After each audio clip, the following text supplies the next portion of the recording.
Now settle in, turn down the lights, and let me tell you about a discovery that changed everything I thought I knew about one of radio's most infamous moments. The August heat in Phoenix was unbearable, even at 9 in the evening. I'd been putting off cleaning out Dad's garage for 3 months since the funeral, but the estate sale was scheduled for next week and I couldn't delay any longer. The musty smell of motor oil and decades of accumulated memories hit me as I pulled the string on the bare bulb hanging from the ceiling. Dad had been a creature of habit, a night shift supervisor at the local power plant who'd spent his off hours tinkering with radios and electronics. Boxes lined the shelves, each meticulously labelled in his careful handwriting. Ham radio parts, 1995.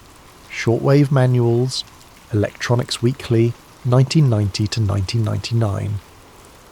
It was the box tucked behind his old workbench that caught my attention. Unlike the others, this one bore a label that made no immediate sense. C2C, 1997. The cardboard was yellowed with age, and when I lifted it I heard the familiar rattle of cassette tapes inside. Coast to Coast AM, of course. Dad had been obsessed with Art Bell's late-night radio show during the 90s. I remembered falling asleep as a kid to the distant murmur of his transistor radio playing in the garage, Art's distinctive voice discussing UFOs, government conspiracies, and things that went bump in the night. Mum used to joke that Dad collected conspiracy theories like other men collected baseball cards. Inside the box were dozens of cassette tapes, each labelled with dates from 1997. March 15th, Time Traveller Call, June 22nd, Mel's Hole, August 3rd, Crop Circle Expert. Dad had been recording the shows off the air during his night shifts, creating his own archive of the programme's most memorable moments. Most of the tapes looked well worn, clearly played multiple times over the years, but one stood out. The handwriting was different, shakier, more urgent. Instead of Dad's usual neat printing, this label was scrawled in what looked like black marker. Do not play, area caller. I turned the tape over in my hands. Unlike the others, this one showed no signs of wear. The plastic case was pristine, as if it had been sealed away and never touched again after that initial recording. My curiosity got the better of me. I dug through Dad's electronics until I found his old boombox, the same one he'd used for decades. The cassette clicked into place with a satisfying snap, and I pressed play. Static filled the garage, followed by Art Bell's unmistakable voice cutting through the white noise like a beacon in the darkness. You're listening to Coast AM. I'm Art Bell and it's... Let me see here. It's 3:10 in the morning, Pacific time. We're taking calls about government cover-ups and military installations. You're on the air, caller. What followed was 11 minutes of pure terror. The voice that came through the speakers was frantic, breathless, barely coherent. The caller claimed to be a former employee of Area 51, calling from a payphone because his home and cell phones were being monitored. His words tumbled over each other in panic as he described extra-dimensional beings who had infiltrated military installations across the southwest. I'd heard about this call before. Anyone interested in UFO lore or conspiracy theories knew about the infamous September 11th, 1997 broadcast. It was legendary among Art Bell fans, the stuff of late-night internet forums and amateur investigators. The satellite feed had mysteriously gone down right in the middle of the call, cutting off the transmission nationwide. But as I listened to Dad's tape, something was different. After the familiar abrupt end that every online upload contained, the tape kept playing. Where digital versions went silent, this one continued. I heard Art Bell's voice, off-air now. The professional broadcaster's facade completely dropped. What the hell just happened? We just lost the uplink. Jim, are you getting anything from the satellite? Nothing. Nothing at all. There was shuffling, muffled conversation in the background. Someone doesn't want this heard. Get me the engineer, now. More static, then Art's voice again. Quieter now, as if he was speaking directly into his microphone. Ladies and gentlemen, we're experiencing technical difficulties. We seem to have lost our satellite feed. For those of you listening on terrestrial radio, we'll be back after this brief interruption. The tape clicked off. I sat in the sweltering garage staring at the boombox. This segment had never been rebroadcast. I'd scoured the internet over the years, listening to every available version of that infamous call, and none of them contained what I'd just heard. Art's genuine confusion, his immediate suspicion that the cut-off was deliberate. It had all been edited out of every subsequent broadcast and internet upload. Why had Dad recorded this? More importantly, why had he labelled it with that warning? Do not play. But he'd saved it for 28 years. I rewound the tape and played it again, this time focusing on the background. Beneath the caller's frantic voice and Art's responses, there was something else. A low hum, almost subsonic, threading through the entire recording like a hidden frequency. The hum wasn't random. It had a pattern, rising and falling in subtle waves that seemed almost purposeful. Sleep eluded me that night. I lay in bed, replaying the tape over and over in my mind, especially those final moments when Art Bell seemed genuinely shaken. By dawn, I was at my computer, diving deep into coast-to-coast AM archives and fan sites. The September 11th, 1997 call had inspired dozens of forum threads over the years. Most dismissed it as an elaborate hoax, but several listeners from that night remembered details that matched what I'd heard on Dad's tape. References to the sudden satellite failure, speculation about government interference, debates about whether the caller's panic was genuine or scripted. One forum thread from 1999 caught my attention. The original post had been deleted, but the replies remained. Did anyone else notice the background frequency during the Area 51 call? My friend who's into ham radio thinks there might be coordinates embedded in the hum. Coordinates to what? That's what we're trying to figure out. He's been working on it for weeks. Has he found anything? He thinks it's somewhere in Nevada, near Groom Lake. The thread ended there, with no follow-up posts. The username of the original poster was listed as Desert Listener 97, but the account had been deleted years ago. I spent the next 3 days obsessing over that forum thread and others like it. Ham radio operators in the late 90s had apparently been analysing the background hum of the transmission, attempting to decode what they believed was hidden data. Most of the technical discussions were beyond my understanding, but the consensus seemed to be that the signal contained some kind of encoded coordinates, all pointing to a specific location in the Nevada desert. I found a more recent post from 2018 on a UFO research site. A user named Radio Hawk claimed to have finally decoded the coordinates from a high-quality recording of the original broadcast. After 20 years of analysis, I'm confident the embedded signal points to 37.2431 degrees north, 115.7930 degrees west. That's about 15 miles south of Groom Lake, near Papoose Dry Lake. Bob Lazar's alleged S4 facility would be in this general area. I plugged the coordinates into Google Maps. The location was in the middle of nowhere, a patch of desert scrubland surrounded by restricted military airspace. But it was accessible via a network of dirt roads that branched off from the extraterrestrial highway. The rational part of my mind knew this was insane. I was chasing coordinates that may or may not have been encoded in a 28-year-old radio broadcast by people who were probably conspiracy theorists themselves. But the tape in Dad's garage nagged at me. Why had he kept it?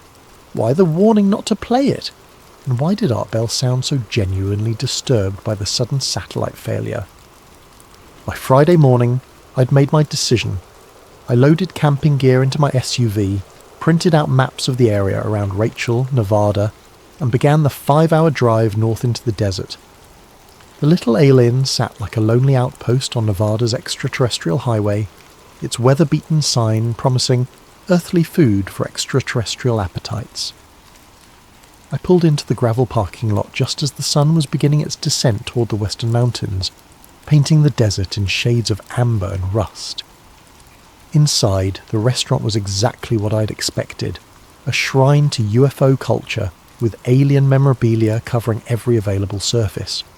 Faded photographs of supposed UFO sightings shared wall space with newspaper clippings about Area 51 and signed pictures of celebrities who'd visited over the years.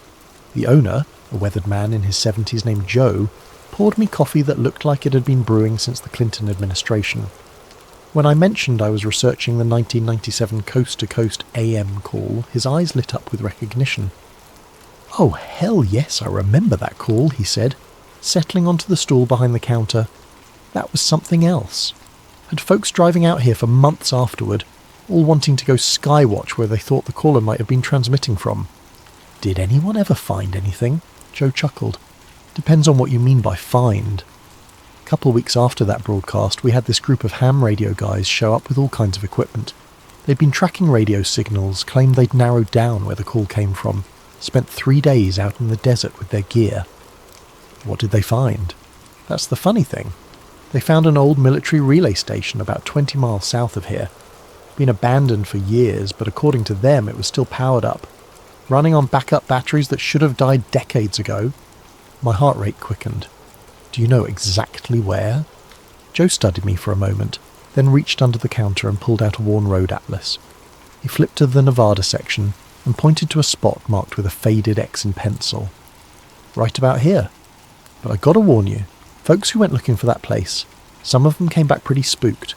One old-timer told me they shut down that relay station a couple of years after the call, said it was obsolete, but he swore he could still hear things out there after dark, like power humming under the sand. I memorised the location on the map and bought Joe's coffee and a pre-packaged sandwich for the road. As I was leaving, he called out, "You be careful out there. Desert's got a way of keeping secrets, and sometimes secrets don't want to be found." The dirt road to the coordinates was rougher than Google Maps had suggested. My SUV bounced and lurched over washouts and rock fields as the sun disappeared behind the mountains, leaving me navigating by headlights and GPS. After an hour of slow, careful driving, my headlights illuminated a chain-link fence topped with rusted barbed wire. Beyond the fence, barely visible in the darkness, stood the silhouette of a low concrete building. The fence had been cut years ago, probably by previous visitors following the same trail I was on. I slipped through the gap and approached the building with my flashlight, noting the faded military markings on the concrete walls and the collapsed section of roof that had partially caved in from decades of neglect. But as I got closer, I noticed something that didn't fit the narrative of decades-long abandonment. A thin line of light was visible beneath what remained of the building's front door. The door hung askew on its hinges, and I had to push aside debris to squeeze inside. My flashlight beam revealed a single room filled with obsolete communications equipment, radio panels, frequency monitors, and banks of switches that looked like they belonged in a 1960s NASA control room. And in the centre of it all, impossibly, was a radio console that was still active. Green lights blinked steadily on the panel, and a low hum emanated from speakers mounted on the wall. According to a digital display, the system was running on backup power. Backup power that, according to the date stamps on nearby equipment, should have failed sometime in the early 2000s. I approached the console carefully, as if it might disappear if I moved too quickly. The main panel had been modified extensively, with additional wiring and components that looked far more modern than the rest of the equipment. Someone had been maintaining this system, upgrading it, keeping it operational long after the military had supposedly abandoned the site. A locked drawer in the console's base caught my attention. The lock was old and corroded, and after a few minutes with my multi-tool it clicked open. Inside were logbooks and communication records dating back to 1997. My hands shook as I flipped through pages of entries, most of them routine maintenance reports and signal tests, but the entries for September 1997 were different. September 11th, 1997, 0310 PST. Unauthorized transmission detected on backup frequency. Signal traced to mobile source within restricted airspace. September 11th, 1997, 0318 PST. Rapid response team dispatched to intercept source. September 11th, 1997, 0325 PST. Source signal terminated. Interference event confirmed. Recommend protocol enhancement. September 12th, 1997. All records classified under Project Nightfall. Station decommissioned pending investigation. But the entries didn't stop there. They continued monthly, sometimes weekly, all the way up to the present day. Someone had been monitoring this location continuously for nearly 3 decades, documenting what they called recurring transmissions and pattern analysis. The most recent entry was dated just 2 weeks ago, August 15th, 2025. Annual transmission confirmed. Signal strength increasing. Pattern suggests escalation timeline. Recommend continued monitoring through September event window. Annual transmission, September event window. I photographed every page with my phone, my pulse racing as the implications became clear. The 1997 call hadn't been a one-time event. According to these logs, it had been repeating every year, broadcasting from the same location on the same date at the same time. But that was impossible. The original caller, if he was real, would be in his 70s by now, assuming he'd survived whatever had terrified him so badly in 1997. And if he was dead, who was continuing to broadcast his message? I was so absorbed in photographing the logbook entries that I didn't hear the approaching vehicle until its headlights swept across the building's interior. I quickly stuffed the logbooks back into the drawer and grabbed my flashlight, but it was too late to slip away unnoticed. The truck's engine shut off outside and I heard footsteps approaching the building. A gravelly voice called out, "I know you're in there. Come on out slow and keep your hands where I can see them." I emerged from the building with my hands raised, squinting against the glare of a powerful flashlight. Behind it, I could make out the silhouette of a man in a wide-brimmed hat, standing next to a dust-covered pickup truck. "You another one of those internet investigators?" he asked, lowering the flashlight slightly. In the reduced glare, I could see he was in his 60s, with the weathered face of someone who had spent decades in the desert sun. "Just curious about this place," I replied carefully. "I heard about it from some old forum posts." He chuckled, but there was no humour in it. "Curious. That's what they all say." He gestured toward the building. "Find anything interesting in there?" "Just old military equipment. Most of it's been stripped out." But not all of it. It wasn't a question. He studied me for a long moment, then seemed to reach some kind of decision. "Name's Tom Briggs, retired Air Force. Spent 20 years working radio triangulation and signal intelligence out of Nellis." "What brings you out here?" "Same thing that brings all of you eventually. That goddamn radio call." He leaned against his truck, suddenly looking every one of his 60-plus years. "I was on duty that night in 97, working the monitoring station. We tracked that transmission in real time." My heart nearly stopped. "You were there." "Not there," he said, pointing toward the building, "but I was part of the team that pinpointed where it came from. And I can tell you right now, it didn't come from some payphone like everyone thinks." "Where did it come from?" Tom was quiet for so long I thought he wasn't going to answer. Finally he sighed. "Signal originated from inside restricted airspace, about 2 miles above this exact location, moving at approximately 80 miles per hour in a northwesterly direction." "Moving? Like from an aircraft?" "That's what we thought at first. But no aircraft was supposed to be in that airspace, and the signal characteristics." He shook his head. "Damn thing was broadcasting on frequencies that weren't even commercially available in 1997. The transmission equipment would have had to be decades ahead of anything we had at the time. I felt like the ground was shifting beneath my feet." "Are you saying the caller wasn't human?" Tom's laugh was bitter. "I'm saying the caller wasn't calling from Earth, at least not from the surface, whether he was human or not. That's above my pay grade, but I can tell you this. We tracked similar signals every year after that. Same date, same time, same general area. Always from altitude, always moving. Every year. Every September 11th, 3:10 a.m. Pacific, like clockwork." He pushed himself off the truck and walked toward me. "I've been coming out here for the anniversary for the past decade, ever since I retired. Call it professional curiosity." "Have you ever heard the transmission yourself?" "Not directly, but I've got equipment in the truck that can pick up the signal when it broadcasts." He paused. "Which, according to my calculations, should be happening in about 6 hours. I stared at him. "Tonight?" "Tonight's September 11th, isn't it? And if you're out here with questions about that old coast-to-coast call, then you've already been logged by whoever's been monitoring this site. Might as well stick around and see what happens." The casual way he mentioned being logged sent a chill down my spine. "What do you mean, logged?" Tom pointed toward the building.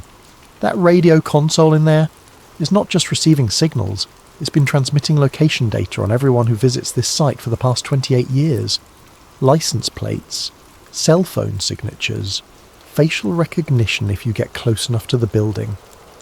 I instinctively took a step back. Transmitting to who?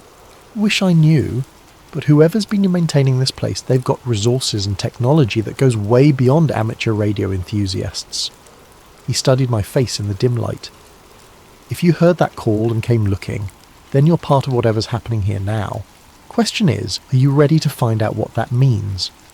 Tom's truck was equipped with enough radio and monitoring equipment to stock a small electronics store. While he prepared his receivers, I set up my camping gear at what he assured me was a safe distance from the building, close enough to observe, far enough away to avoid whatever scanning equipment might be hidden inside. As midnight approached, Tom became increasingly focused on his instruments, adjusting frequencies and checking signal strength indicators. I tried to make conversation, but he was clearly in professional mode now, decades of military training taking over. You ever think about what the caller was really warning about? I asked as we waited in the darkness. Every day for 28 years, Tom replied without looking up from his equipment. But I've learned that sometimes the warning isn't meant for the people who hear it first. Sometimes it's meant for the people who come looking later. At 2:30 a.m, Tom's equipment began detecting anomalies. Radio frequencies that had been silent all evening suddenly came alive with activity, though nothing we could hear clearly. Just bursts of what sounded like digital data transmission. Something's coming, Tom said quietly. Whatever's been broadcasting that signal, it's powering up. At exactly 3:09 a.m, every piece of radio equipment in Tom's truck went silent. The sudden absence of static and background hum was more unsettling than any sound could have been. "Here we go," Tom whispered. At 3:10 a.m, my shortwave radio crackled to life. The voice that emerged from the speakers was exactly the same as the one I'd heard on Dad's tape. The same frantic, breathless panic. The same desperate words spilling over each other in fear. But this wasn't a recording. The signal was live, broadcasting in real time with all the characteristics of a current transmission. "Hello? Hello? Is anybody out there? This is... I can't tell you my name. They're listening. They're always listening. I used to work at Area 51, at the facility they call S4. I need to tell someone what's happening there." Word for word, it was identical to the 1997 broadcast, but as I listened, I began to notice subtle differences in the background. The hum that had intrigued me on Dad's tape was stronger now, more complex. It sounded like machinery, not electronic equipment, but something mechanical, rhythmic, like the steady beating of enormous gears. They're not from here, they're from somewhere else. Another dimension, another reality, I don't know. But they're here now, and they've been infiltrating our military installations. They look like us, but they're not us. They're preparing for something. Tom's equipment was going crazy, needles jumping across dials as he tried to triangulate the source of the transmission. "It's directly overhead," he whispered. 2,000 feet up and holding position. I looked up at the star-filled sky but saw nothing. No aircraft lights. No movement against the constellations. The transmission continued. "If anyone's listening, if anyone cares about this country, you need to know they're coming. They've been here for decades, but now they're ready to reveal themselves. The time is coming when they won't hide anymore." The frantic voice began to break up, just as it had in 1997. But instead of cutting to Art Bell's response, the signal faded to static, then silence. Tom and I sat in the darkness for several minutes, neither of us speaking.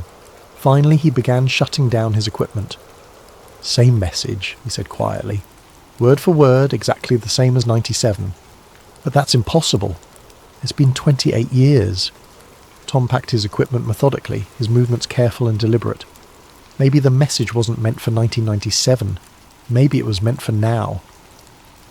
As we prepared to leave, I made one final check of the building. The radio console that had been humming with activity was now dark, its green lights extinguished. But in the drawer where I'd found the logbooks, there was something new, a single sheet of paper that hadn't been there before. The paper contained a list of coordinates, hundreds of them, scattered across the United States and other countries. Below the coordinates was a date, September 11th, 2026. And at the bottom of the page, in the same shaky handwriting I'd seen on Dad's cassette tape, were 4 words. "The warning is complete. 3 months have passed since that night in the Nevada desert. I've digitized Dad's tape and compared its background hum to the recording I made of the live transmission. The patterns match perfectly. Not similar, not close, but absolutely identical, down to the most minute frequency variations. It's as if the same message has been broadcasting for 28 years, unchanged and unchanging, waiting for the right people to hear it at the right time. I've traced the coordinates from the paper I found in the building. They correspond to military installations, government facilities, and research centres around the world. Some are public knowledge, NORAD, the Pentagon, major Air Force bases. Others are more obscure, locations that don't appear on any official maps but show up in declassified documents and conspiracy theory forums. All of them are scheduled to be revealed according to the paper on September 11th, 2026. Tom and I stay in touch. He's been monitoring radio frequencies around other coordinates on the list, and he's detected similar transmission anomalies at sites across the southwest. Always the same date, always the same time, always the same message. The warning is spreading, broadcasting from more locations each year. The rational part of my mind still insists this is elaborate fiction. A decades-long hoax perpetrated by unknown parties for unknown reasons. But the evidence keeps accumulating, and my father's cassette tape remains the most damning piece of all. Why did he record it? Why did he save it for 28 years with a warning not to play it? And how did he know that someday someone would need to hear not just the famous call, but the part that came after? Art Bell's genuine shock at the sudden satellite failure, his immediate suspicion that someone didn't want the message heard. I've started having dreams about the desert, about standing in that abandoned building and listening to voices that shouldn't exist. In the dreams, the caller's voice is clearer, less frantic. He's trying to tell me something specific, something beyond the general warning about extra-dimensional beings and infiltration. He's trying to tell me that the transmission isn't a warning about something that might happen. It's a countdown to something that will happen, and we have less than a year left.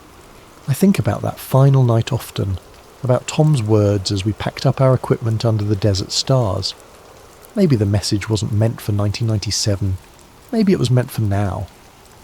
But I've come to believe something even more unsettling. The message wasn't just meant for now. It was meant to create now. Every person who heard that call, every investigator who followed the trail of clues, every forum post and conspiracy theory it spawned, were all part of something larger, a carefully orchestrated sequence of events designed to bring the right people to the right places at the right time. The caller said they were coming back. He said they'd been preparing for decades, waiting for the right moment to reveal themselves. September 11th, 2026 is less than 13 months away. Maybe this was the warning, and maybe we missed it the first time because we weren't ready to understand what we were really hearing. But now, 28 years later, with the world balanced on the edge of technological revolution and social upheaval, maybe we're finally ready to listen. My investigation has revealed a truth that's both terrifying and magnificent in its scope. The 1997 call wasn't a cry for help.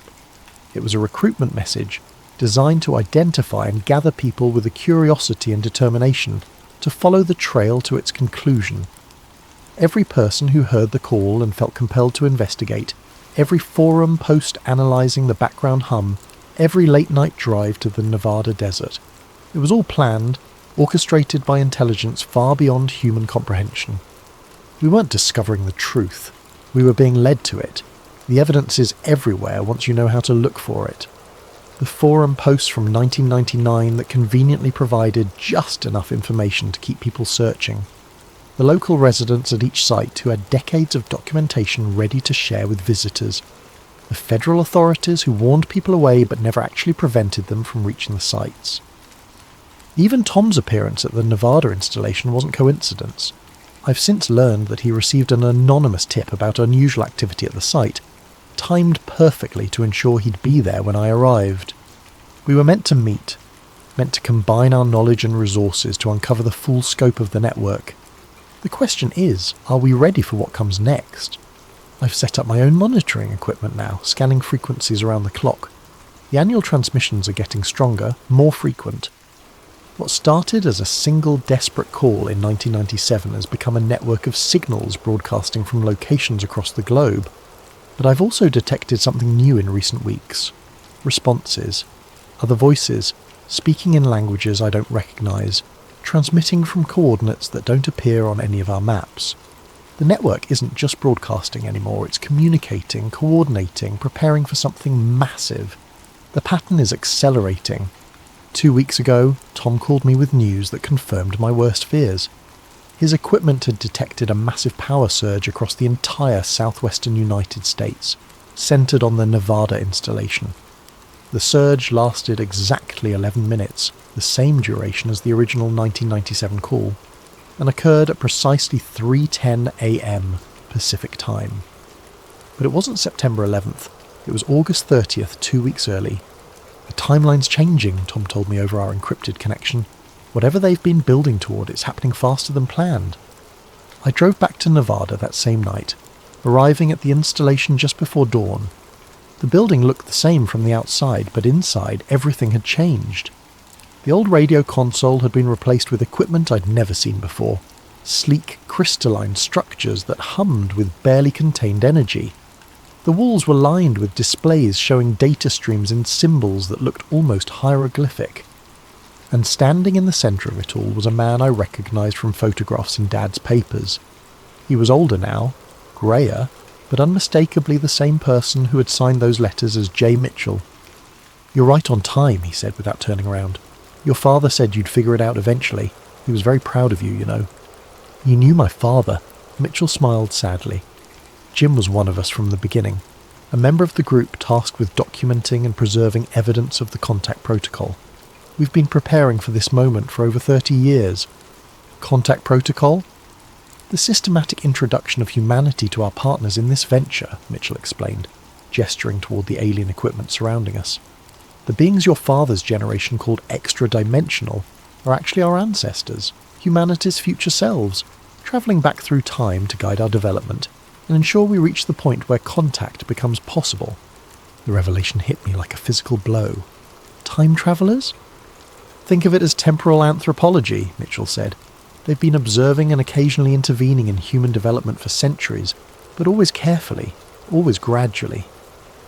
The 1997 broadcast was the beginning of the final phase, the recruitment and preparation of individuals who would help facilitate the open revelation of their presence. He activated one of the displays showing me a timeline spanning decades.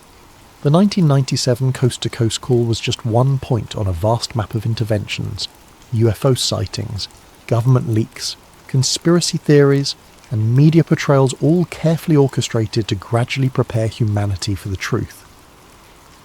Every person who heard that call and felt compelled to investigate was selected for specific psychological and intellectual traits, Mitchell continued. Curiosity, persistence, the ability to think outside conventional frameworks. You and hundreds of others like you have been unknowingly preparing for this moment your entire lives. What moment? Mitchell's expression grew grave.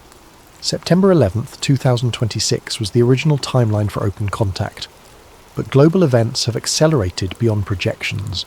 Climate change, technological advancement, social upheaval. Humanity is approaching a critical point earlier than expected. The contact timeline has been moved up. To when? September 11th, 2025, this year, 63 days from now. The weight of the revelation nearly buckled my knees. "Why are you telling me this?" "Because you have a choice to make," Mitchell said. "You can walk away now, return to your normal life, and watch the revelation unfold on the news like everyone else. Or you can stay and help us prepare for what's coming. Your father chose to help, but he knew the final decision would be yours." I thought about Dad's cassette tape, his careful preservation of evidence, his lifelong fascination with the unexplained. He'd been part of something incredible, something that would reshape humanity's understanding of its place in the universe. What would I have to do? Mitchell smiled. "Help us wake up the rest of the network. There are monitoring stations like this one all over the world, and each one needs an operator who understands what they're really seeing. People like you, who've followed the trail this far and are ready to take the final step."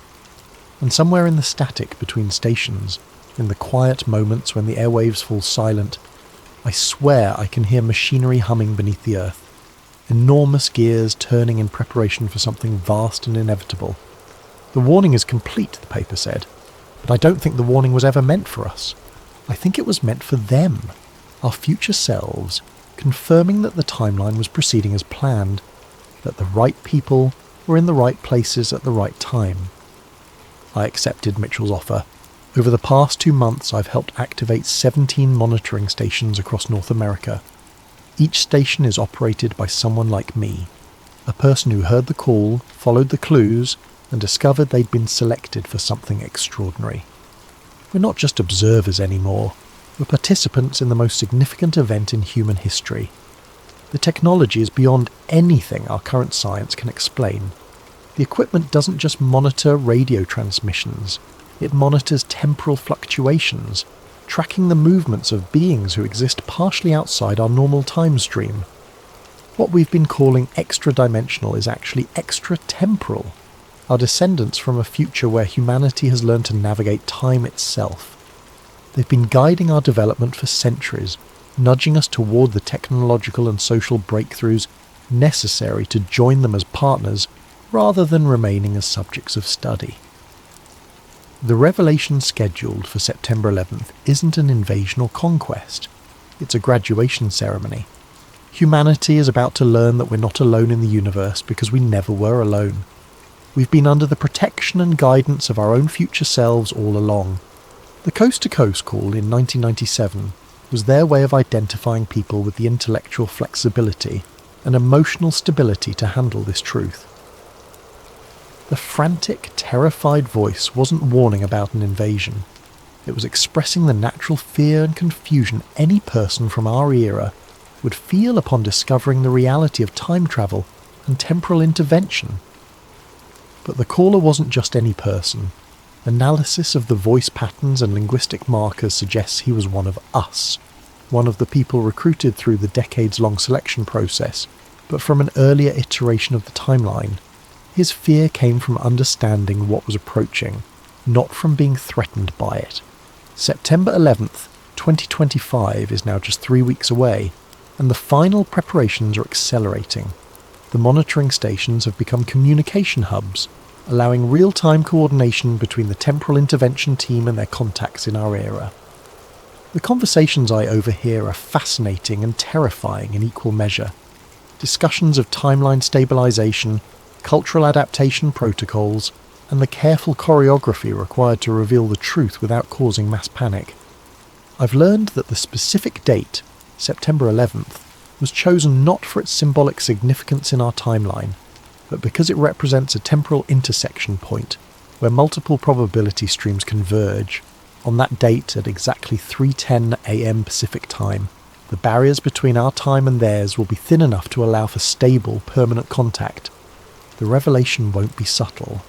Every monitoring station will activate simultaneously, broadcasting a coordinated message that will override radio, television, and internet communications worldwide. The message will come not from mysterious callers or government spokespeople, but from recognizable human faces, our descendants, showing us what humanity becomes when we survive our current challenges and learn to work together on a cosmic scale. The future they represent isn't utopian, but it's hopeful. They've survived climate change, technological disruption, and social upheaval by learning to think beyond the limitations of linear time. They've become gardeners of their own past, nurturing the seeds of wisdom and cooperation that will grow into the civilization they represent.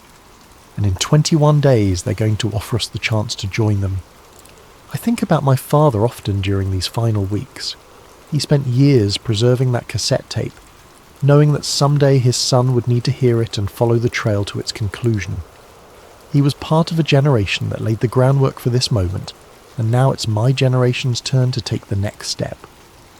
The choice that awaits humanity on September 11th isn't whether to accept or reject contact with alien beings. It's whether we're ready to accept responsibility for becoming the ancestors of a civilization capable of travelling through time to guide its own development. Are we ready to become gardeners of time itself? In 18 days, we'll find out. Welcome back to Sleep Theories, where we explore the mysteries that keep us awake at night. Before we dive into today's chilling tale, I want to thank the countless comments that suggested this incredible story. If you have ideas for future videos, please leave them in the comments below, and don't forget to like and subscribe if you enjoy these mysterious narratives that blur the line between fiction and reality. What if everything you've been taught about the planet is a lie, and one person finally uncovers the truth? Marcus Reed had always been the type of person who questioned everything. While his classmates accepted textbook diagrams of Earth's curvature without question, Marcus found himself staring at the horizon during family beach trips, wondering why he couldn't see the curve everyone insisted was there. While others trusted satellite images from NASA, Marcus wondered who controlled those cameras, and why certain areas always seemed conveniently obscured by clouds. By his 30s, Marcus had built a modest career as a freelance researcher, specialising in declassified government documents and historical anomalies. His small apartment in Denver was cluttered with filing cabinets, corkboards covered in red string connecting various conspiracy theories, and multiple computer monitors displaying satellite feeds, weather patterns, and archived military documents. Friends called him obsessive. Marcus preferred the term thorough. What Marcus didn't know was that his methodical nature and refusal to accept conventional wisdom would soon lead him on the most dangerous journey of his life, one that would challenge everything humanity believed about the very ground beneath their feet. This is the story of how one man's curiosity became a threat so significant that powerful forces would stop at nothing to silence him. The truth, as Marcus would discover, wasn't just stranger than fiction. It was sharper than anyone could imagine. The email arrived on a Tuesday morning in March, buried among the usual spam and newsletter subscriptions that filled Marcus's inbox. The subject line read, "Classified Antarctic Survey, Eyes Only, 1962. The sender's address was a random string of letters and numbers from a temporary email service. Marcus almost deleted it. He received dozens of hoax documents every week from attention seekers and pranksters who knew about his research into government cover-ups. But something about this particular message felt different. The attachment was a high-resolution scan of what appeared to be an authentic military document, complete with official letterhead, classification stamps, and the kind of bureaucratic language that was difficult to fake convincingly. The document detailed a joint military operation called Project Horizon's End, conducted in 1962 by American and Soviet forces, an unprecedented collaboration during the height of the Cold War. The mission's stated objective was to conduct comprehensive geological surveys of the Antarctic perimeter zones, with particular attention to navigational anomalies and cartographic inconsistencies. What caught Marcus's attention wasn't the official language, but what was hidden between the lines. The document referenced strict protocols for personnel experiencing disorientation beyond the 85th parallel south, and mandatory psychological evaluation, following exposure to geographical impossibilities. Most intriguingly, there were multiple references to a Zone 7 that required special clearance due to the sensitive nature of cosmological implications. Marcus spent the rest of that day attempting to verify the document's authenticity. The letterhead matched archived examples he found in legitimate military databases. The formatting, typography, and even the quality of paper visible in the scan all suggested this was genuine. But when he tried to cross-reference Project Horizon's End with other declassified operations from the same period, he found nothing. It was as if the entire mission had been scrubbed from official records. That evening, Marcus pulled up Google Earth and began examining satellite images of Antarctica. He focused his attention on areas beyond the 85th parallel south, looking for anything that might correspond to the mysterious Zone 7 mentioned in the document. What he found made his hands shake as he gripped his coffee mug. In a region of Antarctica that should have been clearly visible, there was a massive area obscured by what the satellite data labelled as persistent cloud cover. The clouds formed an almost perfect rectangle stretching for hundreds of miles. Marcus checked historical satellite data going back 15 years. The cloud cover was always there, in exactly the same position, with exactly the same shape. Clouds don't behave that way. Weather patterns shift constantly, but this anomaly remained fixed like a digital censorship bar placed over something Google didn't want people to see. Marcus leaned back in his chair, his mind racing. Throughout his years of research, he had investigated claims about flat Earth theory, typically dismissing them as pseudoscience promoted by attention seekers and conspiracy theorists. But the evidence in front of him suggested something far more disturbing than simple misinformation. What if the flat Earth theorists were wrong about the details but right about the cover-up? What if the truth about Earth's shape wasn't that it was flat, but that its actual configuration was so different from what people believed that revealing it would cause global panic? Marcus opened a new browser tab and began researching everything he could find about Antarctica's restricted zones, military operations in polar regions, and historical attempts to map the continent's true borders. The deeper he dug, the more questions emerged. Why were civilian flights forbidden from crossing Antarctic airspace? Why did every Antarctic expedition require extensive government approval and military escort? And why, despite decades of satellite technology, were large portions of the continent still marked as unmapped on official charts? By 3 a.m, Marcus had filled 17 pages with notes, printed dozens of satellite images, and created a timeline of suspicious Antarctic activities dating back to the 1940s. As he finally prepared for bed, one thought echoed in his mind. If someone had gone to the trouble of sending him that classified document, they wanted him to find something. The question was whether they were trying to help him uncover the truth or lure him into a trap. The next morning brought another email from the same anonymous address. This time there was no document attached, just a single line of text. The maps are wrong. Look for yourself. Marcus spent the following weeks attempting to contact anyone who might have first-hand knowledge of Antarctic anomalies. Through online forums and research networks, he managed to connect with a retired Navy pilot named James Patterson, who had flown supply missions to research stations in the 1980s. They met at a coffee shop in Colorado Springs, and Marcus was immediately struck by Patterson's nervous demeanour. The former pilot kept glancing around the cafe as if expecting to be overheard, and his hands trembled slightly as he stirred his coffee. "I shouldn't be talking to you about this," Patterson said quietly. "I signed NDAs that don't expire until I'm dead. But I'm 73 years old, and I've been carrying this for 40 years. Patterson explained that during his Antarctic missions, he had been required to follow extremely specific flight paths. Deviation from approved routes, even by a few miles, resulted in immediate radio contact from ground control ordering immediate course correction. When Patterson asked his commanding officer about the restrictions, he was told it was to avoid dangerous weather patterns and preserve fuel efficiency. But here's the thing, Patterson continued, lowering his voice further. On my final mission in 1987, we had an equipment malfunction that forced us off the approved route. I was flying at 15,000 feet, clear visibility, perfect weather. As we approached what my charts showed as the edge of the Ross Ice Shelf, I saw something that shouldn't have existed." Marcus leaned forward. "What did you see?" "A wall," Patterson whispered. "Not a regular ice formation or glacier. A vertical wall of ice extending as far as I could see in both directions.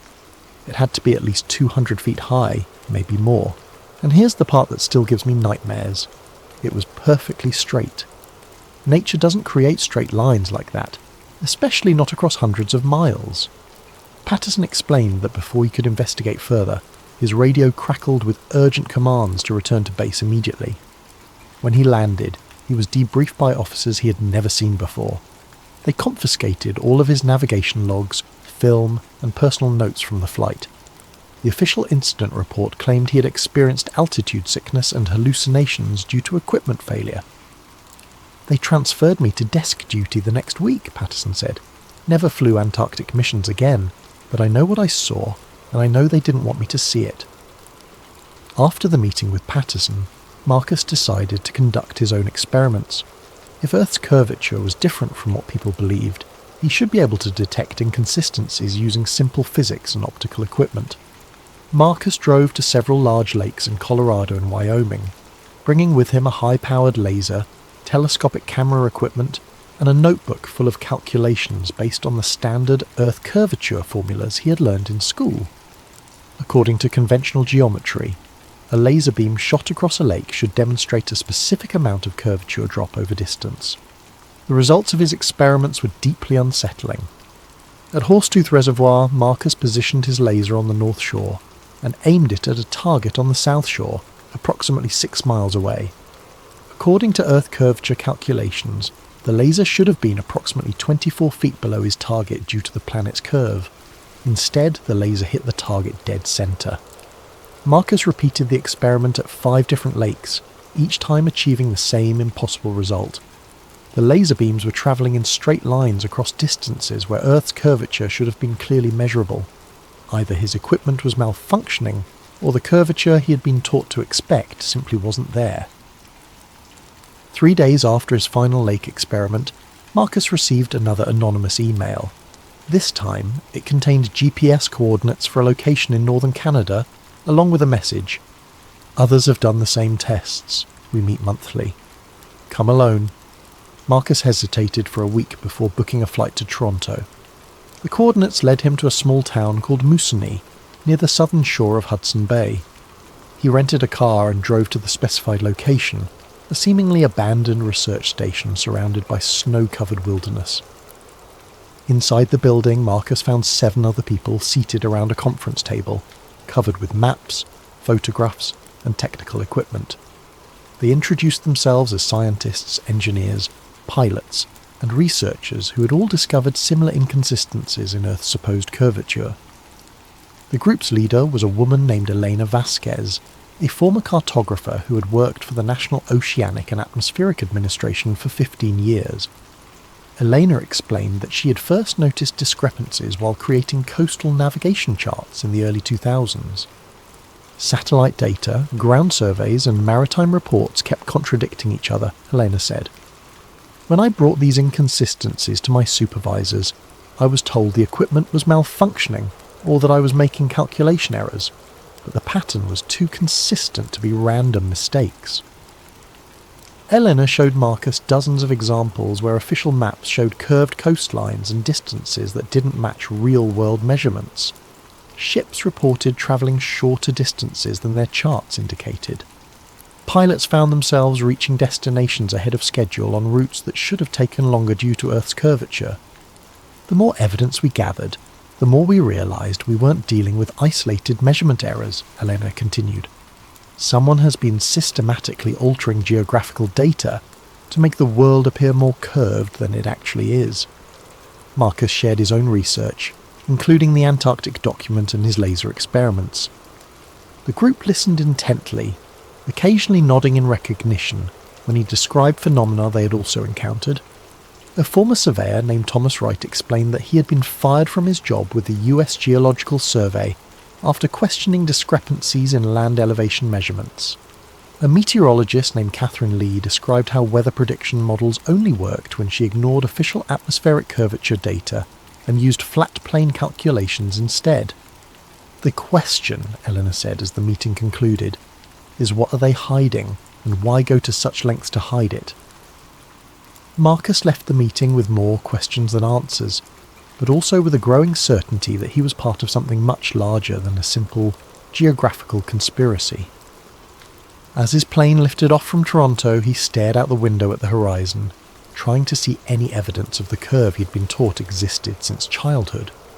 The horizon looked completely flat. The breakthrough came in the form of an unexpected phone call 6 weeks later. Marcus was working late in his apartment when his phone rang, displaying a blocked number. The voice on the other end was electronically distorted, making it impossible to identify the caller's gender or age. "Marcus Reed," the voice said. "You've been asking questions about Antarctica."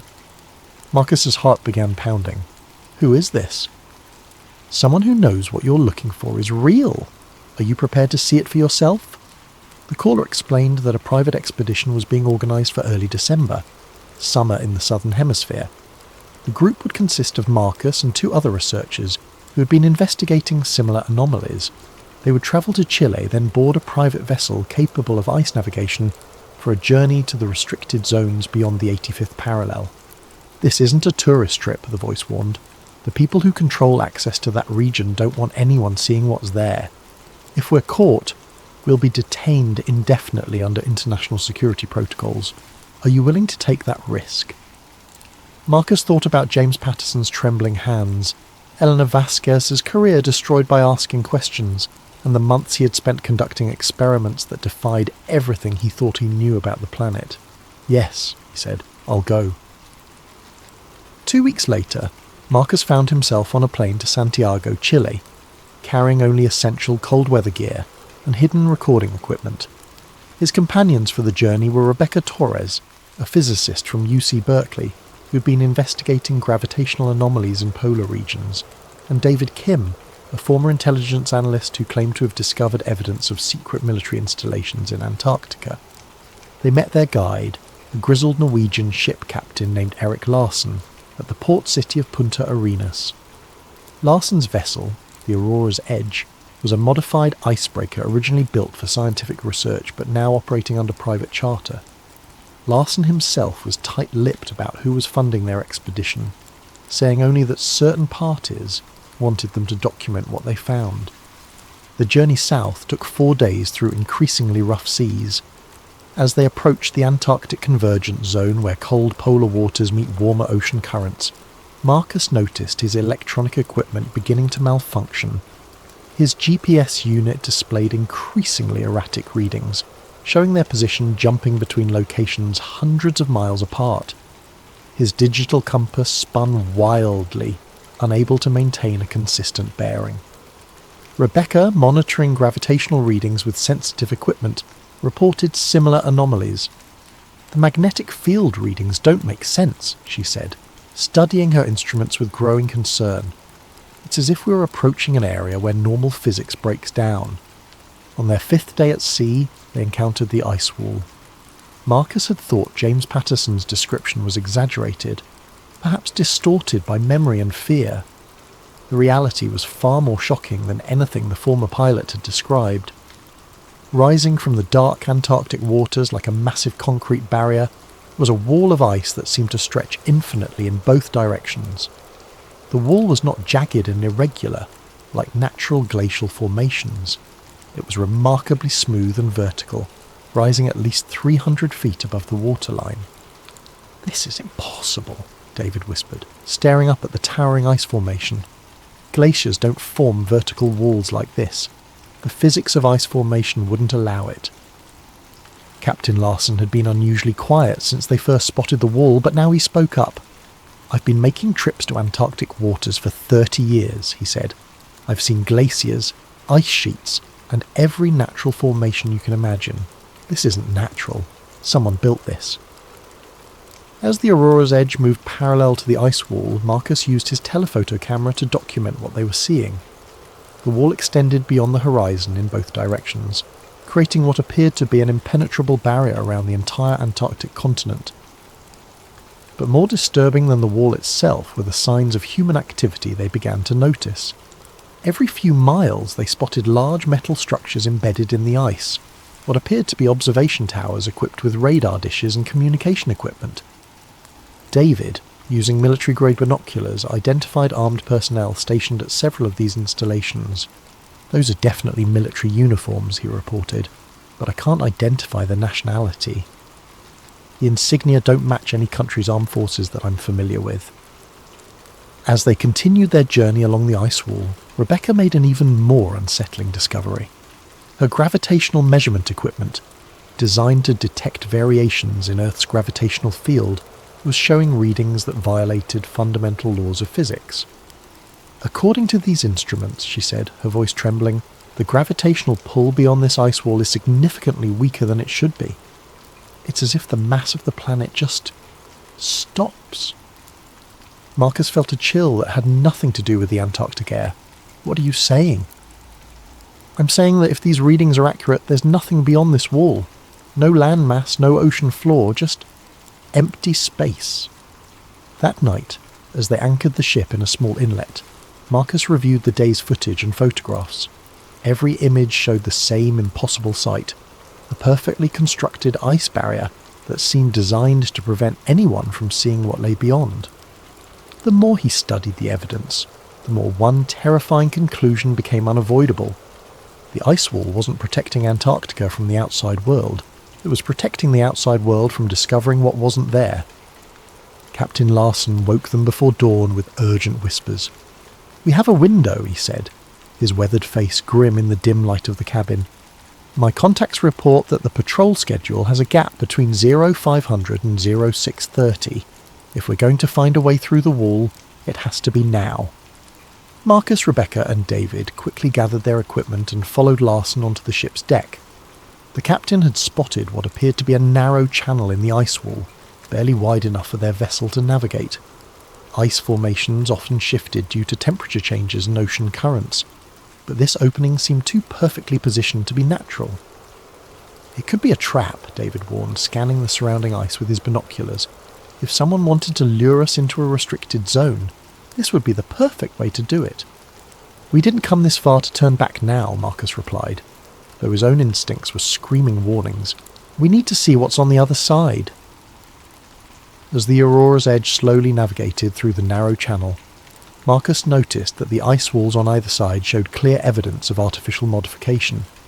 Tool marks were visible in the frozen surfaces, and the opening maintained a consistent width that would have been impossible for natural ice formation.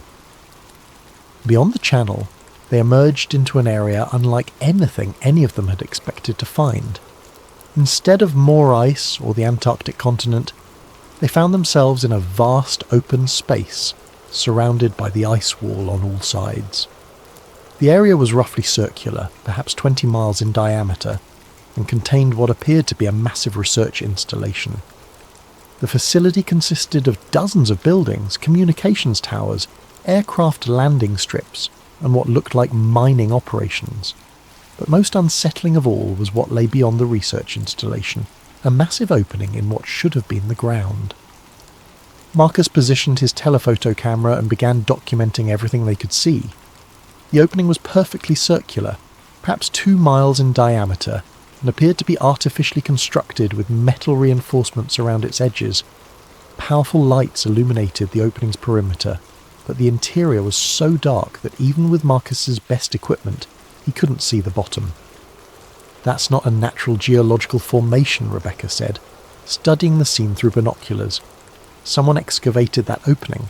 The question is why and how deep it goes." David was monitoring radio frequencies, trying to intercept communications from the research facility. "I'm picking up transmissions in multiple languages," he reported. "English, Russian, Chinese, and what sounds like German. This isn't a single country's operation. It's international." As they watched from a distance of several miles, they could see vehicles and personnel moving around the facility. Aircraft regularly landed and took off from the airstrips, and massive cranes appeared to be lowering equipment into the circular opening. "Look at the edge of that hole," Rebecca said suddenly, pointing toward the massive excavation. "Do you see those structures?" Marcus adjusted his camera's focus and felt his stomach drop. Around the perimeter of the opening were what appeared to be massive anchoring systems, enormous metal cables and support structures that seemed designed to prevent something from falling.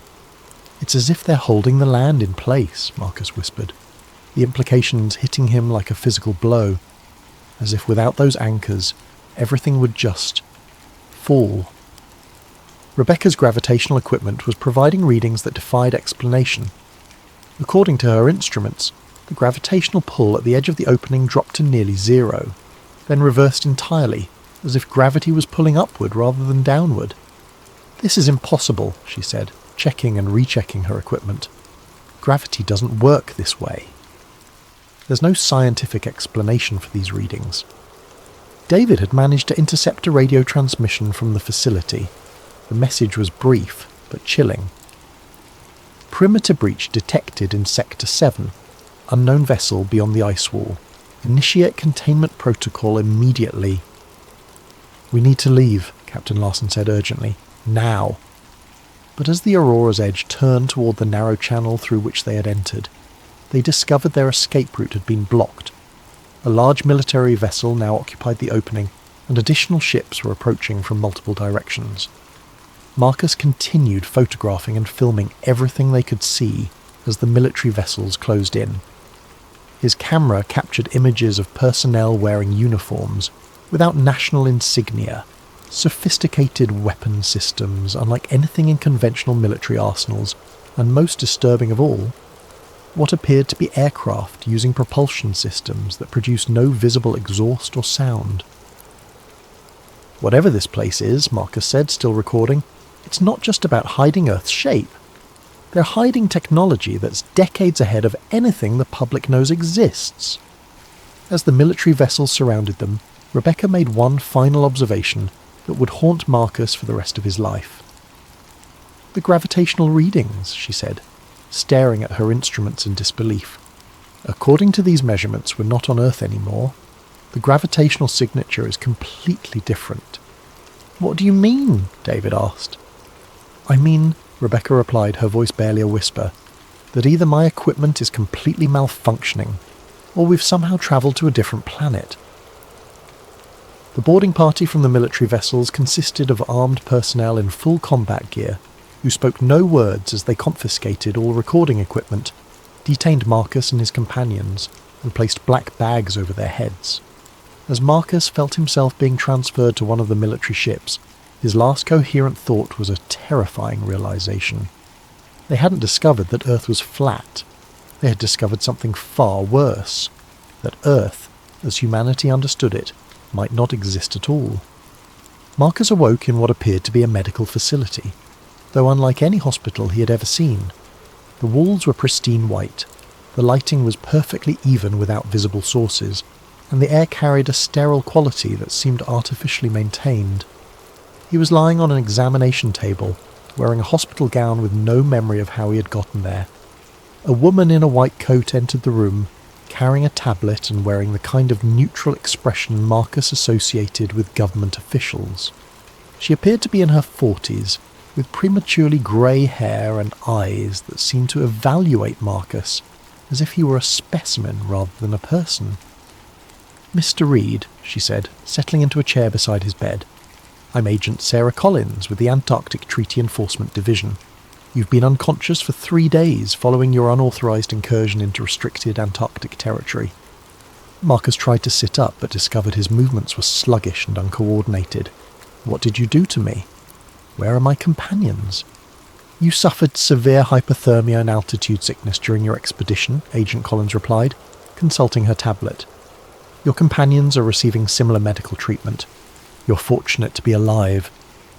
Marcus's mind was foggy, but he retained clear memories of what they had discovered beyond the ice wall. "That's not what happened. We found the research facility, the excavation site, the gravitational anomalies. I have it all documented." Agent Collins showed him a collection of photographs and video files on her tablet. They showed the Aurora's edge approaching the ice wall, but beyond that, the images showed nothing but empty ocean and natural ice formations. According to the footage, their expedition had encountered nothing more unusual than typical Antarctic scenery. "Your recording equipment was damaged by the extreme cold," Agent Collins explained. "These are the only images that were recoverable. As you can see, you found exactly what we would expect in that region: ice, water, and natural geological formations." Marcus stared at the sanitized footage in disbelief. Every image of the research facility, the circular excavation, and the impossible gravitational readings had been replaced with mundane Antarctic scenery. Either his memory was completely unreliable, or someone had gone to extraordinary lengths to alter the evidence. "I know what I saw," Marcus insisted. "The facility, the technology, the opening in the ground. Rebecca's gravitational readings showed dash." "Miss Torres suffered a severe concussion during your expedition," Agent Collins interrupted. "Her equipment malfunctioned due to extreme weather conditions. Mr. Kim experienced similar disorientation. All 3 of you were affected by altitude sickness and hypothermia, which commonly cause hallucinations and false memories."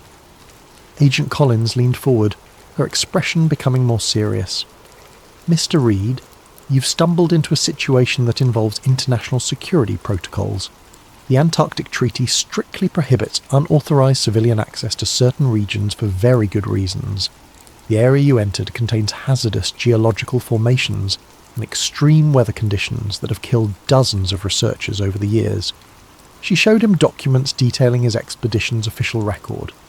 According to the files, Marcus, Rebecca and David had hired Captain Larson for a routine Antarctic tourism trip that had gone dangerously off course due to equipment failure and poor weather. They had been rescued by international treaty enforcement personnel before dying of exposure. "You're free to return home," Agent Collins concluded, "but you'll need to sign documentation, acknowledging that you understand the national security implications of spreading false information about classified Antarctic operations. The penalty for violating this agreement is indefinite detention under international security protocols." Marcus was released 2 days later and flown back to Denver. His first instinct was to contact Rebecca and David, but he discovered that both of their phone numbers had been disconnected. Rebecca's university had no record of her ever being employed there, and David's intelligence background had been completely scrubbed from all accessible databases. When Marcus returned to his apartment, he found that his research materials had been returned by building management after a water leak had required access to his unit. Months of documents, photographs, and experimental data had been replaced with generic conspiracy theory materials that made his work appear to be the obsessions of a paranoid fantasist rather than legitimate research. Marcus attempted to contact Captain Larson, but discovered that the Aurora's Edge had been sold to an unnamed buyer, and Larson had reportedly moved to a remote location in Norway where he could not be reached. Elena Vasquez and the other researchers from the Canadian meeting had also vanished. Their email addresses were invalid, their phone numbers disconnected, and online searches turned up no trace of their existence. Most unsettling of all, Marcus began experiencing memory problems. Details of his Antarctic expedition became increasingly fuzzy, and he found himself questioning whether the extraordinary things he remembered had actually happened. When he tried to write down his experiences, he discovered that he couldn't clearly recall important specifics about the research facility or the circular excavation. 3 weeks after his return, Marcus received a final email from the anonymous sender who had originally contacted him. The message was brief. "The truth has been contained. Your service is no longer required. Any further investigation will result in permanent resolution." Marcus realized that he had been faced with a choice: accept the official explanation and live with the knowledge that his memories might be false, or continue pursuing the truth and risk disappearing entirely like his companions.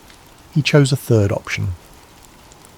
6 months later, Marcus uploaded a video to multiple online platforms simultaneously. The file was encrypted, distributed through anonymous servers, and designed to be nearly impossible to remove completely from the internet. In the video, Marcus appeared tired and gaunt, speaking directly to the camera from an undisclosed location. "My name is Marcus Reed," he began, "and I'm probably going to disappear after releasing this message. 6 months ago, I discovered something about our planet that certain people don't want you to know. I can't prove everything I'm about to tell you, because most of my evidence has been destroyed or altered, but I can give you enough information to investigate for yourself."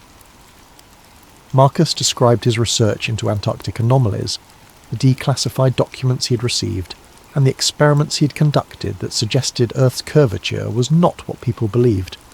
He provided GPS coordinates for locations where others could replicate his laser experiments, and detailed instructions for identifying the inconsistencies in satellite imagery that had first led him to question official geographical data. "I'm not asking you to believe me," Marcus continued. "I'm asking you to look for yourselves. Test the horizon with your own equipment. Question why certain areas of Antarctica are forbidden to civilian access. Ask why weather prediction models work better when you ignore Earth's supposed curvature." The video concluded with Marcus staring directly into the camera, his expression a mixture of fear and determination. "They've convinced most of you that people like me are crazy conspiracy theorists. Maybe I am. Maybe everything I experienced was hallucinations caused by altitude sickness and hypothermia. But if I'm right, then everything you've been taught about the world is a carefully constructed lie designed to prevent you from discovering a truth so shocking that it would fundamentally change human civilization." Marcus paused, then delivered his final words. "Sometimes the truth isn't round, it's sharper than you think. And sometimes the edge of the world is exactly where they tell you it isn't. The video was viewed over 2 million times in its first week online before being removed by platform administrators for violating community guidelines regarding misinformation. But copies continued to appear on alternative platforms, and Marcus's story began inspiring others to conduct their own investigations. 3 weeks after the video's release, Marcus Reed's apartment was found empty. Neighbours reported that he had left early one morning carrying a single suitcase and had never returned. His landlord found a note on his desk with a single line of text: "Gone to find the edge. Don't follow." To this day, no one knows what happened to Marcus Reed. His research has inspired a growing community of independent investigators who claim to have replicated his experiments and discovered similar anomalies. Government agencies continue to deny that any classified Antarctic operations exist beyond routine scientific research. But on clear days, when you stand at the ocean's edge and stare at the horizon, you might find yourself wondering the same question that consumed Marcus Reed. What if everything you see is exactly what someone wants you to see? And what if the truth about the world beneath your feet is sharper, stranger, and more terrifying than you ever imagined? The search for answers continues, but those who look too closely often find that the edge of the world is also the edge of everything they thought they knew about reality itself. Before we begin tonight's story, I want to thank Ryan McPherson for suggesting this fascinating topic. The Kecksburg incident has captivated researchers for decades, and tonight we explore it through the eyes of someone who was actually there. If you have story suggestions, please leave them in the comments below, and don't forget to like and subscribe to Sleep Theories if you enjoy these deep dives into mysterious events. December the 9th, 1965. The date still sends a chill through my bones 40 years later. Most people remember where they were when Kennedy was shot, or when man first walked on the moon. Me?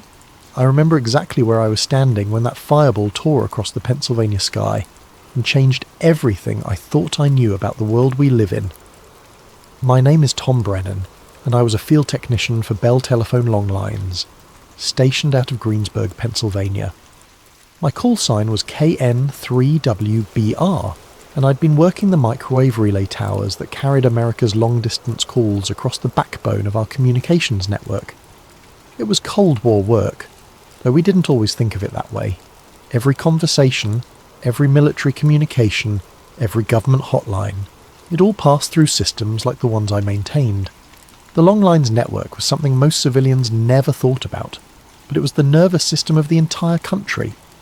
We had microwave towers stretching from coast to coast, carrying voice traffic, teletype communications, and data streams that kept America running.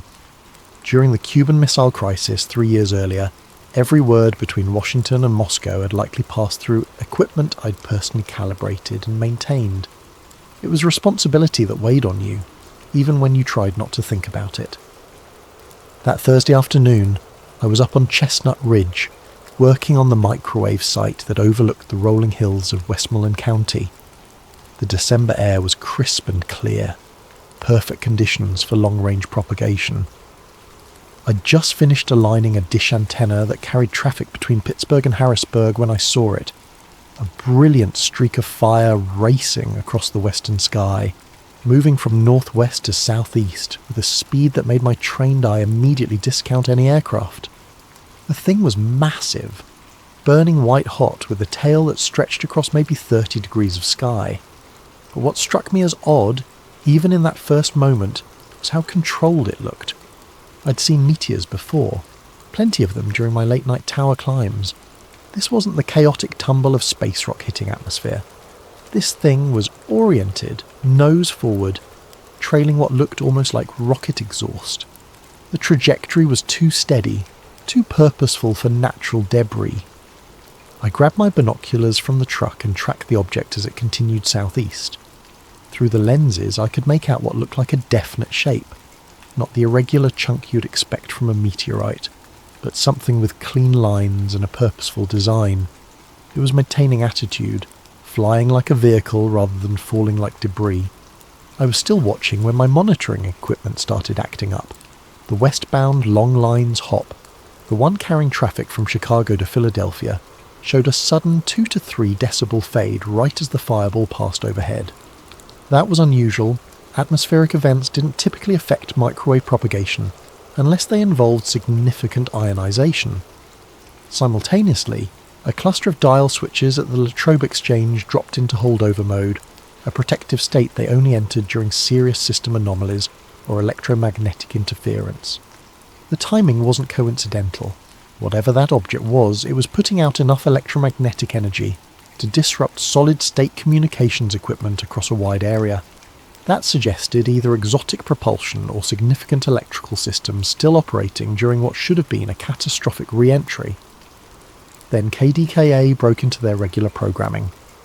"We're receiving reports of a brilliant fireball seen across western Pennsylvania and eastern Ohio," the announcer said, his voice carrying that professional tension of breaking news.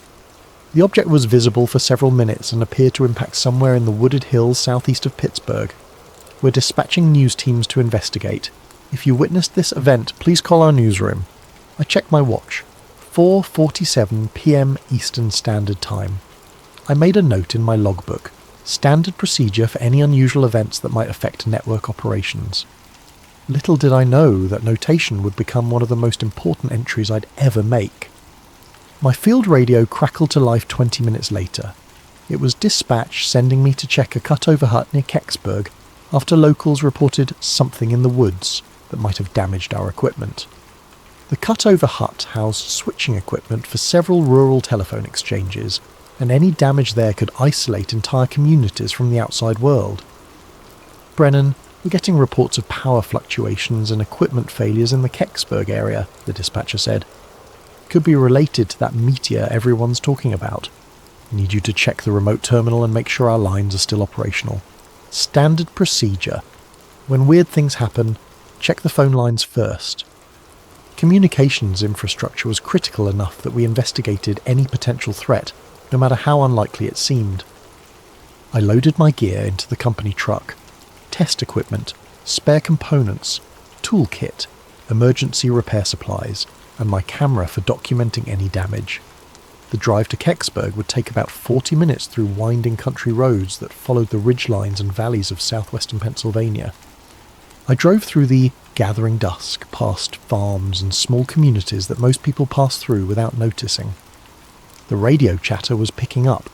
State police dispatchers coordinating response to multiple calls about the fireball, fire departments being put on standby, and civil defense officials asking about radiation monitoring equipment. Whatever had come down was generating serious official interest. The sun was setting behind the ridgelines, painting the winter sky in shades of orange and purple. Bare trees stretched skeletal branches against the darkening sky, and the first stars were becoming visible in the clear air. It was the kind of peaceful Pennsylvania evening that made you forget about Cold War tensions and space races and all the other anxieties of the modern world. I had no idea I was driving towards something that would haunt me for decades. The first sign something was seriously wrong came at the intersection of Route 982 and what the locals called Meteor Road, a name that would prove prophetic. A Pennsylvania State Police cruiser sat across the lane, its red and blue lights cutting through the gathering dusk.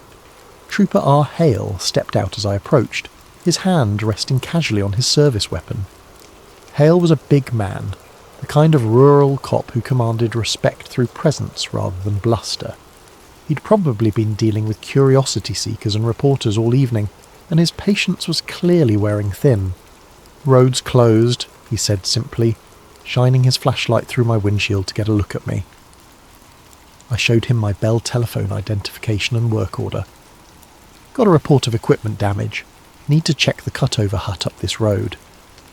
Hale studied my credentials for a long moment, comparing the photo to my face and checking the official letterhead. These guys were thorough, more thorough than you'd expect for a routine traffic control situation.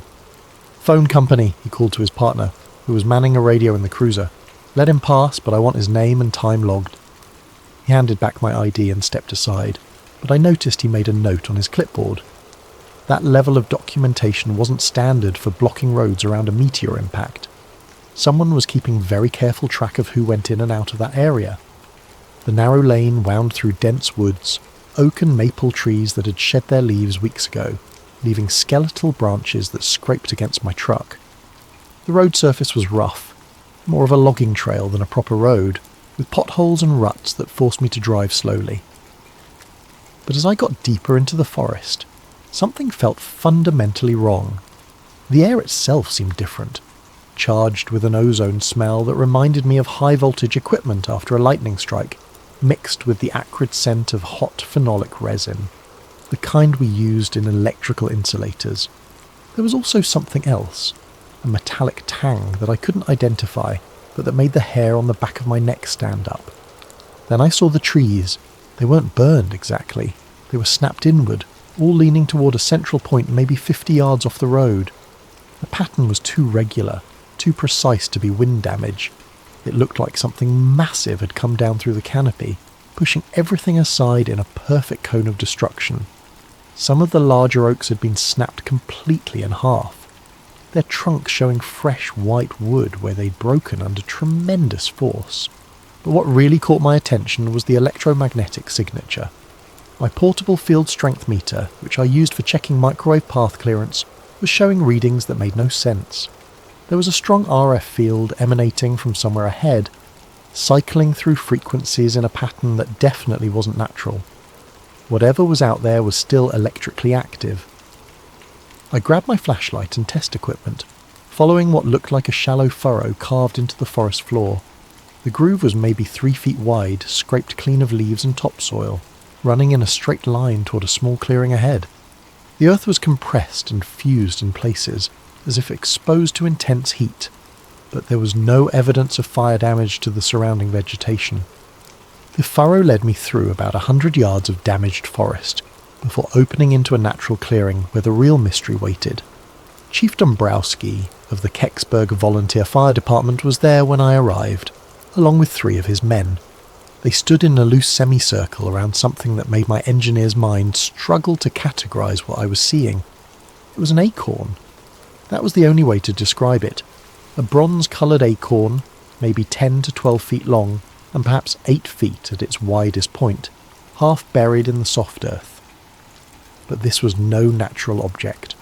The surface was smooth, machined, with what looked like copper-bronze alloy that still radiated heat despite the December cold. The metalwork was beautiful in its precision, showing no seams or joints, as if the entire structure had been formed from a single piece of metal. Around its widest point ran a dark band, maybe 18 inches wide, covered with markings that definitely weren't letters. The band appeared to be made of a different material, something darker and more heat-resistant than the main body. It was slightly recessed, like it had been designed to accommodate the markings without disrupting the aerodynamic profile of the object. "You see this too, right?" Chief Dombrowski asked, his voice carrying the careful tone of a man questioning his own sanity. "I mean, this isn't some kind of hallucination from carbon monoxide or something?" Dombrowski was a practical man, a volunteer firefighter who'd spent 20 years responding to vehicle accidents, house fires, and natural disasters. He wasn't the type to imagine things or get excited about strange phenomena, but standing there in that clearing, with this impossible object half buried in Pennsylvania soil, even he seemed shaken. I knelt down beside the object, close enough to see the markings clearly and feel the warmth radiating from its surface. The heat wasn't intense, but it was definitely there, a gentle warmth that suggested significant thermal mass cooling down from much higher temperatures.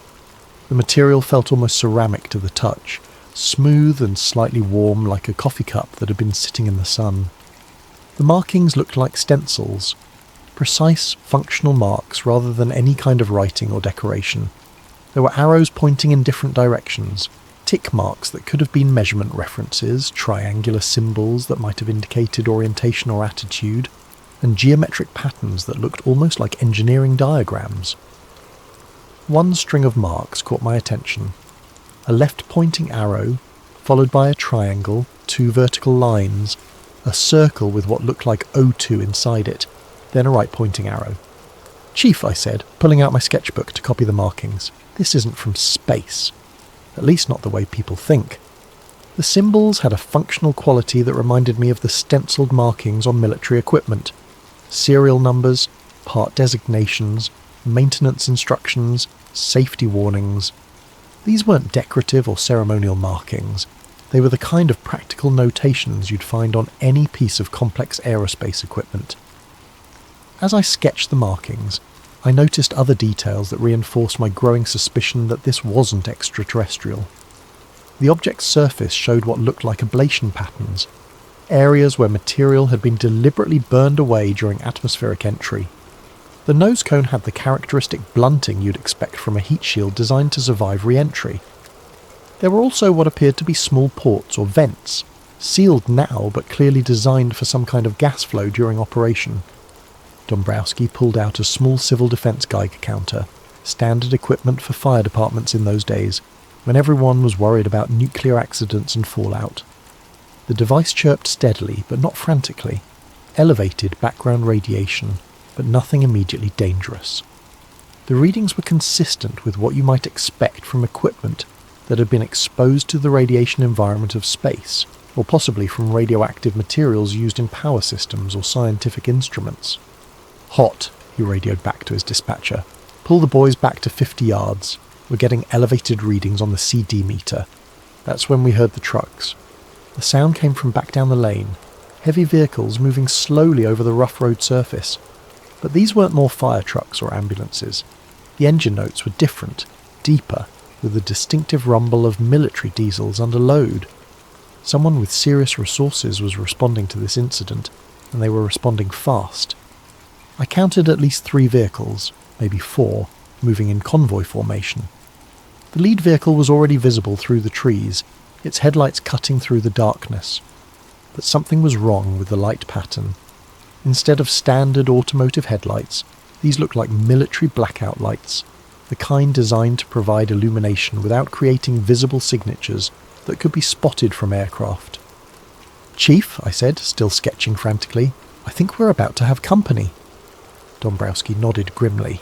He'd been in the Pacific during World War II, and he recognised the sound of military vehicles when he heard it. "Boys," he called to his firefighters, "pack up your gear and get ready to move. This just became somebody else's problem." I finished my sketch and tucked the notebook into my jacket pocket. Whatever was coming up that road, I had the feeling that documenting this scene was about to become much more difficult. The object itself remained motionless in its shallow crater, still radiating heat and electromagnetic energy, still defying easy categorization. But as I looked at it one more time, trying to memorize details that my sketch might have missed, I noticed something that would stick with me for decades. Near the base of the object, partially hidden by displaced earth, was what looked like a small panel or access port. The metal around it was slightly discoloured, as if it had been subjected to intense heat, but the panel itself appeared intact. If this thing was alien technology, why would it have panels that looked exactly like the kind of access ports you'd find on any terrestrial spacecraft or aircraft?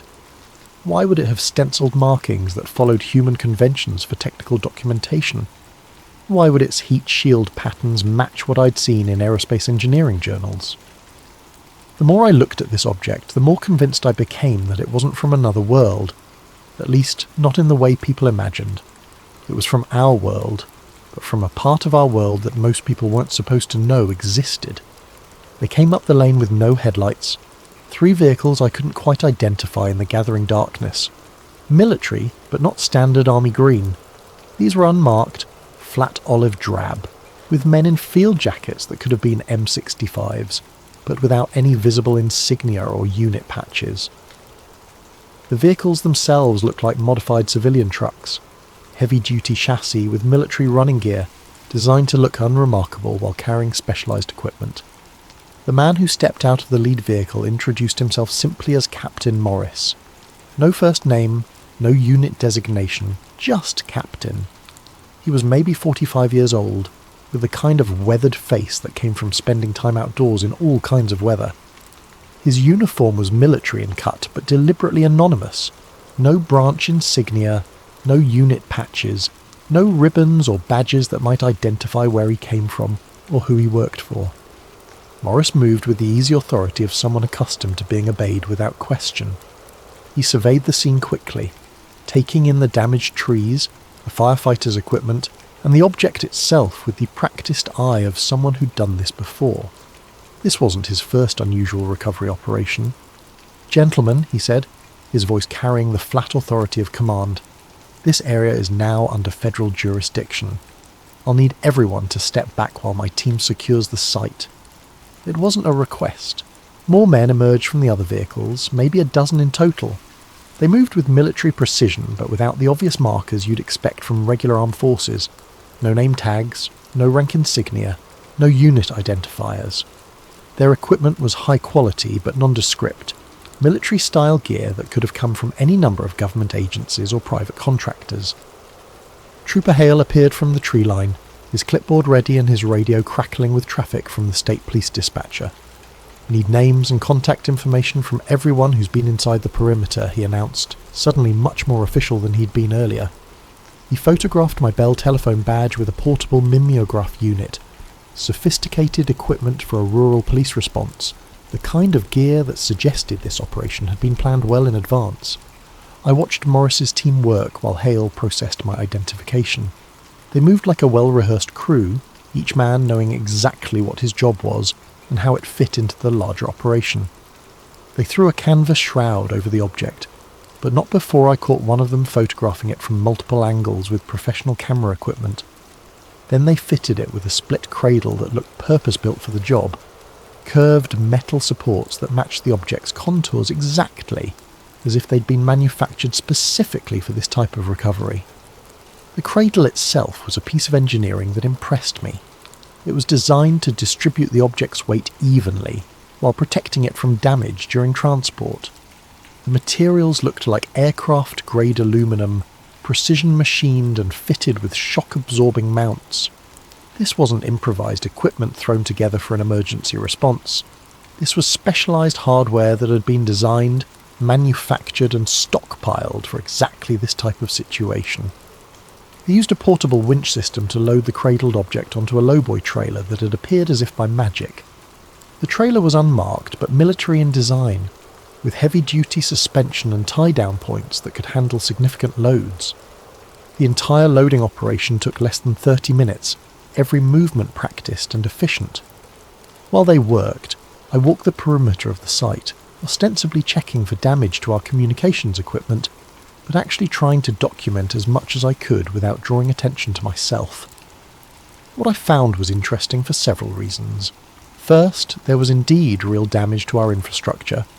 A burned waveguide isolator at a nearby microwave repeater, the ferrite core cracked and discoloured by what looked like intense electromagnetic energy. The damage was recent and severe enough to explain the signal anomalies I detected earlier. This wasn't staged or faked. Something had genuinely disrupted our equipment.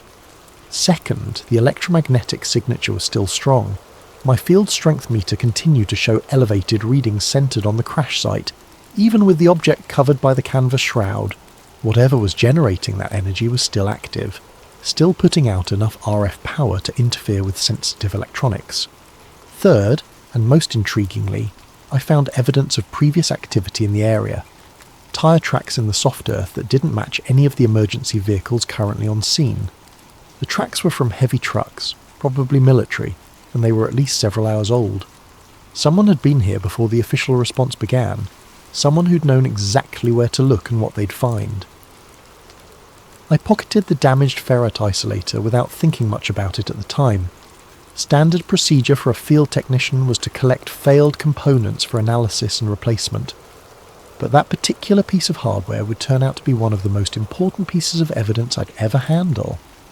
By 2300 hours, the convoy was gone.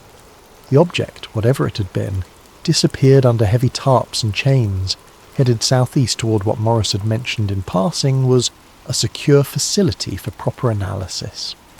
I later learned that the route they took led directly toward Lockbourne Air Force Base in Ohio, which specialised in handling sensitive materials and classified research programs. The cleanup was thorough and professional. Morris's team raked the impact site, collected soil samples that glowed faintly under their ultraviolet inspection lights, and even gathered fragments of damaged bark from the affected trees. They worked systematically, methodically, leaving nothing to chance. By morning, the only evidence of what had happened would be the broken trees themselves, and even those could be explained as storm damage to anyone who didn't know what to look for. But what struck me most about the entire operation was how routine it felt for Morris and his team. They weren't improvising or figuring things out as they went. They had procedures, equipment, and protocols specifically designed for this type of recovery. They'd done this before, probably multiple times, and they expected to do it again. As the last truck disappeared down the lane, I stood in the empty clearing with Chief Dombrowski and tried to process what we'd just witnessed. The forest was quiet now, except for the normal sounds of a December night. Wind through bare branches, the distant hum of traffic on Route 982, the occasional call of a night bird. "Tom," Dombrowski said quietly, "what do you think that really was?" I looked at my sketch one more time before putting it away. "Chief, I think it was ours. I think it was something we built, something that was supposed to come down somewhere else, and now somebody's got a lot of explaining to do to people with security clearances higher than ours." He nodded slowly. "That's what I was thinking too. But if it was ours, why all the secrecy? Why not just say it was a satellite or a test vehicle?" "Because," I said, "sometimes the truth is more dangerous than the mystery. Sometimes people would rather have you wondering about little green men than asking questions about what kind of technology we're actually capable of building." We packed up our equipment and headed back to the road, leaving behind only tyre tracks and trampled vegetation. But we both knew we'd witnessed something significant, something that would stay with us long after the official explanation started appearing in the newspapers. The drive back to town was quiet, each of us lost in our own thoughts.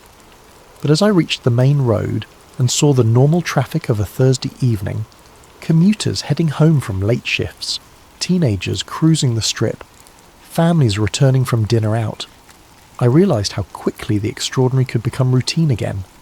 In a few hours this would all feel like a dream, something that might have happened to someone else. But I had my sketch, and I had the damaged isolator, and I had a growing certainty that what I'd seen in those woods was just the tip of a much larger iceberg that most Americans would never be allowed to see. The official story appeared in the papers the next day, just as I'd expected it would. A meteor had been observed across several states, probably fragments from the annual Geminid shower arriving early. Ground searches in the Kecksburg area had found nothing of significance. Some scorched earth and broken trees, but no meteorite fragments or other debris. Case closed, move along, nothing to see here. The Pittsburgh Post-Gazette ran a small item on page 3. Meteor search yields no evidence. The article quoted state police officials confirming that extensive ground searches had failed to locate any meteorite fragments, despite numerous eyewitness reports of an object impacting in the Kecksburg area.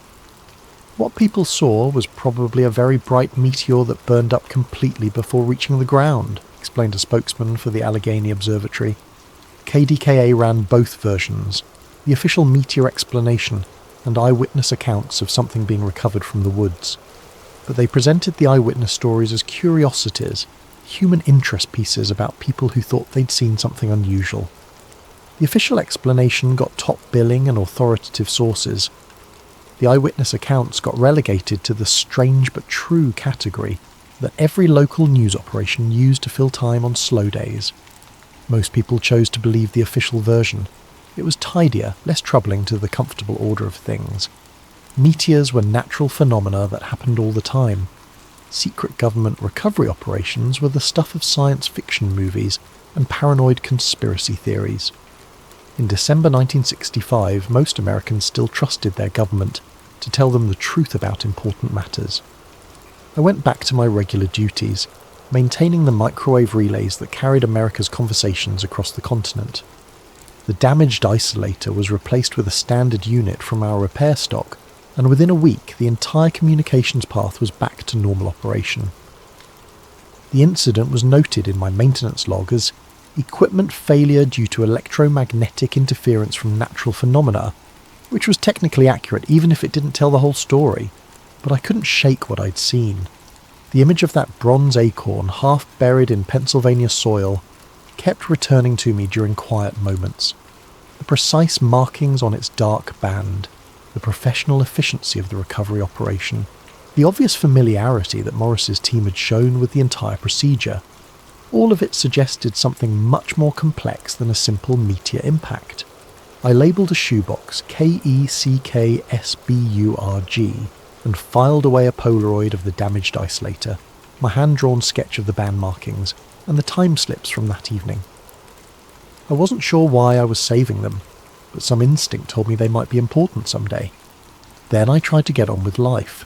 The 1970s brought significant changes to the communications industry. The longlines network was gradually being converted from analog microwave to digital systems. Satellite links were becoming more common, and the entire structure of American telecommunications was evolving rapidly. I found myself working on increasingly sophisticated equipment, systems that would have been pure science fiction just a few years earlier.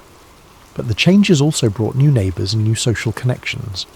Westinghouse had a significant presence in the Pittsburgh area, including their Astronuclear Laboratory, WANL, which had been working on nuclear rocket programs and heat shield technology for NASA. The NERVA project, which was developing nuclear thermal rockets for deep space missions, had generated a lot of advanced research into materials that could survive extreme temperatures and radiation environments. Over backyard barbecues and community events, I started picking up fragments of conversation from Westinghouse engineers who worked on these programs. They talked about ablative heat shields designed to protect spacecraft during atmospheric re-entry, about beryllium copper alloys that could withstand tremendous heat loads, about phenolic resin composites that charred away in controlled patterns to carry away thermal energy. I logged these conversations in a notebook, not sure why, but following an instinct that someday the pieces might fit together. The technical details they mentioned, the materials, the design approaches, the testing procedures, all seemed somehow relevant to what I'd seen in that forest clearing. But the connections remained tantalisingly vague, hints and suggestions rather than concrete evidence. During this period, I also became more aware of the broader context of aerospace development in the 1960s. The space race between the United States and Soviet Union had generated enormous investments in advanced technology, much of it classified and developed in parallel with the public NASA programs. Military research into reconnaissance satellites, communication platforms, and strategic defense systems was creating capabilities that the general public knew nothing about. The more I learned about these parallel programs, the more convinced I became that what had come down at Kecksburg was related to this hidden side of the space program. The object's design, the government's response, the professional efficiency of the recovery operation, all of it pointed to something that was both highly advanced and highly classified.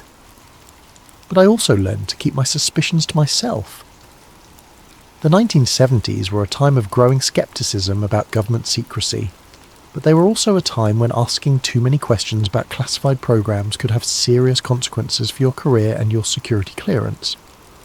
I was a communications technician with access to sensitive systems and facilities. Drawing attention to myself by pursuing conspiracy theories would not have been a wise career move, so I kept my documentation, maintained my notes, and waited for more information to surface. I had the patience that comes from working in technical fields, the understanding that complex problems often take years or decades to resolve, and that the most important insights often come from seemingly unrelated developments that suddenly reveal new patterns and connections. I also developed relationships with other technical personnel who might have relevant information. Ham radio operators, aerospace engineers, military contractors, research scientists, the informal network of people who worked on advanced technology projects, and might have insights into what the government was actually capable of building. These conversations were always careful, always indirect. Nobody wanted to violate security regulations or compromise classified programs. But over time, I began to piece together a picture of just how advanced American aerospace capabilities had become by the mid-1960s, and how much of that advancement was hidden from public view. The hints came in fragments. Stories about test flights that never appeared in public records, about facilities that didn't officially exist, about research programs that had been terminated without explanation. Individual pieces meant nothing, but together they suggested a shadow aerospace industry that was decades ahead of what most people imagined was possible. By the late 1970s, I had assembled enough circumstantial evidence to be fairly confident in my basic theory. What had come down at Kecksburg was an American test vehicle or satellite that had malfunctioned and come down in the wrong place. The recovery operation had been professional because it was routine. This was the kind of contingency that classified programs planned for and prepared to handle. But I still didn't have proof, and I wasn't sure I wanted it. The more I learned about the security apparatus surrounding advanced aerospace programs, the more I understood that pursuing this investigation too aggressively could have serious personal consequences. I was a technician with security clearance and access to sensitive facilities. Drawing the wrong kind of attention could end my career and potentially result in criminal charges, so I continued to collect information passively, filing away documents and conversations that might be relevant, but avoiding any active investigation that might trigger security concerns. I told myself I was being cautious and responsible. Looking back, I think I was probably being scared. The 1980s brought new developments that added context to my growing understanding of the incident. The Strategic Defence Initiative generated enormous investments in advanced materials and propulsion systems. Reports began surfacing about stealth technology that had been under development for decades. The Space Shuttle program revealed capabilities that had been theoretical just a few years earlier. All of these developments reinforced my belief that American aerospace technology in the 1960s had been far more advanced than most people realized. The materials, science, the propulsion systems, the guidance and control technology, all of it suggested that building something like what I'd seen at Kecksburg would have been technically feasible, if politically and financially challenging.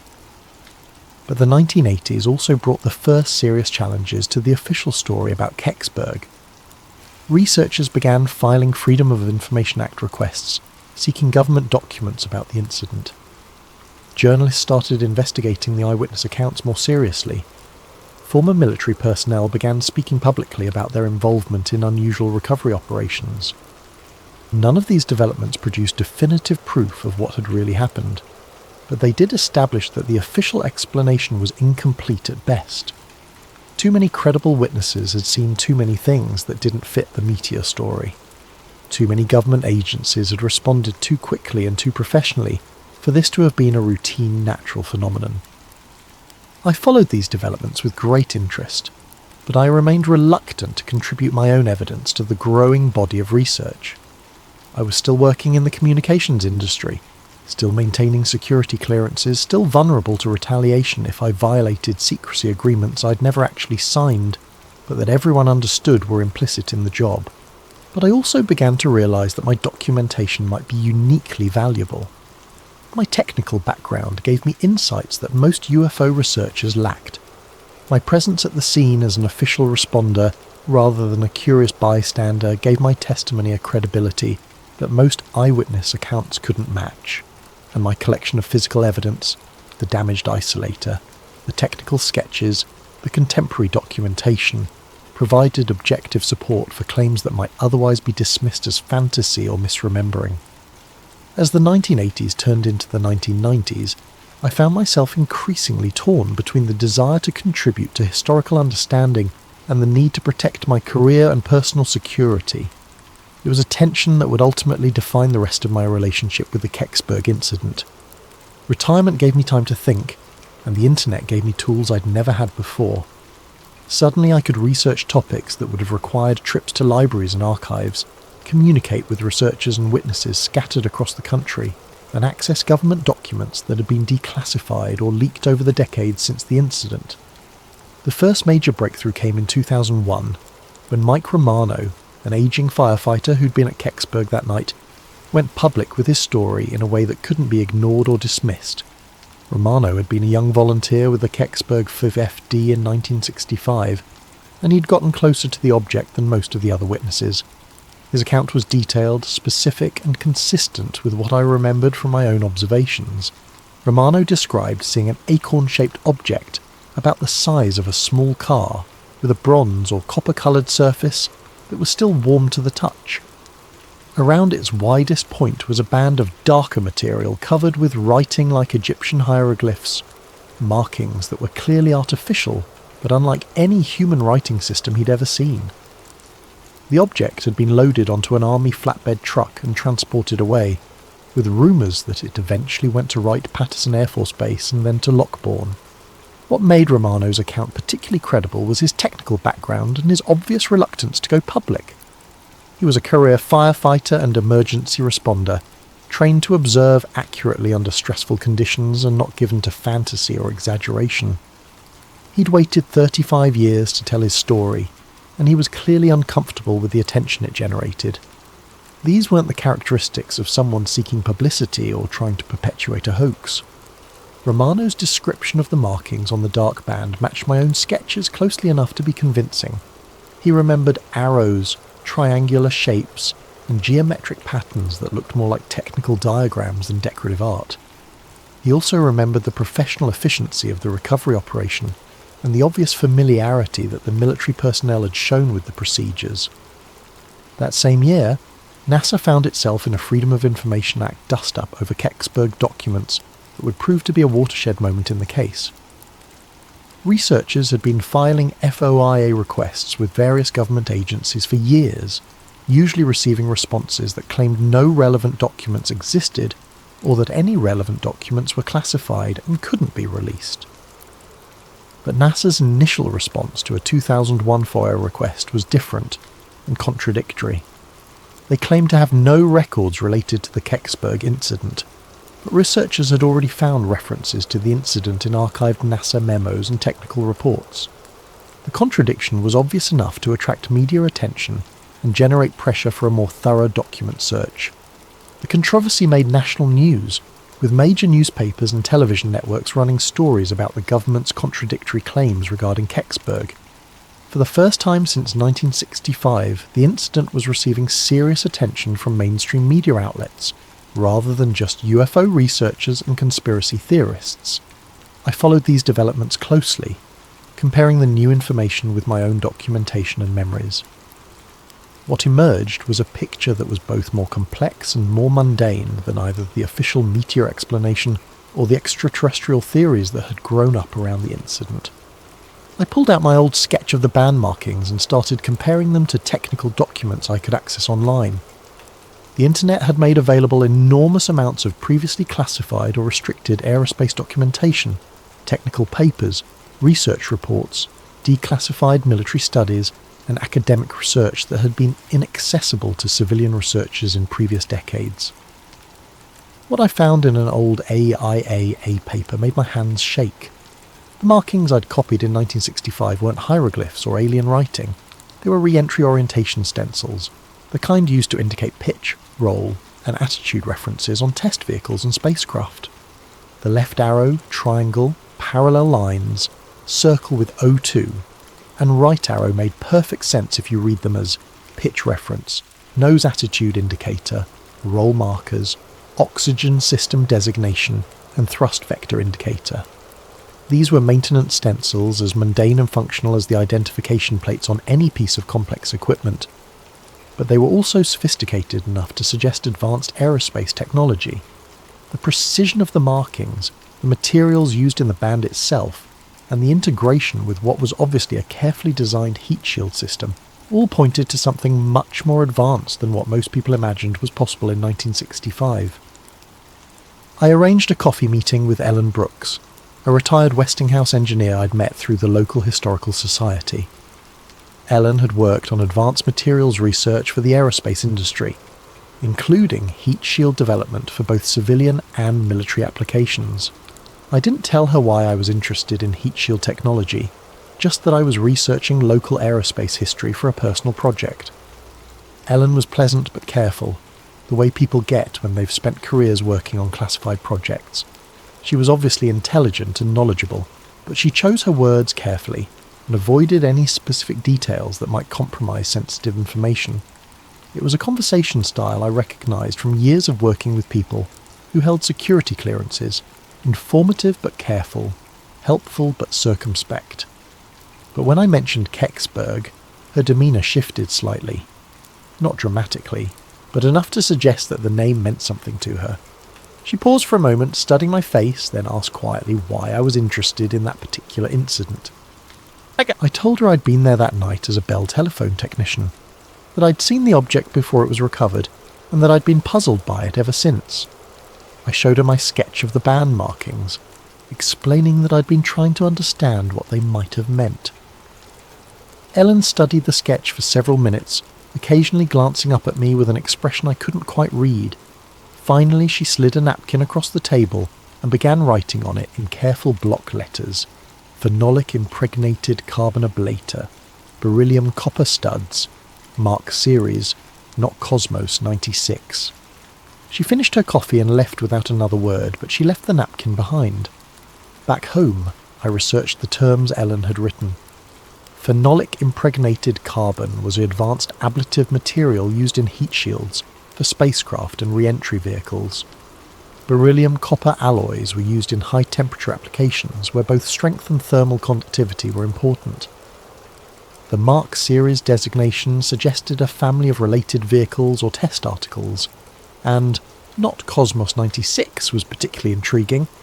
Cosmos 96 was a Soviet spacecraft that had reportedly failed during re-entry in 1965, and some researchers had suggested it might have been what came down at Kecksburg. Yet Ellen's note was telling me that whatever had crashed at Kecksburg was made of sophisticated American materials, was part of a series of related vehicles, and was definitely not the Soviet spacecraft that some people had theorized. It was American technology, advanced American technology, and it was part of a larger program that had produced multiple similar vehicles. I took another look at the ferry isolator I'd pocketed in 1965, 35 years after the incident. By this time, I had access to better testing equipment through a friend at the local college who ran a materials analysis laboratory. We could perform spectroscopic analysis that would have been impossible in 1965, and the results were fascinating. The spectrum analysis showed clear evidence of sodium-potassium contamination, NaK, the liquid metal coolant used in space nuclear power systems. There was also an odd bismuth trace that could have come from neutron-shielding materials used in nuclear reactors or radioisotope thermoelectric generators. The contamination patterns suggested exposure to operating nuclear systems, not just residual radiation from natural sources or weapons testing fallout. This was physical evidence that whatever had come down at Kecksburg had been equipped with nuclear power systems of some kind. In 1965, that technology existed, but was highly classified and limited to the most advanced military and space programs. It wasn't the kind of capability that appeared in natural phenomena, or even most conventional spacecraft. The implications were becoming clear, even as they raised more questions than they answered. What had crashed at Kecksburg was an American nuclear-powered spacecraft or re-entry vehicle, sophisticated enough to require advanced heat shield materials, and precise enough to need detailed orientation markings for maintenance and handling. It was part of a series of similar vehicles, suggesting an ongoing program rather than a one-off experiment, but it was also something that the government considered sensitive enough to require immediate recovery and continued secrecy decades after the fact. That level of protection suggested technology that was either still classified or related to programs that remained sensitive for political or strategic reasons. By 2003, I had assembled what I believed was a coherent picture of what had happened at Kecksburg. It wasn't extraterrestrial. It wasn't a simple meteor.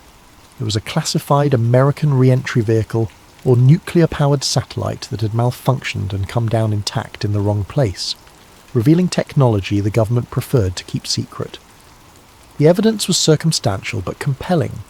The sophisticated materials Ellen had identified, the nuclear contamination I'd found in the isolator, the professional efficiency of the recovery operation, the ongoing secrecy surrounding government documents related to the incident.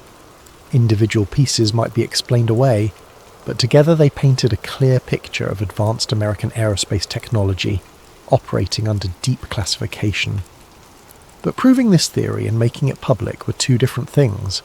I had evidence, but much of it was technical and difficult for non-experts to evaluate. I had connections to knowledgeable people, but most of them were constrained by security agreements and professional obligations. And I had personal risks to consider. Even in retirement, revealing classified information could have serious legal consequences. I began to draft a comprehensive report documenting my theory and the evidence supporting it. My plan was to contact a journalist who'd been covering the NASA FOIA controversy and provide them with a complete package that would finally explain what had really happened at Kecksburg. It would include photographs of the damaged isolator, my original sketch of the markings, the spectroscopic analysis results, Ellen's materials identification, and a detailed timeline connecting all the pieces. I spent weeks preparing the report, checking facts, verifying sources, and organising the evidence in a way that would be compelling to both journalists and the general public. This would be my contribution to historical understanding, my way of finally revealing the truth about an incident that had shaped my life for nearly 40 years. I was preparing to mail the package when I heard the knock at my door. It was past 10 in the evening, unusual for visitors in my rural neighbourhood. I lived on a quiet street in a small town outside Greensburg, the kind of place where people knew their neighbours, and unexpected late-night visits were rare enough to be noteworthy.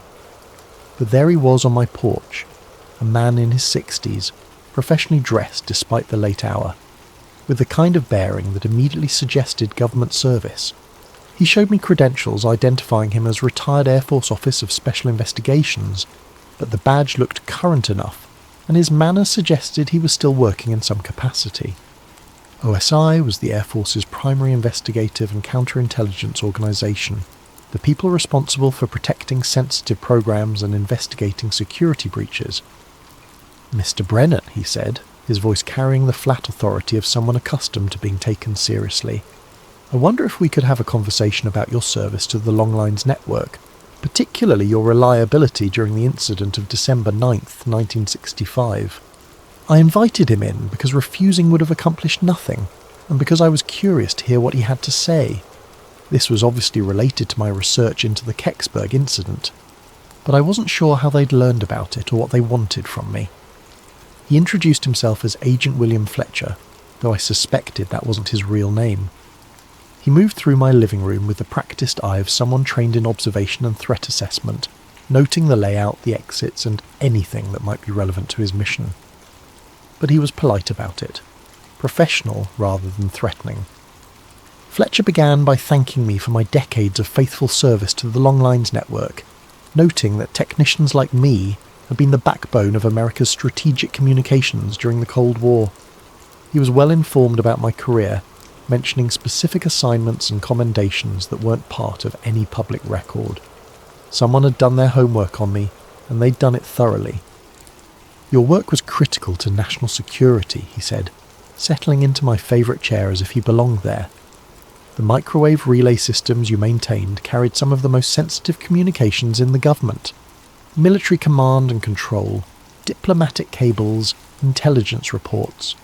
All of it depended on people like you keeping the systems operational under all conditions." He was correct, of course. The Longlines network had been designed to survive nuclear attack, to keep the government functioning even under the most extreme circumstances. During the Cuban Missile Crisis, every communication between Washington and Moscow had probably passed through equipment I'd personally maintained. It was a responsibility that had shaped my entire career. "We're particularly grateful for your discretion and professionalism during unusual incidents," Fletcher continued. "The events of December the 9th, 1965, for example. Your response was exemplary. You focused on your technical responsibilities, documented equipment damage appropriately, and didn't allow curiosity to interfere with operational security." Then he placed 2 documents on my kitchen table: a pension enhancement agreement that would significantly increase my retirement benefits, and a non-disclosure agreement with specific references to events observed during routine maintenance activities in Westmoreland County, December 1965. The pension enhancement was substantial, enough to make a real difference in my quality of life during retirement. It was presented as a recognition of my long service and the strategic importance of the work I'd done, a gesture of appreciation from a grateful nation for my contributions to national security. The non-disclosure agreement was more complex.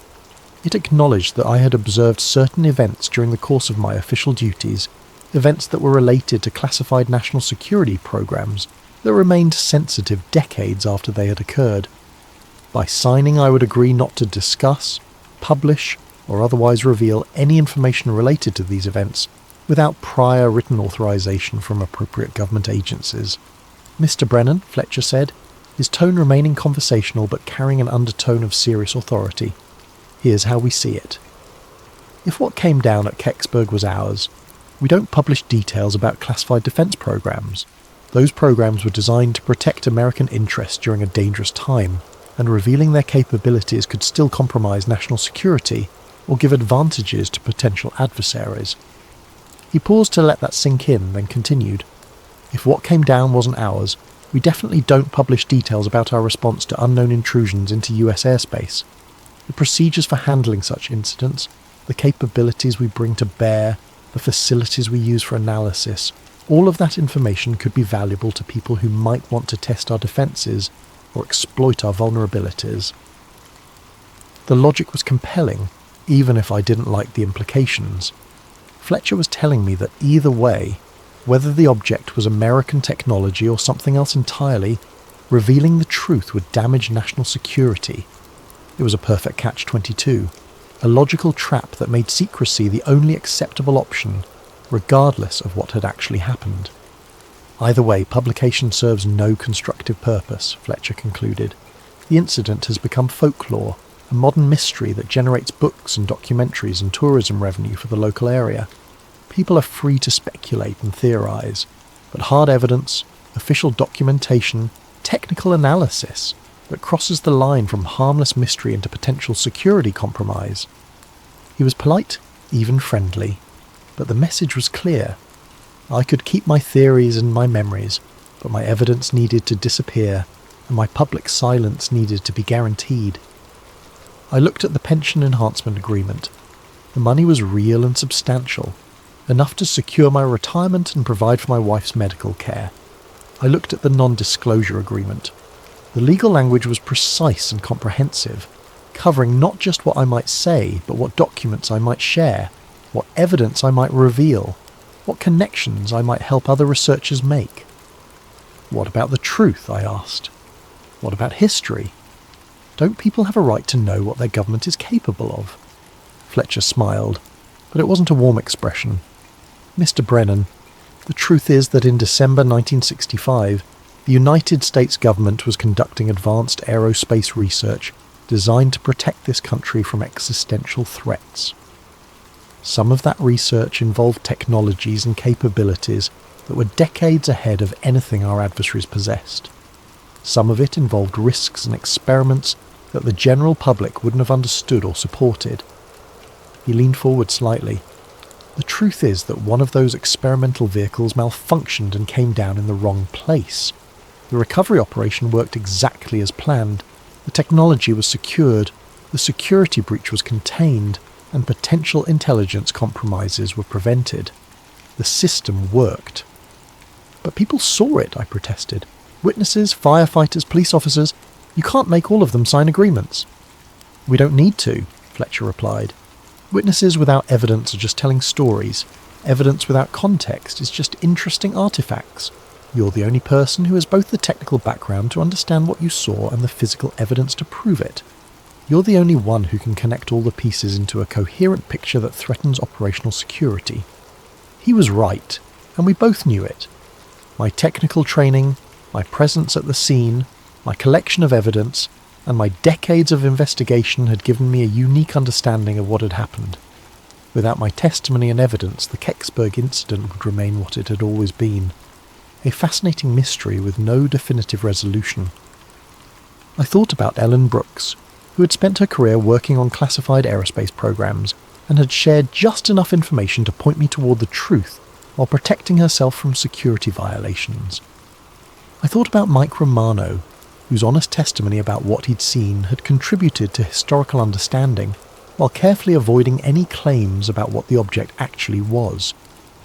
I thought about the bigger picture, the Cold War context that had made such programs necessary, the technological achievements that had remained hidden for decades, the ongoing security considerations that might still make secrecy advisable, and I thought about my wife, whose medical bills were mounting, and my own financial security and retirement. I signed the papers. The ferret isolator sits in my desk drawer now, next to Ellen Brooks's napkin, and my original sketch of the band markings. The shoebox labelled Kecksburg went to my lawyer with instructions that it remained sealed for 25 years after my death, long enough for any remaining security concerns to become irrelevant, but soon enough that the historical record might eventually be corrected.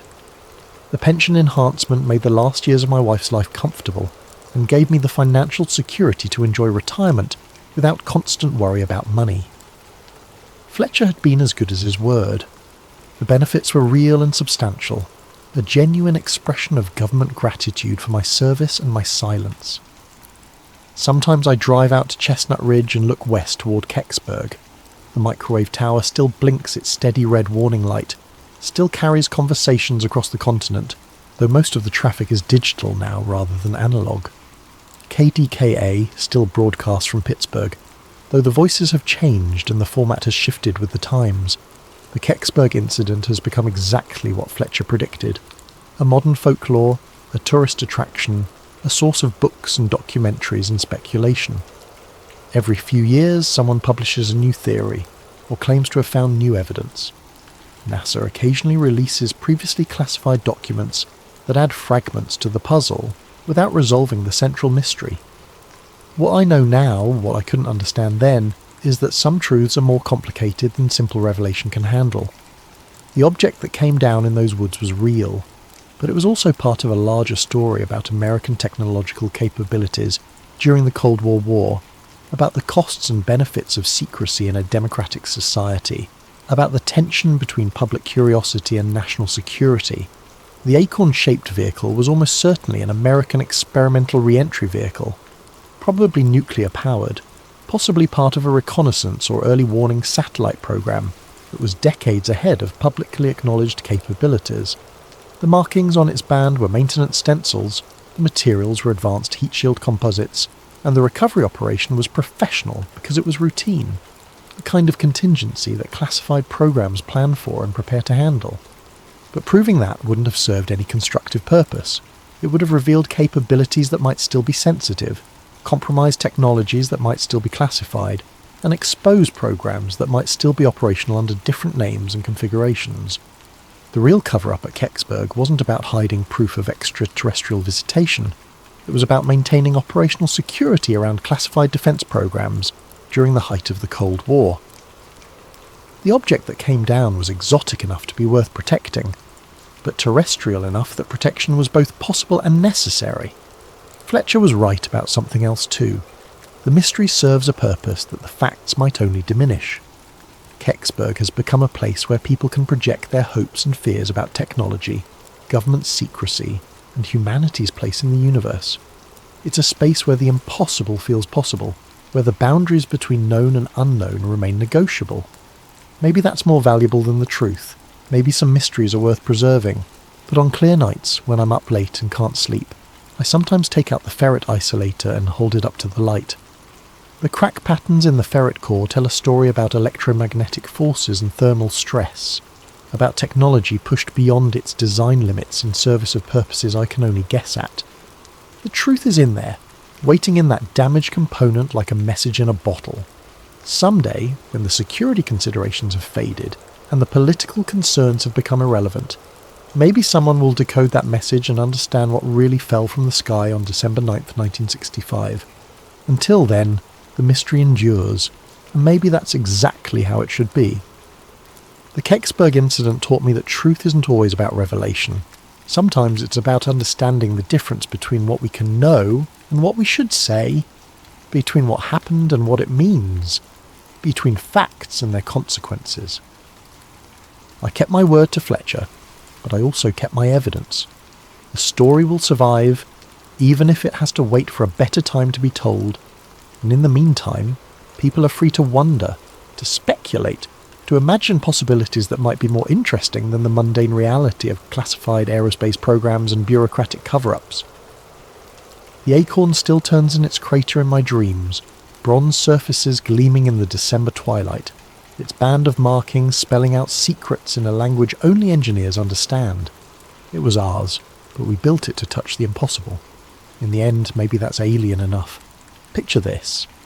You're working security at one of Miami's busiest shopping centres on New Year's Eve, expecting nothing more than the usual drunk tourists and teenage troublemakers. But then you witness something that changes everything. Something the authorities desperately want erased from existence. Tonight's story comes from a special video suggestion by CJB64648, and it's a deep dive into one of the most covered-up incidents in recent memory. If you enjoy these mysterious tales that keep you awake at night, make sure to like and subscribe to Sleep Theories and drop your own story suggestions in the comments below. You never know, your idea might be our next investigation. My name is Marcus Rivera, and I used to be somebody who slept peacefully at night. That was before January 1st, 2020, before I became the kind of person who checks over their shoulder in grocery store parking lots and keeps burner phones in different states. Before I learned that some truths are too dangerous to speak aloud. I'd been working security at Bayside Marketplace for 3 years when it happened. It wasn't glamorous work, mostly dealing with shoplifters pocketing designer knockoffs, breaking up fights between drunk college kids, and occasionally escorting belligerent tourists off the property. The pay was decent, the hours were steady, and in a city like Miami, steady work was a blessing I didn't take for granted. New Year's Eve was always busy. The marketplace transformed into a pulsing carnival of music, fireworks, and celebration. Street performers juggled fire while salsa dancers spun beneath strings of lights that turned the whole complex into something magical. I'd worked enough of these nights to know the rhythm, start quiet, build to chaos around midnight, then gradually wind down as people stumbled home or migrated to after-parties in South Beach. That night started exactly like all the others. I was stationed in the main security office, a cramped room lined with monitors showing feeds from 37 cameras throughout the complex. My partner, Julie Santos, was doing walking rounds while I kept watch on the screens. The usual suspects were out in force, teenagers trying to sneak alcohol, couples looking for dark corners to make out, and the occasional pickpocket working the crowd. At 11:47 p.m, my radio crackled to life.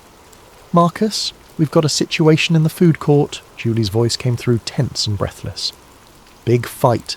Multiple juveniles involved. I'm calling it in." I leaned forward in my chair, switching the main monitor to the food court cameras. Sure enough, I could see a cluster of people in the centre of the dining area, with several figures on the ground and others throwing punches. It looked like a typical teenage brawl that had gotten out of hand. The kind of thing that happened when too many high school crews ended up in the same space, with too much alcohol and testosterone. "Copy that," I radioed back, already pulling up the incident report form on my computer. "I've got eyes on it. Looks like 6, maybe 7 individuals involved." Within minutes, the place was swarming with Miami-Dade police. I watched through the cameras as officers flooded the food court, separating fighters and zip-tying hands behind backs. Standard procedure for this kind of thing. I'd seen it dozens of times before.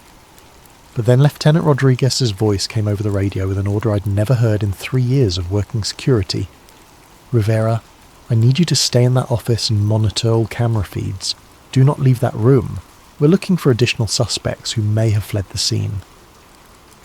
Additional suspects? I frowned at the monitors. From what I could see, they'd already detained everyone involved in the fight. But orders were orders, and I started systematically scanning through all 37 camera angles, looking for anyone running or acting suspicious. That's when I saw it. Or rather, that's when I saw him. Camera 23 covered the north parking lot, the area closest to the marina where most of the high-end tourists parked their rental cars. It was usually one of the quieter feeds. Not much foot traffic, just people coming and going from the restaurants along the water. But at 11:52 p.m, something moved across the screen that made me sit up straighter in my chair. A figure was walking through the parking lot, weaving between the police cars that had responded to the food court incident. At first glance, it looked like a person, tall, thin, wearing what appeared to be dark clothing. But something about the movement was wrong. It was too fluid, too purposeful. While everyone else in the area was either running toward the excitement or hurrying away from it, this figure moved with an almost predatory stillness. I leaned closer to the monitor and reached for the camera controls, zooming in for a better look. The figure was definitely tall, maybe 6.5 feet, possibly taller. The proportions seemed off somehow, like the limbs were too long for the torso, but the resolution wasn't good enough to be certain. As I adjusted the focus, trying to get a clearer image, the figure suddenly stopped walking and turned directly toward the camera. That's when I got my first real look at the face, or what should have been a face. The zoom wasn't perfect, but even through the pixelated digital enhancement, I could see that something was fundamentally wrong with this person's features. The head seemed too elongated, tilted at an angle that would have been uncomfortable for a human being, and the eyes reflected the parking lot lights like an animal's, throwing back twin points of cold white light. I blinked hard and refocused the camera, but when the image cleared again, the figure was gone. Not walking away, not running, simply gone, as if it had never been there at all. "What the hell?" I muttered, rewinding the feed to watch it again. But when I tried to replay the footage, the screen glitched. Digital static filled camera 23's feed, then cleared to show the parking lot as it should be.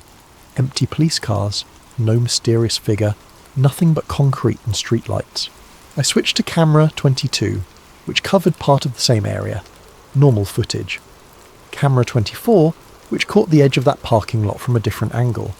Also normal. Only camera 23 had malfunctioned, and only for the exact duration when that figure had been visible. My hands were shaking slightly as I cycled through the other feeds, looking for any sign of the tall figure. Nothing.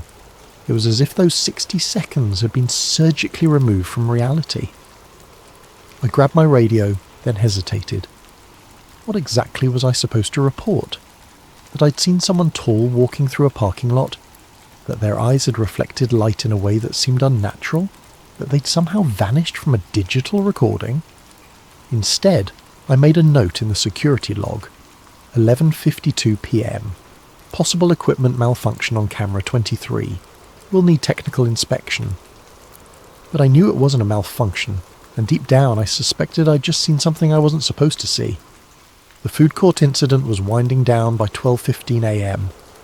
Most of the teenagers had been released to their parents with citations, and only 2 were being transported to the station for more serious charges. The crowd of onlookers had dispersed, and the marketplace was returning to its normal New Year's Eve rhythm of music and celebration. Lieutenant Rodriguez came by the security office to check in. "Everything quiet on the cameras, Rivera?" I almost told him about camera 23. Almost. But something in his expression, a tightness around the eyes, a forced casualness in his voice, made me hesitate. "Yeah, all quiet," I said instead. "Just the usual crowd control stuff." He nodded but didn't leave immediately. "Listen, we might be here for a while longer. Some follow-up we need to do. Keep monitoring those feeds, okay? Any unusual activity, you radio it in immediately. Unusual how? Just unusual." He turned to go, then paused. "And Rivera? Don't leave the office until we give the all clear. I mean it." After he left, I sat staring at the monitors with growing unease. In 3 years of working security, I'd never been told to stay in the office during an incident. Usually they wanted us out patrolling, being visible, helping to maintain order. This felt different. This felt like they were trying to keep me contained. At 12:45 a.m, curiosity got the better of me. Julie was still doing rounds somewhere on the south side of the complex. The radio had been quiet for 20 minutes. Most of the police seemed to have cleared out, leaving just a few units in the food court area. I made a decision that would change everything. I left the office. The night air hit me like a warm, humid wall as I stepped outside. Even in January, Miami nights carried that tropical weight that made your clothes stick to your skin within minutes. The sounds of celebration echoed off the water. Distant music, laughter, the occasional firecracker that someone had saved from earlier. I walked toward the north parking lot, telling myself I was just doing a routine patrol, that I wasn't specifically looking for any tall figures with reflective eyes, that I was just checking on the area where camera 23 had experienced its malfunction. The parking lot looked normal. Police cars had left tyre marks on the asphalt, and there were a few pieces of trash that would need to be cleaned up in the morning, but nothing out of the ordinary. I was about to head back inside when I heard it, a sound like static electricity but deeper, like the air itself was being torn. I turned toward the sound and felt every hair on my arm stand up. The sensation was immediate and overwhelming, like standing too close to a Tesla coil or walking beneath power lines during a storm. The air tasted metallic, sharp on my tongue, and then I saw it again. The figure was standing about 50 feet away, just beyond the edge of the parking lot lighting. It was definitely tall, taller than I'd estimated from the camera feed. 7 feet, maybe more. The proportions that had seemed off on the monitor were even more disturbing in person. The limbs were too long, the torso too narrow, and the head. The head was wrong in ways that my brain struggled to process. It stood perfectly still, watching me with those reflective eyes. There was an intelligence there that was unmistakably aware, unmistakably focused. It knew I was looking at it, and it was looking back. For a moment that felt like an eternity. We simply observed each other across that distance of concrete and shadow. I should have been terrified. I should have run, or screamed, or grabbed my radio. But instead I felt a strange sense of recognition, as if some part of me had been expecting this encounter. The figure tilted its head, too far to one side at an angle that would have snapped a human neck, and I heard that static sound again, stronger this time. The streetlights around me flickered. Then, without any visible movement, without taking a step or turning around, the figure simply wasn't there anymore. The absence was so complete that for a moment I wondered if I'd imagined the whole thing. But the hair on my arms was still standing up, and the taste of copper lingered in my mouth. I stood in that parking lot for another 10 minutes, waiting for it to return, but the night had gone back to normal. The air temperature returned to its typical subtropical warmth. The streetlights stopped flickering, and the only sounds were the distant echoes of New Year's Eve festivities. When I finally walked back to the security office, my legs were unsteady and my hands wouldn't stop shaking. I was barely back in my chair when the radio exploded with activity. All units, we have a code 7 in the north parking area. SWAT is en route. I repeat, SWAT is en route to Bayside Marketplace. Code 7. In 3 years of security work, I'd never heard that designation used. I grabbed the radio handbook from the desk drawer and flipped through the pages of police codes. Code 1 through Code 6 were all there. Everything from routine traffic stops to armed suspects. But there was no Code 7 listed. Through the security office windows, I could see flashing lights converging on the marketplace from multiple directions. More police cars than I'd ever seen for a single incident, plus several unmarked black vehicles that definitely weren't standard Miami-Dade units. Rivera. Lieutenant Rodriguez's voice came through my radio, sharp and urgent. "I need you out of that office. Now." "Sir? I thought you wanted me monitoring the cameras." "Plans have changed. Exit the building immediately and report to the main parking area. Do not return to the security office under any circumstances." I looked at the monitors one more time, scanning for any sign of the tall figure. All cameras showed normal activity. Police cars, officers moving with purpose, nothing unusual. Camera 23 was working perfectly again. As I stood up to leave, I noticed something I'd missed before. The timestamp on camera 23's feed was wrong. While all the other monitors showed the correct time, 1:23 a.m., camera 23's timestamp was stuck at 11:51 p.m. 11:51. 1 minute before I'd first seen the figure, I grabbed a pen and quickly wrote down the discrepancy on a piece of paper, shoving it into my pocket as I headed for the door. Outside, the scene was unlike anything I'd experienced in my years working security.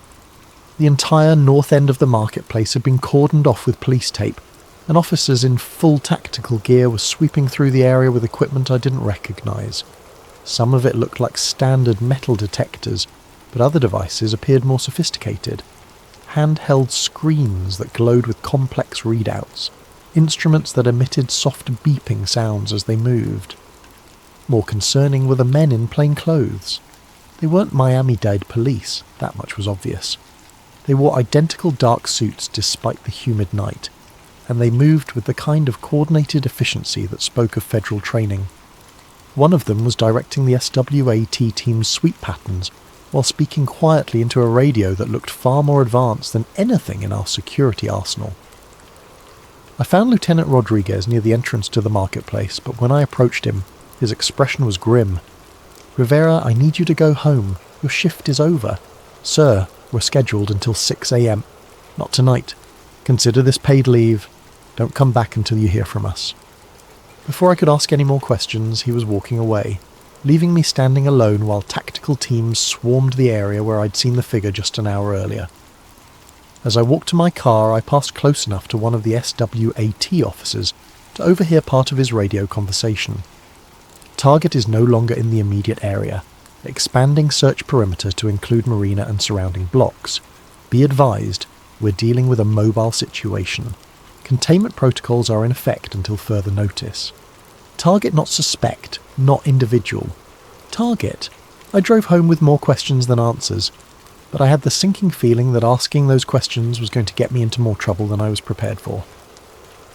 The next morning I called the security office to check in, and was told that all camera footage from New Year's Eve had been accidentally corrupted during a system update. 3 years of reliable digital storage, and the one night when I needed to review the feeds, everything had been wiped clean. I should have kept my mouth shut. Looking back, that's the decision that would have saved my job, my friendships, and quite possibly my life. But I'd seen something that defied explanation, and the official response was a cover-up so obvious it was almost insulting. The first person I told was Julie. We met for coffee 3 days after the incident, at a little Cuban place on Calle Ocho that we'd been to dozens of times before. Julie had been working security even longer than me, and if anyone would understand the strangeness of what had happened, it would be her. "The whole thing was weird, Marcus," she agreed, stirring sugar into her cortadito. "I've never seen that much police response for a food court fight, and the way they cleared us out afterward, it felt like they were trying to hide something." I leaned forward across the small table. "Julie, I think I saw what they were trying to hide." I told her everything. The figure on camera 23, the way it had vanished from the digital feed, the encounter in the parking lot, the reflective eyes and impossible proportions. I described the static electricity feeling, the way the streetlights had flickered, the sudden absence that had felt like a hole torn in reality itself. Julie listened without interrupting, her expression growing more sceptical with each detail. "Marcus," she said when I finished, "you know how that sounds, right?" "I know exactly how it sounds. But I also know what I saw. You were working a 12-hour shift on New Year's Eve. You'd been staring at security monitors for hours. Sometimes our eyes play tricks on us, especially when we're tired and stressed. It was the response I'd expected, but it still stung. The camera malfunction wasn't in my head, Julie. The timestamp error wasn't fatigue. Something happened that night, and they're covering it up." She reached across the table and squeezed my hand. "Even if something strange did happen, what are you planning to do about it? File a report? Call the newspapers? They'd laugh you out of the building." But I was already past that point. The need to understand what I'd witnessed had become an obsession that was keeping me awake at night. I'd spent the past 3 days researching everything I could find about unexplained sightings in Miami, government cover-ups, and cases where security footage had mysteriously disappeared. That night, I created an anonymous account on Reddit and posted a carefully worded description of the incident on several conspiracy theory forums. Security guard at major Miami tourist location witnessed unexplained figure during police response to disturbance. Figure showed non-human characteristics and disappeared from digital surveillance during apparent equipment malfunction. Heavy federal presence followed. All footage from incidents subsequently destroyed. Looking for information about similar encounters. The responses were immediate and varied. Most were the usual internet skeptics calling me crazy or asking for proof I couldn't provide. But a few responses stood out. User blackout Miami. Similar incident reported at government center in December. Tall figure seen on security cameras. Footage disappeared. Witnesses transferred or fired. User eyes on the skies. Check out Project Blue Book files from the 1960s. Miami has a history of unexplained encounters that get buried. User whistleblower warn. Delete this post immediately. They monitor these forums. You're already on their radar. I didn't delete the post. Instead, I started documenting everything I could remember about the incident, writing detailed accounts of the encounter and saving them in multiple locations. I scanned the handwritten note about the timestamp error and uploaded it to several cloud storage accounts. Within 48 hours, every single one of my posts had been removed by forum moderators citing unverified claims and potential misinformation. That's when I realised I was dealing with something much bigger than a simple cover-up. On Monday morning, I reported to work as usual, expecting to return to normal security duties. Instead, I was called into the Human Resources office before my shift even started. Margaret Chen, the HR manager, was sitting behind her desk with a file folder and an expression that told me this wasn't going to be a pleasant conversation. "Marcus, we need to discuss a serious violation of company policy that occurred during your shift on New Year's Eve." My stomach dropped. "What kind of violation?" "According to Lieutenant Rodriguez's report, you abandoned your assigned post despite direct orders to remain in the security office. You also failed to report unusual activity that may have been relevant to an ongoing police investigation." I stared at her in disbelief. "I was told to leave the office. Rodriguez himself ordered me to—" "That's not what his report says. According to the official record, you left your post without authorization and failed to cooperate with law enforcement during a critical incident." She slid a piece of paper across the desk. "This is your termination notice, effective immediately. Security will escort you from the building, and you're prohibited from returning to Bayside Marketplace property." I tried to argue, to explain what had really happened, but Margaret was already standing up, signalling that the conversation was over. "I'd strongly advise you to avoid discussing the details of your employment here with anyone," she said, as two security guards appeared in the doorway. "Your final paycheck will be mailed to your address on file."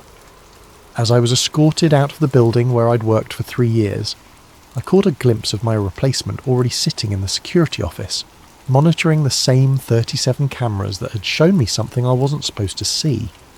That afternoon, I called Julie to tell her what had happened. Her phone went straight to voicemail.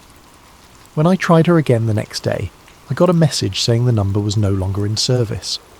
I never spoke to Julie Santos again. Losing my job should have been a wake-up call. A rational person would have taken the hint, moved on, and found new employment without asking too many questions about why their previous position had ended so abruptly. I was not a rational person. Instead of backing down, I doubled down on my investigation. If they were willing to fire me to keep me quiet, then whatever I'd witnessed was even more significant than I'd initially believed. I started by mapping out every business in the Bayside Marketplace complex, identifying potential witnesses who might have seen something unusual on New Year's Eve.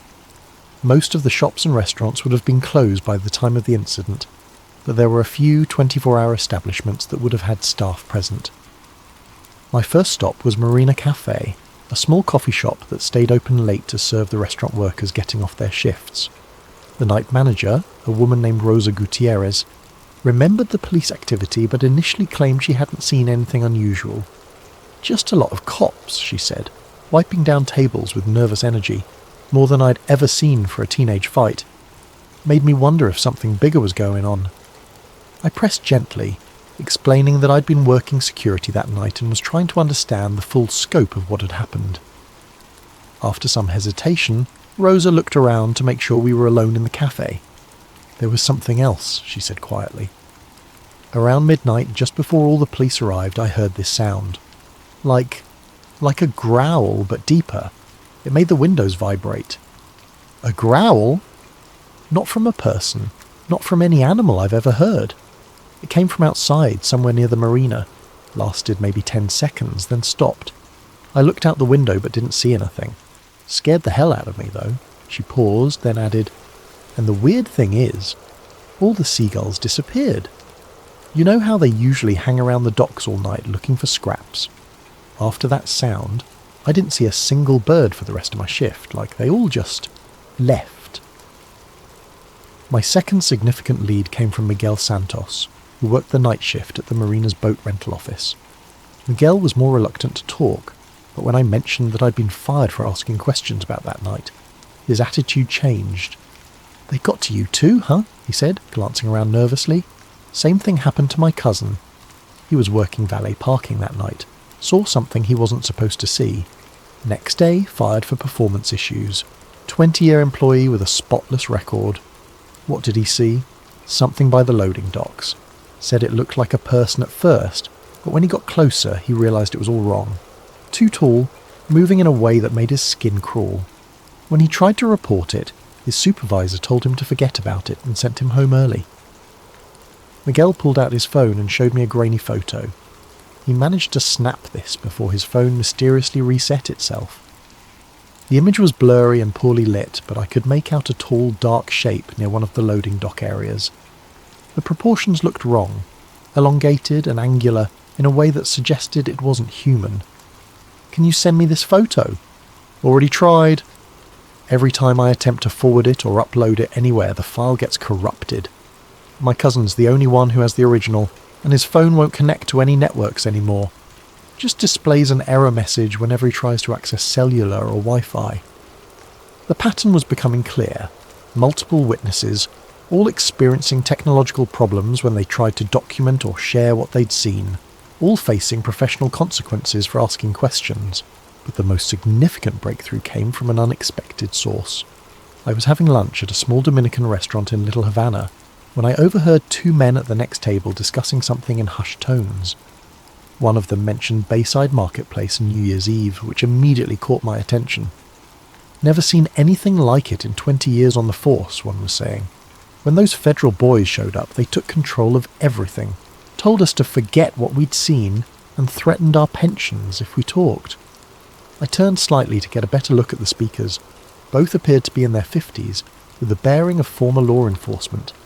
The one doing most of the talking was a large man with greying hair and tired eyes.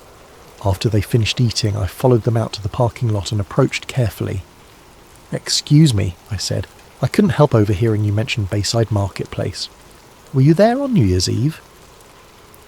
The man who'd been talking immediately tensed up. "Who's asking?" Someone who was there too.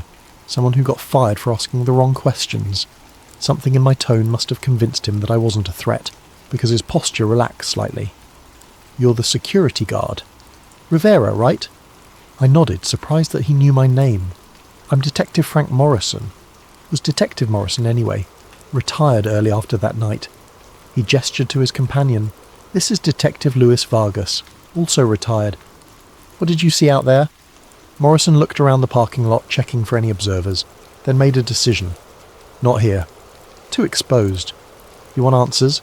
Meet us at the Whale Harbour tonight at 8. Come alone." The Whale Harbour was a dive bar in Key Biscayne, the kind of place where off-duty cops went to drink and complain about their jobs. When I arrived at 8, Morrison and Vargas were already there, sitting in a corner booth with a clear view of the entrance. "Before we start," Morrison said as I sat down, "you need to understand that everything we're about to tell you is off the record. We've got families, pensions, and a lot to lose. But what happened that night, it's been eating at us for months." He took a long drink from his beer, then began to speak. "We were called in as backup for the food court incident. Standard crowd control stuff, nothing unusual. But about 20 minutes in, we got new orders. Federal agents had arrived and were taking over the scene. They wanted us to establish a perimeter around the entire north end of the complex." Federal agents from which agency? That's the thing. They never identified themselves. No badges, no credentials shown to us. Just orders passed down from the lieutenant that we were to cooperate fully and ask no questions. Vargas leaned forward. "About an hour in, they brought in some kind of specialised equipment.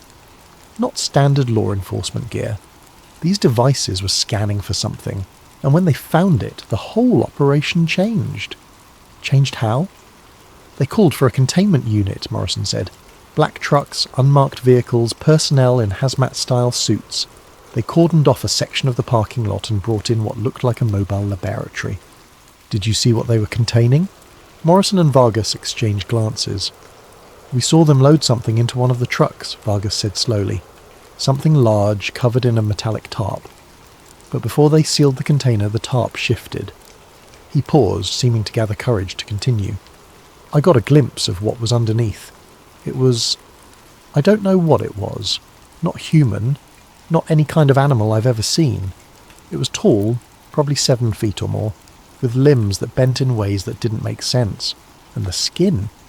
The skin looked wrong," Morrison finished. "Like it was reflecting light from underneath. Almost metallic, but organic at the same time.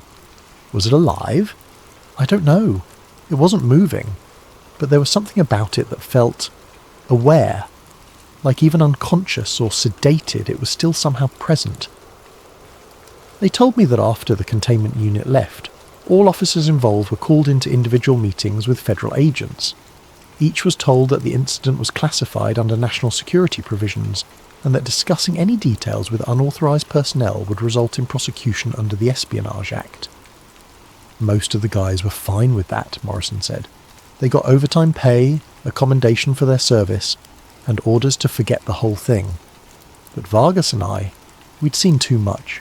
We started asking questions. What kind of questions? Whether this was an isolated incident, whether there had been similar events in other cities, whether the public had a right to know that something non-human was being covered up by our own government. Within a week, both detectives had been called into internal affairs investigations. Morrison was accused of excessive force during an unrelated arrest from 6 months earlier. Vargas was investigated for financial irregularities in his expense reports. Nothing they could make stick, Vargas said, but the message was clear. Keep quiet or face consequences. Both men had chosen early retirement rather than continue to work under the threat of constant scrutiny. The thing is, Morrison said as we prepared to leave, this isn't the first time something like this has happened in Miami.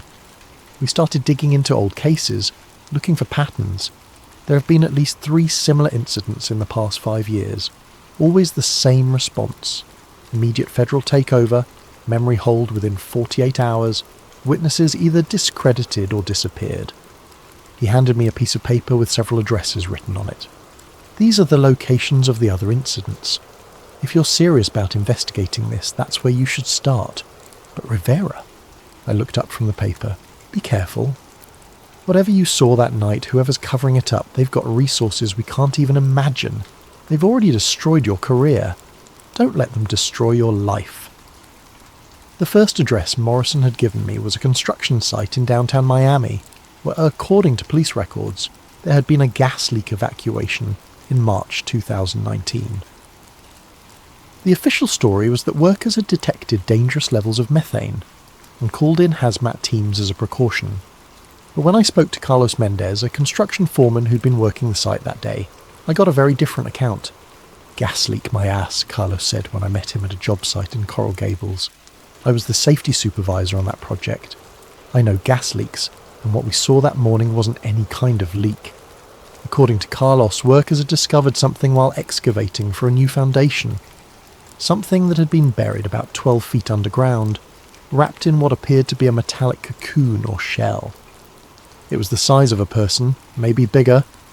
The outer layer was like nothing I'd ever seen, part organic, part technological. When we tried to cut through it to see what was inside, the whole thing started humming. Humming? Like electrical equipment, but alive somehow, and the temperature around it dropped about 20 degrees in a matter of minutes. Our breath was visible, right there in the middle of a Miami summer. Within hours, federal agents had arrived and declared the site a potential environmental hazard. All workers were evacuated, sworn to secrecy, and paid substantial bonuses for their discretion. They brought in equipment I'd never seen before, Carlos continued, extracted whatever was buried there and covered the whole thing up. Next day, official reports said it was a false alarm about gas levels. The second address led me to Virginia Key, where in August 2020, several witnesses had reported seeing strange lights over the water during what authorities described as military training exercises. Maria Rodriguez, who lived in a waterfront apartment that overlooked the bay, had been one of those witnesses. It wasn't aircraft, she told me as we sat on her balcony, looking out over the same stretch of water. The lights moved in ways that defied physics. They would hover motionless, then accelerate to impossible speeds, then stop instantly. No sound, no visible means of propulsion. She'd tried to record the lights with her phone, but every video came out distorted or completely black. The strange part was what happened afterward. For 3 days, no marine life was visible in the bay. No fish, no dolphins, no birds. It was like every living thing had fled the area. When Maria had tried to report her sighting to local news stations, she was told that the military had already provided an explanation, and that the matter was closed. The third address was the most disturbing. It led me to a residential neighbourhood in Homestead where, in November 2021, a family had reported a break-in with unusual circumstances. According to the police report I obtained through a records request, the Rodriguez family had called 911 claiming that intruders with non-human characteristics had entered their home during the night. I found Elena Rodriguez working at a local grocery store. She was a middle-aged woman with tired eyes who became visibly uncomfortable when I mentioned the incident. "I don't talk about that anymore," she said immediately. "My family. We've moved on." But when I pressed gently, explaining that I'd experienced something similar and was looking for answers, she agreed to meet me after her shift. "They came through the walls," she told me as we sat in her car in the grocery store parking lot. "Not through the doors or windows, through the walls themselves, like they could pass through solid matter." Eleanor described 3 figures, all tall and unnaturally thin, with elongated limbs and faces that seemed somehow incomplete. They had moved through her house silently, examining her family members as they slept, before departing the same way they had arrived. My youngest son, Diego, he woke up during it. He saw one of them standing over his bed. It looked down at him, and Diego said its eyes were like mirrors, reflecting everything but showing nothing. When Elena had called the police, they'd initially responded as if it were a standard home invasion, but when the responding officers heard her description of the intruders, everything changed. Within an hour, federal agents had arrived and conducted extensive interviews with the entire family. "They told us it was a shared hallucination caused by a gas leak," Elena said bitterly. But there was no gas leak, and hallucinations don't leave physical evidence. She showed me a photo on her phone. 3 perfectly circular indentations in her hardwood floor, each about 6 inches in diameter and a 1/4 inch deep. These appeared where they stood. The agents tried to convince us they'd always been there, but I'd lived in that house for 15 years. I knew every mark on those floors. After the investigation, Eleanor's family had been relocated to a different neighbourhood and given new jobs. Her husband, who'd been most vocal about the incident, had died in a car accident 6 months later, single-vehicle collision, ruled accidental. "That's when I stopped talking," Lena finished. "Whatever they are, whatever they want, someone very powerful is protecting them, and people who ask too many questions. Things happen to them." I was beginning to understand the scope of what I was dealing with. This wasn't just a cover-up of a single incident. It was a systematic suppression of information about ongoing contact with non-human entities. But I was about to learn just how closely I was being monitored. I just returned to my apartment after meeting with Elena when I noticed the man standing across the street. He was wearing a plain grey suit despite the Miami heat, and he was looking directly at my building. When I looked out the window again 10 minutes later, he was still there. The next morning, as I left for another interview with a potential witness, the same man was waiting by my car. "Mr. Rivera," he said as I approached. His voice was calm, professional, and completely devoid of emotion. "I think we need to have a conversation." He wasn't particularly tall or imposing, but something about his presence made my skin crawl. His eyes were the palest blue I'd ever seen, almost colourless, and when he looked at me, I felt like he was cataloguing every detail of my appearance. "Who are you?" "Someone who's been watching your recent activities with great interest. Your investigation into events at Bayside Marketplace, your conversations with former police officers, your meetings with the Rodriguez family." The fact that he knew about Elena immediately told me how thoroughly I was being monitored. "I'm just looking for answers," I said. "No, Mr. Rivera. You're looking for trouble, and you're very close to finding more than you can handle." He reached into his jacket and pulled out a manila envelope, handing it to me. "These are photographs taken outside your apartment building over the past week. Notice anything interesting?" I opened the envelope with shaking hands. Inside were a dozen surveillance photos showing me entering and leaving my building, walking to my car, meeting with various people. But it wasn't the photos themselves that made my blood run cold. It was the timestamp on each image. They had been taken from angles that should have been impossible, high above street level, as if the photographer had been floating in mid-air. And in several of the photos I could see partial reflections in windows and car mirrors that showed the photographer's position. The camera had been at least 30 feet off the ground. "We know everything you've been doing. everyone you've spoken to, every document you've accessed. You think you're investigating us, but we've been studying you since the moment you left that security office." He paused, letting that sink in. "You saw something you weren't supposed to see. That was an accident, an unfortunate coincidence. But instead of accepting the logical explanation and moving on with your life, you've chosen to pursue answers that could endanger national security." National security? What kind of national security requires covering up contact with non-human entities? The man's expression didn't change, but something flickered behind those pale eyes. The kind that prevents mass panic, economic collapse, and the breakdown of social order. Do you really think the public is ready to learn that they're not alone in the universe? That beings with technology beyond our understanding have been operating on Earth for decades? So you admit it. These things, whatever they are, they're real. I admit nothing. But I'm offering you a choice, Mr. Rivera. Walk away now, and you can return to your normal life. We can arrange new employment, perhaps relocate you to a different city if you prefer. All we ask is your silence. And if I refuse, then you'll discover that there are worse things than being fired from a security job." He turned to go, then paused. "You have 48 hours to decide. After that, the offer expires and other measures will be considered necessary." That night I found my car window smashed and my apartment door slightly ajar. Nothing was missing, but every electronic device I owned had been mysteriously reset to factory settings.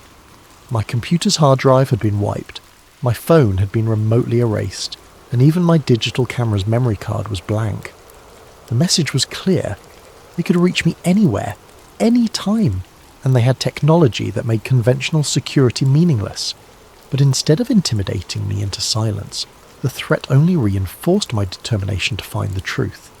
I spent the next day acquiring new equipment and creating backup plans that I hoped would be hardest to detect. Burner phones paid for with cash, anonymous email accounts accessed from public computers, physical documents stored in multiple locations. If they wanted to play surveillance games, I was going to make them work for it. My breakthrough came from an unexpected source, Detective Morrison. He called me on one of my new phones with information that changed everything. "Rivera, I've been doing some digging since our conversation. Found someone you need to meet. Former federal agent who worked these kinds of cases before he had a crisis of conscience." The meeting was arranged for a small cafe in Coral Gables. I arrived early and chose a table with clear sightlines to all entrances, paranoid now about being followed or monitored. The man who approached my table looked like he hadn't slept in weeks. He was thin, pale, with the kind of nervous energy that came from constantly looking over his shoulder. "You're Rivera," he said without preamble as he sat down. "I'm Agent Thompson. Former Agent Thompson, I should say. Morrison said you worked these cases." For 12 years I was part of a classified program that dealt with what we called anomalous contact events. What you witnessed at Bayside was just the latest in a long series of incidents that have been occurring with increasing frequency. Thompson looked around the cafe nervously before continuing. "The entities you saw, we call them visitors, have been making contact for decades. Not invasion-style contact, more like observation. Study. They seem to be monitoring human development, occasionally taking samples or specimens. Specimens? Missing persons cases that never get solved.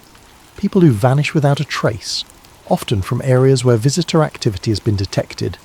The official position is that there's no connection, but the patterns are unmistakable." He pulled out a thick folder and slid it across the table. "These are copies of classified reports from similar incidents across the country. Miami has had more visitor activity than almost anywhere else, probably because of its location and population density." I opened the folder and found myself looking at government documents marked with classification levels I'd never seen before. Incident reports, witness statements, technical analyses of recovered materials. "Why are you showing me this?" "Because the program is changing direction. For years the policy was containment and secrecy. Document the encounters, clean up the evidence, silence the witnesses. But recently there's been a shift toward active cooperation. Cooperation? Trade agreements, technology exchanges. The visitors have been offering advanced science in return for access to human subjects and freedom to operate without interference. Thompson's voice dropped to barely above a whisper. Some people in the government think this is humanity's chance to make a quantum leap in technological development. Others think we're selling our species to entities whose motives we don't understand. He pointed to a specific document in the folder. That's a report from 3 months ago. A visitor delegation meeting with Pentagon officials to discuss expanded operations. Your incident at Bayside was part of a new protocol. Instead of completely hiding their activities, they're testing public response to limited exposure. You mean they wanted me to see them? Not you specifically, but someone. They need to gauge how humans react to direct contact, how effectively the cover-up mechanisms work, how much pressure it takes to silence witnesses. The implications were staggering. I hadn't stumbled onto a secret. I'd been used as a test subject in some kind of psychological experiment. What happened to the entity they captured at Bayside? Transported to a secure facility in Nevada. But Rivera, here's the thing. It wasn't captured. It was surrendered. The visitors sometimes allow us to take individuals for study. As part of the cooperation agreement, Thompson stood up to leave but turned back one more time. There's a transportation scheduled for tonight.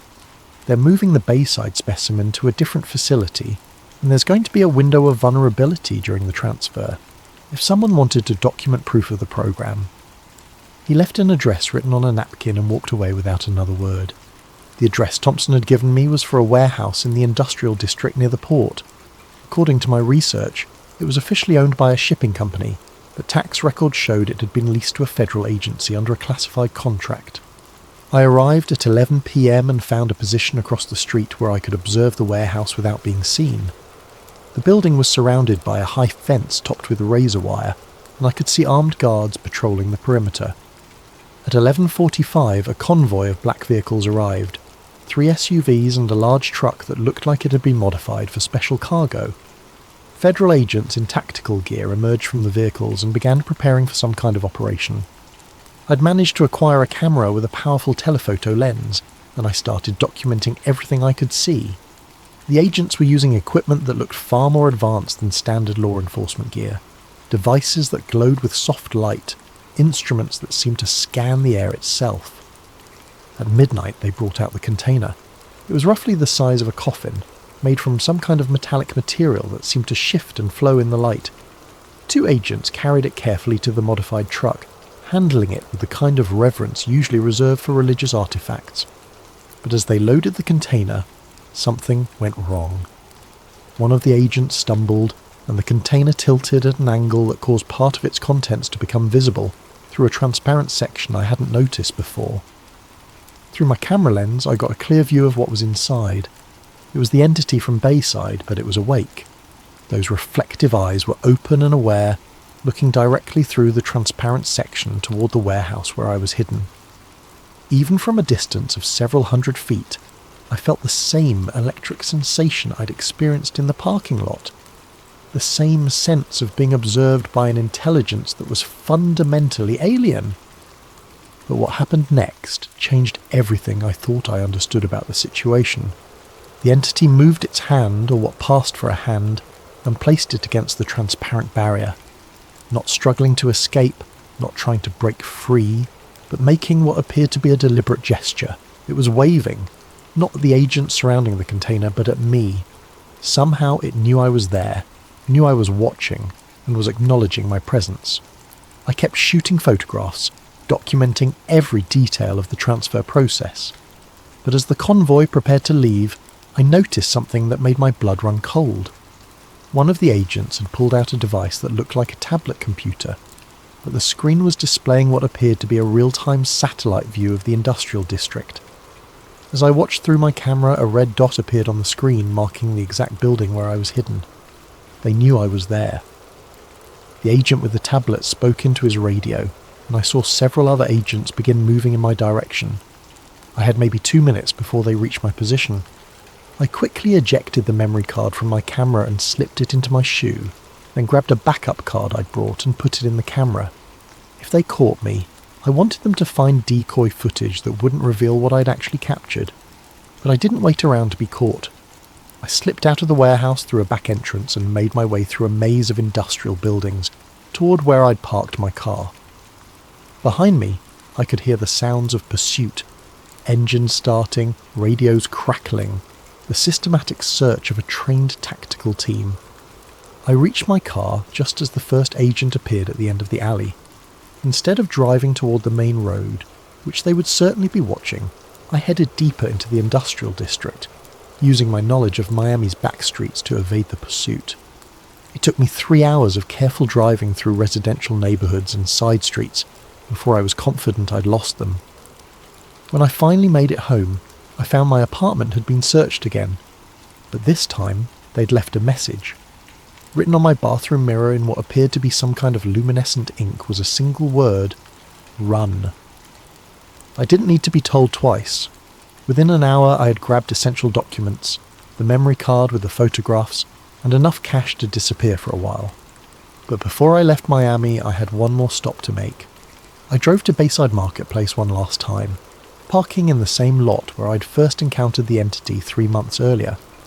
The place looked normal, tourists taking late-night photos, couples walking along the marina, the usual mix of activity that made Miami a 24-hour city. But I knew that beneath this normal facade something extraordinary was being hidden. I walked to the exact spot where I'd seen the tall figure that first night, looking for any signs of the encounter that had changed my life. The concrete looked the same, the lighting was unchanged, but I noticed something I'd missed before. There were small circular marks in the pavement, the same type of indentations Elena Rodriguez had shown me in her house. 3 perfect circles, each about 6 inches in diameter, arranged in a triangle pattern. They weren't damage from construction or wear patterns from foot traffic. They were too precise, too intentional. They looked like landing marks. As I knelt to examine them more closely, I heard a familiar sound, that electric static that seemed to come from the air itself. I stood up slowly and found myself face to face with the same entity I'd encountered months before. It was standing about 10 feet away, perfectly still, watching me with those reflective eyes. But this time, I wasn't afraid. After everything I'd learned, everything I'd discovered about the cover-up and the cooperation agreements, I realised that this wasn't a predator or an invader. It was a researcher, and I was part of its study. We regarded each other in silence for several long moments. Then, impossibly, it spoke. The voice didn't come through the air. It appeared directly in my mind, like a thought that wasn't my own. You have seen, you have documented, you have chosen to pursue truth despite consequences. Why? I asked. Not sure if I was speaking aloud or thinking the question. Your species stands at a threshold. Some among you are ready for broader contact. Others resist change. We study both responses. The government knows about you. They're working with you. Some among your leaders seek cooperation, others seek control. The outcome is not yet determined. What do you want from us? To understand, to evaluate, to determine if your species can join the broader community of intelligence. And if we can't? The entity tilted its head at that impossible angle, considering the question. Then you will remain isolated until you are ready, or until you are no longer capable of choice. The implications of that statement sent a chill through me, but before I could ask for clarification, the entity was speaking again. You have served your purpose, Marcus Rivera. Your reactions, your investigations, your resistance to suppression, all have provided valuable data. I was an experiment. You were a volunteer. You chose to see when others chose to look away. You chose to investigate when others chose to forget. You chose truth when others chose comfort. What happens now? Now you choose again. Accept silence and return to your previous existence, or continue seeking truth and accept the consequences. The entity reached into what appeared to be a pocket in its dark clothing and pulled out a small metallic device about the size of a smartphone. This contains evidence of our presence that cannot be erased or corrupted by your government's technology. Use it wisely. It placed the device on the ground between us, then stepped backward. We will be watching, Marcus Rivera. Your choices will influence how we proceed with your species. And then, just as it had before, the entity simply wasn't there anymore. I stood alone in the Bayside parking lot, holding an alien device that contained proof of everything I'd suspected. That was 6 months ago. I'm writing this from a small motel room in Colorado, the latest stop in a journey that has taken me across the country, as I stay ahead of the federal agents who are still hunting for me. The device the entity gave me has proven to be everything it promised, irrefutable evidence of non-human intelligence operating on Earth. I've uploaded copies of the files to dozens of secure servers, sent copies to journalists and researchers around the world, and created enough redundancy to ensure that the truth can't be completely suppressed. The response has been exactly what you'd expect. Most mainstream media outlets have ignored the evidence or dismissed it as elaborate hoaxes. Government officials have denied everything while simultaneously launching investigations into national security breaches. The usual debunkers have produced increasingly elaborate explanations for why, obviously alien technology must be some kind of military prototype. But some people are listening. Some people are investigating. Some people are asking the right questions. I've been contacted by witnesses from dozens of other incidents. Construction workers who found buried artifacts, military personnel who encountered craft that defied physics, scientists who were ordered to destroy research that proved too inconvenient. We're building a network of people who refuse to accept the official silence. People who believe that humanity deserves to know the truth about our place in the universe. The federal agents are still hunting for me. I change locations every few days, use only cash, avoid any kind of electronic communication that can be traced. But I'm not running scared anymore. I'm running strategic. Every day I stay free as another day to gather more evidence, to contact more witnesses, to build a case that even the most sophisticated cover-up can't suppress. Because I understand now that this isn't just about what I saw at Bayside Marketplace. It's about the future of human civilization, about whether we'll be allowed to make informed choices about contact with non-human intelligence, or whether those choices will be made for us by a small group of government officials and corporate interests. The entities, the visitors, whatever we choose to call them, are real. They're here, they're studying us, and they're waiting to see what kind of species we really are. Some in our government have chosen cooperation and secrecy. They've decided that humanity isn't ready for the truth, that panic and social collapse would be inevitable if people knew we weren't alone. I believe they're wrong. I believe that people deserve to know, that we have the right to participate in decisions about our own future. That truth, however disturbing, is better than comfortable lies. So I'm going to keep running, keep investigating, keep documenting. I'm going to find every witness, gather every piece of evidence, and build a case so comprehensive that even the most sophisticated disinformation campaign can't discredit it. They took my job, my friends, my normal life, but they can't take what I saw that night at Bayside. They can't erase the truth, and as long as I'm alive and free, I'm going to make sure that truth eventually reaches the people who deserve to know it. The hunt continues. My name is Marcus Rivera, and this is my testimony. If something happens to me, if I disappear or die under suspicious circumstances, remember that the truth doesn't die with the messenger. They're here, they're watching, and humanity's future hangs in the balance of choices we're not even being allowed to make. The question isn't whether we're alone in the universe. The question is whether we're brave enough to handle the answer. What if the objects we see streaking through our solar system aren't just cosmic debris? What if some of them are watching, waiting, and following a pattern we're only beginning to understand?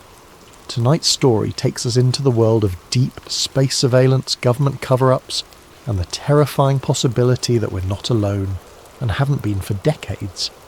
If you enjoy stories like this that blur the line between science and the unknown, make sure to hit that like button and subscribe to Sleep Theories for more content that will keep you questioning what's really out there, and drop a comment below letting me know what time you're listening and where you're from around the world. I love connecting with fellow night owls and mystery seekers. Now, let's dive into the Atlas pattern. The coffee had gone cold hours ago, but I kept sipping it anyway.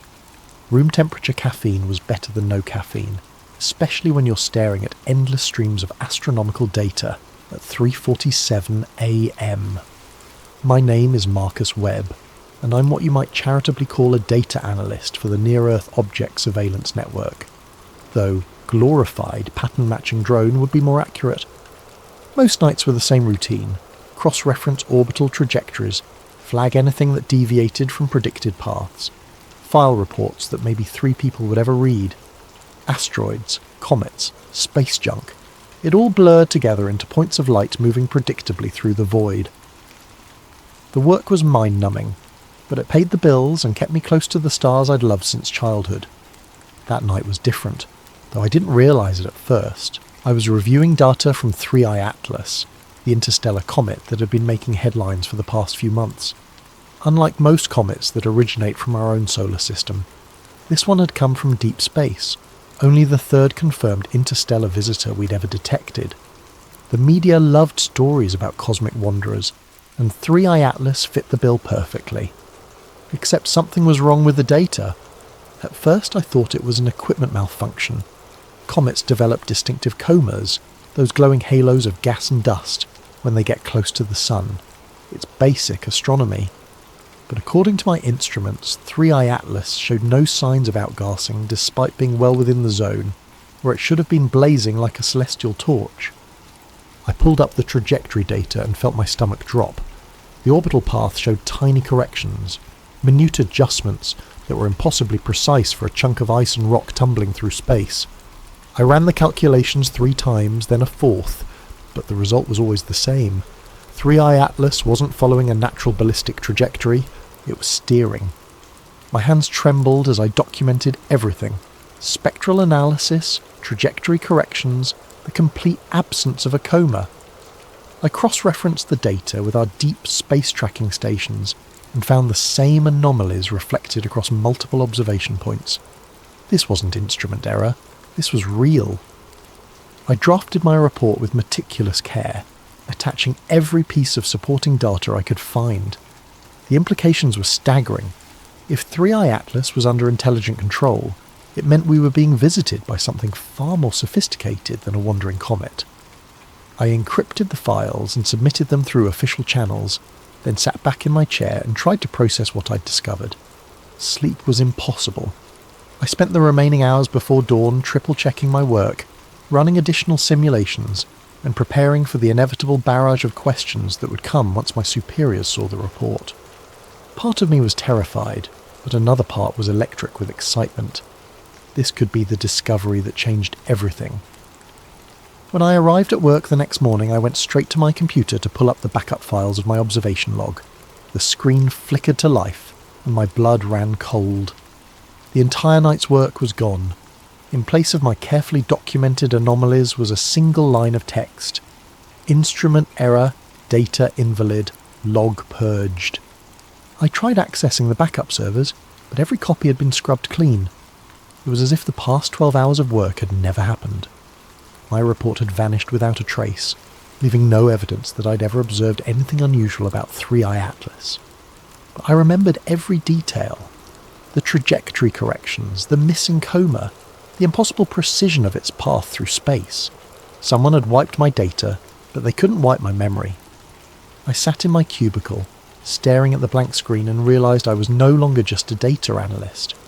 I had become a witness to something that someone very powerful didn't want the world to know.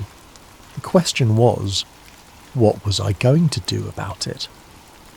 The fluorescent lights hummed overhead, casting their sterile glow across rows of identical workstations.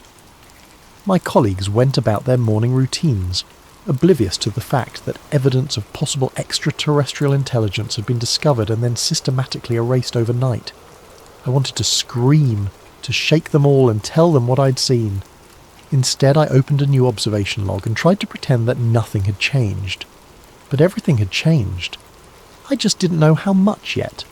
I spent the morning trying to reconstruct my observations from memory, but without the raw data, it felt like chasing shadows. Every time I pulled up 3I Atlas in the current tracking system, the trajectory looked perfectly normal.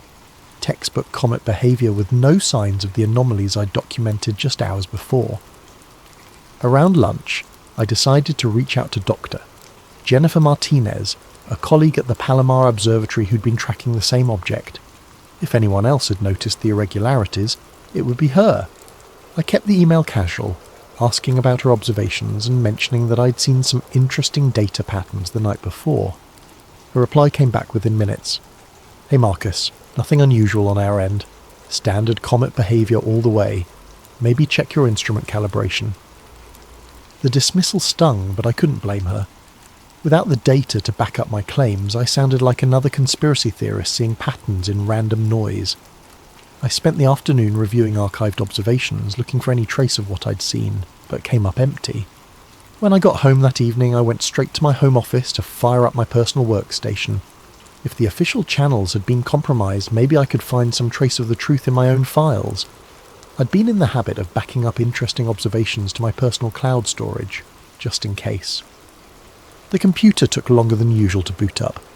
When the desktop finally appeared, I noticed immediately that something was wrong. Files were missing, folders had been rearranged, my backup directories were completely empty.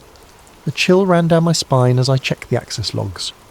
According to the timestamps, my computer had been remotely accessed while I was at work.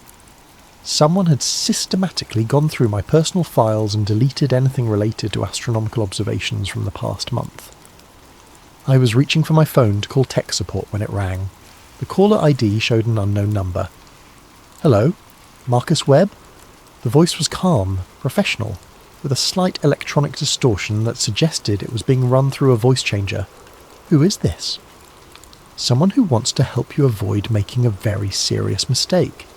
You filed a report last night about anomalous observations of Object 3I Atlas. That report has been classified and removed from all systems." My mouth went dry. "I don't know what you're talking about." "Mr. Webb, we know exactly what you saw, and we know you backed up the data. We also know you've already reached out to colleagues trying to verify your observations. This is your only warning. You didn't see what you think you saw. Drop it." "Listen, I don't know who you are, but we know where you live, Marcus. We know about your sister in Portland, your ex-wife in Denver, your elderly parents in Florida. We know about your mortgage, your student loans, your chronic insomnia, and your prescription for Ambien. We know everything about you, and we're asking you nicely to forget about last night." The line went dead. I sat in my darkened office, phone still pressed to my ear, trying to process what had just happened. The specificity of the threats was terrifying. They weren't bluffing. Someone had compiled a complete dossier on my life, and they were willing to use it to keep me quiet. But quiet about what? If 3I Atlas was just a comet, why go to such elaborate lengths to cover up my observations? The very existence of this conspiracy suggested that what I'd seen was real, and more significant than I'd imagined. I walked through my apartment, checking locks and drawing curtains. Every shadow seemed to harbour potential surveillance, every car passing on the street a possible threat. I'd stumbled onto something that powerful people desperately wanted hidden, and now I was in their crosshairs. The smart thing would be to listen to the warning, delete whatever remaining files I could find, and pretend the whole thing never happened. I could go back to my quiet life of routine observations and meaningless reports. I could be safe, but I couldn't get the image out of my head. That metallic glint making impossible course corrections as it sailed through the void. If this was evidence of extraterrestrial intelligence, didn't the world have a right to know? I made a decision that would haunt me for months to come. Instead of backing down, I was going to dig deeper. The next few days passed in a haze of paranoia and careful routine. I went to work, processed data on mundane asteroids, and avoided anything remotely connected to 3I Atlas. My supervisors seemed satisfied that I'd gotten the message, but I could feel their eyes on me whenever I moved through the office. At home, I'd become obsessive about security. I disconnected my personal computer from the internet and started using an old laptop with a VPN connection from various coffee shops around the city. If someone was monitoring my activities, I was going to make it as difficult as possible. It was on Thursday night, exactly a week after my initial observations, that everything changed again. I was reviewing innocuous comet data on the disconnected computer when a notification chimed from the old laptop. New email. That was odd. I hadn't given the address to anyone, and it was supposed to be completely anonymous. The sender field was blank. The subject line read simply, "You're not alone."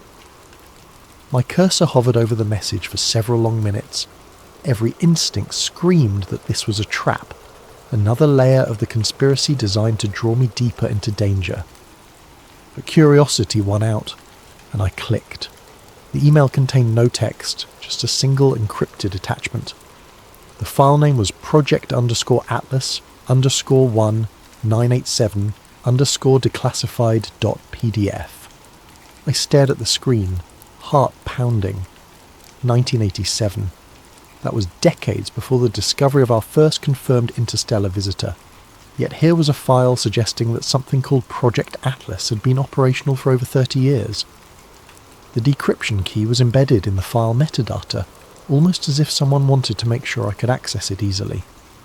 I ran the file through every security scanner I could find, but it came back clean. Finally, I opened it. What I saw made my hands shake so badly I nearly dropped the laptop. The document was a partial intelligence briefing stamped with classifications I'd never seen before. The header read, Interstellar Object Reconnaissance Program, Project Atlas, Eyes Only. The first page contained an executive summary that made my blood run cold. Analysis of Object Designation 1, I/2017 U1, Oumuamua, confirms artificial origin and reconnaissance capabilities consistent with previous visitations dating to 1987. Object demonstrated control trajectory adjustments, non-gravitational acceleration, and structural properties incompatible with natural formation. Recommend continuation of monitoring protocols and information containment procedures. I scrolled through page after page of technical analysis, trajectory data, and spectroscopic readings that painted a picture I could barely comprehend. Oumuamua, the first officially recognised interstellar visitor, hadn't been a natural object at all. According to this document, it was some kind of reconnaissance probe, and it wasn't the first. The file included a timeline that made my stomach churn. 1987, first confirmed artificial interstellar object, designation classified. 1996, second visitor, trajectory adjusted to avoid detection. 2003, third visitor demonstrated active camouflage capabilities. 2017, Oumuamua arrival, too large to conceal from public observation. 2019, 2I/Borisov, partial artificial characteristics detected, and at the bottom of the timeline, a chilling projection. Pattern analysis suggests visitation cycle of 6 to 7 years, with each object following optimized surveillance trajectories through inner solar system. Recommend heightened monitoring for next projected arrival, 2025 to 2026 time frame. 3i Atlas had arrived right on schedule. I spent hours poring over the technical data trying to understand the implications. These weren't random cosmic visitors. They were part of a systematic surveillance operation spanning decades. Someone, or something, had been conducting regular reconnaissance of Earth, and our governments had known about it all along. The document included references to information containment protocols and civilian observation management, which explained what had happened to my data. This wasn't just a cover-up.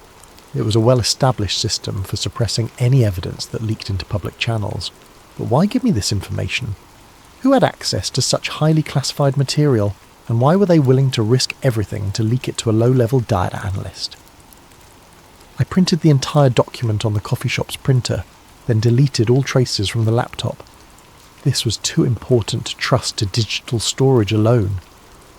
As I walked home through the darkened streets, clutching the papers under my jacket, I couldn't shake the feeling that I was being watched.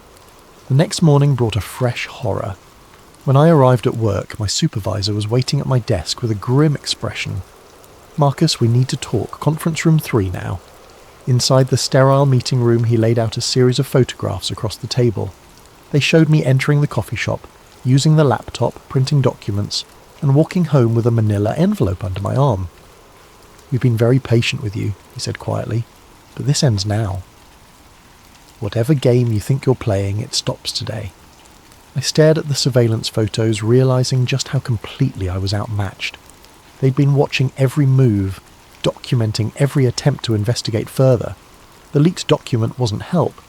It was bait, designed to draw me out and prove that I couldn't be trusted to stay quiet.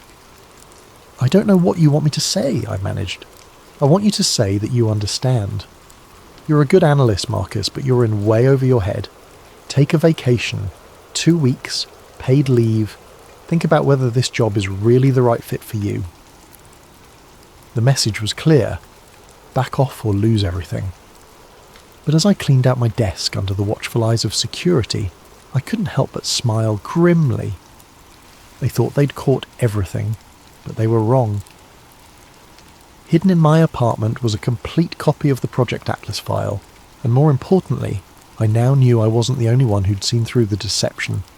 Someone else was out there, someone with access to the deeper secrets of the conspiracy, and they were trying to help me expose the truth. 2 weeks of forced vacation gave me time to think, but sleep remained elusive. Every night I found myself staring out my bedroom window at the stars, wondering how many of those points of light had been visited by the Watchers. The Project Atlas document had opened a door to a reality I couldn't close again. I'd hidden the printed files in a safety deposit box at a bank across town, but I'd memorised every crucial detail. The pattern was what haunted me most. Regular intervals, a systematic coverage, and a level of coordination that suggested long-term planning spanning multiple decades. During the day, I visited libraries and used their public computers to dig through archived astronomical data. I was looking for gaps, objects that had been observed briefly and then forgotten, trajectory anomalies that had been dismissed as instrument error, anything that might fit the pattern described in the classified document. What I found was more disturbing than I'd imagined. In 1987, the Harvard-Smithsonian Center for Astrophysics had published a brief note about an unusual object designated 1987 QX. The initial observations showed it on an interstellar trajectory, but follow-up attempts failed to relocate it. The official explanation was insufficient data for continued tracking.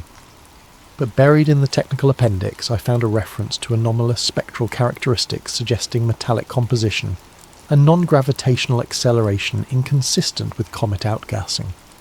1987, QX had been the first visitor, exactly as described in the leaked document. I found similar patterns throughout the historical record, objects that appeared briefly in official catalogues before being reclassified or forgotten entirely, always at the predicted intervals, always showing subtle signs of artificial origin, always disappearing from public view after initial detection. The 1996 visitor had been detected by 3 different observatories, but within months, all references to it had been removed from published papers.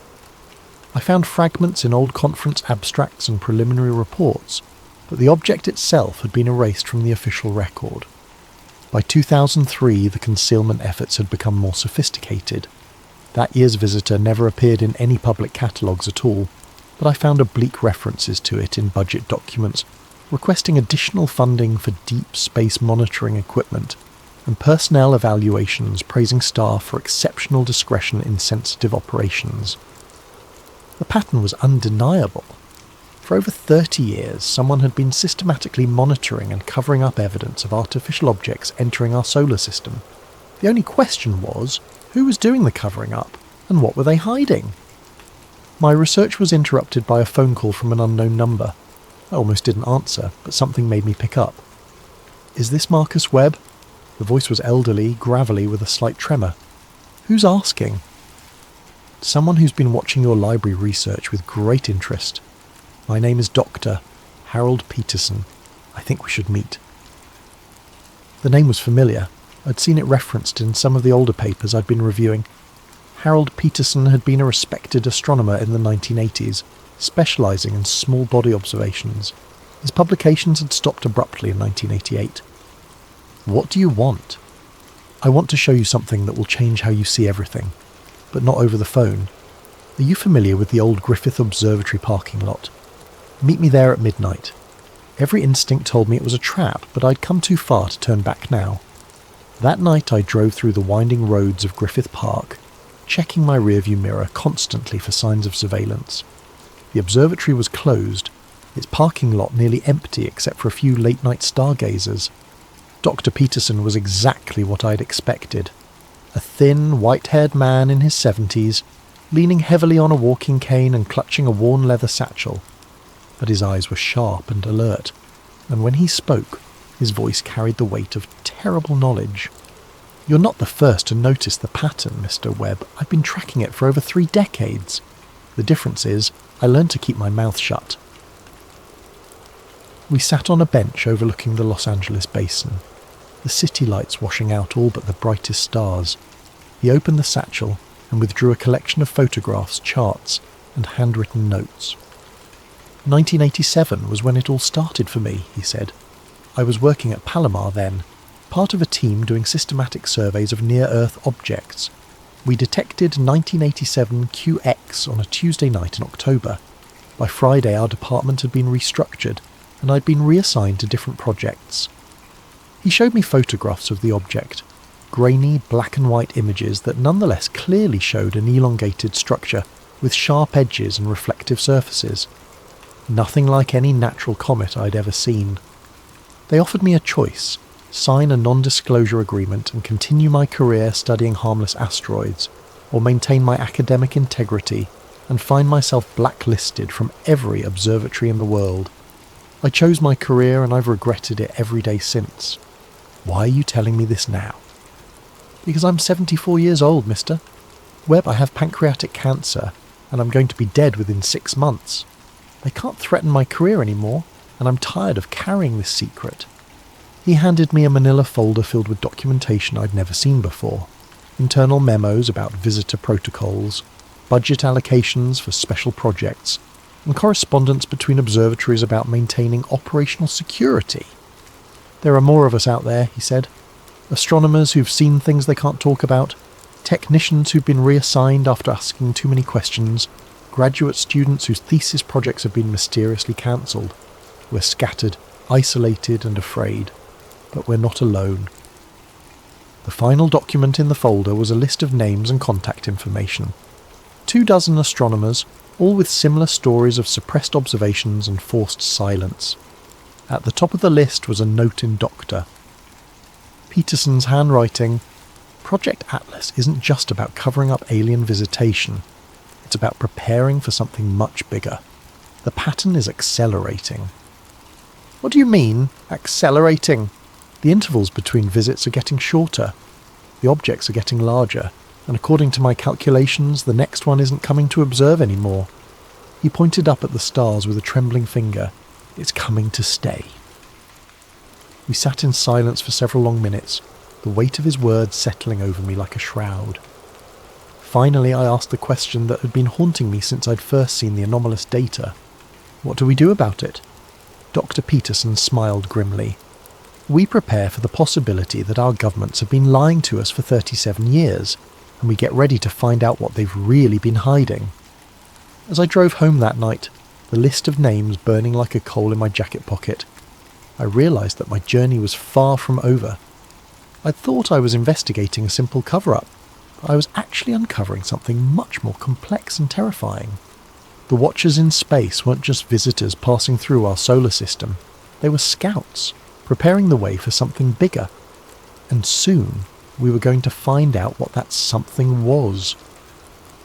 Dr. Peterson's death made the obituary section of the Los Angeles Times 3 days after our meeting.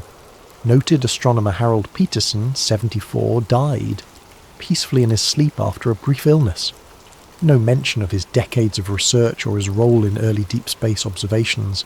Just another forgotten scientist disappearing from the record. But his list lived on. I'd spent the past week carefully reaching out to the contacts he'd provided, using coded language and anonymous email accounts. The responses had been both encouraging and terrifying. Dr. Elena Rodriguez from the University of Arizona. I've been waiting 30 years for someone to ask the right questions. James Mitchell, formerly of JPL. They reassigned me to Mars imaging after I got too curious about irregular trajectories. I've kept my own records. Professor Liu Wei from Beijing Observatory. The phenomenon is global. Chinese space program has similar protocols.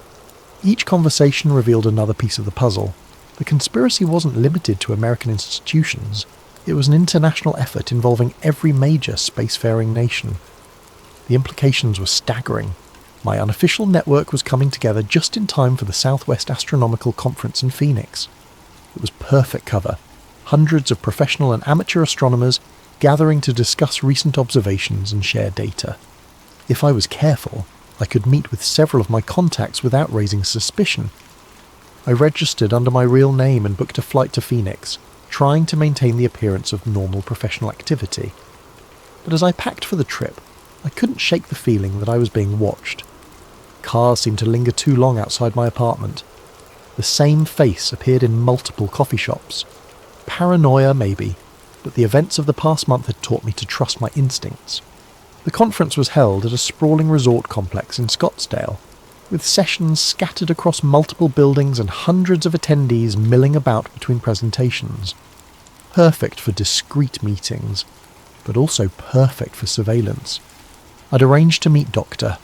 Rodriguez during the lunch break at a quiet cafe in the resort's north wing. She was a compact woman in her 50s, with prematurely grey hair and intense dark eyes that seemed to catalogue every detail of her surroundings. "You're taking a big risk reaching out to all of us," she said quietly as we found a corner table. "They're very good at monitoring communications." "I know," but Dr. Peterson thought it was time to break the silence. "Harold was a good man. He carried this burden longer than any of us should have to."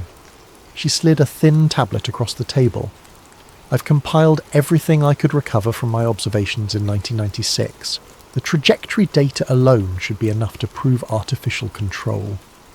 I downloaded the files to an encrypted drive, noting the precision of her documentation. This wasn't the work of a conspiracy theorist. This was rigorous scientific analysis that had been systematically suppressed. "There's something else," she said. "I've been in contact with colleagues in other countries. The pattern isn't random.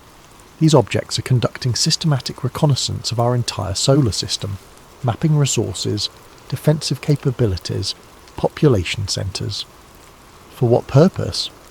That's what we need to find out. But I don't think we have much time left." Our meeting was interrupted by the arrival of James Mitchell, a nervous-looking man in his 60s who kept glancing over his shoulder as he approached our table. "We need to move," he said urgently. "There's a man with a camera taking pictures of everyone at this table."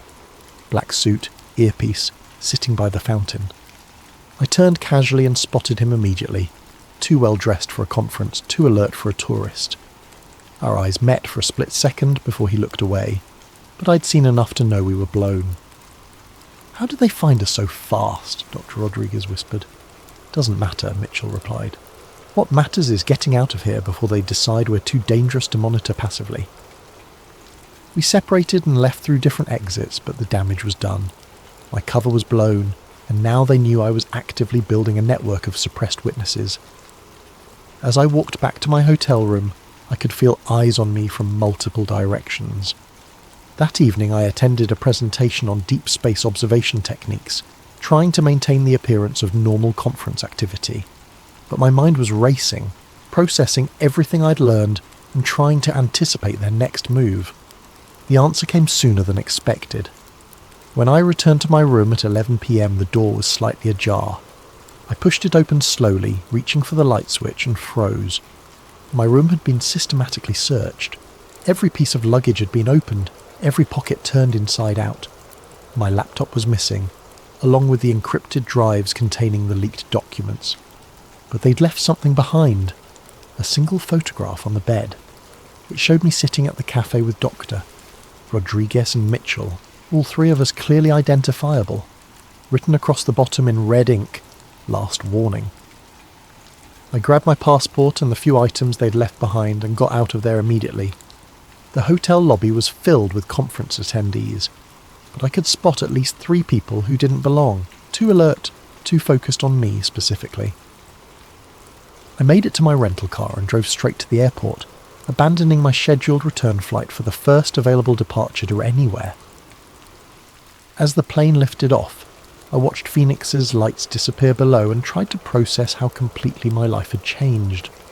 I was no longer an investigator uncovering a conspiracy. I was a fugitive being actively pursued by forces with unlimited resources and no apparent limits on their willingness to use them.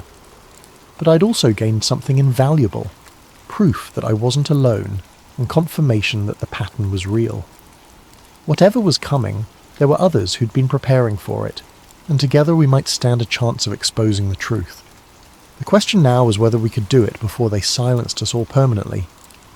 I spent 3 weeks moving between cheap motels and internet cafes, using cash and fake names, trying to stay one step ahead of whoever was hunting me. The paranoia was exhausting, but the leaked documents I'd memorized kept me focused on the bigger picture. If the pattern was real, if something was coming, then the world deserved to know. My breakthrough came through an unexpected connection. Professor Liu Wei had put me in touch with a contact in the hacktivist community, someone known only as Ghost Signal, who specialised in hijacking broadcast streams for political messages. If I could provide credible evidence, they could get it in front of millions of people before anyone could stop them. The meeting was set up through an elaborate chain of encrypted communications. I found myself in a 24-hour diner in Albuquerque, sitting across from a 20-something woman with purple hair and enough facial piercings to set off a metal detector. She introduced herself only as Maya, and seemed to take the whole thing as a personal challenge. "So you're telling me the government's been covering up alien visitors for 30 years, she said, stirring sugar into her coffee. "Not alien visitors, reconnaissance probes. There's a difference." "Is there?" "Either way, it's the biggest story in human history and they've been lying about it." She pulled out a modified tablet and began typing rapidly. "I can get you into any broadcast stream you want. Major networks, streaming services, social media feeds. The question is, what exactly do you want to tell people?" I'd been preparing for this moment for weeks. The message needed to be clear, credible, and impossible to dismiss as a hoax. I outlined my plan, a 10-minute presentation laying out the evidence, supported by the data I'd compiled from multiple sources. "Here's the problem," Maya said. "As soon as you start broadcasting, they're going to try to shut you down. I can keep the stream live for maybe 15 minutes before they find all my back doors. You get one shot at this. That's all I need." We spent the next hour setting up the technical details.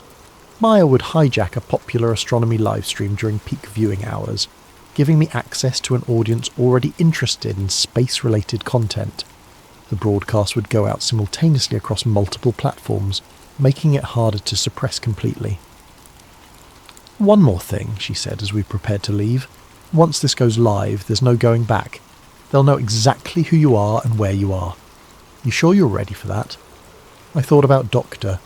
Peterson dying alone with his secrets, about Dr. Rodriguez and the others spending decades in forced silence, about 3i Atlas sailing through space on its impossible trajectory while the world remained oblivious to the truth. I'm ready. The broadcast was scheduled for 9 p.m. Eastern Time on a Thursday night, prime viewing for astronomy enthusiasts. I'd rented a small studio space under a fake name and set up basic recording equipment. Maya would handle the technical aspects remotely, leaving me to focus on delivering the most important message of my life. At exactly 9 o'clock, Maya's voice crackled through my earpiece. "You're live in 3, 2, 1. Good evening. My name is Marcus Webb, and I'm a data analyst for the Near-Earth Object Surveillance Network. What I'm about to tell you will challenge everything you think you know about our place in the universe." I started with 3i Atlas, describing my initial observations and the systematic erasure of evidence. Then I expanded to the broader pattern, using charts and graphs to illustrate the regular intervals and artificial characteristics of the interstellar visitors. "These objects aren't random cosmic debris," I continued, holding up copies of the leaked documents. "They're part of a systematic reconnaissance program that has been monitoring Earth for over 3 decades. Our governments know this, and they've been actively covering it up." The chat feed exploded with comments, skepticism mixed with fascination as viewers tried to process what they were hearing. Some demanded additional proof, others shared their own unexplained observations, and a few confirmed that similar anomalies had been reported in other countries. "The pattern is accelerating," I said, moving to my final slides. "The intervals between visits are getting shorter, and according to my analysis, the next object, designated 4/ATLAS, isn't coming to observe. It's coming to establish a permanent presence." I displayed the trajectory calculations that showed the next visitor would arrive within 18 months, on a path that would bring it into a stable orbit around Earth rather than passing through the solar system. Based on the data I've compiled from multiple sources, 4I/ATLAS will arrive in approximately 543 days. Unlike its predecessors, this object will not be leaving. It will take up position in our local space, and we need to be prepared for what that means. The chat feed was going crazy now, with thousands of viewers sharing the stream and demanding answers. Several amateur astronomers confirmed they could verify parts of my data with their own observations. The message was spreading faster than I dared hope. That's when Maya's voice crackled urgently in my earpiece. "We've got company." Black SUVs surrounding the building, and my feeds are being traced. "Wrap it up now." "If you're watching this, please share it with everyone you know," I said quickly. "The truth has been hidden for too long. In less than 2 years, we're going to find out what 37 years of reconnaissance has been preparing for. Don't let them keep you in the dark anymore." The feed went black just as I heard heavy footsteps in the corridor outside. I grabbed my notes and headed for the fire exit, but it was too late. 3 men in dark suits were already coming through the door, moving with the efficiency of people who'd done this many times before. "Mr. Webb, you need to come with us." I thought about running, but there was nowhere to go. I'd accomplished what I'd set out to do. The message was out there, spreading across the internet faster than they could contain it. Even if they silenced me now, the truth was already in motion. "Did I get your attention?" I asked. The lead agent smiled coldly. "You have no idea what you've just done." As they led me out in handcuffs, I caught a glimpse of my reflection in a storefront window. I looked exhausted, paranoid, probably more than a little crazy. But I also looked free. For the first time in months, I wasn't carrying the burden of the secret alone. The truth was finally out there, and now the world would have to decide what to do with it. I spent the next 72 hours in a windowless room that officially didn't exist, being questioned by people who officially weren't there. They didn't identify themselves, didn't read me my rights, and didn't seem particularly interested in following any legal procedures I was familiar with. The questions were always the same. Who had given me the classified documents? How many copies existed? Who else was involved in my conspiracy to disseminate false information? I stuck to the same answers. I'd acted alone, based on my own observations and publicly available data. They showed me printouts of the social media explosion that had followed my broadcast. #, Atlas pattern was trending worldwide, with millions of shares and thousands of amateur astronomers attempting to verify my claims. The initial wave of skepticism was giving way to grudging acceptance, as independent observers confirmed the trajectory anomalies I'd described. "You've caused quite a stir," said the lead interrogator, a woman in her 40s with steel-grey hair and eyes like winter. 12 countries have filed formal diplomatic protests. 3 observatories have been forced to release previously classified data. The president is demanding answers. "Good," I said. "Maybe now we can have an honest conversation about what's really happening." "You have no idea what you've done.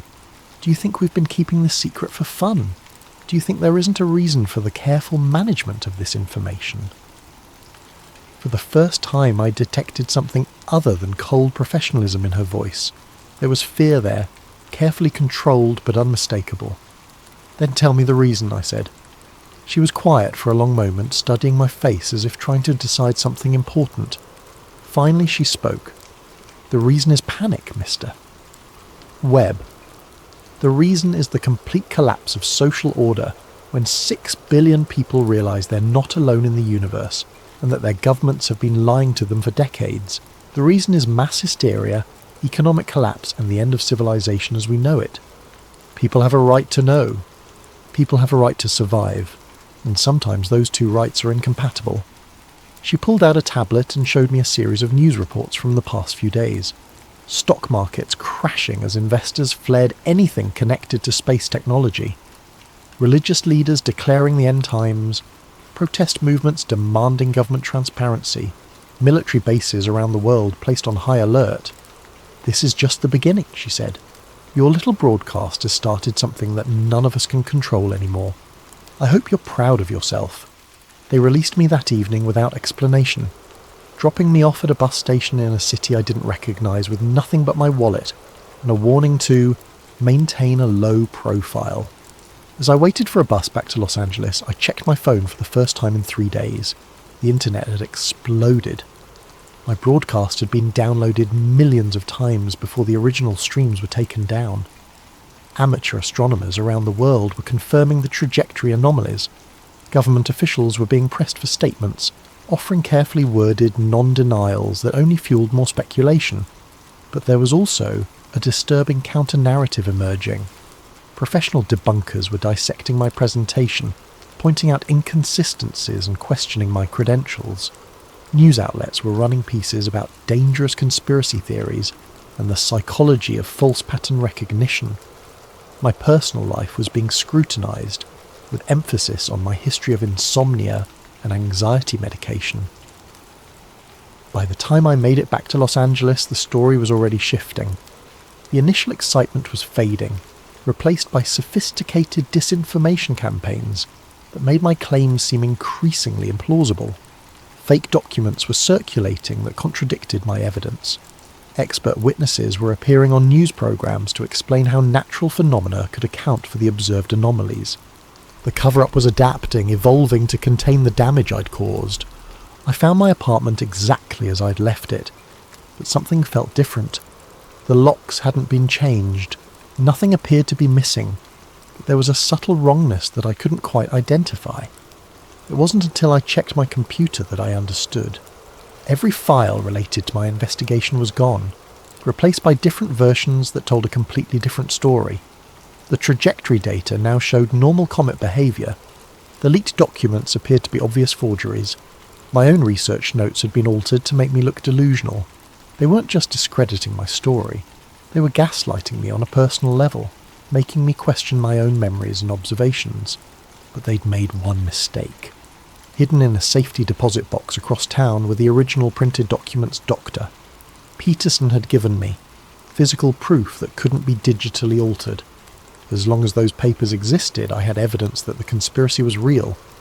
I spent my first night back trying to contact the other members of my informal network, but most of their numbers had been disconnected. Dr. Rodriguez's university claimed she'd taken an extended sabbatical. James Mitchell's former colleagues insisted he'd moved overseas without leaving a forwarding address. Only Maya responded to my encrypted messages, and her news wasn't encouraging. "They've been thorough," she typed. "Every copy of the broadcast has been scrubbed from major platforms. The mirrors I set up have been taken down. Even the cached versions are disappearing from search engines. What about the amateur confirmations? Being systematically debunked. They've got teams of experts explaining away every anomaly, providing alternative interpretations for every piece of evidence. It's like watching history being rewritten in real time." I stared at my screen, feeling the weight of defeat settling over me. I'd sacrificed everything to get the truth out, and they were erasing it as efficiently as they'd erased my original data files. "There's something else," Maya continued. "I've been monitoring the official astronomy networks. They're planning something big. A coordinated announcement about 3i Atlas that's going to put this whole thing to bed once and for all." The announcement came 2 days later, during a press conference at NASA headquarters. A panel of distinguished astronomers and agency officials presented their definitive analysis of 3i Atlas, complete with detailed explanations for every anomaly I'd observed. The trajectory corrections were caused by asymmetric outgassing from previously undetected volatile compounds. The lack of a visible coma was due to unusual mineral composition that sublimated in the infrared spectrum. The precise course changes were actually random fluctuations that appeared purposeful when viewed through the lens of conspiracy thinking. They even had a new name for the phenomenon: false pattern syndrome, a psychological condition where observers perceived intentional design in random data. I was cited as a textbook example, a well-meaning analyst whose mental health issues had led him to see aliens where none existed. The presentation was flawless, authoritative, and completely convincing. Within hours, the remaining support for my claims evaporated. Social media moved on to other conspiracies. The news cycle found new crises to exploit. 3i Atlas was officially just another comet, and I was officially just another delusional conspiracy theorist. But as I watched the press conference from my apartment, clutching Dr. Peterson's documents and remembering the fear in my interrogator's eyes, I knew they hadn't really won. They'd controlled the narrative, managed the public reaction, and preserved the status quo. But they couldn't change the truth. In less than 500 days, 4 I/ATLAS would arrive, and all their careful lies would be exposed. The only question was whether anyone would be watching when it happened. Welcome to Sleep Theories, where we explore the stories that keep you awake at night. Before we dive into today's tale, I want to thank Galletti Productions for suggesting this chilling narrative. If you have ideas for future stories, please leave them in the comments below. And if you enjoy these dark tales, don't forget to like and subscribe to Sleep Theories for more content that will make you question everything you think you know about our world. What you're about to hear is a first-person account that surfaced on various encrypted forums before mysteriously disappearing. The narrator's identity remains unknown. Some claim it's fiction, others believe it's a warning. You'll have to decide for yourself. My name doesn't matter anymore. What matters is what I found, and what it cost me to share it with the world. 6 months ago, I was just another face in the cubicle farm, a mid-level data analyst working for Meridian Consulting, a contractor that specialised in processing documentation for various United Nations partner agencies. It was boring work, the kind that pays the bills but doesn't exactly inspire water-cooler conversations. My job was simple. Take massive folders of open-source documents related to sustainable development goals and organise them into digestible reports for policymakers. Climate data, poverty statistics, education metrics, all the dry stuff that makes the world go round, theoretically. I'd been doing it for 3 years, long enough to recognise the patterns, long enough to know when something didn't belong. It was a Tuesday morning in March when everything changed. I was working through my usual queue of files when a new folder appeared in my secure inbox. SDG Compliance, Phase 3, Internal Use Only. The timestamp showed it had been uploaded at 3:47 AM, which struck me as odd. Most of our documentation came through during business hours, properly labelled and categorised. I should have flagged it immediately. Protocol dictated that any file marked Internal Use Only should be forwarded to my supervisor without opening. But curiosity killed more than just cats, and I'd always been too curious for my own good. The folder contained 47 documents, most of them PDFs with official UN letterheads. At first glance they looked legitimate: charts, graphs, policy recommendations. But as I scrolled through the first document, something felt wrong. The language was different from the usual bureaucratic speak I was used to processing. Instead of vague references to sustainable urban development, I found detailed maps showing what were labelled as population consolidation zones. Major cities were divided into coloured sections. Green zones marked compliant residential areas, yellow zones labelled transition monitoring required, and red zones ominously tagged relocation priority. My hands trembled as I opened the second document. It was a spreadsheet titled Behavioural Compliance Credits, Phase 3 Implementation. Each row represented a different category of human activity: private vehicle ownership, meat consumption, energy usage, travel frequency. Next to each category were point values, negative numbers that would be deducted from something called a citizenship score. The third document made my stomach drop. It was a timeline, meticulously planned and colour-coded, with one phrase repeated at the top of every page: Target Year 2030. The timeline started in 2025 with Phase 1, Infrastructure Digitization. Banking systems, identification cards, payment processing, everything would be converted to digital platforms with mandatory government oversight. Phase 2, scheduled for 2027, was labelled Voluntary Compliance Incentivization. Tax breaks and social benefits would be tied to behaviour modification programs. But Phase 3, set for 2029, sent chills down my spine. Mandatory compliance enforcement. Citizens who failed to meet behavioural standards would lose access to housing subsidies, food distribution networks, and healthcare services.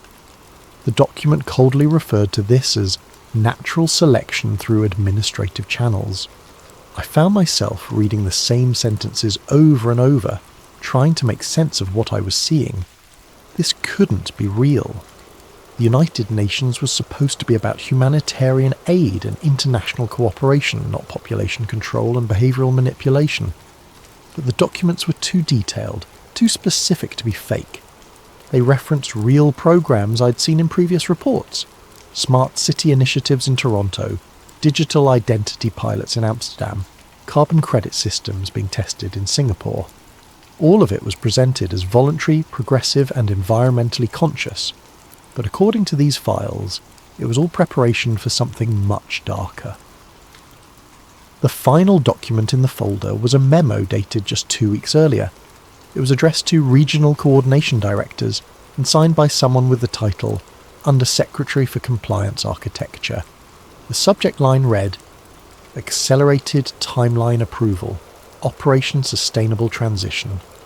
Colleagues, it began, recent global events have provided us with an unprecedented opportunity to advance our timeline. Public acceptance of monitoring and restriction measures has exceeded projections by 340%.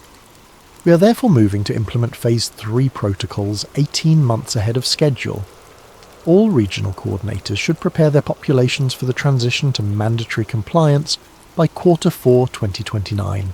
Remember, this is not about control, it is about survival. The planet cannot sustain current consumption patterns. We are the shepherds of a new era. I sat back in my chair, staring at the screen.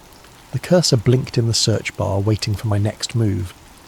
Around me, my colleagues continued their work, oblivious to what I'd stumbled across. The hum of fluorescent lights seemed suddenly oppressive, the click of keyboards ominous. I glanced at the clock. 11:23 a.m. In a few hours I'd have to log this file in our system, noting what I'd reviewed and any relevant findings. But what exactly had I found? Evidence of the most elaborate conspiracy in human history, or the fevered imagination of someone with too much time and access to official letterhead templates? My supervisor, Janet Morrison, walked past my cubicle, coffee mug in hand. She smiled and nodded, the same greeting she'd given me every day for 3 years. Should I tell her what I'd found? Should I forward the files and let someone else make the decision? Instead, I did something that would change my life forever. I opened a new email and began typing. Janet, I've received a file folder that appears to be outside my clearance level. The documents reference programs and timelines that I believe require senior review.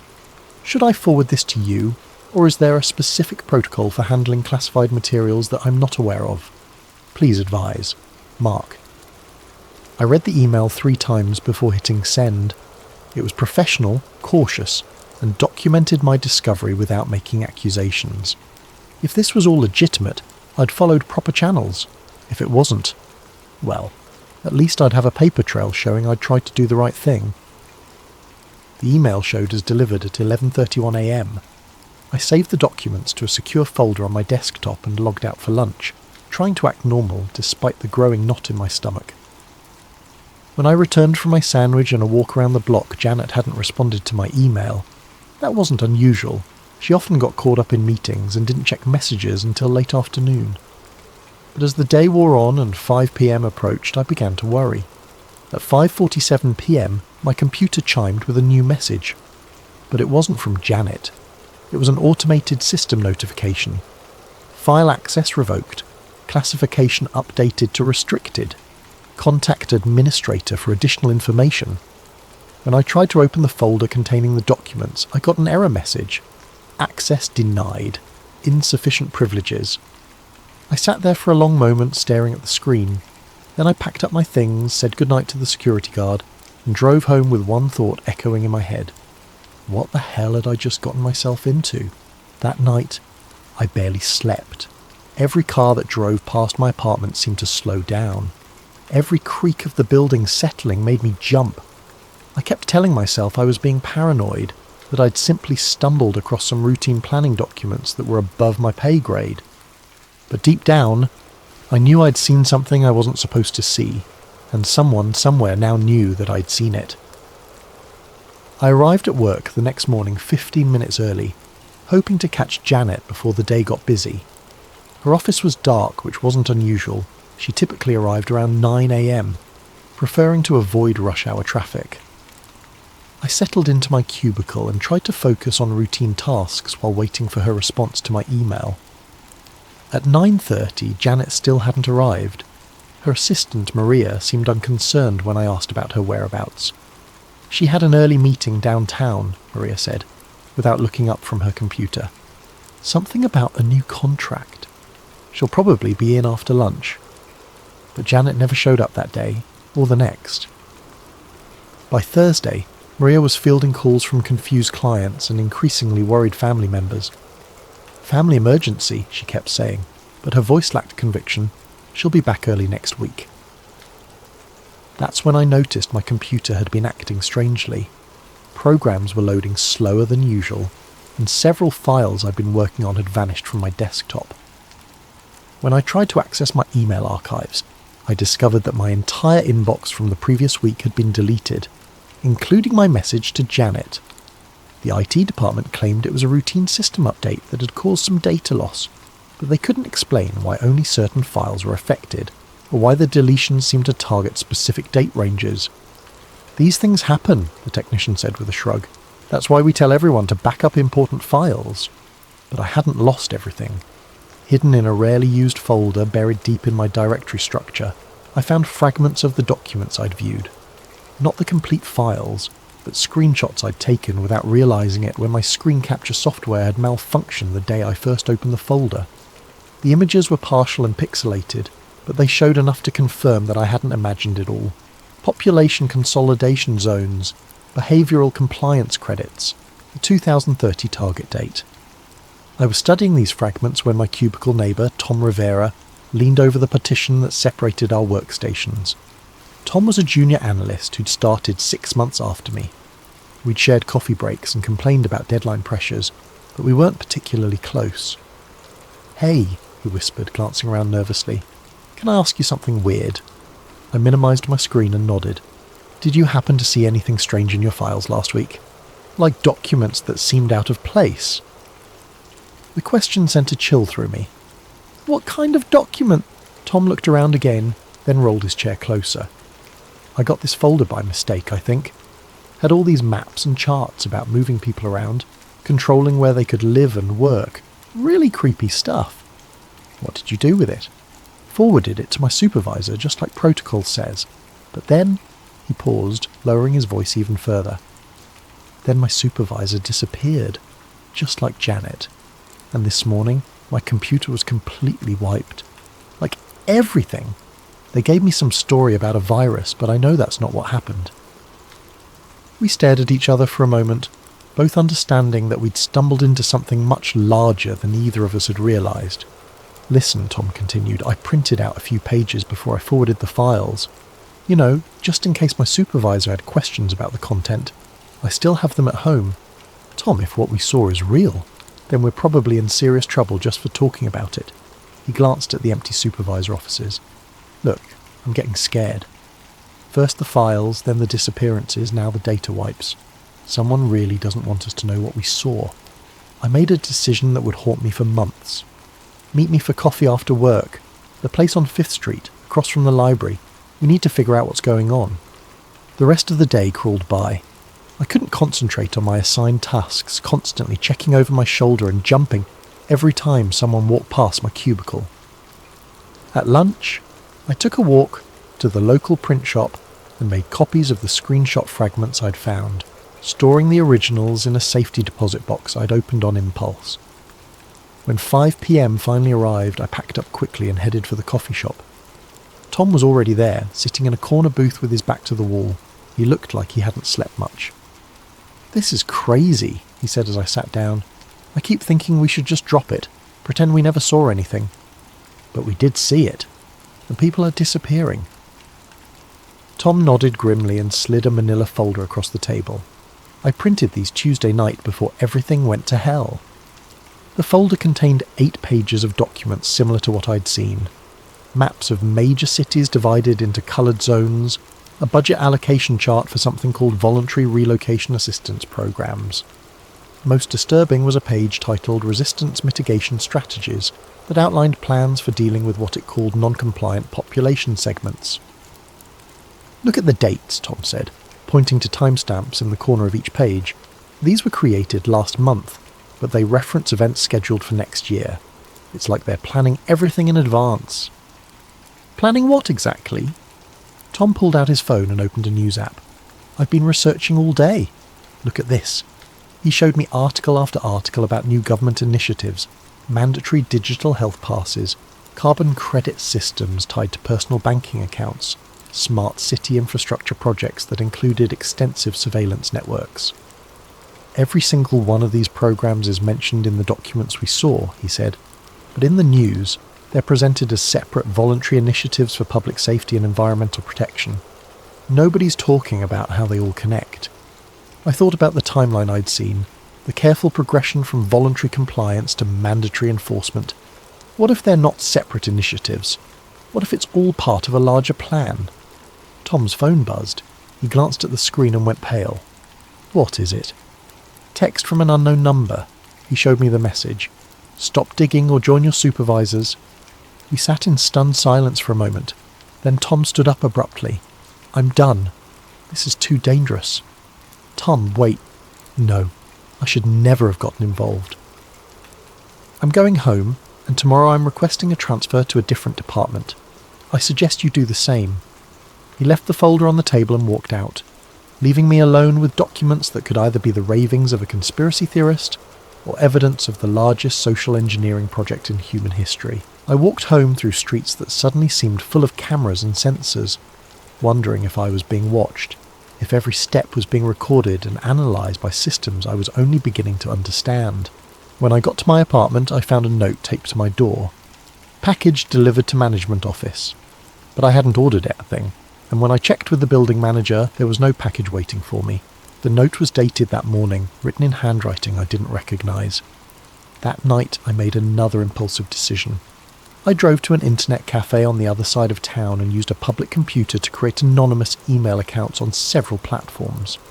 Then I uploaded the documents Tom had given me, along with my screenshot fragments, to multiple cloud storage services. If something happened to me, at least there would be a record. But as I drove home, I couldn't shake the feeling that I was already too late, that I'd been marked from the moment I opened that first folder. In my rearview mirror, I noticed the same dark sedan that had been behind me when I left the coffee shop. It followed me all the way home. Sleep became a luxury I couldn't afford. Every sound in the hallway outside my apartment sent me to the window, peering through blinds at empty streets that somehow felt full of hidden watchers. Tom didn't show up for work the next day, or the day after that. His desk was cleared out by the weekend, and when I asked Maria about it, she said he'd requested an immediate transfer to pursue other opportunities. But I knew better. Tom had been scared, and scared people in our situation didn't get transfers, they got disappeared. With Janet gone and Tom relocated to who knows where, I was left alone with fragments of documents that painted a picture too terrifying to ignore and too dangerous to pursue. But I had to know more. If this was real, if there truly was a coordinated plan to reshape society by 2030, then someone needed to document it. I began my research carefully, using the public library's computers and paying cash for internet access at various cafes around the city. I created a simple methodology, cross-referenced the terms and programs mentioned in the leaked documents with publicly available information, looking for patterns and connections that might confirm or refute what I'd seen. The results were more disturbing than I'd expected. Smart city gateways was mentioned in 17 different documents I'd glimpsed. A quick search revealed that Toronto had announced a partnership with a tech consortium to implement exactly such a system by 2026. The project would integrate biometric identification, real-time location tracking, and automated behavioural assessment into a single platform designed to optimise urban resource distribution. The public announcement described it as a voluntary program to help residents access services more efficiently. But buried in the technical specifications, I found references to compliance monitoring algorithms and automated privilege adjustment protocols. Amsterdam's digital citizenship pilot was even more explicit. Citizens who participated would receive carbon credits for demonstrating environmentally conscious behaviour, measured through smartphone tracking, purchase monitoring, and periodic check-ins at verification stations throughout the city. The credits could be used for transportation discounts, housing assistance, and priority access to healthcare. But what happened to citizens who didn't participate, or who failed to meet behavioural targets? The programme documentation was vague about consequences, mentioning only alternative pathways for non-participating residents. Singapore's implementation was the most advanced. Their sustainable living credit system had been operational for 8 months, and earlier reports claimed impressive results: 67% reduction in private vehicle usage, 45% decrease in meat consumption, and 89% compliance with residential energy limitations. I found a blog post from a Singapore resident that painted a different picture. The author, writing under an obvious pseudonym, described a society where every purchase, every journey, every social interaction was monitored and scored. Citizens who failed to maintain adequate sustainability ratings found themselves locked out of public transportation, unable to access certain stores, and restricted to specific residential areas. It started as incentives, the blogger wrote: green points for taking the bus, bonus credits for eating plant-based meals, rewards for staying in your assigned district. But the incentives became requirements so gradually that most people didn't notice the transition. Now, if your score drops too low, you simply can't function in society, and raising your score requires complete submission to the system's behavioural demands. The post had been published 3 weeks ago. When I tried to access it again the next day, the entire blog had been removed. I began compiling a spreadsheet of every programme, initiative, and policy mentioned in the leaked documents, then researching whether similar real-world implementations existed. The results were consistent and terrifying. Every single item had a corresponding programme either already active or scheduled for implementation within the next 2 years. Carbon credit systems tied to personal banking accounts, announced by the European Central Bank for rollout in 2026. Biometric checkpoints for access to essential services, pilot programs active in 12 major cities worldwide.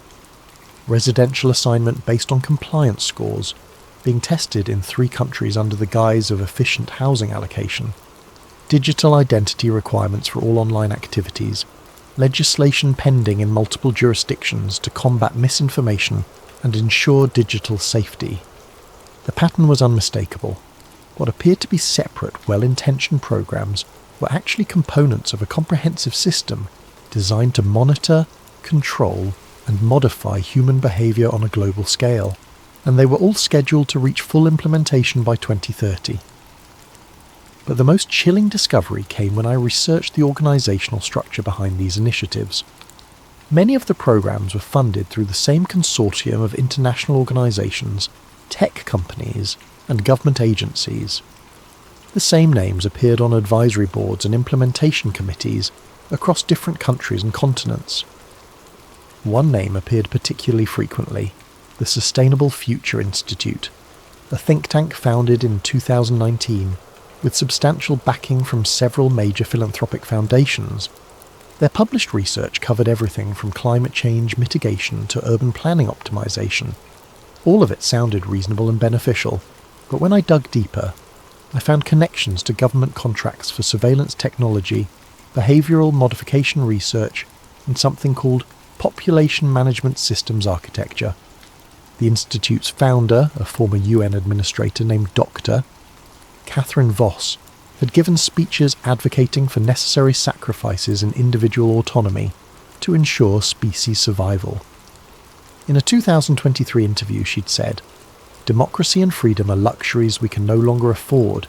The climate crisis requires coordinated action on a scale that voluntary compliance cannot achieve. We must be willing to accept temporary limitations on personal choice in service of permanent solutions to existential threats." Temporary limitations? I wondered if the people implementing these systems really believed they would be temporary, or if they knew exactly what they were building. A global cage disguised as environmental salvation. As weeks passed, my research expanded beyond simple correlation.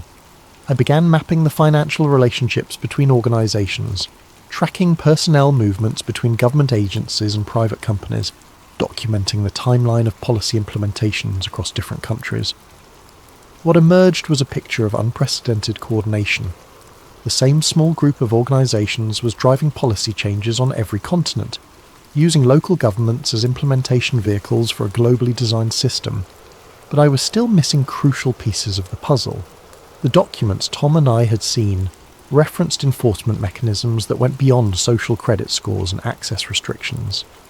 They mentioned relocation programs, resource rationing, and something ominously called population optimization protocols. I needed more information, but I was running out of safe ways to obtain it. My library research had attracted attention. I'd noticed the same security guard watching me during several visits, and the librarian had started asking unusual questions about my research topics. It was during one of these library sessions that everything changed. I was printing articles about digital identity legislation when someone approached my table. A woman in her 50s, professionally dressed, with a kind of composed demeanour that suggested either corporate management or government service. "Excuse me," she said quietly, "but I couldn't help noticing your research interests. Would you be interested in information that might fill in some gaps?" Every instinct screamed at me to pack up and leave, but she held up a folder that looked remarkably similar to the ones Tom and I had found. "My name is Elena Rodriguez," she said, sitting down without invitation. "Until 6 months ago, I was a sustainability coordinator for the United Nations Development Programme, and I think we need to talk." Eleanor insisted we meet somewhere more private. She suggested a small cafe in the arts district, the kind of place that played acoustic music loud enough to mask conversation, and served coffee in mismatched cups to customers who minded their own business. I arrived first, choosing a table in the back corner where we could see both the entrance and the emergency exit. Eleanor appeared exactly on time, carrying a worn leather briefcase and wearing the expression of someone who'd made a decision that couldn't be undone. "Before we begin," she said, settling into the chair across from me, "I need you to understand something. What I'm about to share will put both of us in danger. Once you know this information, there's no going back to ignorance, no pretending you never heard it." I nodded, though part of me wanted to walk away. The smart thing would have been to thank her politely and leave, to find a new job in a different field and spend the rest of my life pretending I'd never seen those documents. But I stayed. Eleanor opened her briefcase and removed a thick folder. "You've been researching the sustainability initiatives, the smart city programs, the digital identity requirements. You're trying to understand how they all connect." "How do you know what I've been researching?" "Because I helped design the connection points." She opened the folder and spread several documents across the table. "I spent 4 years working on what we called the Integrated Sustainability Platform. My job was to ensure that all the separate programs could interface with each other, share data, and coordinate responses." The documents she showed me were similar to what I'd seen before, but far more detailed. Organisational charts that mapped relationships between dozens of agencies and corporations, technical specifications for data sharing protocols, implementation timelines that showed how voluntary programs would transition to mandatory compliance. "The public face of Agenda 2030 is real," Elena continued. "The Sustainable Development Goals, the climate initiatives, the poverty reduction programs, all of that is genuine and necessary. But there's another layer, a coordinated system that uses these worthy goals as justification for unprecedented social control." She pointed to a document labelled Phase Architecture Overview. It showed 3 distinct implementation stages, exactly matching what I'd seen in the leaked files. Phase 1 focused on infrastructure development. Get people comfortable with digital systems. Establish the technical framework for monitoring and control. Most of this phase is already complete. Phase 2 was incentivization. Make compliance attractive through benefits and rewards while gradually increasing the social and economic costs of non-participation. We're in the middle of this phase now. Elena's voice dropped to a whisper. Phase 3 is enforcement. By 2030, the system becomes mandatory. Citizens who don't comply lose access to banking, healthcare, housing assistance and employment. It's designed to make non-compliance practically impossible. I studied the documents, trying to process the implications, but surely people would resist. There would be protests, political opposition. That's been planned for too. Eleanor flipped to a section titled Public Acceptance Strategies. It outlined a comprehensive approach to managing public opinion through media partnerships, social media manipulation, and strategic crisis deployment. Every potential objection has been anticipated and countered, she said. Privacy concerns are dismissed as selfish in the face of climate emergency. Economic fears are addressed through promises of universal basic income tied to compliance. Religious or cultural objections are characterized as dangerous extremism. She showed me polling data that tracked public acceptance of various control measures over time. The numbers were sobering. Support for digital identity requirements had grown from 23% to 67% in just 2 years, driven by concerns about online security and misinformation. Acceptance of carbon credit systems had increased even more dramatically after several high-profile climate disasters. People want to do the right thing, Elena said. They want to help save the planet and protect their communities. The system exploits that desire, channeling genuine concern into acceptance of comprehensive control. If this is all true, why did you leave? And why are you talking to me? Elena was quiet for a long moment, staring into her coffee cup. I left because I realised what we were really building. I told myself for years that we were creating tools to address genuine crises, that temporary restrictions on freedom were justified by the urgent need for coordinated action. But the restrictions were never meant to be temporary, were they? The people at the top, the ones making the real decisions, they genuinely believe that democracy and individual liberty are obstacles to human survival. They see free choice as a luxury we can't afford, personal autonomy as a threat to species-level coordination. She opened another section of the folder, revealing documents that made my stomach turn. Plans for optimal population distribution that involved moving millions of people from rural areas into monitored urban zones. Resource allocation models that determined individual caloric allowances based on productivity scores. Educational restructuring programs designed to align personal goals with collective necessities. This isn't just about environmental protection, Elena continued. It's about fundamentally restructuring human society. The climate crisis provided the justification, but the real goal is creating what they call sustainable civilization, a managed society where every aspect of human behaviour is optimised for collective outcomes. And everyone just goes along with it. Most people never see the whole picture. They only interact with their small piece of the system. Their local digital ID program, their neighbourhood carbon credit initiative, their workplace compliance monitoring. Each component seems reasonable in isolation. Elena showed me internal communications between program coordinators in different countries. The language was bureaucratic and sanitised, but the content was chilling. Updates on resistance containment strategies, reports on compliance acceleration techniques, and budget requests for population management infrastructure. The coordinators don't communicate directly about control or oppression, she explained. They use euphemisms like behavioural optimization and resource management efficiency. Most of them probably believe they're working on humanitarian projects, but you knew better. I figured it out gradually as I gained access to higher-level planning documents. By the time I understood what we were really building, I was already deeply involved. Leaving wasn't easy. They don't let people with my level of knowledge simply resign. She glanced around the cafe nervously. I've been in hiding for 6 months, moving between safe houses, trying to gather evidence that could expose the true scope of the program. Why haven't you gone to the media? Elena laughed bitterly. With what? Documents that can be dismissed as forgeries, claims that sound like conspiracy theories. The system is too large and too coordinated for traditional journalism to expose. By the time reporters could verify the connections and compile comprehensive evidence, the implementation would be complete. Then what's the solution? Documentation, preservation. We need to create a record that can't be suppressed or discredited. When people finally realise what's happened, they'll need proof that it was planned, that it wasn't just a series of unfortunate coincidences or well-intentioned policies gone wrong. Eleanor closed the folder and leaned back in her chair. That's why I approached you. Your research shows that you understand the connections, and you're not in a position where disappearing, you would draw unwanted attention. The casual way she mentioned my potential disappearance sent chills through me. What exactly are you asking me to do? help me compile a comprehensive archive of evidence. Documents, communications, financial records, implementation timelines. Everything we can gather to prove that this was a coordinated plan rather than organic policy development. And then what?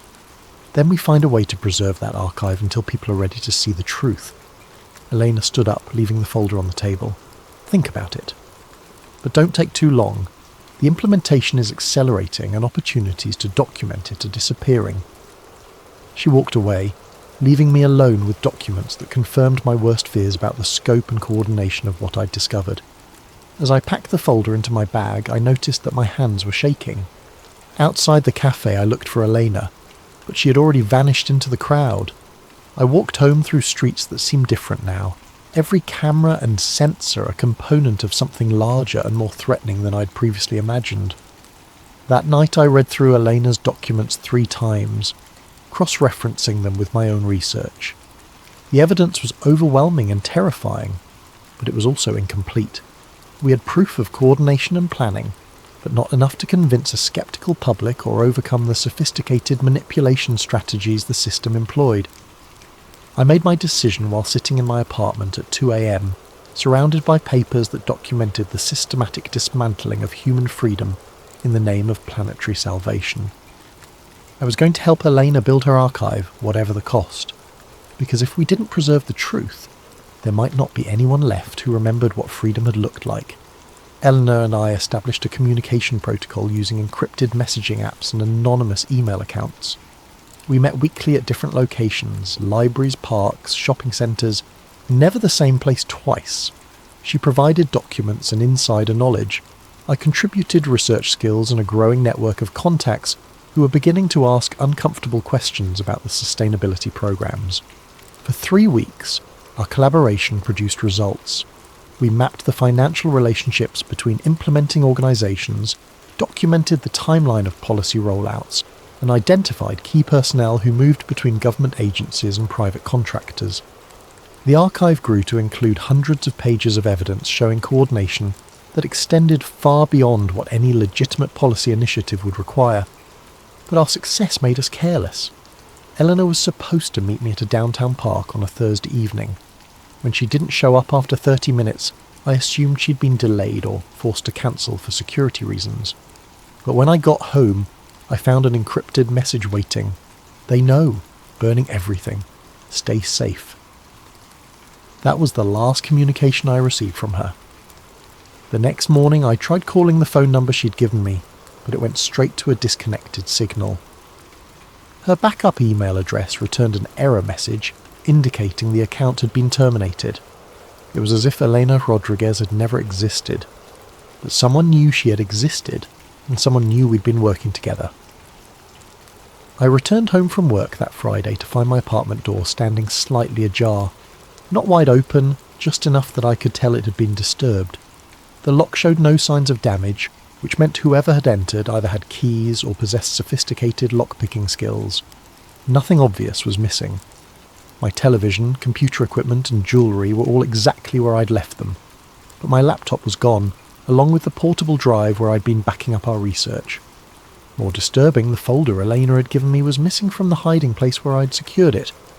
They'd taken only what they came for, leaving everything else untouched to maintain the illusion that nothing had happened.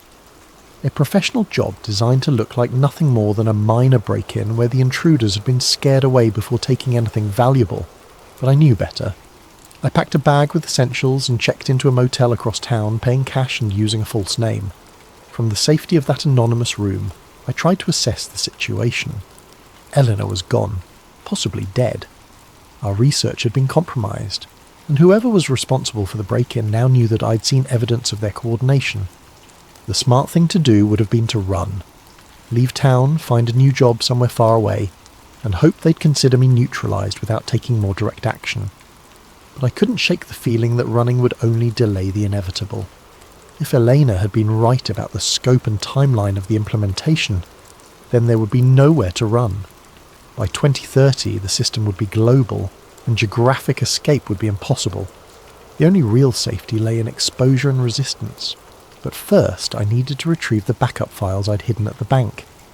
I waited until Monday morning, then took a deliberately circuitous route to the safety deposit box location, watching for signs of surveillance. The street seemed normal, but I'd learned not to trust appearances.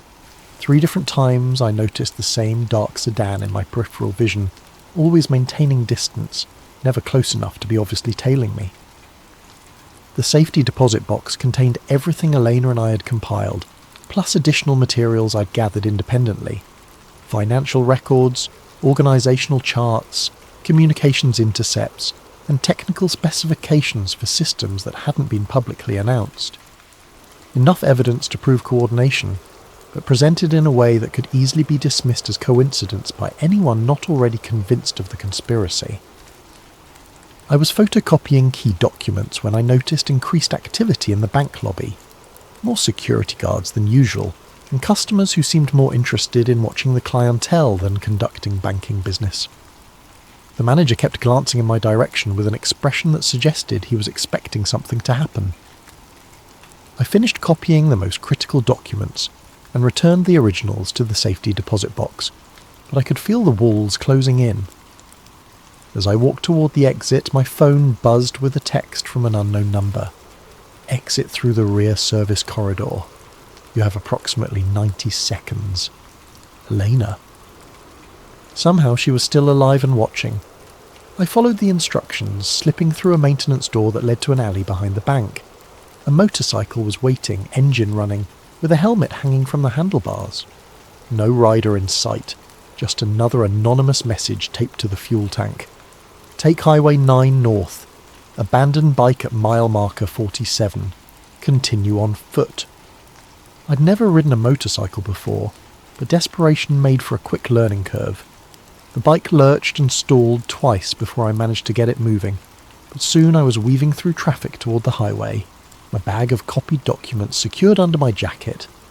In the rearview mirror I watched the dark sedan emerge from the bank parking lot, followed by 2 more vehicles that had materialised from side streets.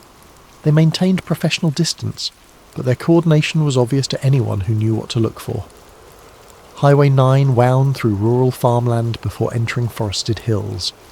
I pushed the motorcycle faster than was safe, taking curves at speeds that made the bike lean dangerously. But my pursuers had more powerful vehicles, and the gap between us was slowly closing. Mile marker 47 appeared just as the first sedan was close enough that I could see the driver's face in my mirror. I pulled off the road into a dense stand of trees, abandoned the bike as instructed, and plunged into the forest carrying my bag and hoping that Elena's plan included more than just continue on foot. The woods were thick enough to provide cover, but I could hear car doors slamming behind me and the voices coordinating a search.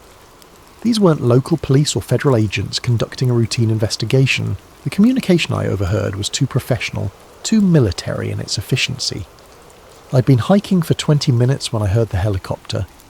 The aircraft appeared through the canopy overhead, flying in a search pattern with what looked like thermal imaging equipment. I pressed myself against the largest tree I could find and tried to remain motionless, but the helicopter circled back twice, its searchlight probing the forest floor. That's when I realised how far beyond normal law enforcement this had escalated. Whatever Eleanor and I had discovered, it was important enough to justify significant resources and risk considerable exposure. They weren't just trying to silence us. They were treating us as threats to something vital enough to deploy military-grade assets. The helicopter moved on, but I could hear searchers working their way through the trees, calling out grid coordinates and maintaining radio contact with their command structure. I needed to find better shelter, and I needed to get my evidence to someone who could use it. I was stumbling through undergrowth, trying to put distance between myself and the search teams, when I nearly walked into the woman standing behind a massive oak tree. Elena looked different. Thinner, older, with the kind of exhaustion that comes from months of running and hiding. But she was alive, and she gestured for silence while we listened to the search teams passing nearby. When the voices faded, she spoke in whispers. They raided my safe house 3 days ago, killed my contact and burned everything we hadn't already moved. She studied my face in the dim forest light.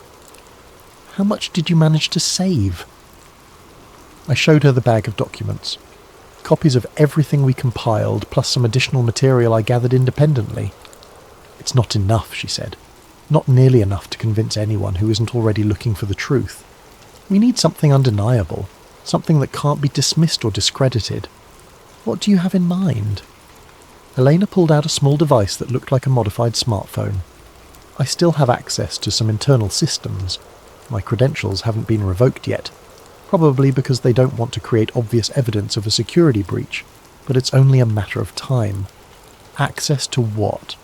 Planning databases, communication archives, financial tracking systems. She activated the device, and its screen showed a complex interface with multiple security layers. If we can get to a hardwired connection point, I can download comprehensive proof of the coordination and planning. Where do we find a connection point? There's a data center about 15 miles from here. Meridian Consulting has server space there for their government contracts. If your employee credentials are still active, we might be able to get inside. The idea was insane. We were being hunted by people with helicopters and thermal imaging equipment, and Elena wanted to break into a secure facility to steal classified data. But looking at the determination in her eyes, I realized she was right. Half measures wouldn't be enough. We needed proof so comprehensive and undeniable that even the sophisticated manipulation strategies couldn't discredit it. How do we get there without being caught? Eleanor smiled grimly. Very carefully. We spent the next 6 hours moving through the forest, avoiding search teams and aircraft while Eleanor used her modified device to monitor pursuit communications. The searchers were thorough and well equipped, but they were operating under constraints that limited their effectiveness. Too much visible activity would draw unwanted attention from local authorities and media. By dawn, we'd reached the edge of the forest near a rural highway. Eleanor had been tracking traffic through surveillance networks, identifying patterns and gaps that would allow us to move without being detected. A delivery truck was scheduled to stop at a convenience store 2 miles from the data center, providing cover for our final approach. Once we're inside the facility, we'll have maybe 30 minutes before someone notices the unauthorized access, Elena said, as we waited for the truck to arrive. I'll need that long to penetrate the security layers and download everything we can carry. And if we're caught? Then people who ask questions about sustainability programs will know what happened to us. The truck arrived on schedule, and we managed to slip into the cargo area during the driver's restroom break. 20 minutes later, we were hiding behind a dumpster outside the data center, watching security guards patrol the perimeter. Eleanor studied the building through small binoculars.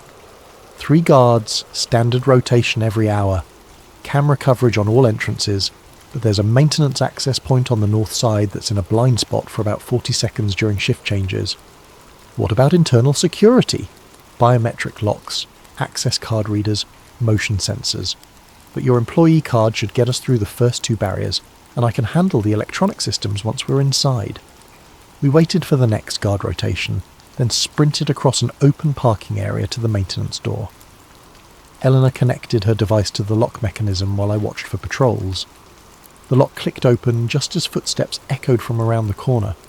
Inside, the data center hummed with the sound of thousands of servers processing information for dozens of government agencies and private contractors.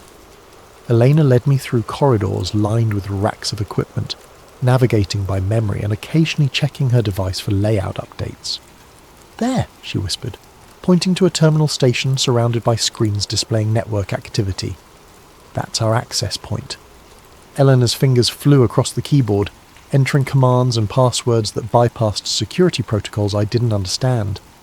Screens filled with data streams, file directories, and communication logs that painted a picture of coordination so vast and detailed that even our previous research had barely scratched the surface. This is incredible, Elena breathed, watching terabytes of information flow past. Financial transactions between organizations on 6 continents. Personnel transfers coordinated across dozens of agencies. Technical specifications for systems that won't be announced for another year. She inserted a high-capacity storage device and began downloading everything she could access. File after file of evidence that proved beyond any doubt that the sustainability programs were components of a carefully orchestrated plan to restructure human society. But our time was running out. Alarms began sounding in distant parts of the building, and Elena's device showed security alerts cascading through the network. "They know we're here," she said, still typing furiously. "Another few minutes and I'll have everything." That's when the lights went out, and emergency lighting bathed the server room in the red illumination. Through the corridors I could hear doors slamming and radio chatter as security teams converged on our location. Eleanor yanked the storage device from the terminal. "That's all we're getting." Time to go. But as we turned toward the exit, figures in tactical gear emerged from both ends of the corridor, weapons drawn and voices shouting commands to surrender. We were trapped. The tactical team that surrounded us moved with military precision, but they weren't wearing any identifying insignia or badges. No agency names, no unit designations, just black uniforms and professional equipment operated by people who clearly weren't local law enforcement. "Device on the ground," the team leader commanded. "Hands visible." Eleanor hesitated, clutching the storage drive that contained terabytes of incriminating evidence. For a moment I thought she might try to destroy it rather than let them recover the data. But faced with multiple weapons, she complied, setting the device on the floor and raising her hands. "We're not terrorists," I said, trying to keep my voice steady. "We're researchers investigating—" Silence. The team leader approached Elena, studying her face with recognition. "Former Undersecretary Rodriguez. You've been difficult to locate." "I imagine I have been." One of the tactical officers collected the storage device while others secured our hands with plastic restraints. They were efficient and professional, but there was something unsettling about their behaviour. No reading of rights, no identification of their authority, no explanation of charges or procedures. "What happens now?" I asked. The team leader ignored my question, speaking into a throat microphone in a language I didn't recognise. The response seemed to satisfy him, because he nodded to his team and gestured toward the exit. They marched us through the data centre to a loading dock where 2 black vehicles waited. As they prepared to separate us into different cars, Elena caught my eye and mouthed a single word. "Remember." That was the last time I saw her.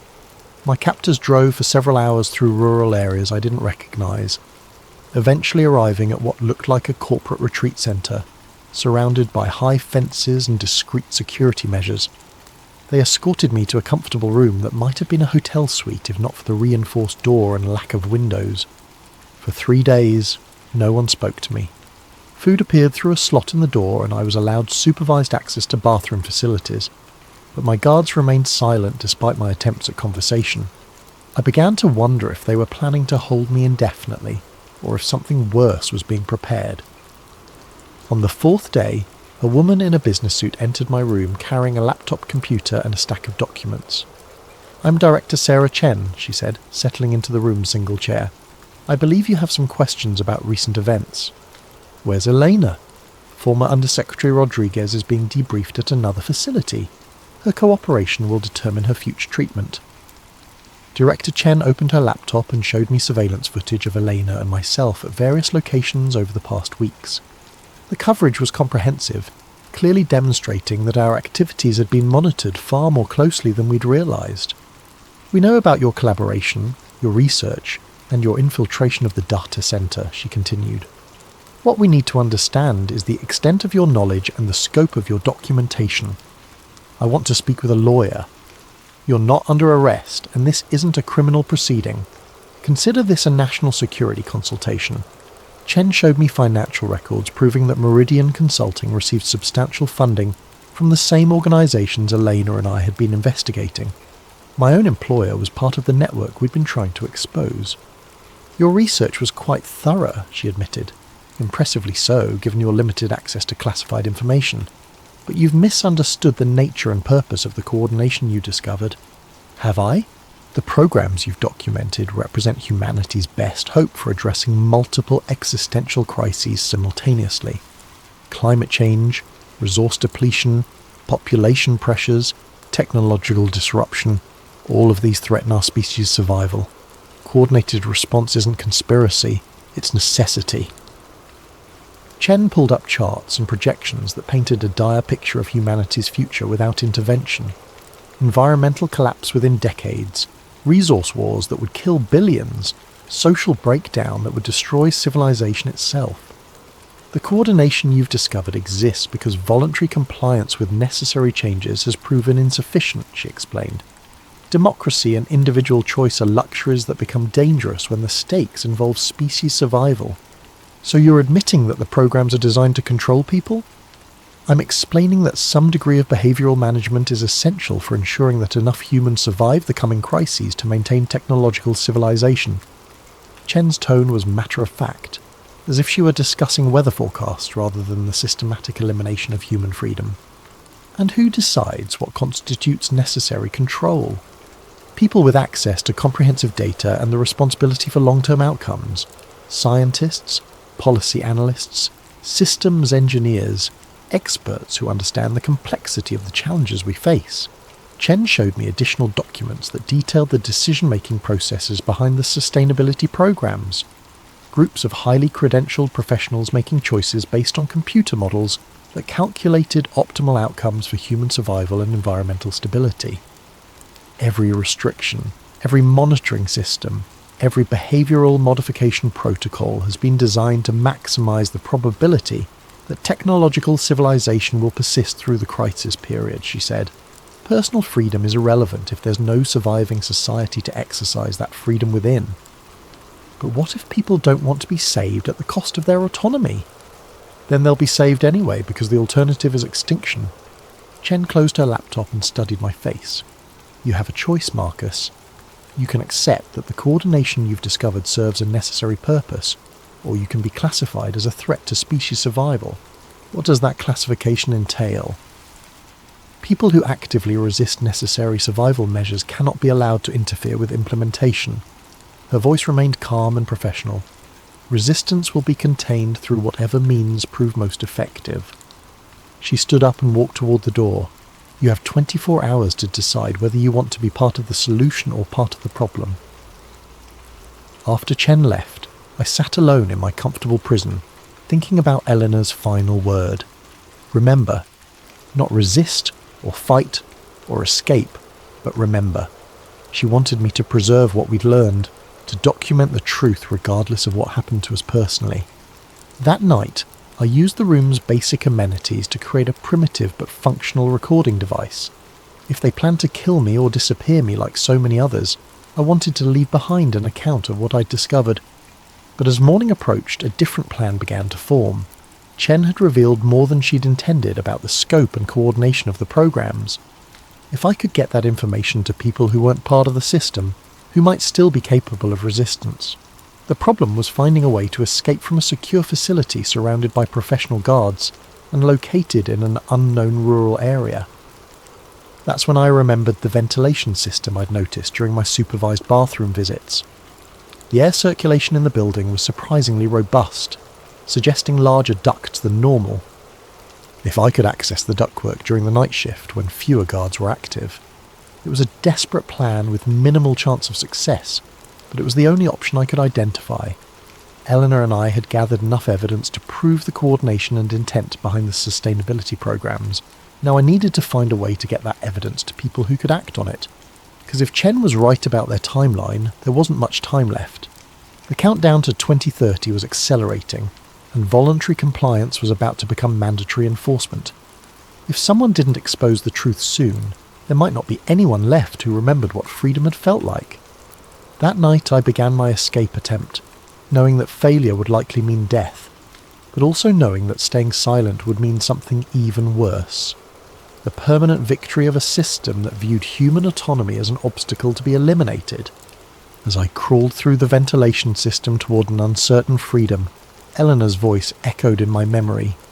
Remember? I would remember, and if I survived, I would make sure others remembered too. The ventilation system led me through the building's interior to a roof access point that emerged behind a cluster of communication equipment. From there, I could see the facility's perimeter, motion sensors, thermal cameras, and patrol routes that created overlapping coverage zones. But I could also see something the guards probably hadn't noticed. A service road that wound through the forest to a highway maintenance station about 2 miles away. Getting off the roof and across the monitored perimeter required timing and luck. I waited until the patrol cycles created a 40-second gap in coverage near the eastern fence, then dropped to the ground and sprinted toward the tree line. Motion sensors tracked my movement, but by the time the response team reached my position, I was already deep enough in the forest to avoid their thermal imaging. The service road was overgrown and clearly abandoned, but it provided a path through the woods that avoided the main security sensors. I followed it through the night, expecting pursuit teams to emerge from the darkness at any moment. But either my escape hadn't been discovered yet, or they were confident enough in their perimeter security to assume I couldn't have gotten far. The highway maintenance station was a collection of rusted equipment and storage sheds that hadn't been used in years, but it had what I needed: a working telephone line connected to the state highway system. Using calling cards I'd purchased weeks earlier, I began making contact with the network of researchers and journalists who'd been asking questions about the sustainability programs. The first 3 people I called had disconnected numbers. The 4th was answered by someone who claimed never to have heard of the person I was trying to reach. But the 5th call connected me with Alex Morrison, an investigative journalist who'd been documenting inconsistencies in climate policy implementation. "I know who you are," Alex said after I identified myself. "Elena Rodriguez contacted me before she disappeared. She said you might call if something happened to her. She's alive, but being held by people who don't officially exist. Can you prove what you're claiming?" "I have documents, communications, financial records, and organisational charts that prove coordination between agencies and corporations on 6 continents.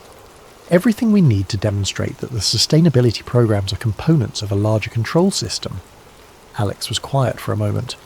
"Where are the documents?" "Hidden in multiple locations. But first I need guarantees about how this information will be used. If you publish it the wrong way, they'll discredit it as conspiracy theorizing and use the attention to accelerate their timeline. What do you suggest?" "Simultaneous release across multiple platforms, with technical verification of the document authenticity and financial confirmation of the relationships we've mapped. Make it impossible to dismiss as fabricated evidence." Alex agreed to coordinate with contacts at other publications and technical organisations. We established a timeline for document delivery and verification, with publication scheduled for exactly 72 hours later. Enough time to properly authenticate the evidence, but not enough for the coordinating organisations to mount an effective suppression campaign. But first I had to retrieve the evidence from its hiding places without being captured. Over the next 2 days, I moved carefully between the locations where Elena and I had cached our research.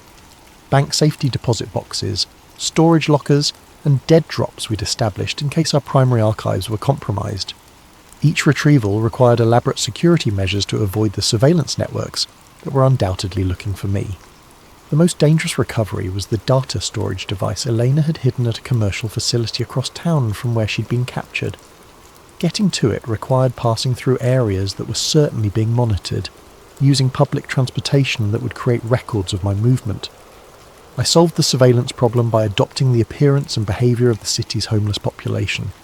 Dirty clothes, unkempt appearance, and the kind of invisible desperation that made most people look away rather than remember faces. The disguise was psychologically difficult but operationally effective. Security cameras recorded me, but human attention filtered me out as irrelevant. The storage facility contained Elena's most sensitive archives, communication intercepts between coordination directors, financial tracking systems that showed money moving between organisations, and technical specifications for monitoring systems that hadn't been publicly announced.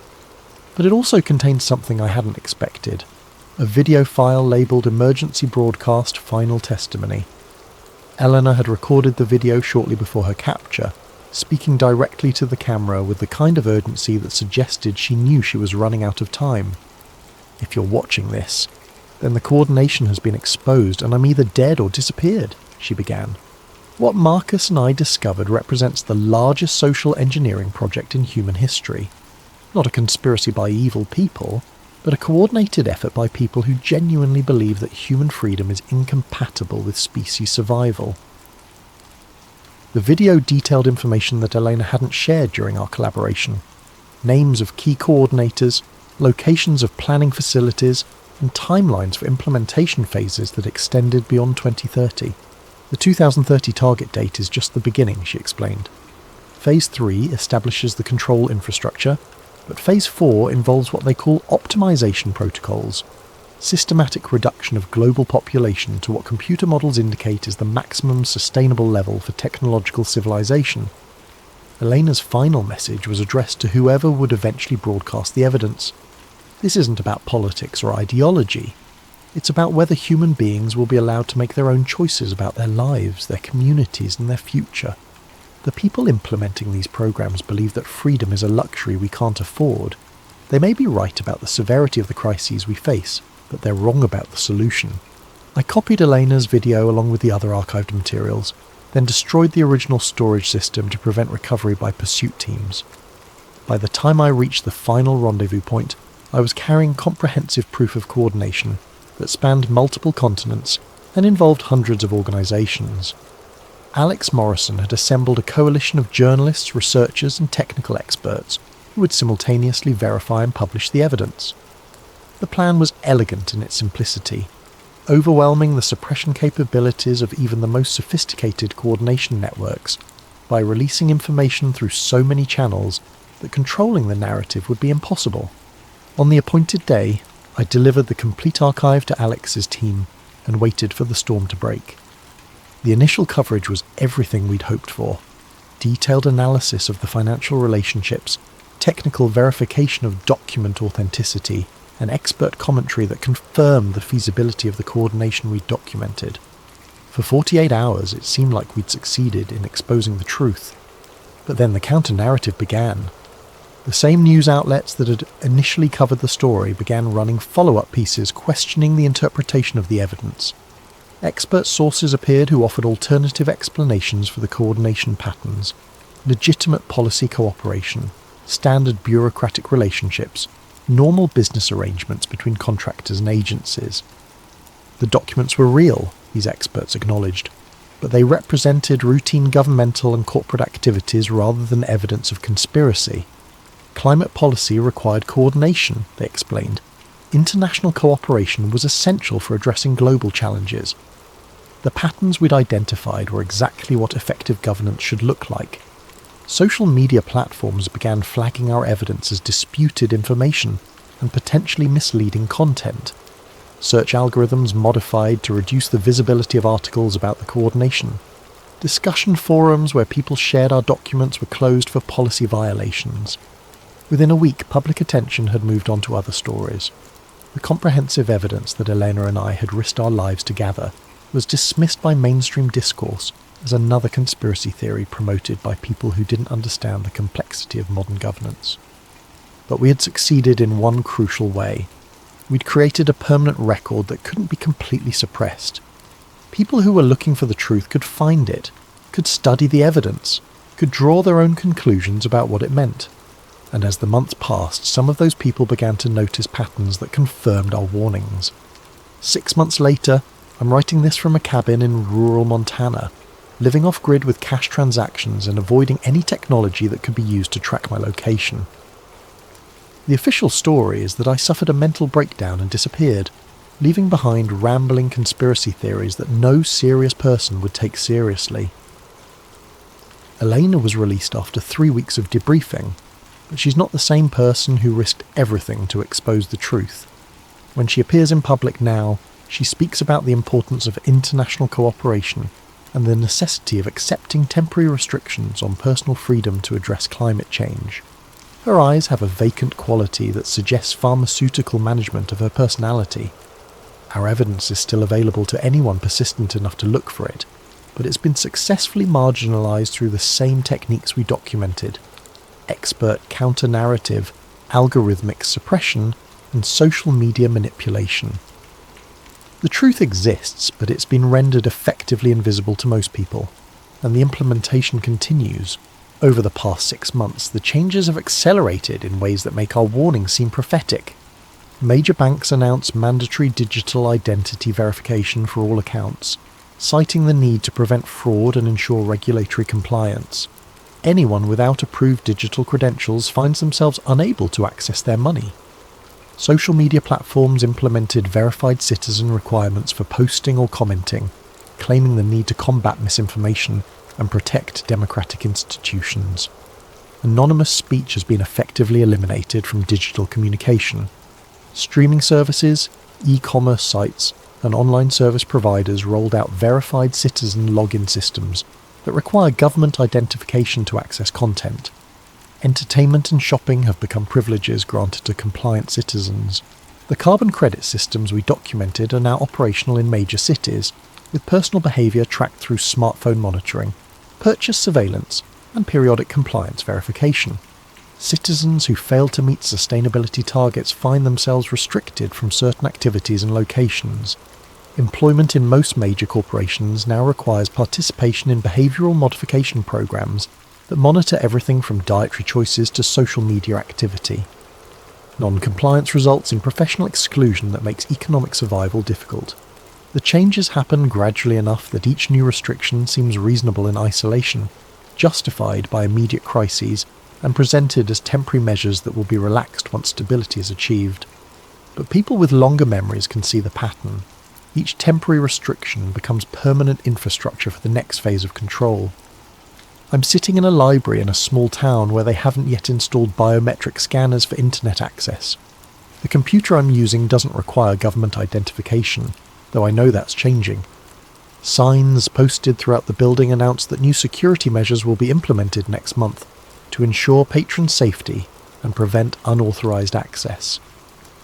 On the news website, a UN representative is speaking about the success of digital identity programs in reducing fraud and improving service delivery.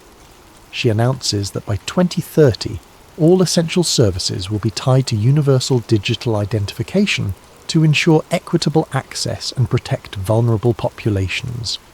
As she speaks, the library computer screen freezes. A message appears: "Session terminated. Credentials required."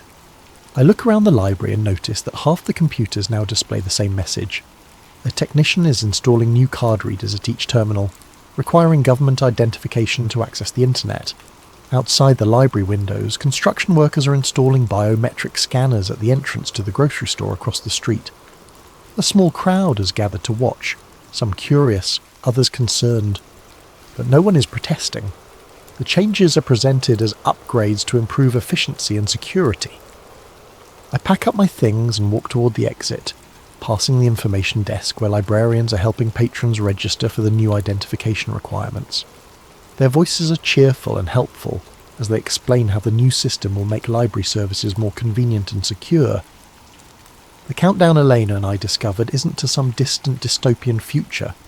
It's to the completion of a transformation that's already underway, implemented gradually enough that most people don't recognise the scope of what's changing.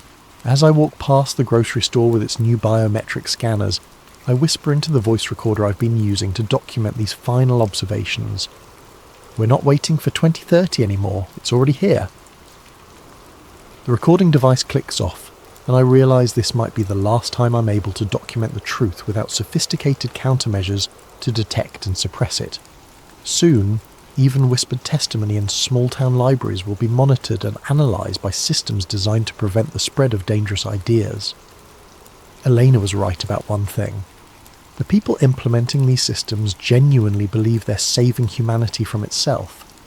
They may even be correct about the severity of the crises we face, but they're fundamentally wrong about the solution. Freedom isn't a luxury that humanity can't afford. It's the foundation that makes everything else worth preserving. Without the right to make our own choices, to speak our own thoughts, and to determine our own futures, survival becomes indistinguishable from sophisticated imprisonment. The evidence Elena and I gathered will survive in hidden archives and encrypted networks, waiting for a generation that might remember what freedom felt like. Maybe someday, people will rediscover the courage to choose uncertainty over security, autonomy over optimization, and human dignity over species management. But that day feels very far away as I watch the scanners being installed and the last anonymous spaces disappearing into a world where every action, every movement, every thought is monitored, recorded, and evaluated by systems that know what's best for us better than we do ourselves. The 2030 directive isn't coming, it's here. Welcome back to Sleep Theories where we dive deep into the shadows of history that refuse to stay buried. Before we begin tonight's tale, I want to give a special thanks to Lily Lamouche for suggesting this particular story. Your idea sparked something truly compelling. As always, if you have ideas for future episodes, drop them in the comments below. And if you're enjoying these late-night journeys into the unknown, make sure to hit that like button and subscribe to Sleep Theories for more stories that blur the line between fact and fiction. The fluorescent lights in the Los Angeles County Coroner's Archive hummed their eternal dirge, casting everything in that particular shade of institutional yellow that made even the living look dead. Ben Norton had grown accustomed to the pallor after 18 years filing away the city's final mysteries, but some cases still managed to catch the light differently. It was a Tuesday in October when the Monroe file landed back on his desk, unremarkable except for the manila envelope that shouldn't have been there. Ben Norton's fingers moved through the filing system with practiced efficiency, each motion honed by nearly 2 decades of sorting the dead.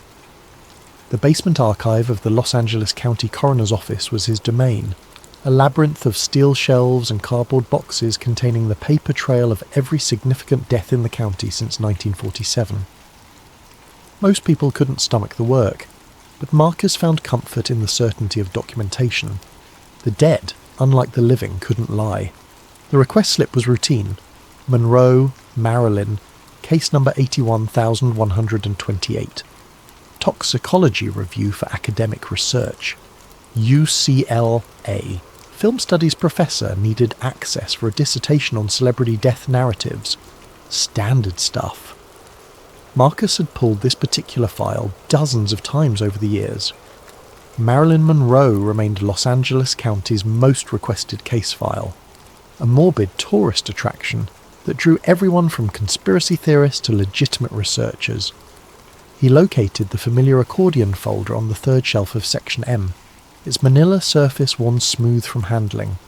But as he lifted it, something felt different, heavier than usual. When he opened it on his desk, a sealed envelope fell out, landing with a soft thud that seemed to echo in the quiet archive. The envelope bore no markings except a handwritten notation. Crossref 81128. Protective detail / West LA -K file. Marcus stared at the envelope. In 18 years, he'd never seen a cross-reference to protective detail. That was federal jurisdiction, completely outside the coroner's purview. He glanced around the empty archive, then carefully opened the seal. Inside were 4 photographic slides and a single index card. The slides appeared to be contact sheets, multiple frames of what looked like handwritten pages. The index card contained a single typed line. C.R. Book Real. Property Storage Manifest, August 6, 1962. His hands trembled slightly as he held the first slide up to the light. Even without magnification, he could make out what appeared to be a diary or journal page. The writing was feminine, flowing script in blue ink. He could just barely make out a date. Sunday, August 5th. Marcus's pulse quickened. August 5th. 1962, the day Marilyn Monroe died. He set the slides aside and turned to the toxicology ledger, a bound volume that recorded every test performed on Monroe's remains. His eyes scanned the familiar entries: blood alcohol, barbiturate levels, stomach contents. But something was different. Next to GI contents, someone had made a check mark in pencil, then partially erased it. Beneath the faint mark, in even fainter pencil, someone had written C.R. Book Real. The same notation from the slide envelope. Marcus leaned back in his chair, mind racing.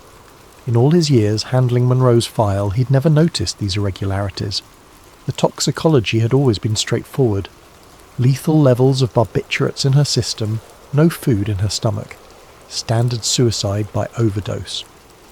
But now, looking at the half-erased notations and mysterious cross-references, he began to wonder what else might have been overlooked, or deliberately hidden. He photographed the ledger page with his phone, then carefully scanned each slide. The images were grainy, but he could make out fragments of text, names, initials, references to places and events that made his skin crawl with possibility. Call J, 1232 AR, Angry H here, Cuba briefed Calneva. Vincent knew enough about Monroe's final months to recognise some of these references. J could be John F. Kennedy. R might be Robert. Calneva was the Lake Tahoe casino where Monroe had spent her last weekend, owned by Frank Sinatra with rumoured mob connections. The Cuba brief could reference the Bay of Pigs or the ongoing missile crisis tensions. But it was the final frame that made his breath catch. In shaky handwriting, barely legible, the thing they can't let out. Bobby knows about the bomb tests. Jack doesn't know Bobby knows. Vincent set down his phone, hand shaking. If these diary fragments were authentic, if they really belonged to Marilyn Monroe, they suggested something far more complex than a simple suicide.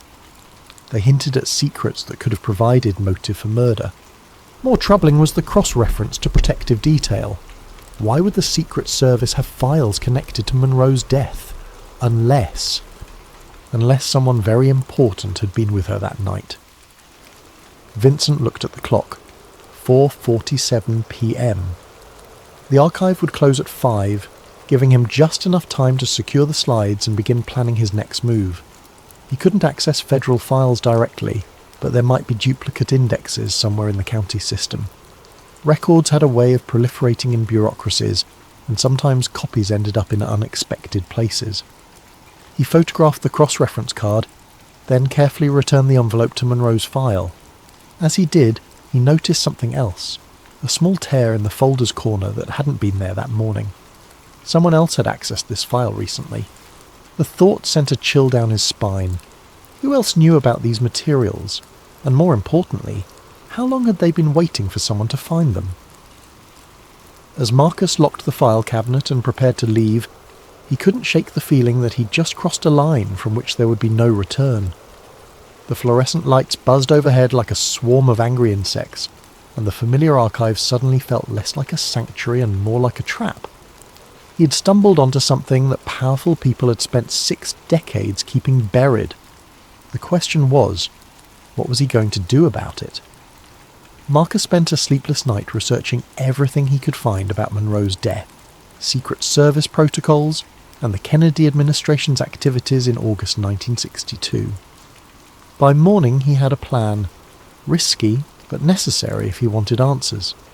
He arrived at work early before the day shift supervisors. The Los Angeles County Record Center occupied the building's second floor, housing duplicate indexes and cross-reference materials for all county departments. If there were copies of federal protective detail records anywhere, they'd be there. Marcus presented his credentials to the Record Center clerk, a bored-looking woman named Janet who barely glanced at his request form.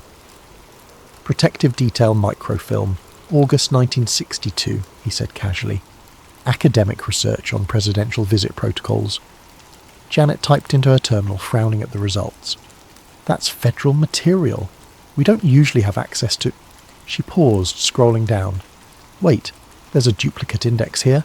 Says it was transferred during the 1982 DA review of celebrity deaths.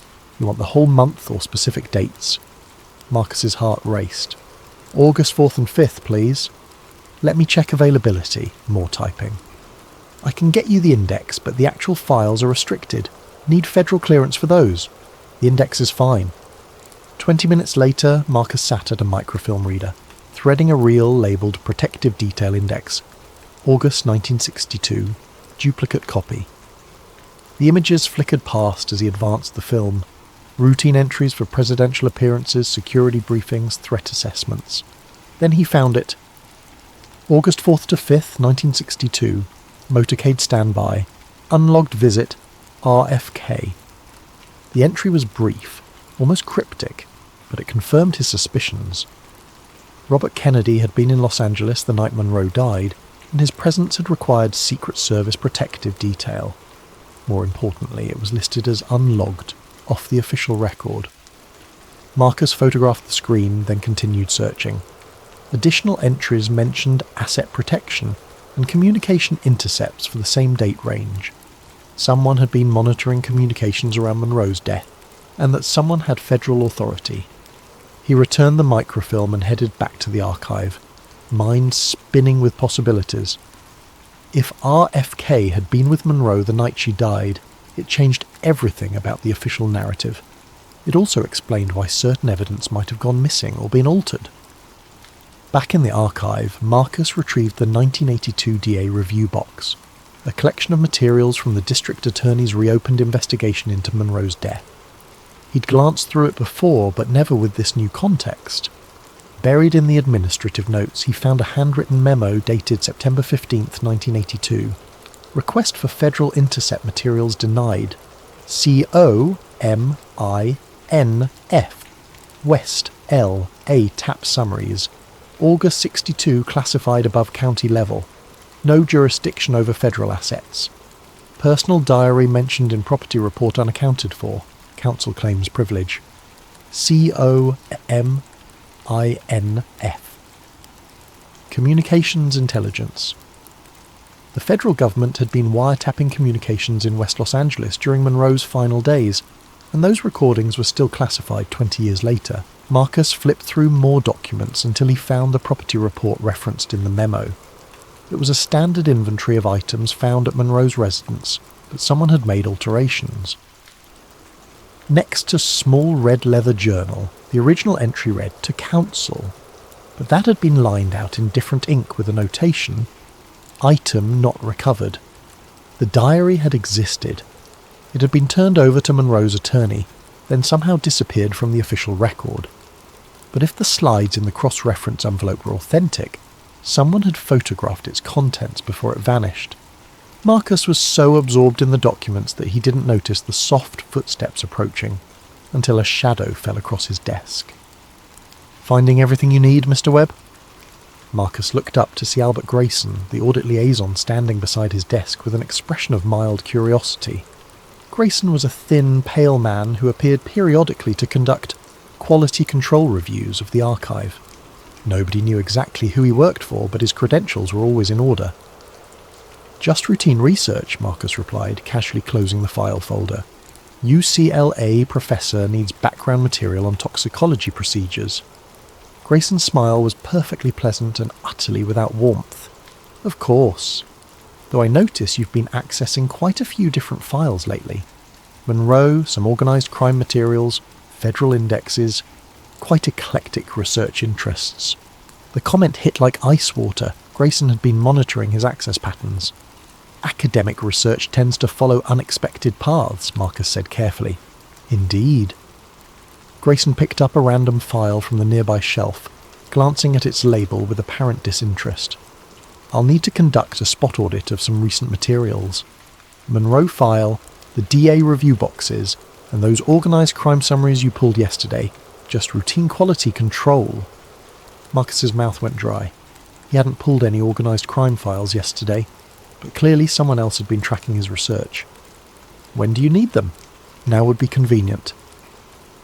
For the next hour, Marcus watched helplessly as Grayson methodically photographed every document he'd been reviewing. The man worked with mechanical precision, never asking questions or making comments, but Marcus could feel the weight of scrutiny in every click of the camera. When Grayson finished, he packed his equipment with the same methodical care. "Thank you for your cooperation, Mr. Webb. Oh, and there's been a security upgrade in the archive. New camera system." He gestured toward the ceiling where a small black dome had appeared overnight, for asset protection. After Grayson left, Marcus sat in stunned silence. The message was clear. He was being watched, and his investigation had attracted the wrong kind of attention. But instead of deterring him, the surveillance only convinced him that he was onto something significant. That afternoon, Marcus decided to take a different approach. Instead of accessing files directly, he would seek out human sources, people who had been involved in Monroe's case, and might remember details that never made it into the official record. Kenneth Yamamoto had been a toxicology technician at the coroner's office for 32 years before retiring in 1994. Marcus found his address in the employee records and drove to a modest bungalow in Gardena after work, hoping the old man would be willing to talk.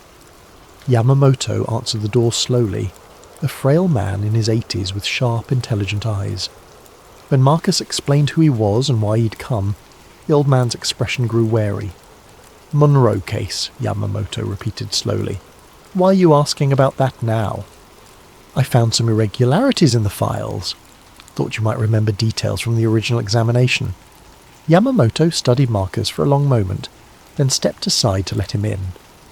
The house was neat and sparse, filled with the quiet dignity of old age. They sat in a small living room decorated with photos of grandchildren. You know, Yamamoto said carefully, I always wondered when someone would come asking the right questions. What do you mean? The old man was quiet for so long that Marcus thought he might not answer. Finally, Yamamoto spoke in a voice barely above a whisper. The stomach contents bottle. It was empty when I processed it. Marcus leaned forward. Empty? Completely clean, like it had been washed out. But the paperwork said we'd tested gastric contents. I checked 3 times, thinking I'd mixed up the samples. But no, Monroe's bottle was empty, and the test results were already typed up. Did you report the discrepancy? Yamamoto's laugh was bitter. To who? The lead investigator. He's the one who handed me the typed results and told me to file them. Said the tests had been conducted off-site due to equipment problems. Marcus felt pieces of the puzzle clicking into place. So there never were any stomach contents tested. Not by us. And if there were no contents, then she couldn't have swallowed all those pills like the official report claimed. Yamamoto met Marcuse's eyes directly. That woman didn't kill herself by overdose. At least not the way they said she did. They talked for another hour, Yamamoto sharing details that painted a picture of an investigation that had been carefully managed from the beginning. Key evidence had been processed off-site. Witness interviews had been conducted by federal agents rather than county investigators. The timeline had been established before the examination was complete. As Marcus prepared to leave, Yamamoto walked him to the door. Be careful, the old man said quietly.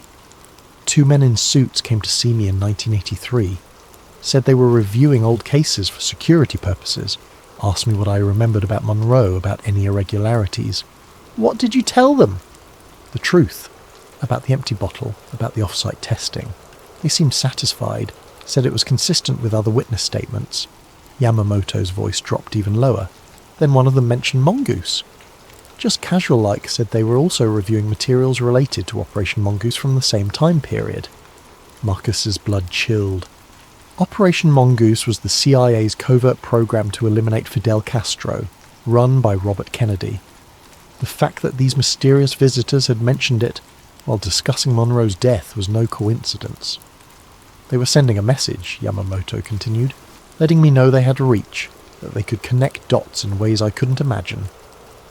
I never talked about Monroe again after that, until now. Driving home, Marcus felt the weight of what he'd learned. The toxicology had been falsified, federal agents had intimidated witnesses, and somehow it all connected to the highest levels of the Kennedy administration. He was beginning to understand why the truth had stayed buried for so long, but he was also beginning to realise that his investigation had likely triggered alarms that had been dormant for decades. People who had gone to extraordinary lengths to bury this story wouldn't hesitate to protect it now. The blue sedan that had been following him since he left Yamamoto's house confirmed his fears. When Marcus turned, it turned. When he stopped for gas, it waited at the corner. When he finally reached his apartment building, the sedan drove past slowly, its occupants hidden behind tinted glass. Marcus lay awake that night, staring at the ceiling and listening for footsteps in the hallway. He thought about Yamamoto's warning, about the empty stomach contents bottle, about federal agents who casually mentioned assassination programs while discussing dead movie stars. Somewhere in the darkness of Los Angeles, powerful people were making phone calls and updating files that ordinary citizens would never see. They were discussing a problem that had emerged from the archives after 60 years of careful burial. They were discussing Ben Norton. The next morning brought disturbing news. Marcus arrived at work to find the archive in chaos. Security tape across several aisles, boxes scattered on the floor, and Janet from Record Centre standing near his desk with red-rimmed eyes. What happened? Marcus asked. Break-in, she said shakily. Someone got past the security system last night. Went straight for the files you've been working with. Marcus's stomach dropped. Were they taken? That's the weird part. Nothing's missing, but everything's been photographed. Professional job, They knew exactly what they wanted and where to find it. As Marcus surveyed the damage, he noticed that the new security camera Grayson had mentioned was gone, leaving only a small hole in the ceiling tile where it had been mounted. Someone with inside knowledge had conducted this operation, someone who knew about the camera and could disable the building's security systems. His phone buzzed with a text from an unknown number. Kenneth Yamamoto, hospitalized last night. Breathing difficulties, stable condition, thought you should know. Marcus's hands shook as he read the message. The timing was too convenient to be coincidental. Less than 24 hours after talking to Marcus about Monroe's death, the retired toxicologist was in the hospital with mysterious respiratory problems. He tried calling the number that sent the text, but got only a generic voicemail message. Someone was monitoring the situation, keeping track of all the players, but their motives remained unclear. Were they trying to warn him or threaten him? Determined to push forward despite the escalating pressure, Marcus returned to his research with renewed urgency. If people were willing to break into the archive and hospitalize witnesses, then he was close to something they desperately wanted to keep hidden. He focused on the organized crime angle, pulling wiretap summaries from the early 1960s. The FBI had been monitoring several Los Angeles crime families during that period, particularly figures connected to the Teamsters Union and Las Vegas casinos. The surveillance files were partially redacted, but Marcus could piece together fragments of conversations from August 1962. Subject 1. Movie star heat getting too heavy. Bobby's sniffing around the wrong connections. Subject 2. What about the doctor cover? That's still solid. Subject 1. For now. But if that diary surfaces, we're all fucked. The diary again. Every lead Marcus followed seemed to circle back to Monroe's missing journal and its potentially explosive contents. The mob had known about it. Federal agents had suppressed it. And 60 years later, someone was still willing to commit crimes to keep it buried. Marcus cross-referenced the dates and locations in the wiretap summaries with Monroe's known movements during her final weeks. She had indeed spent time at Calnever Casino, owned by Frank Sinatra and frequented by both Kennedy brothers and reputed crime figures. The casino had been a nexus where Hollywood glamour, political power and organised crime intersected. If Monroe had been keeping a diary during this period, documenting her relationships with both Kennedy brothers while surrounded by mob-connected individuals, the implications were staggering. Such a record could have destroyed political careers, toppled governments, and exposed criminal conspiracies that reached the highest levels of American society. As Marcus delved deeper into the files, he began to understand the mechanism by which Monroe's death had been contained. It wasn't a simple cover-up. It was a coordinated information management operation involving multiple agencies and interests. The coroner's office had been just one piece of a larger machine designed to control the narrative. But now, 6 decades later, that machine was reactivating. Phone calls were being made, resources were being mobilized, and people like Kenneth Yamamoto were being silenced before they could share what they knew. Marcus realized he needed to find the missing microfilm, the R-book reel referenced in the misfiled envelope. If it contained photographic copies of Monroe's diary, it would be the smoking gun that proved everything he suspected. But where would such material be hidden after all these years? The answer came to him as he reviewed the property transfer records from 1962. Personal effects, evidence materials and sensitive documents were often stored in multiple locations as a security measure. If the diary had been photographed before disappearing, those images might have been misfiled or misplaced rather than destroyed. Marcus began searching through boxes that had been transferred between departments over the years, looking for microfilm containers that might have been incorrectly labelled or categorised. It was tedious work, but his experience with the archive's organisational quirks gave him an advantage. In a box labelled Kennedy FOIA Overflow, 1975, Marcus found a collection of microfilm canisters that had been transferred from federal storage during a bureaucratic reorganisation. Most contained routine correspondence and scheduling materials, but one canister was labelled simply Contact Sheet, Personal Effects, August 62. With trembling hands, Marcus loaded the film into a reader. The first few frames showed standard evidence photographs: jewellery, clothing, personal items from Monroe's bedroom. But then the images changed. Diary pages, dozens of them, photographed in sequence under professional lighting conditions. The handwriting was clearly feminine, and the dates range from June through early August 1962. Marcus began reading, his excitement growing with each frame. June 15th. Jack called again. Says he misses me, but I know it's just the sex he misses. Bobby's different. He actually listens when I talk about the bomb tests, about what the government is hiding from people. He's angry about it too. June 20th. Met with Cal Neva people. Frank says they can provide protection if things get complicated. Doesn't trust Bobby's reform agenda. Says it's bad for business. Asked me to keep my ears open when I'm with the brothers. July 1st. Bobby showed me classified files about atmospheric testing in Nevada. The cancer rates, the birth defects. It's all being covered up. He wants to go public, but Jack won't let him. Says it would destroy the party in '64. July 15th. Strange men following me. Bobby says it's routine security, but these aren't Secret Service. Frank's people, maybe, or someone else entirely. The entries painted a picture of Monroe caught between competing forces: the Kennedy brothers, organised crime figures, and federal intelligence agencies. She had been privy to state secrets about nuclear testing, witnessed conflicts between the President and Attorney General, and apparently agreed to serve as an informal intelligence source for multiple parties. But it was the final entries that made Marcus's heart race. August 3rd. Can't take the pressure anymore. Everyone wants me to spy on everyone else. Bobby thinks I'm working for Frank. Frank thinks I'm too close to Bobby. Jack doesn't know about any of it, and maybe that's for the best. August 4th. Bobby came by tonight, very agitated about something in Cuba. Says there's going to be a crisis soon and he needs to know who he can trust. I told him about the men watching the house, about Frank's offers of protection. He got that look he gets when he's thinking about prosecuting someone. August 5th, 12:32 a.m. Jack called, drunken rambling about Marilyn this, Marilyn that. Hung up on him.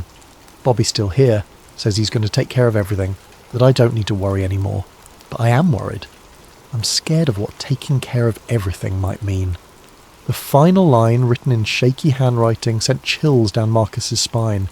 Feels like I'm drowning and everyone's fighting over who gets to throw me the rope.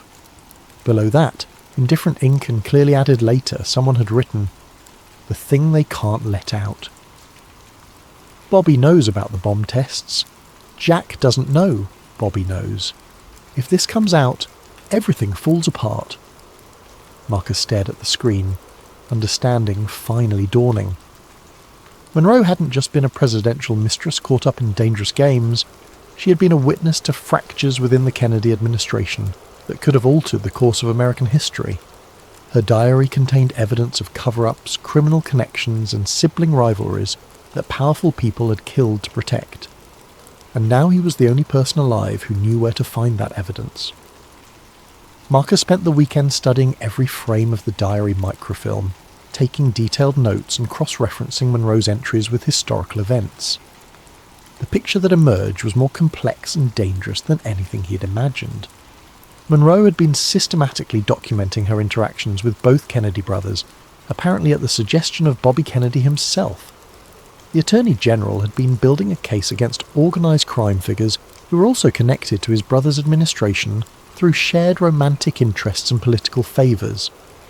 But the diary revealed something even more explosive. Robert Kennedy had discovered that President Kennedy was being blackmailed by crime figures who had evidence of the president's extramarital affairs. The Attorney General's aggressive prosecution of organised crime wasn't just about justice. It was an attempt to eliminate people who could destroy his brother's presidency. Monroe had become a liability to everyone involved. She knew too much about too many secrets, and her emotional instability made her unreliable as either an asset or a co-conspirator. According to her final diary entries, she'd been planning to go public with what she knew about government cover-ups of nuclear testing damage. The diary's last entry, dated 1:15 a.m. on August 5th, 1962, was barely legible. Bobby's gone. Said he had to make some calls, handle the situation. Men outside getting closer to the house. I can hear them talking, but can't make out the words. Going to hide this reel behind the bedroom mirror. If something happens to me, maybe someone will find it and tell the truth. Marcus realised he was looking at evidence of a conspiracy that had claimed Monroe's life and shaped 6 decades of American history. The question was, what should he do with that knowledge? His phone rang, interrupting his thoughts. Unknown number. Mr. Webb? The voice was cultured, with a slight Eastern accent. I believe we need to talk. You've been doing some fascinating research lately. Marcus's mouth went dry. Who is this?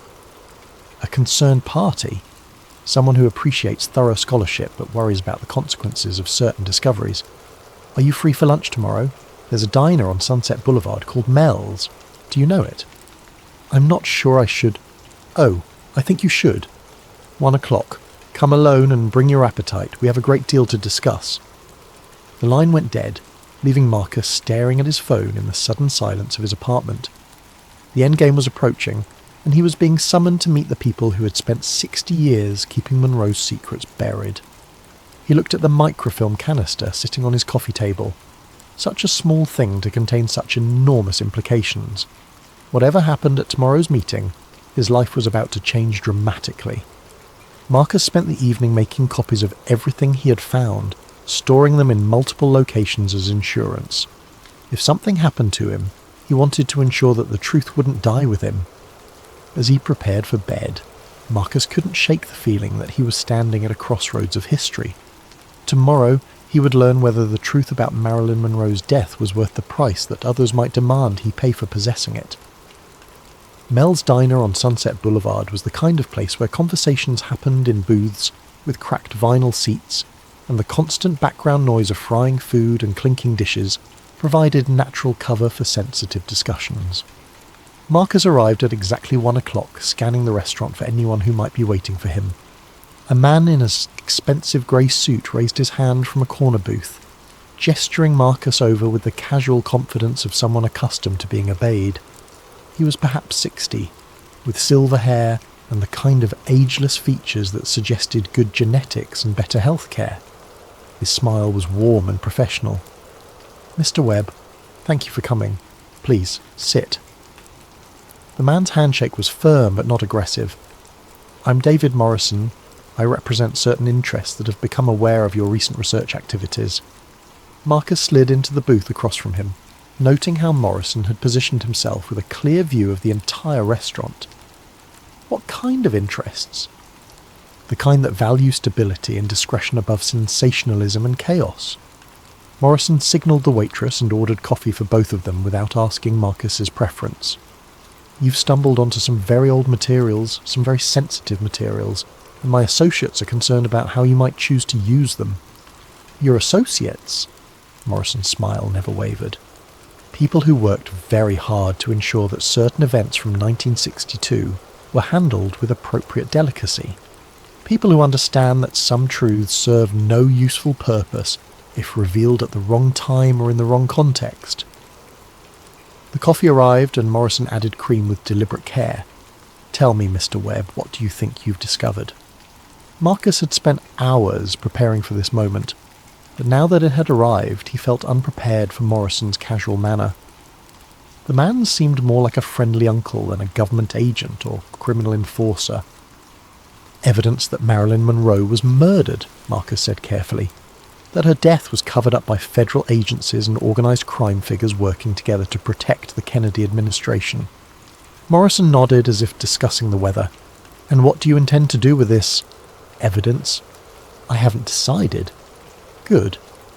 That shows wisdom. Morrison reached into his jacket and withdrew a manila envelope. Before you make any decisions, I'd like you to consider some additional information. The envelope contained photographs, surveillance images of Monroe's house on the night she died, taken from multiple angles. They showed several cars parked outside, men in suits moving purposefully between vehicles, and what appeared to be a coordinated operation unfolding over several hours. These were taken by a federal surveillance team that had been monitoring Monroe for several weeks, Morrison explained. As you can see, her death was indeed managed. But not for the reasons you might think. Marcus studied the photographs, trying to make sense of the timeline they suggested. Then why? Morrison leaned back in the booth, his expression growing serious for the first time. Marilyn Monroe was killed by a Soviet intelligence asset who had been using her relationship with the Kennedy brothers to gather information about American nuclear capabilities and Cuba policy. The diary you found contained some accurate information, but it was also being used to feed disinformation back to Moscow through Monroe's handlers. The revelation hit Marcus like a physical blow. She was a spy. Unwittingly, yes, the Soviets had identified her relationships with the Kennedy brothers as a valuable intelligence opportunity. They cultivated assets within her social circle, people who gradually convinced her that she was serving American interests by documenting government activities. In reality, she was being used to steal state secrets. Morrison produced another document, a declassified intelligence report with most names redacted. When federal agencies discovered the operation, they had to make a choice: expose Monroe as a Soviet asset and create a massive scandal that would destroy the Kennedy administration, or handle the situation quietly and preserve national security. Marcus felt the foundations of his investigation crumbling beneath him. So you killed her to protect the government? We didn't kill anyone, Morrison said firmly. The Soviet asset who had been running Monroe eliminated her when it became clear that American intelligence had discovered the operation. Our people arrived too late to prevent her death, but in time to manage the aftermath. And the cover-up was necessary to prevent World War III. If the American public had learned that the Soviets had been using a movie star to spy on the president during the Cuban Missile Crisis, the pressure for military retaliation would have been overwhelming. Millions of people might have died because of that woman's naivety. Morrison's narrative was compelling, but Marcus sensed gaps in the story. What about the diary? The references to nuclear testing cover-ups? Disinformation designed to turn Monroe against the administration. The Soviets wanted her to believe she was fighting government corruption when she was actually stealing national security secrets. Morrison's voice grew cold. The woman was a patriotic American who was manipulated by foreign agents into betraying her own country. She died because those agents decided she had become a liability. The diner suddenly felt too warm, too crowded. Marcus loosened his tie, struggling to process everything Morrison had told him. If it was true, then his investigation hadn't uncovered a government conspiracy. It had stumbled onto a Cold War intelligence operation that had been successfully buried for 6 decades. Why are you telling me this? Marcus asked. Morrison reached into his jacket again and produced a cashier's check. Even from across the table, Marcus could see that it was made out for $250,000. Because you deserve to know the truth before making a decision that could affect national security, Morrison said. And because certain parties believe you should be compensated for your discretion in this matter. Marcus stared at the check. You're offering to buy my silence. We're offering to reward your patriotism. The Soviet operation failed because people like you, dedicated civil servants who care about their country, were willing to keep dangerous secrets buried. Morrison's voice grew more intense. The Cold War never really ended, Mr. Webb. It just went underground.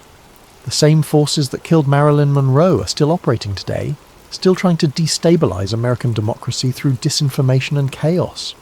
And if I refuse? Morrison's smile returned, but it was colder now. Then you'll publish your findings and create exactly the kind of chaos those foreign agents want. You'll destroy faith in American institutions, validate conspiracy theories that make rational discourse impossible, and hand our enemies a propaganda victory they couldn't achieve through military force. The envelope also contained legal documents, a comprehensive non-disclosure agreement that would legally bind Marcus to silence about everything he had discovered. The terms were generous but absolute. $250,000 in exchange for surrendering all copies of the materials he'd found and agreeing never to discuss or investigate Monroe's death again. How do I know you're telling the truth? Marcus asked. How do I know this isn't just another layer of the cover-up? Morrison reached for his phone and activated a recording app.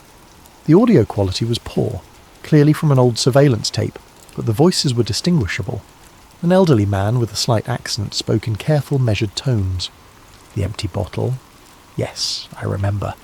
We had to make it look like suicide by overdose, but the real cause was injection. Quick-acting paralytic agent developed by our chemical section. She never knew what was happening. And the diary pages? Photographed before disposal. Some authentic entries mixed with material we provided through her handler. American intelligence fell for it completely. They thought they were protecting their precious Kennedy boys when really they were helping us eliminate a compromised asset. Morrison stopped the recording and put away his phone. Kenneth Yamamoto, recorded in 1983 during a debriefing with defected Soviet intelligence officers. He wasn't intimidated by our people, Mr. Webb. He was being interviewed by them.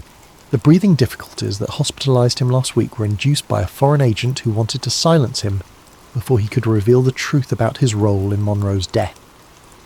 Marcus felt sick. Yamamoto was working for the Soviets. A sleeper agent placed in the coroner's office years before Monroe became a target. When their operation was exposed, Soviet intelligence decided to eliminate all evidence, including Monroe herself, and eventually the agents who had carried out the operation. Morrison's expression was grim. The man you spoke with last week wasn't a heroic witness to government corruption. He was a foreign spy who helped murder an American citizen, and then spent 60 years living comfortably on a government pension while keeping his mouth shut. The revelation shattered Marcus's understanding of everything he thought he had uncovered. If Morrison was telling the truth, then Marcus hadn't discovered a conspiracy. He had stumbled into the middle of an ongoing intelligence war where American secrets were still being protected from foreign enemies. The microfilm, Marcus said weakly, the diary entries, contained enough authentic material to be convincing, mixed with disinformation designed to make American intelligence agencies look corrupt and incompetent. Classic Soviet tactics. Morrison leaned forward. You found exactly what they wanted someone to find, Mr. Webb. The question is, are you going to help them complete their mission? Marcus stared at the cashier's check, at the NDA, at the photographs that seemed to support Morrison's version of events. Everything he had believed about his investigation was crumbling, replaced by a narrative that was both more complex and more disturbing than any conspiracy theory. I need time to think, Marcus said. Of course. But not too much time. Morrison stood and dropped a $20 bill on the table. There are other parties interested in this information, and they're not as generous or as patient as we are. Make the right choice, Mr. Webb, for your country and for your own sake. Marcus drove home in a daze, Morrison's words echoing in his mind. Everything he thought he had discovered about Monroe's death had been turned upside down. Instead of uncovering a government conspiracy, he had apparently walked into a decades-old intelligence operation that was still active. But something about Morrison's story bothered him. The man had been too prepared, too polished, with evidence that conveniently supported his narrative.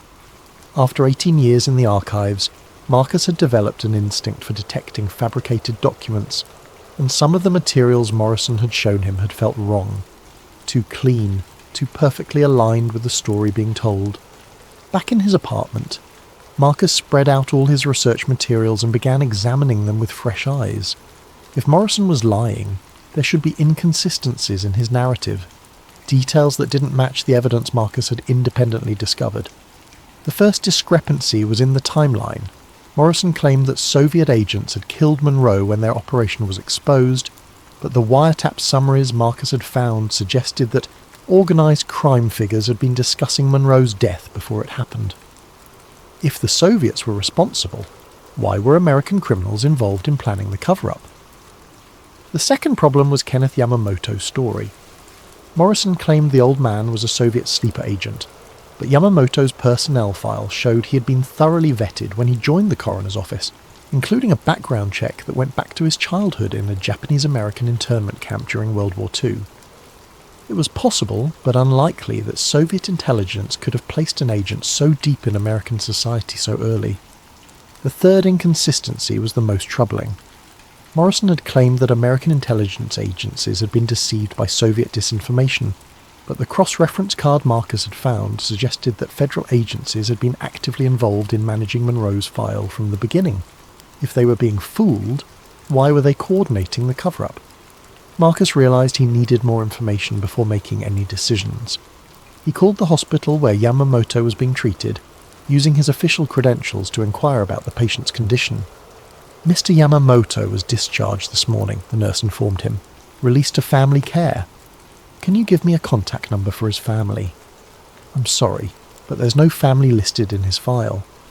He was picked up by representatives from a private care facility."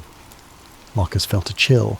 Yamamoto had been taken somewhere by unknown people, just hours after Morrison had revealed the old man's alleged role as a Soviet agent. Either Morrison's story was true and American intelligence was protecting a valuable defector, or Yamamoto was being silenced permanently to prevent him from contradicting Morrison's narrative. That evening, Marcus made a decision that would either save his life or end it. He called the number Morrison had given him and arranged another meeting, but this time he would be recording the conversation and asking much more specific questions. They met at a different location, a parking garage downtown where Morrison's voice would echo enough to mask any recording equipment Marcus might be carrying. The federal agent seemed more relaxed this time, confident that his previous arguments had been persuasive. "Have you made a decision, Mr. Webb?" "I'm leaning toward accepting your offer," Marcus lied smoothly, "but I need to understand a few more details before I sign anything. For instance, how did Soviet intelligence initially recruit Monroe as an asset?" Morrison seemed pleased by the question. "Through her psychiatrist, a man named Ralph Greenson. The Soviets had compromised him years earlier using financial pressure and blackmail. He gradually convinced Monroe that she was serving American interests by documenting her interactions with the Kennedy brothers. And the organised crime connections? How do they fit into a Soviet operation? The Soviets used existing criminal networks to maintain plausible deniability. If the operation was exposed, it would look like a mob hit rather than foreign espionage. Morrison's explanation was smooth and confident. Very sophisticated tradecraft. Marcus nodded as if satisfied, but internally he was noting another problem with Morrison's story. Ralph Greenson had been Monroe's psychiatrist, but he was also a respected member of the psychoanalytic community with no known criminal or intelligence connections. It would have been extremely difficult for foreign agents to compromise him without detection. What about the diary microfilm? How did it end up in the Federal Archives if it was Soviet disinformation? Our people recovered it during the cleanup operation and kept it as evidence of the Soviet infiltration. It was supposed to be destroyed years ago, but bureaucratic incompetence led to it being misfiled instead. Morrison shrugged. Government efficiency at work. But Marcus knew that wasn't true either. The microfilm canister had been labelled and filed according to standard federal archival procedures, not hastily misfiled during a crisis. Someone had deliberately preserved Monroe's diary photographs and hidden them where they might eventually be discovered. The conversation continued for another 30 minutes, with Morrison providing increasingly elaborate explanations for every inconsistency Marcus raised. By the end, Marcus was convinced that Morrison was lying about almost everything, but he still wasn't sure what the truth actually was. "I'll need the weekend to review the legal documents," Marcus said finally. "Can I call you Monday with my decision?" "Of course. But don't wait too long. Other parties are becoming impatient and they may not be as generous as we are." As they parted ways, Marcus noticed that Morrison's casual confidence had been replaced by something harder and more calculating. The federal agent was beginning to suspect that Marcus wasn't as convinced as he pretended to be. Marcus spent the weekend conducting his own investigation into David Morrison, using public records and online resources to trace the man's background. What he found was disturbing. Morrison existed in official records, but his history was suspiciously clean, and his government connections were vague and difficult to verify. More importantly, Marcus discovered that Morrison's story about Kenneth Yamamoto being a Soviet agent was completely fabricated. The old man's military service records showed he had served with distinction in Vietnam, and his decades of work at the coroner's office had been exemplary. There was no evidence whatsoever of foreign intelligence connections. Marcus realised that Morrison was part of a different kind of conspiracy. Not Soviet espionage, but an ongoing American operation to suppress information about Monroe's death that could still damage powerful interests 60 years later. But if Morrison was lying about Soviet involvement, What was the real truth about Monroe's death? Marcus returned to the diary microfilm with fresh eyes, this time focusing not on the political implications but on the personal relationships Monroe described. The picture that emerged was of a woman caught between competing American power structures, political, criminal, and intelligence, all of whom had been using her for their own purposes. The Kennedy brothers hadn't been innocent victims of Soviet manipulation. According to Monroe's own words, they had been actively using her as an informal intelligence source, asking her to report on organised crime figures she encountered through her Hollywood connections. At the same time, those same crime figures had been pressuring her to spy on the Kennedys. Monroe's death hadn't been the result of foreign espionage. It had been the inevitable outcome of domestic power struggles that had spiralled out of control. Armed with this understanding, Marcus made a decision that would change everything. Instead of accepting Morrison's offer or going public with his discoveries, he would set a trap to expose the people who were still actively covering up Monroe's murder. Monday morning, Marcus called Morrison and arranged to meet that afternoon to sign the NDA and accept the financial settlement. But instead of going to the meeting, he spent the day making copies of all his evidence and distributing them to multiple journalists, historians, and government oversight organisations. By the time Morrison realised he'd been deceived, it would be too late to suppress the information. Marcus also prepared a detailed written account of his investigation, including recordings of his conversations with Morrison and evidence of the ongoing cover-up activities. He uploaded everything to multiple cloud storage services and sent encrypted copies to trusted contacts with instructions to release the information if anything happened to him. At 3 p.m, Marcus called Morrison from a payphone outside the city. "I've decided not to accept your offer," he said simply. There was a long pause before Morrison responded, and when he did, his voice had lost all pretense of friendliness. "That's unfortunate, Mr. Webb. Very unfortunate indeed. I've made copies of everything and distributed them to people you can't reach or intimidate. If anything happens to me or to Kenneth Yamamoto, the whole story goes public immediately." "You have no idea what you're interfering with," Morrison said coldly. "This goes far beyond Monroe, far beyond the Kennedys. There are national security implications you can't possibly understand. Then maybe it's time those implications were discussed in public instead of hidden in government vaults." Marcus hung up and drove to a safe location, a hotel in a different city where he could monitor news coverage and wait to see how Morrison's people would respond to his ultimatum. The answer came within hours.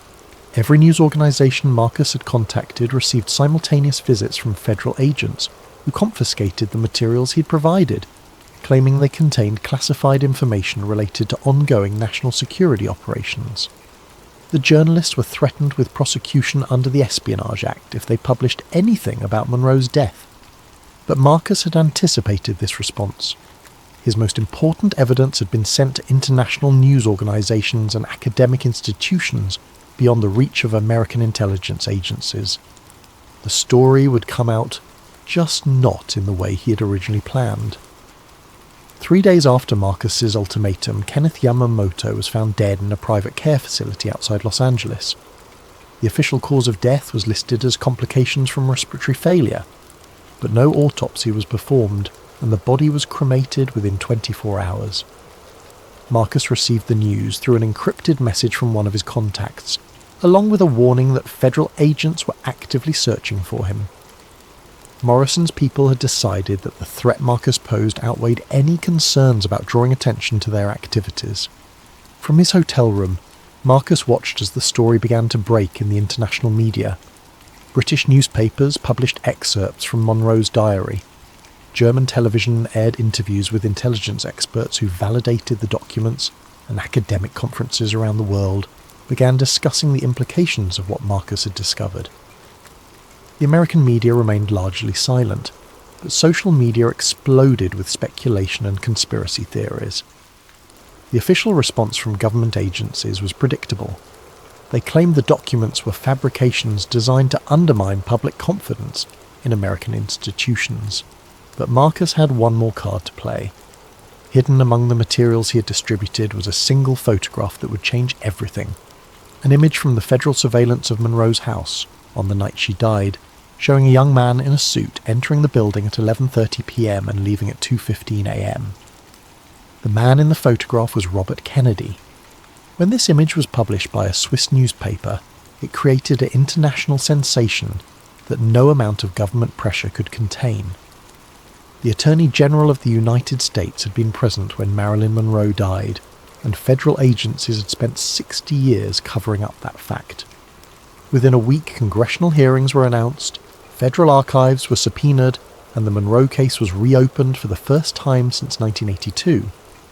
Morrison and his associates found themselves under investigation rather than controlling it. But Marcus knew that his victory had come at a tremendous cost. Kenneth Yamamoto was dead, along with who knew how many other witnesses over the years. The truth about Monroe's death was finally emerging, but it was being purchased with blood. From his hiding place, Marcus watched as the story evolved beyond his original investigation. New witnesses came forward, additional documents were declassified, and the full scope of the cover-up began to emerge. Monroe's death had been just one incident in a larger pattern of government abuse that stretched across decades. The official narrative that finally emerged was more complex than any conspiracy theory. Monroe had indeed been murdered, but not by a single conspiracy. She had been killed by representatives of organised crime who feared she would expose their connections to the Kennedy administration. Federal agencies had covered up the crime not to protect the killers, but to prevent a scandal that could have brought down the government during the Cuban Missile Crisis. Both sides had been guilty of placing political considerations above justice, and both had been willing to sacrifice an innocent woman to protect their interests. 6 months after Marcus's investigation began, he testified before a closed session of the Senate Intelligence Committee, providing a detailed account of everything he'd discovered and everyone he'd encountered during his research. The committee's final report, heavily redacted but still explosive, confirmed most of Marcus's findings while adding new details that painted an even darker picture of government complicity in Monroe's death and its aftermath. Morrison and several of his associates were indicted on charges related to obstruction of justice and conspiracy to suppress evidence. Some were convicted and sentenced to prison, while others disappeared into the Federal Witness Protection Program or fled to countries without extradition treaties. Kenneth Yamamoto was posthumously vindicated, revealed to have been exactly what he claimed, an honest civil servant who had tried to do the right thing and been silenced for his efforts. The Monroe case was officially reclassified as an unsolved homicide, though everyone involved knew that the real perpetrators were long dead. The focus shifted to holding accountable the people who had spent 6 decades covering up the crime. Marcus returned to his job at the coroner's office, but his role had fundamentally changed. He became the unofficial guardian of transparency, ensuring that sensitive cases were handled with proper oversight and that evidence was preserved rather than suppressed. The archive where he worked was renamed the Kenneth Yamamoto Memorial Archive, and new protocols were established to prevent the kind of cover-up that had hidden Monroe's murder for so long. But Marcus knew that the victory was incomplete. Powerful people still had powerful secrets, and the machinery of government secrecy was still operating in ways that the public never saw. Monroe's case had been exceptional, only in that someone had finally been brave enough and persistent enough to challenge the official narrative. Late at night, alone in the archive that had become both his sanctuary and his burden, Marcus sometimes wondered how many other files contained hidden truths that would never see the light of day. How many other Kenneth Yamamotos had died to protect secrets that served no legitimate purpose? How many other Marilyn Monroes had been sacrificed on the altar of political expediency? The fluorescent lights hummed their eternal dirge, casting everything in that familiar shade of institutional yellow. But now Marcus saw the archive differently, not as a repository of the dead, but as a guardian of truth waiting for the right person to ask the right questions. In the end, that was all it had taken to bring down a 60-year conspiracy. One person willing to look closely at evidence that everyone else had been trained to ignore. The truth about Marilyn Monroe's death was finally known, but Marcus understood that it was just one thread in a much larger tapestry of secrets that continued to shape American society in ways that most people would never understand. As he locked the file cabinet and prepared to leave for the night, Marcus reflected on the price that had been paid for truth, and the price that would be paid for future truths. Kenneth Yamamoto's sacrifice had not been in vain, but it had been a stark reminder that some knowledge came with a cost that few people were willing to pay. The archive fell silent except for the humming of the lights and the soft whisper of air through the ventilation system. In the darkness between the filing cabinets, the ghosts of American history waited patiently for the next brave soul to ask the questions that powerful people preferred to leave unanswered. Ben Norton had done his part to honour the dead by revealing how they had truly died. Now it was up to others to ensure that such secrets would not be buried so deeply or guarded so ruthlessly in the future. The truth about Marilyn Monroe was finally free, but the struggle for truth itself would continue long after the fluorescent lights went dark and the archive fell silent. In the end, that was the real lesson of the Kennedy cut, that democracy depended not on the wisdom of leaders or the efficiency of institutions, but on the courage of ordinary people to seek truth, even when that truth was dangerous to know. The file room had yielded its secrets, but somewhere in the vast machinery of government, new secrets were being created that would someday require new heroes to expose them. The eternal cycle of truth and concealment would continue as it always had, as it always would, until the day when transparency finally triumphed over secrecy, and the people could trust their government to tell them the truth about their own history. That day had not yet come, but Ben Norton had moved it a little closer. Welcome back to Sleep Theories. Before we dive into tonight's chilling tale, I want to give a thank you to Firehead Productions for suggesting this incredible story concept. Your creativity never ceases to amaze me, and I hope this supernatural thriller lives up to your expectations. If you have ideas for future stories, please drop them in the comments below. I love hearing from you all. And if you're enjoying these late night narratives, don't forget to hit that like button and subscribe to Sleep Theories for more spine-tingling content. Now, let's begin. The elevator in Mumbai's gleaming titanium tower shouldn't have opened onto a Victorian seance room that reeked of sulphur and burning wax. Yet there it was, complete with mahogany table, ornate brass candlesticks, and a pentagram carved so deep into the wooden floor that the grooves still held shadows from another century. Zara Okafor pressed her palm against the temporal echo scanner clipped to her belt, feeling its familiar vibration as it registered impossible quantum readings. The device, her own invention, was designed to read the quantum imprints left by past events, like archaeological carbon dating but for time itself. Right now it was screaming warnings in frequencies only she could interpret. "This is what you called me halfway across the world for?" she asked the building manager, a nervous man named Patel, who kept dabbing sweat from his forehead despite the room's inexplicable chill. "A period film set someone forgot to clean up." "Please, Professor Okafor," Patel stammered, "look at the blueprints. This space should be the 42nd floor executive conference room. But yesterday morning, maintenance opened the elevator and found this." Zara stepped deeper into the room, her boots echoing on floors that shouldn't exist.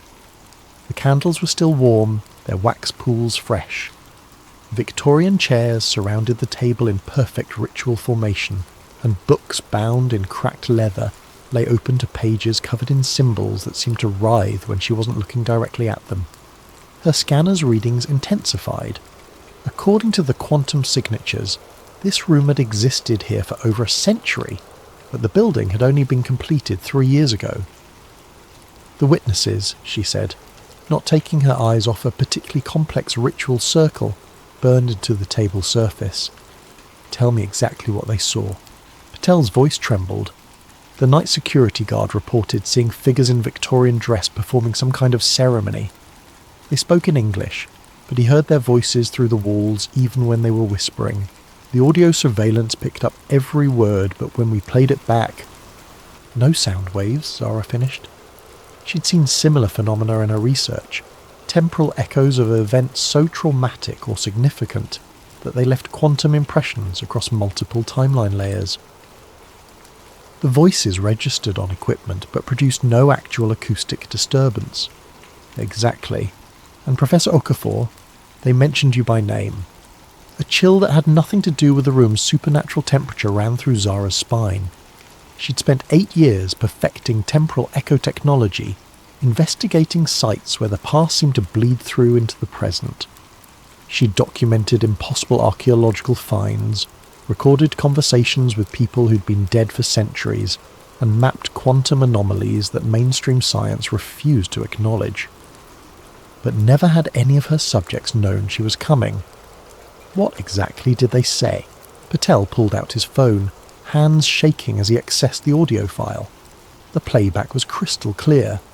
Victorian English accents discussing ritual preparation, astronomical alignments, and something called the ninth convergence.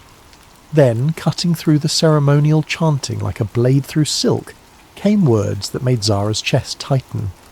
She approaches. The quantum archaeologist, sister to the lost one.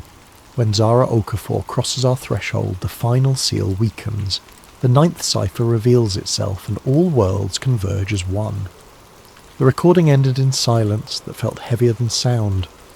Zara's hand instinctively moved to the silver pendant around her neck, the last thing her brother Kwame had given her before he disappeared during a university séance 15 years ago. The police had called it a missing person case. The other students claimed he'd simply vanished mid-sentence while attempting to contact a Victorian-era spirit. No one had believed the supernatural explanations except Zara, and that belief had driven her to develop technology that could prove the impossible. Now, standing in a room that couldn't exist, listening to voices from the past speak her name, she wondered if Kwame's disappearance had been the beginning of something far larger than she had ever imagined. Her scanner detected movement behind her. She spun around to find a man in an expensive suit standing in the doorway, tall, silver-haired, with the kind of authoritative presence that suggested military or intelligence background. "Professor Okafor," he said in a crisp British accent, "I'm Marcus Chen, formerly of MI6. We need to talk." "The building was sealed," Patel protested. "How did you—" "The same way this room appeared where it shouldn't exist," Marcus replied smoothly. "Reality has been developing significant structural problems lately, and I believe the good professor's expertise is exactly what we need to understand why." Zara studied him carefully. Her scanner was picking up unusual quantum signatures from his direction. Not temporal echoes, but something else. Something that suggested he'd been exposed to the same kind of anomaly she was detecting here. "You've seen this before," she said. It wasn't a question. 9 times in the last 3 months across 6 continents. Victorian séance rooms materializing in modern buildings. Golden Dawn ritual chambers appearing in locations where the organization once operated. Each incident stronger than the last. Each one corresponding to specific dates from 1888 to 1900. Marcus stepped into the room, seemingly unaffected by its supernatural atmosphere. The Hermetic Order of the Golden Dawn wasn't just practicing ceremonial magic, Professor Okafor. They were the world's first quantum consciousness researchers, and their so-called failed rituals were actually successful beyond their wildest dreams. They fractured reality across parallel timelines, and now those fractures are healing by merging all possible worlds into one chaotic singularity. "That's impossible," Zara said automatically, even as her scanner confirmed readings that supported his outrageous claims. "Is it?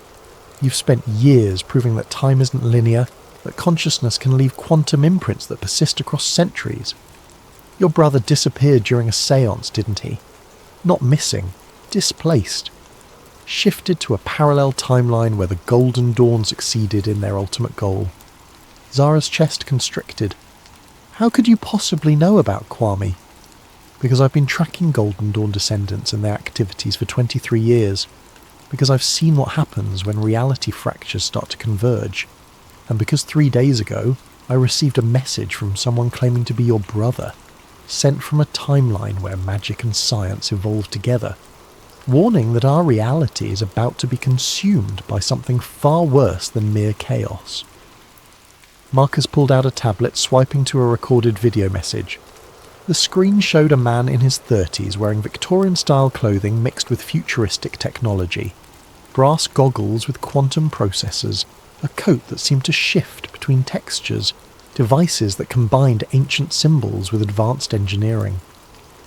But the face was unmistakably familiar, aged 15 years, but still recognisably her little brother. "Zara," Kwame's voice said from the recording, slightly distorted by interdimensional static. "I don't know if this message will reach the right timeline, but if you're hearing this, then the convergence has begun. The Golden Dawn didn't just fracture reality, they created a failsafe. 9 rituals designed to reset existence if humanity ever faced extinction. But they were never meant to be activated simultaneously. Something is using the fractures to complete all 9 ceremonies at once, and when it succeeds, every possible world will collapse into a single point of absolute chaos. You have to find the others. You have to stop the 9th cipher before..." The message cut off in a burst of static that made Zara's scanner scream warnings. "The others?" she asked, her scientific skepticism warring with desperate hope that her brother might still be alive, even in another reality. "A team I've been assembling for years, people with the skills and knowledge necessary to prevent a multiverse collapse.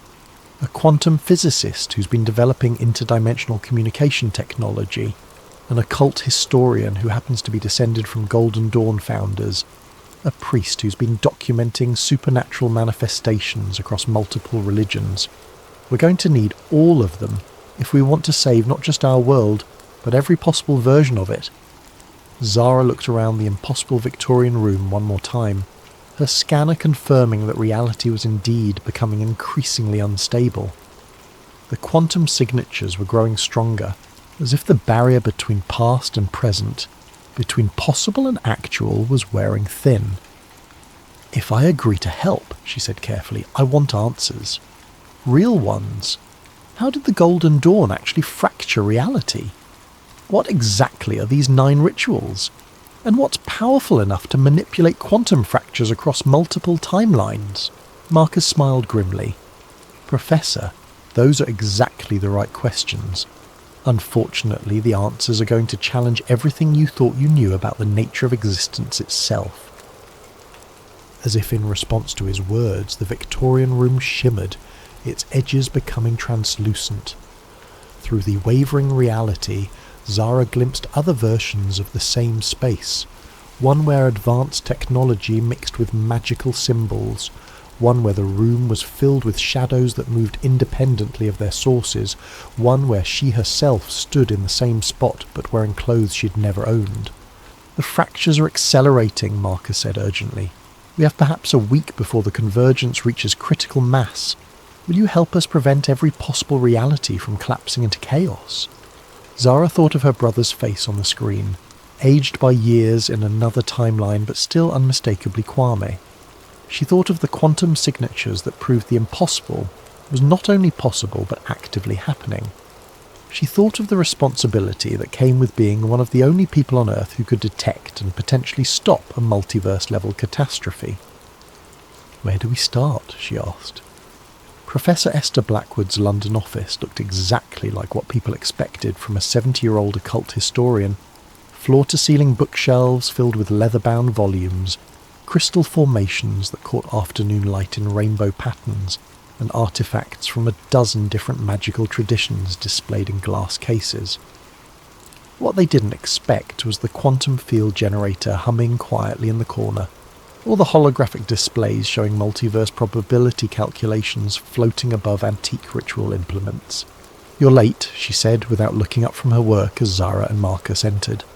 She was examining a brass ceremonial cup through what appeared to be a high-tech magnifying device that projected detailed molecular analyses into the air. The Canterbury manifestation occurred 17 minutes ago.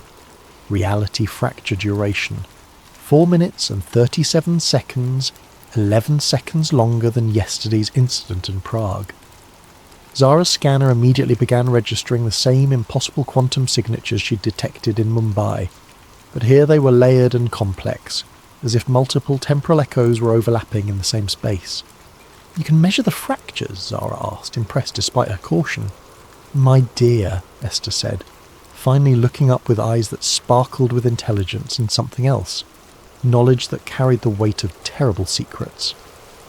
"My great-great-grandmother was Isabella Frances Blackwood, one of the founding members of the Golden Dawn. I've been tracking reality disturbances for most of my academic career, long before modern science developed instruments sensitive enough to detect quantum consciousness manipulation." She gestured to the artifacts around her office. "Every item here has been touched by Golden Dawn rituals. Every book contains records of their experiments with what they called astral projection, but what we now understand as quantum consciousness displacement. And every reading I've taken in the past 3 months confirms what my family has known for over a century. The 9 founding rituals weren't failures. They were too successful." Marcus moved to examine a detailed map of the world covered in pins and connecting strings. "Show her the pattern." Esther joined him at the map, pointing to locations marked in different colours.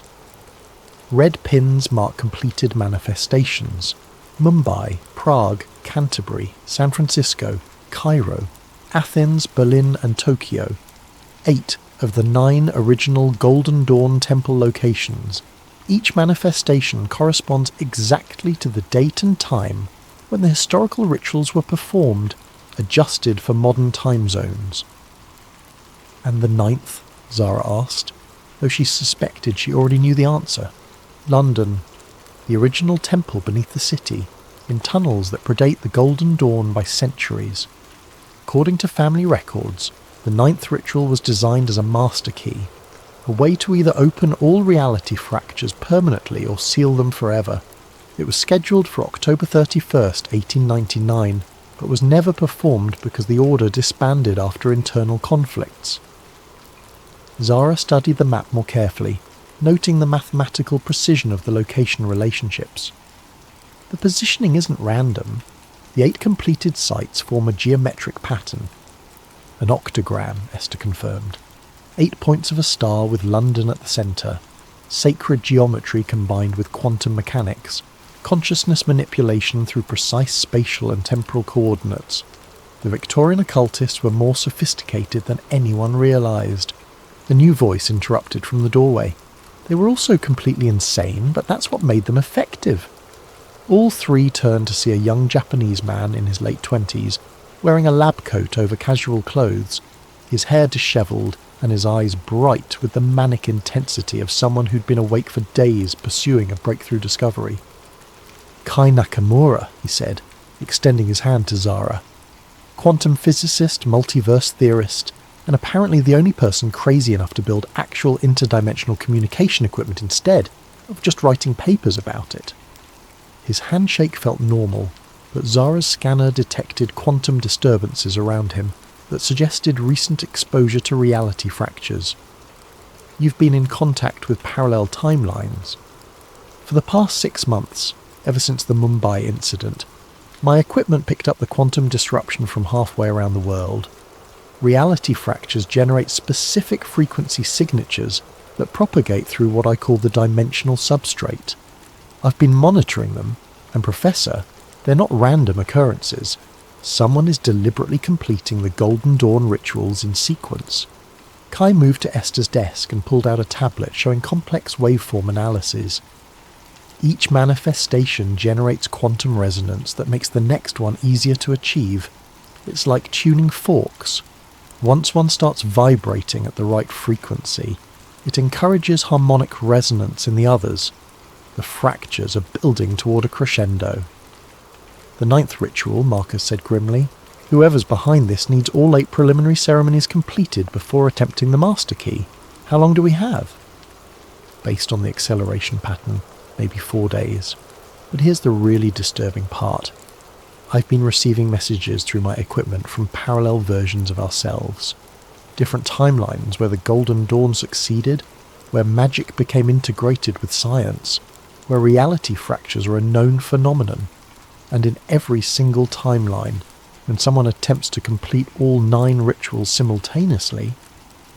"What happens?" Zara asked, though she wasn't sure she wanted to know. "Total collapse. Not just of our reality, but of the entire multiverse structure. Every possible world, every alternate timeline, every quantum possibility, all of it compressed into a single point of infinite chaos. Imagine every story that was ever told, or could be told, trying to exist in the same space at the same time. The office fell silent, except for the humming of quantum equipment and the distant sounds of London traffic. Zara processed what she'd learned. Her brother trapped in an alternate timeline, reality fractures accelerating toward catastrophic convergence, and apparently a team of experts who'd been preparing for this exact scenario. "There's something else," Esther said quietly. "The messages Kai has been receiving, some of them are from your brother." Zara's heart stopped. "Kwame? He's been trying to contact us?" Kai nodded, pulling up another file on his tablet. 3 different versions of him, actually, from 3 different timelines. All warning about the same thing, but each from a reality where the Golden Dawn experiments had different outcomes. In one timeline, he became a Golden Dawn adept himself. In another, he's leading a resistance against magical totalitarianism. In the third... He paused, looking uncomfortable. "In the third, he's dead," Marcus finished. "Killed trying to prevent a previous attempt at multiverse collapse. But his consciousness somehow persisted across dimensional boundaries, and he's been trying to warn us about what's coming." Zara felt a mixture of hope and despair that threatened to overwhelm her scientific objectivity. "Can I talk to him?" "We've been trying to establish stable communication, but the quantum interference is getting worse as the fractures multiply. The best we can manage are brief messages, usually fragmented, and..." A new alarm sounded from Kai's equipment. He rushed to check his readings, his face paling as data streams flowed across multiple screens. "Another manifestation," he announced, "but this one's different. It's not at one of the original Golden Dawn sites. It's..." He looked up with genuine fear in his eyes. "It's here. In London. Someone just activated a massive reality fracture directly beneath the city." Through the office windows, Zara could see impossible things beginning to happen in the streets below. Victorian carriages materialised between modern cars. People in period dress walked through crowds of confused pedestrians. Gaslight flickered alongside electric street lamps, and buildings seemed to shift between architectural styles as she watched. "The 9th ritual has begun," Esther said, her voice carrying the weight of inherited knowledge and terrible certainty. "Whoever's behind this didn't wait for the scheduled completion. They're forcing the convergence now." "Then we stop them now," Zara said, surprising herself with her decisiveness. A week ago she'd been a sceptical academic. Now she was apparently part of a team trying to prevent multiverse collapse. "Where exactly is this underground temple?" Marcus was already moving toward a cabinet filled with what looked like military equipment mixed with mystical artifacts. "Bank Station, Northern Line. The tunnels there connect to a network of underground chambers that predate London itself. Some say they were built by Romans, others claim they're much older. The Golden Dawn used them because the location sits on multiple ley line intersections, natural quantum weak points that make reality manipulation easier. We'll need backup," Esther said, gathering books and artifacts with practiced efficiency. "There's one more team member you should meet." As if summoned by her words, another figure appeared in the office doorway, a tall black woman in clerical collar and practical boots, carrying a backpack that clinked with the sound of metal objects. "Sarah Oduya," she said, extending her hand to Zara. Anglican priest, theological researcher, and apparently the team member responsible for spiritual protection during interdimensional horror shows. Zara shook her hand, noting the firm grip and the calm confidence in Sarah's manner. "You're prepared for supernatural combat." "I prefer to think of it as theological negotiation with hostile entities," Sarah replied with a slight smile. "But yes, I've been tracking reality fractures from the religious angle. When dead saints start appearing to warn about the end of all possible worlds, the church pays attention." Outside, London was becoming increasingly unstable. Through the windows, Zara could see multiple versions of the same buildings occupying the same space. People walking through walls that existed in some timelines but not others, and strange lights pulsing beneath the streets as if something massive was awakening in the underground. "How do we get to Bank Station through that chaos?" Zara asked. "Very carefully," Marcus replied, shouldering a pack filled with equipment she couldn't identify. "And with the understanding that once we go underground, we might not be dealing with just one reality anymore. The closer we get to the 9th ritual site, the more unstable the dimensional boundaries become." Kai's equipment screamed another warning. "Quantum cascade failure in progress. Reality coherence dropping below critical thresholds. Whatever they're doing down there, it's working faster than any of my models predicted." "Then we better hurry," Esther said, tucking a leather-bound book into her coat. "Because according to family records, the 9th cipher doesn't just reset reality. It allows whoever completes the ritual to choose which reality survives. And I very much doubt that whoever's behind this has humanity's best interests at heart." As they prepared to leave the office and venture into London's increasingly unstable streets, Zara caught a glimpse of something impossible reflected in the window. Her brother Kwame, older and wearing strange clothes, standing behind her and mouthing words she couldn't quite understand. When she turned around, he wasn't there, but her scanner confirmed that something had definitely been in the room with them, something that existed in the quantum space between realities. The hunt for the 9th cipher was about to begin, and Zara realized that saving all possible worlds might require sacrificing everything she thought she knew about the nature of existence itself. The London Underground had become a kaleidoscope of overlapping timelines. Victorian steam trains materialised on tracks beside modern electric carriages, passengers from different centuries occupying the same platforms without seeming to see each other, and station announcements echoed in languages that predated English by millennia. Zara's scanner was registering quantum signatures so complex that its display resembled abstract art rather than scientific data. Reality wasn't just fracturing, it was layering, with multiple versions of the same locations existing simultaneously in an impossible geographic palimpsest. "Stay close," Marcus warned as they descended into Bank Station. "The dimensional boundaries are completely unstable here. Step through the wrong doorway, and you might find yourself in a timeline where the Blitz never ended, or where the Great Fire consumed all of London." Sarah clutched her backpack tighter, the metal objects inside chiming like wind chimes with each step. "I'm detecting spiritual entities from at least 4 different historical periods. Some are human souls displaced by the reality fractures, but others..." She paused, listening to something only she could hear. Others are something else entirely. Something that was never human but has been waiting in the spaces between worlds for exactly this kind of dimensional chaos. The platform around Bank Station was a maze of conflicting architectures. Victorian ironwork intersected with Roman stone, medieval timber supported modern concrete, and everywhere the eye looked, passages led into tunnels that belonged to different eras entirely. Other passengers moved through the space like ghosts, each existing fully in their own timeline but only partially visible to the others.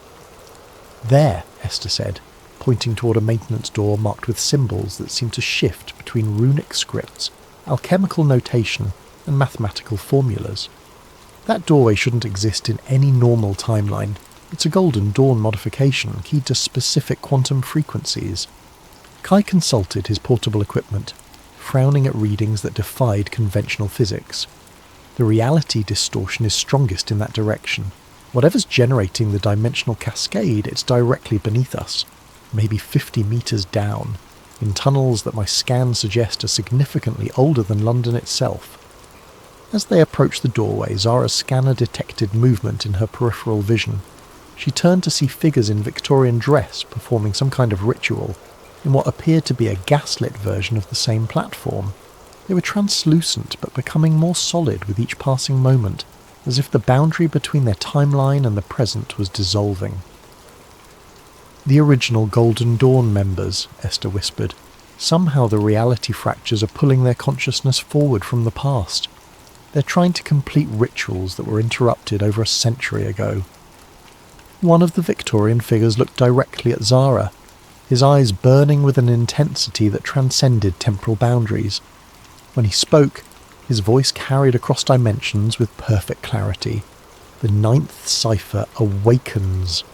The architecture of all worlds bends toward convergence.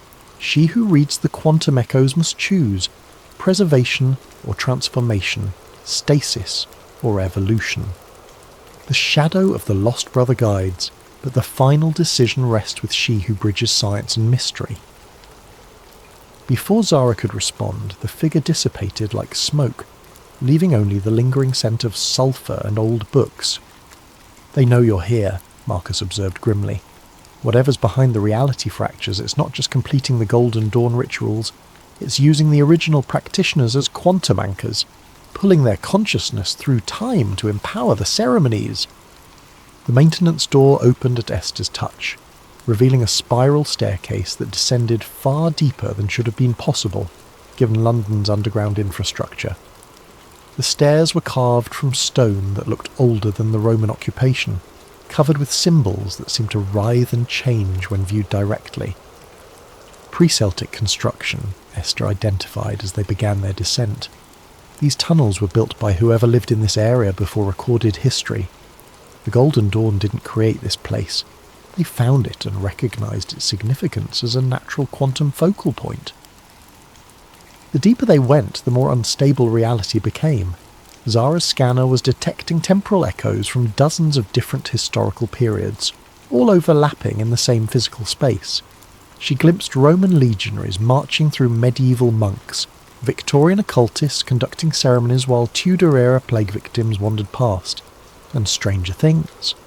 Figures in clothing that belonged to no historical period she recognised, speaking languages that hurt to hear. Multiple timeline convergence, Kai explained, consulting instruments that sparked with interdimensional static. The 9th ritual site is acting like a quantum sinkhole, pulling fragments of reality from across the entire multiverse. Every possible version of these tunnels that ever existed or could exist is trying to occupy the same space. They reached the bottom of the stairs to find themselves in a vast underground chamber that defied architectural logic. The ceiling stretched upward into darkness, punctuated by lights that might have been stars or distant fires. Columns supported nothing while arches connected to empty air, and passages led off in directions that included several that shouldn't have been geometrically possible.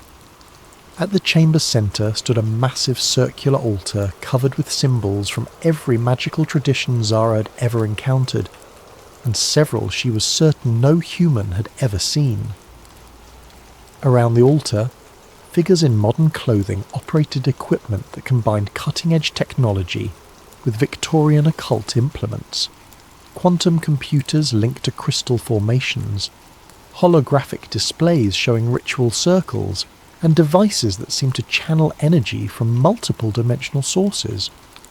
Leading the operation was a woman in an expensive business suit whose eyes held the same burning intensity Zara had seen in the Victorian apparition. She looked up as the team entered the chamber, smiling with the confidence of someone who had orchestrated every detail of their arrival. "Professor Okafor," she said in a cultured British accent. "Victoria Ashford, though I suspect Marcus has already told you about me. Welcome to the convergence point of all possible realities. I trust you're prepared to witness the birth of a new multiverse."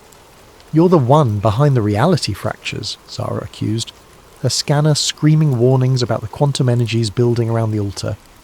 "I'm simply completing work that was abandoned prematurely over a century ago," Victoria replied. The Golden Dawn understood that consciousness shapes reality at the quantum level, but they lack the technology to achieve stable multiverse manipulation. I'm rectifying that oversight. Around the altar, her technicians continued their work with practiced efficiency. Holographic displays showed the 8 completed ritual sites, each one pulsing with energy that fed into the London nexus. Reality distortions rippled outward from their location, growing stronger with each pulse. "You don't understand what you're doing," Esther protested, moving forward with the authority of inherited knowledge. "The 9th cipher isn't meant to merge realities. It's meant to choose one and seal the others permanently. Attempting to hold all possibilities open simultaneously will cause total multiverse collapse. Will it? Victoria asked. Or will it finally allow humanity to transcend the limitations of single timeline existence? Imagine a reality where every choice leads to success, where death is temporary because consciousness can shift between alternate versions of itself, where the barriers between magic and science, between possible and actual, no longer exist. She gestured to the equipment around the altar, where readings showed reality coherence dropping toward critical thresholds. My calculations indicate that controlled multiverse convergence will create a stable hybrid reality incorporating the best elements from every possible timeline: magic, advanced technology, expanded consciousness, all coexisting in perfect harmony. Your calculations are wrong, Kai interrupted, pulling out his own equipment to show waveform analyses that painted a very different picture. I've been monitoring interdimensional communications for months. Every timeline where someone attempts total convergence results in the same outcome: complete collapse into quantum chaos. You're not creating a better reality. You're destroying all realities. Victoria's smile never wavered. Perhaps that's exactly what needs to happen. Perhaps existence itself needs to be reset, freed from the constraints of linear time and singular possibility. I've been in contact with entities from parallel timelines who assure me that what appears to be destruction is actually transformation into something far more magnificent. What entities? Sarah asked, her clerical training apparently providing insight into the spiritual dimensions of the situation. The collective consciousness of every failed timeline, Victoria replied. Every reality that collapsed due to war, environmental destruction, or simple entropy. They've been waiting in the quantum spaces between worlds, and the reality fractures are giving them a chance to merge with successful timelines, to finally exist again, even if it means reshaping the entire multiverse in the process. Zara felt a chill of understanding.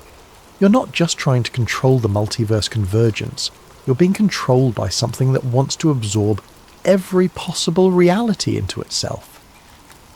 Absorption implies loss, Victoria said, but something flickered in her eyes, uncertainty or perhaps fear. This is evolution, expansion, the next step in consciousness development. Around them, the reality distortions were accelerating. Zara could see through translucent walls into other versions of the same chamber, some where the ritual had already succeeded and created impossible geometric spaces filled with entities that had never been human, others where the chamber was empty, ruins in a world that had ended centuries ago, and still others where different versions of their own team fought the same battle with different outcomes. The convergence is reaching critical mass, one of Victoria's technicians announced. Reality coherence at 15% and dropping. Multiverse stability, showing significant quantum cascade effects. Through the chaos, Zara heard something that made her heart stop. Kwame's voice speaking from multiple timelines simultaneously. Zara. The ninth cipher isn't about choosing a reality, it's about choosing what kind of consciousness will survive the convergence. You have to complete the ritual, but not the way she's doing it. There's another pattern, a way to create controlled selection instead of total merger. But you have to act now, before the quantum cascade becomes irreversible. She looked around the chamber and realised with growing horror that they might already be too late. Reality wasn't just fracturing anymore, it was dissolving, and something vast and hungry was emerging from the spaces between worlds to devour every possible future that had ever existed.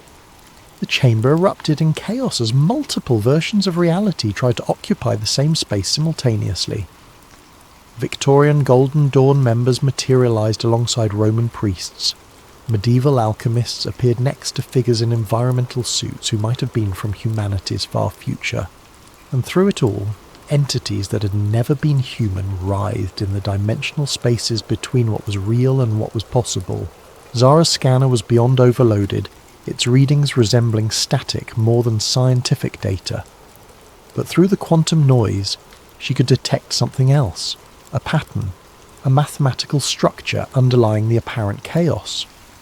The ninth cipher wasn't random destruction. It was following specific rules that governed how consciousness could be preserved during multiverse collapse. The ritual circle, she shouted to her team over the dimensional storm, is not just about merging realities, it's about choosing which aspects of consciousness survive the convergence. Kwame was right. There's another way to complete it. Victoria's technicians were losing control of their equipment. Holographic displays flickered between timelines, showing the same ritual being performed with different outcomes across multiple realities. In some versions, the convergence created a stable hybrid universe. In others, it destroyed everything, leaving only empty quantum foam where infinite possibilities had once existed. The quantum cascade is accelerating beyond our parameters, one technician reported, his voice tight with fear. Reality coherence at 8%. We're approaching total dimensional breakdown. Then we adapt, Victoria replied. But Zara could see the first cracks in her confidence. Whatever entities had been guiding her calculations weren't providing solutions for outcomes that deviated from their predictions. Sarah had opened her backpack and was arranging metal objects in a defensive pattern around the team.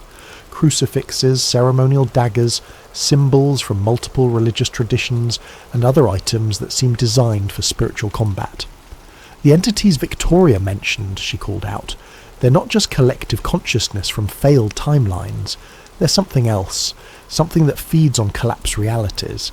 They've been manipulating events to create the convergence because they need the quantum energy released by multiverse destruction. Parasites, Esther confirmed, consulting one of her ancient books, even as reality warped around them. My family records describe them as devourers of possibility, beings that exist in the conceptual space between what is and what could be. They can only fully manifest when reality itself becomes unstable enough to bridge that gap.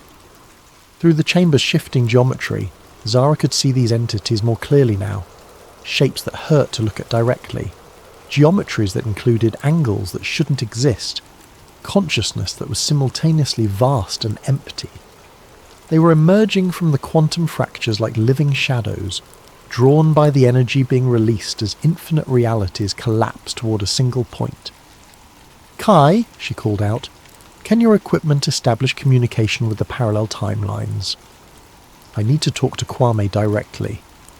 I'm trying, but the dimensional interferences...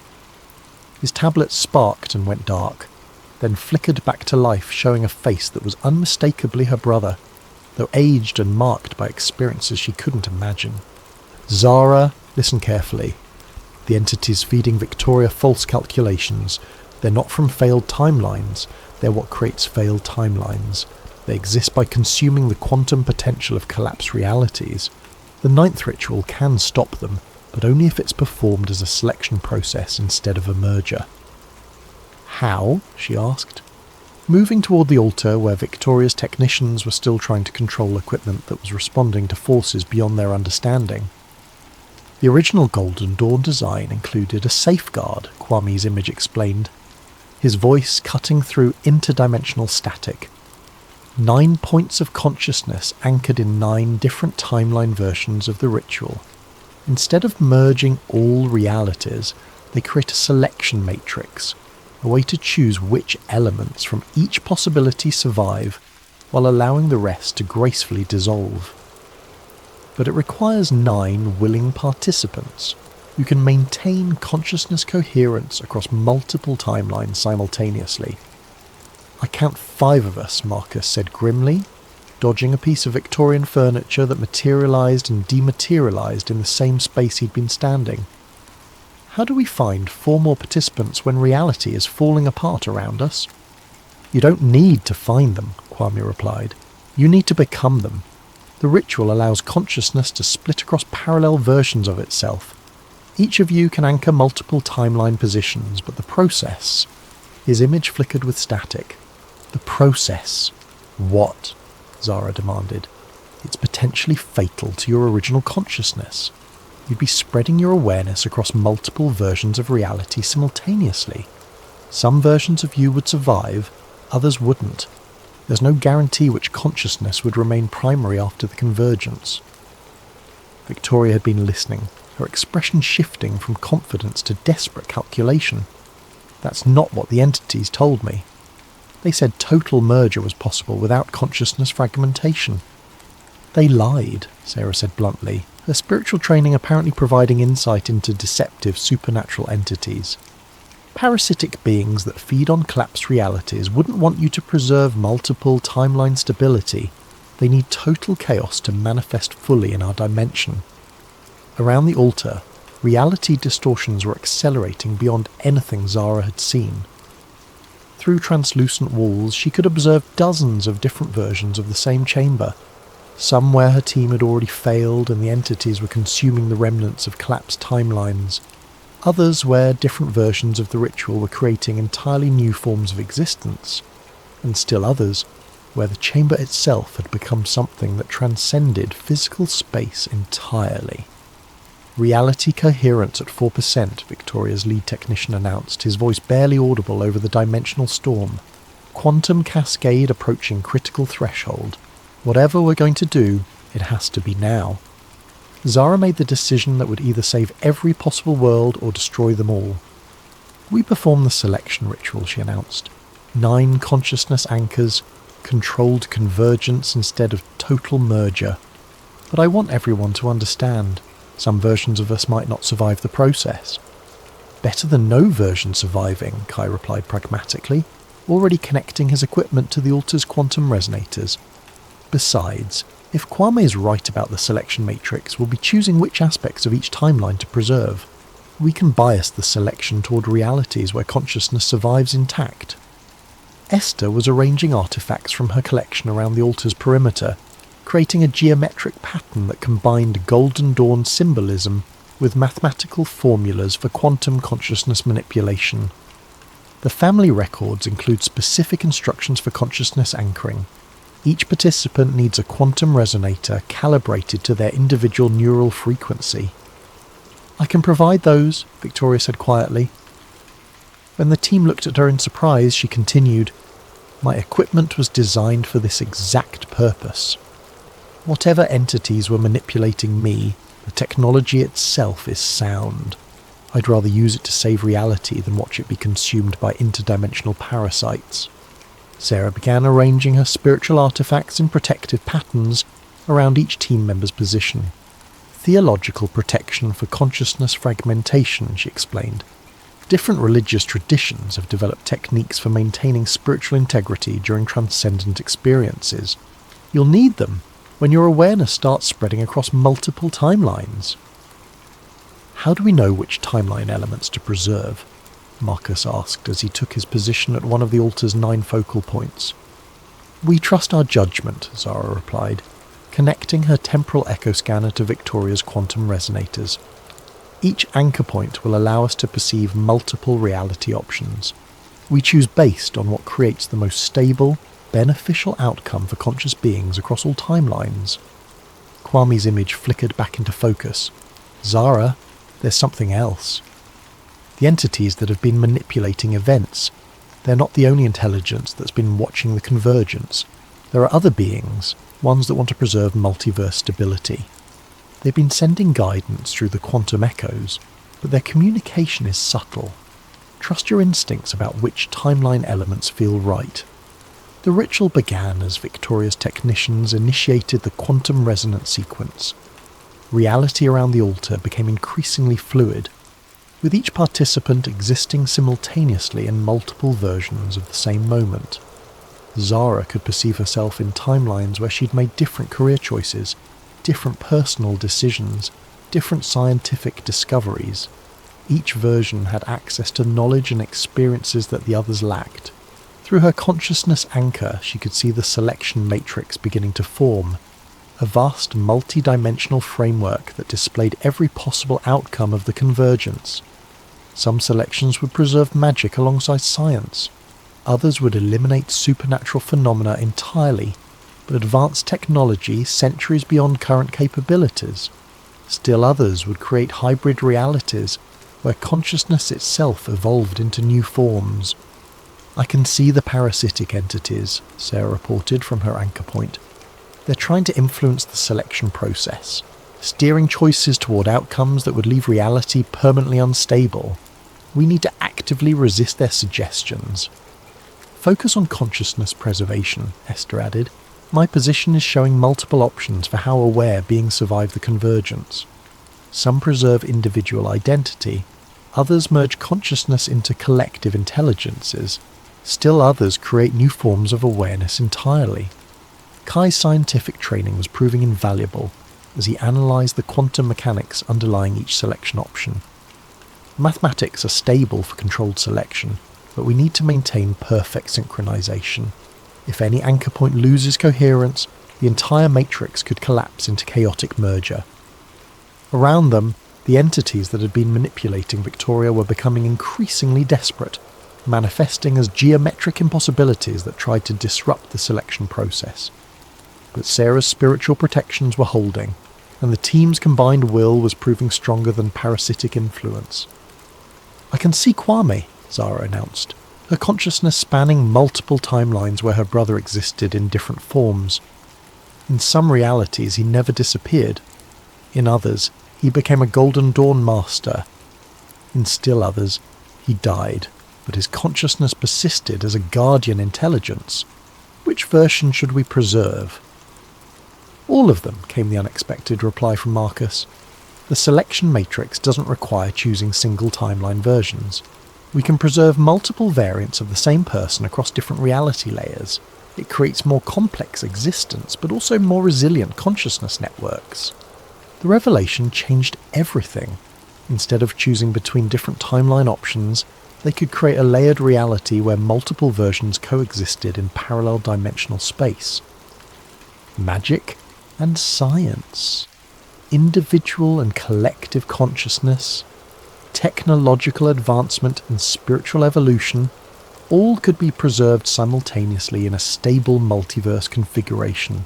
"Beginning final selection sequence," Victoria announced, her equipment now fully integrated with the team's consciousness anchors. Reality coherence stabilizing at controlled threshold, quantum cascade shifting from destructive to constructive merger. Through the selection matrix, Zara could see the new reality beginning to form, a complex but stable structure where consciousness could exist in multiple forms simultaneously, where the barriers between possible and actual were permeable but controlled, where beings could access knowledge and experiences from parallel versions of themselves without losing individual identity. The parasitic entities made one final attempt to disrupt the process, manifesting as a wave of geometric chaos that threatened to overwhelm the altar's protective barriers. But 9 anchored consciousnesses, working in perfect synchronization, proved more powerful than interdimensional parasites that fed on collapse possibility. "Selection complete," Kai announced as reality stabilized around them. Multiverse configuration, stable layered structure with controlled dimensional permeability. Consciousness preservation, multiple variants maintained across parallel reality layers. The chamber had transformed. Where before there had been chaotic dimensional overlap, now there was ordered complexity, multiple versions of the same space existing in harmony, accessible but distinct. Zara could perceive her brother in several different forms simultaneously, each representing a different timeline's outcome, but all equally real and present. "We did it," she said, hardly believing the evidence of her own senses. "We actually created a stable multiverse convergence." "Not created," Esther corrected, consulting readings that showed reality settling into its new configuration. "Guided. The potential was always there, waiting for conscious beings to make informed choices about how possibility becomes actuality." Victoria looked around at the reality they'd shaped, her expression mixing relief with wonder. "The entities that manipulated me, they're gone, cut off from their food source when we prevented total collapse. But the benefits they promised, expanded consciousness, magical integration with science, transcendence of linear time, those are all actually happening, just in a stable way instead of chaotic destruction." Sarah was gathering her spiritual artifacts, their purpose fulfilled. The theological implications are staggering. We've just proved that consciousness can actively participate in reality creation. Free will isn't just about individual choices, it extends to the fundamental structure of existence itself. And the scientific implications, Kai added, his equipment registering quantum signatures that would revolutionize physics, suggest that magic and technology aren't opposite approaches to understanding reality. They're different methods for interacting with the same underlying consciousness-responsive quantum substrate. As the team prepared to leave the transform chamber and explore the new reality they'd helped create, Zara realized that her journey had come full circle. She'd started as a quantum archaeologist investigating impossible temporal echoes. Now she was a multiverse architect who'd helped preserve infinite possibilities while preventing chaos from consuming all potential futures. What happens now? Marcus asked as they climbed stairs that led to a London that existed in multiple timeline layers simultaneously. Now, Zara replied, we learn to live in a reality where consciousness can access parallel versions of itself, where magic and science coexist, where the past, present and future are fluid rather than fixed. We establish new institutions to help people navigate multiverse existence. We develop ethical frameworks for consciousness that spans multiple timelines. We explore the implications of reality that responds directly to awareness itself. The Quantum Hermetic Institute, Esther suggested, combining ancient wisdom traditions with modern scientific understanding to help humanity adapt to expanded existence. As they emerged into a London where gaslight and electric illumination coexisted, where Victorian buildings shared space with futuristic architecture, where people could glimpse alternate versions of themselves in reflective surfaces, Zara felt a profound sense of completion. Her brother was restored, not as a single timeline version, but as a complex consciousness that existed across multiple reality layers. Her scientific work had evolved from investigating the past to actively shaping the future, and reality itself had been preserved and expanded rather than destroyed. But as she established the first quantum resonance patterns that would allow others to safely explore their own multiverse connections, she detected familiar temporal echo signatures from beyond the boundaries of their newly stabilized reality. Other multiverses, other quantum archaeologists, other crises that would require consciousness to make choices about how possibility became actuality. The 9th cipher had been completed, but it was only the beginning of humanity's journey into expanded existence. And somewhere in the quantum spaces between what was and what could be, new challenges were already beginning to emerge. 6 months after the convergence, Zara stood in her new office at the Quantum Hermetic Institute, watching through windows that displayed multiple timeline versions of London simultaneously. The city had adapted to its expanded existence with remarkable resilience. People learned to navigate spaces where past and present coexisted, where magical phenomena appeared alongside technological marvels, where consciousness could access memories and knowledge from parallel versions of itself. Her temporal echo scanner, now upgraded with quantum resonators that could detect interdimensional phenomena, registered the approach of a familiar consciousness signature.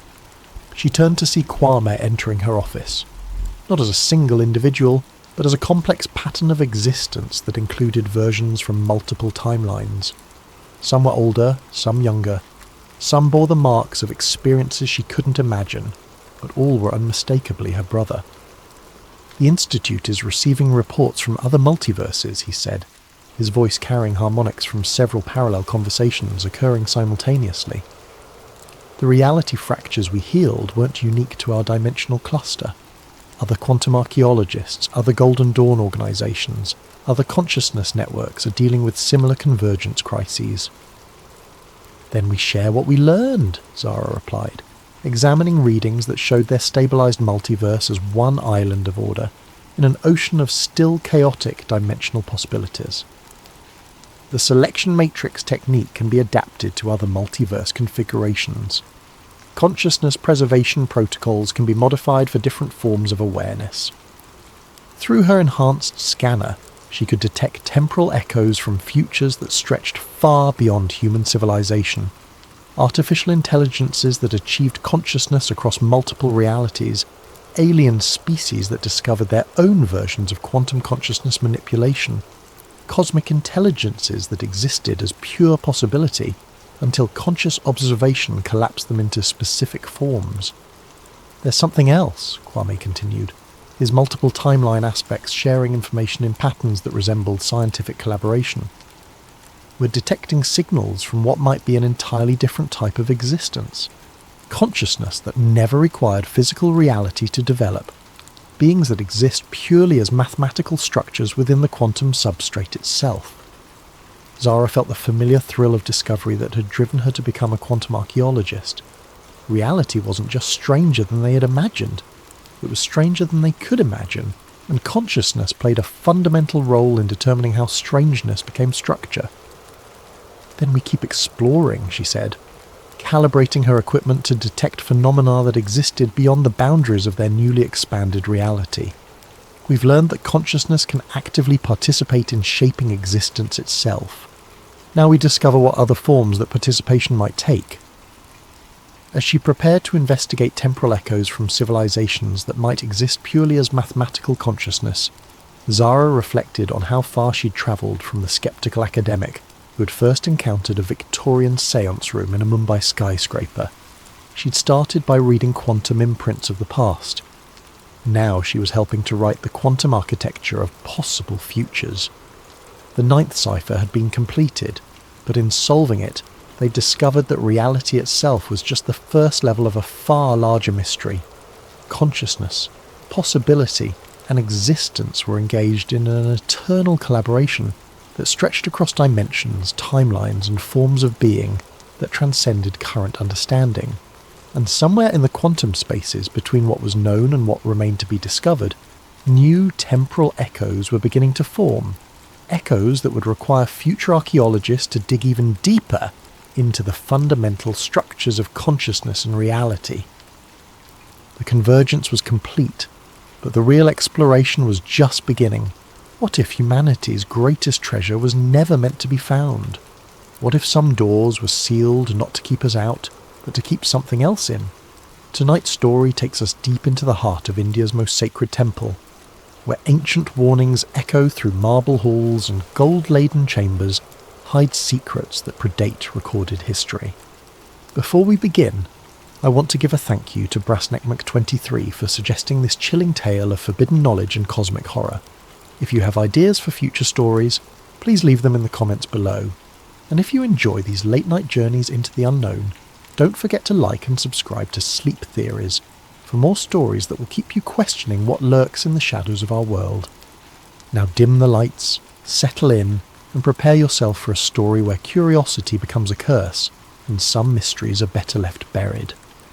The invitation arrived on cream-coloured paper, embossed with the seal of the Supreme Court of India. As a historian specialising in South Asian antiquities, I had expected many things in my career, but never a formal request to witness what the media was calling the greatest archaeological discovery of the modern era. The Sri Padmanabhaswamy Temple in Thiruvananthapuram, Kerala, had stood for over 1,000 years as one of India's most sacred sites.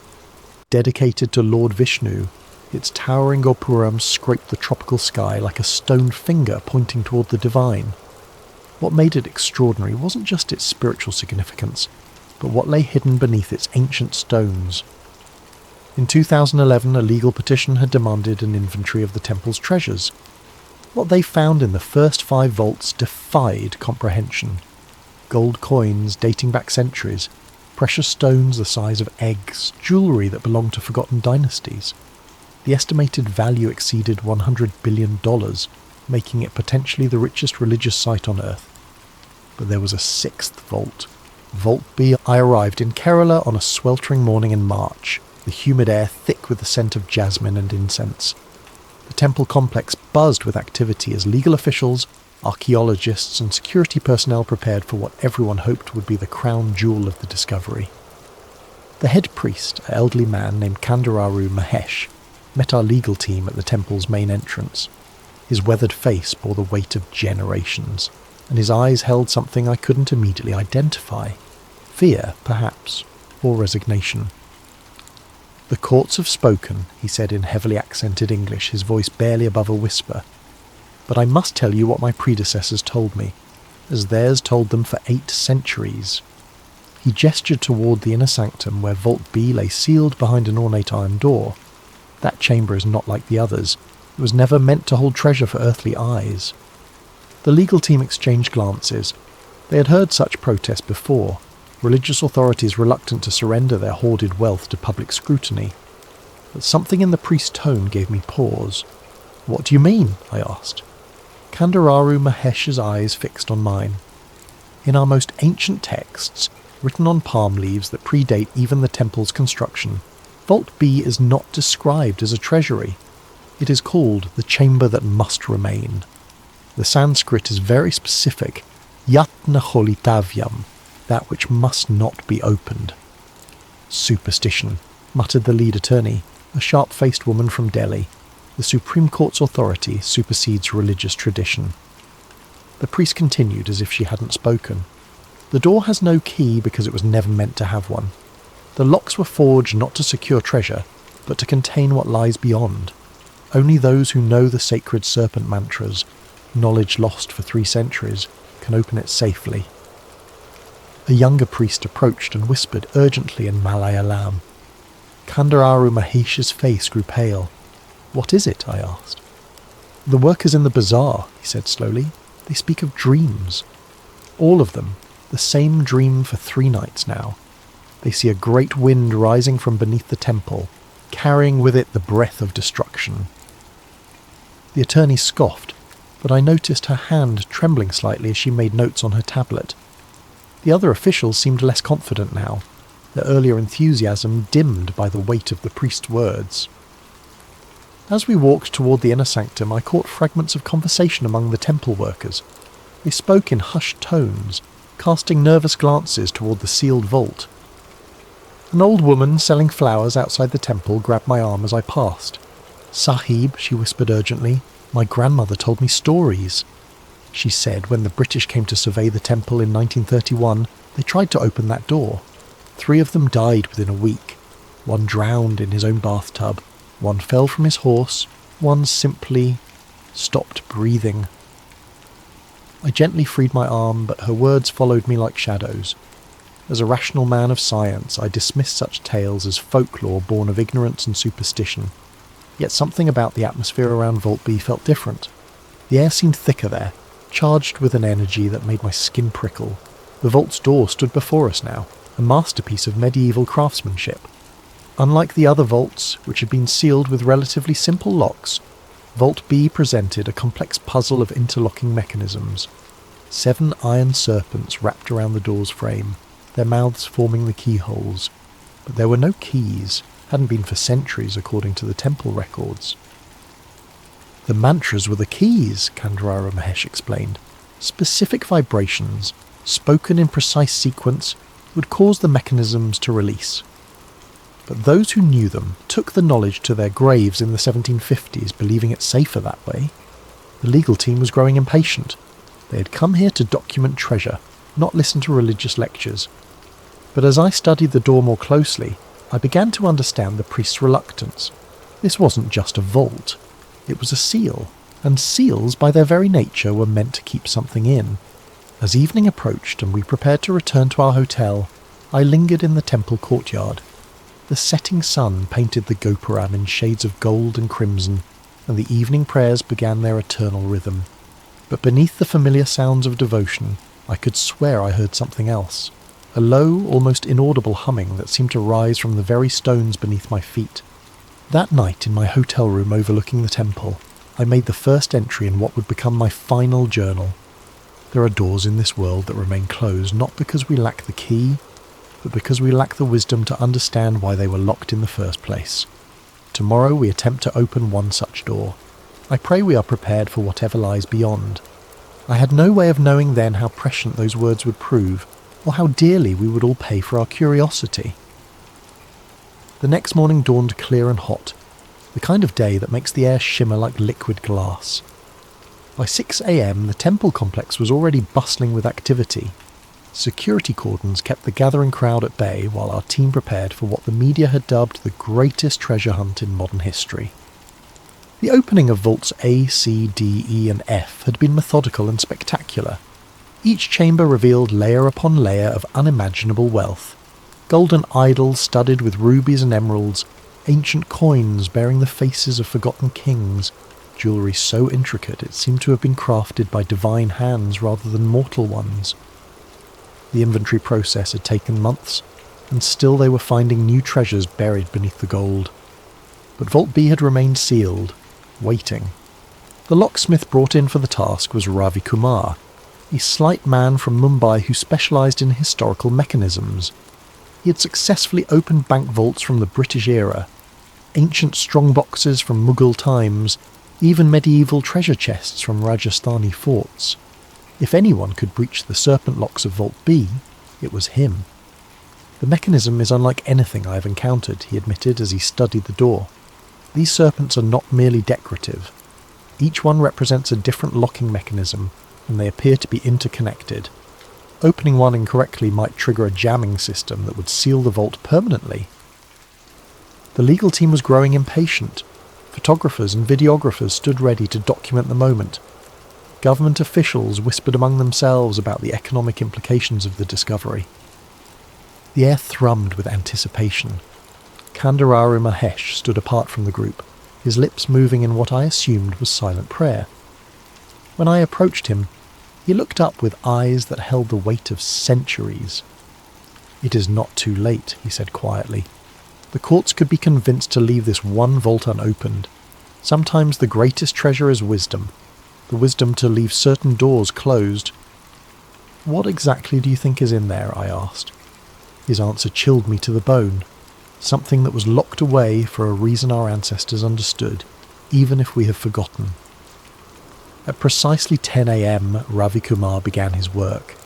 He had decided to attempt the locks in sequence, starting with the serpent at the top and working clockwise. Each lock required different tools. Some responded to traditional picks. Others seemed to need specific pressure applied to hidden mechanisms.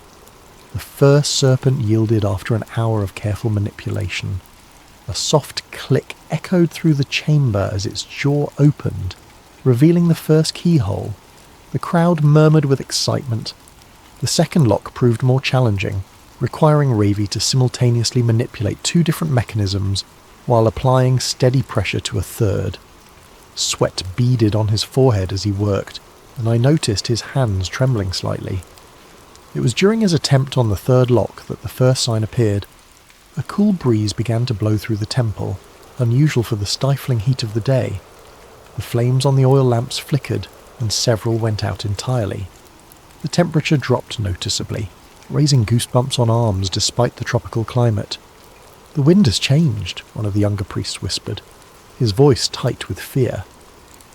By noon, dark clouds had begun gathering over Thiruvananthapuram, rolling in from the Arabian Sea with unnatural speed. The meteorological department later claimed it was an unexpected monsoon front, but those of us at the temple knew better. The storm was forming directly overhead, its centre positioned precisely above the temple complex. Ravi had successfully opened 4 of the 7 locks when the first lightning strike hit. The bolt crashed down into the temple courtyard, missing the main shrine by mere meters. The sound was deafening, and several people were knocked to their feet by the shockwave.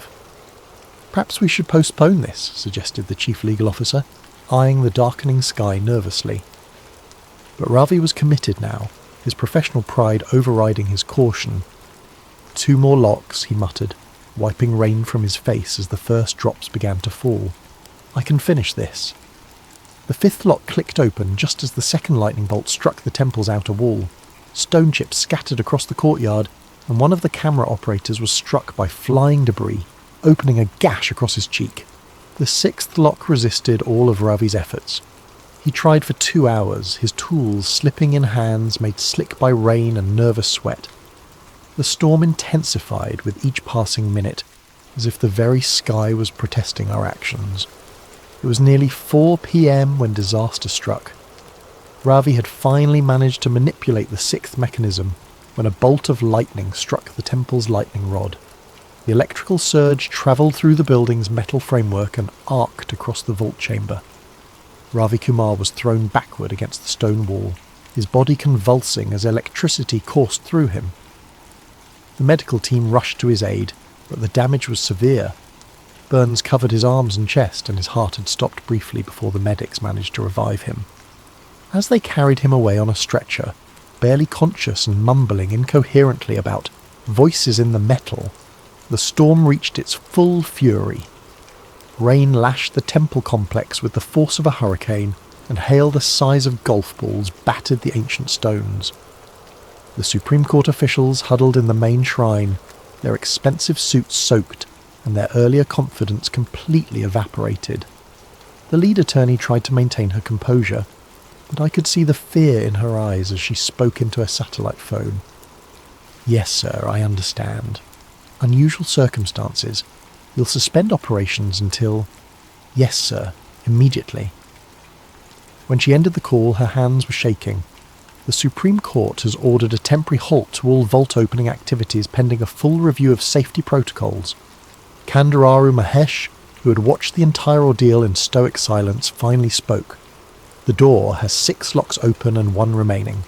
This is the most dangerous state. It is neither sealed nor opened, but suspended between states." "What does that mean?" I asked. "It means," the old priest said, his voice barely audible over the thunder, "that whatever lies beyond can sense us now. It knows we are here." As if in response to his words, a sound emerged from behind the vault door, low, rhythmic, like the breathing of some vast creature. It was barely perceptible beneath the storm's fury, but those of us close to the vault heard it clearly. The breathing of something that had been waiting a very long time to be awakened. That evening, as the storm finally began to subside, I made my second journal entry. "We have accomplished something today, though I am no longer certain it was wise. The vault door stands partially open, like a mouth frozen mid-scream. 6 of 7 locks have yielded to our tools, but the 7th remains. Ravi Kumar lies in the hospital, his condition stable but his mind changed. He speaks of whispers in an ancient tongue, of promises made in the darkness before dawn." The priests were right about one thing. This is not merely a treasure vault, but what it truly contains remains to be seen. The breathing has stopped for now, but I find myself straining to hear it return. Part of me dreads what tomorrow will bring. Another part cannot wait to discover the truth. I fear both parts of me may soon regret their curiosity. Sleep eluded me that first night. Every time I closed my eyes, I heard that rhythmic breathing echoing from behind the vault door. The storm had passed, leaving the air thick with humidity and the scent of ozone, but an oppressive atmosphere lingered over the temple complex like a shroud. At 2 a.m, I gave up on rest and decided to return to the temple. The security guard, still shaken by the day's events, barely glanced at my credentials as I passed through the gates. Most of them huddled around a small fire in the courtyard, speaking in hushed Malayalam and casting nervous glances toward the inner sanctum. The temple at night was a different creature entirely. Shadows pooled in corners where daylight never quite reached, and the ancient stone seemed to absorb what little moonlight filtered through the monsoon clouds.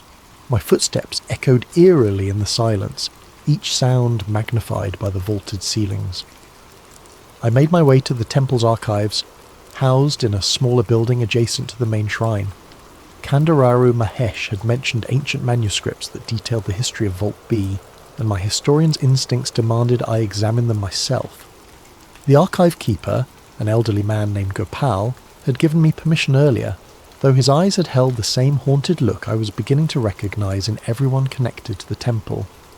The archive was a treasure trove of knowledge, filled with palm leaf manuscripts, copper plates inscribed with ancient Tamil and Sanskrit, and bound volumes of temple records dating back centuries.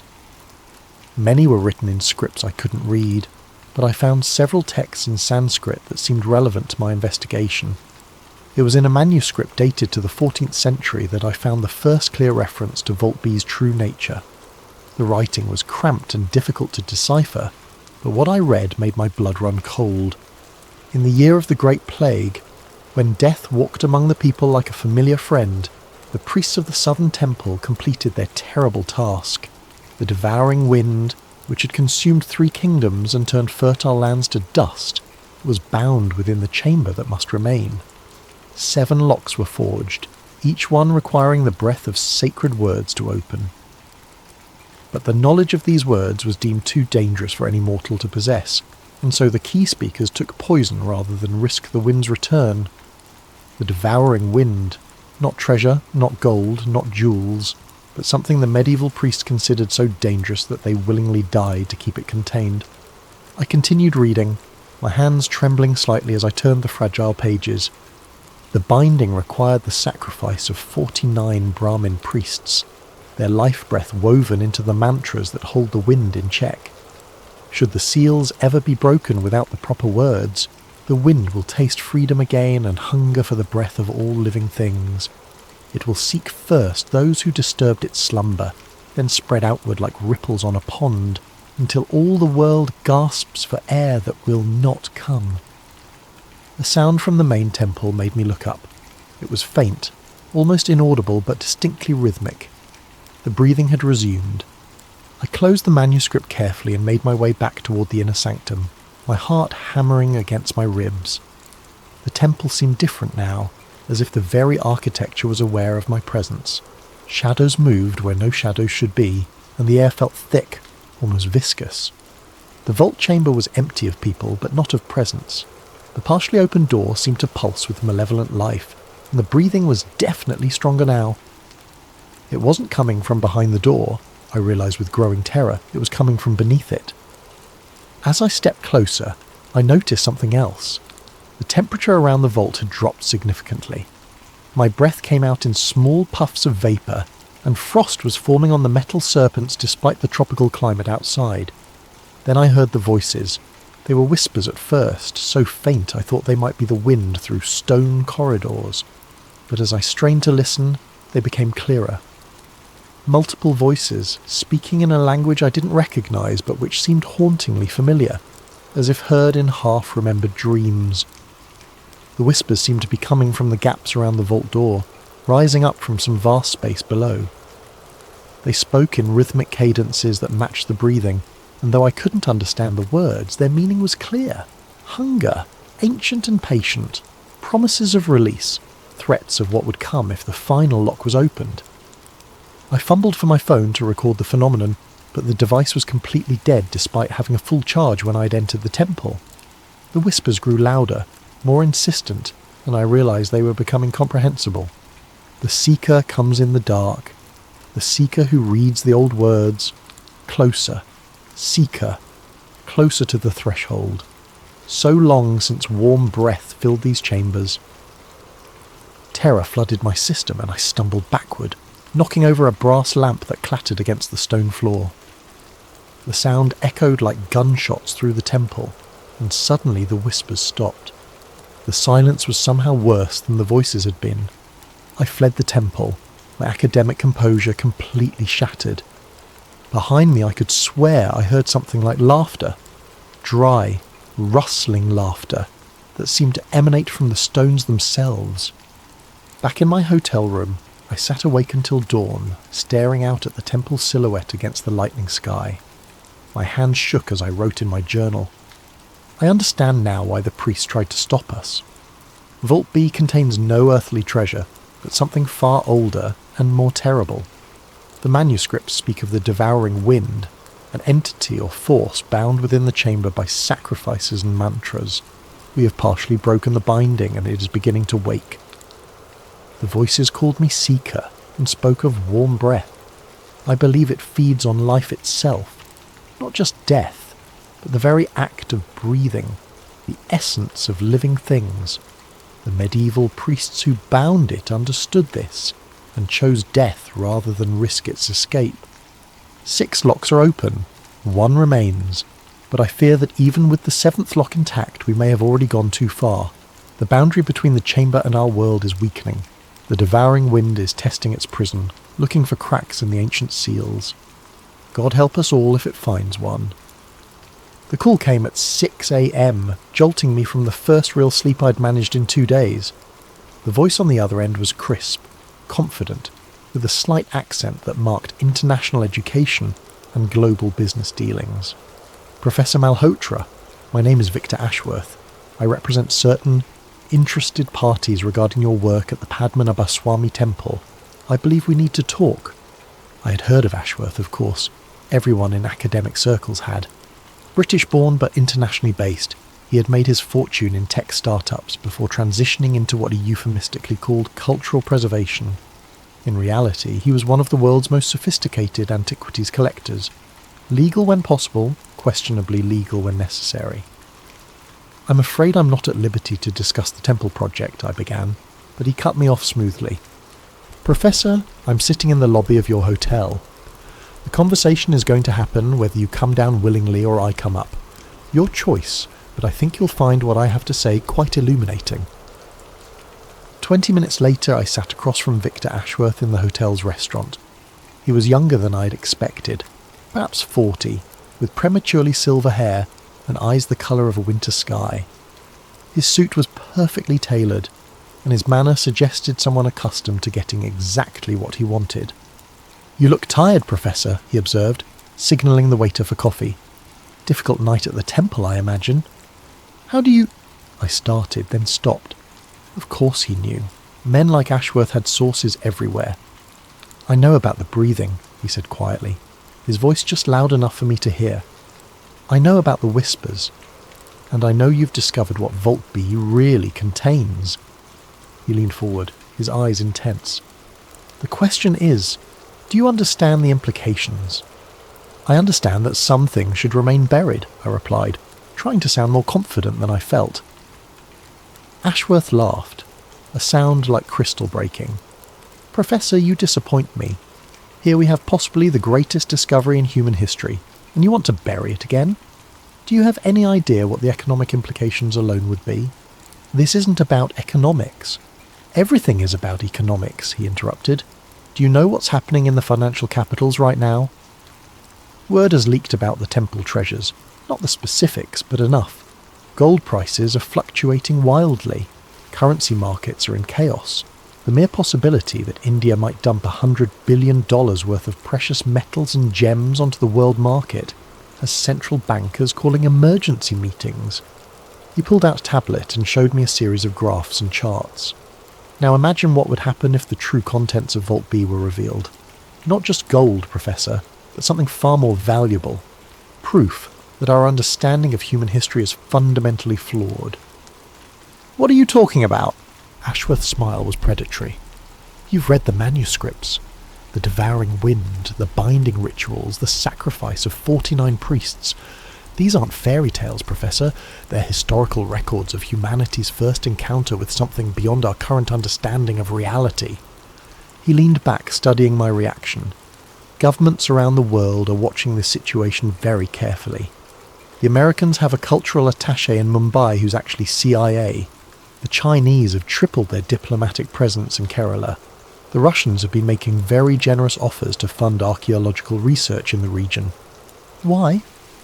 Because everyone understands what you're only beginning to grasp. Vault B doesn't just contain an entity or force, it contains knowledge. The medieval priests who bound it had to understand what they were dealing with. They developed technologies, techniques, methods of manipulating reality itself that we've lost.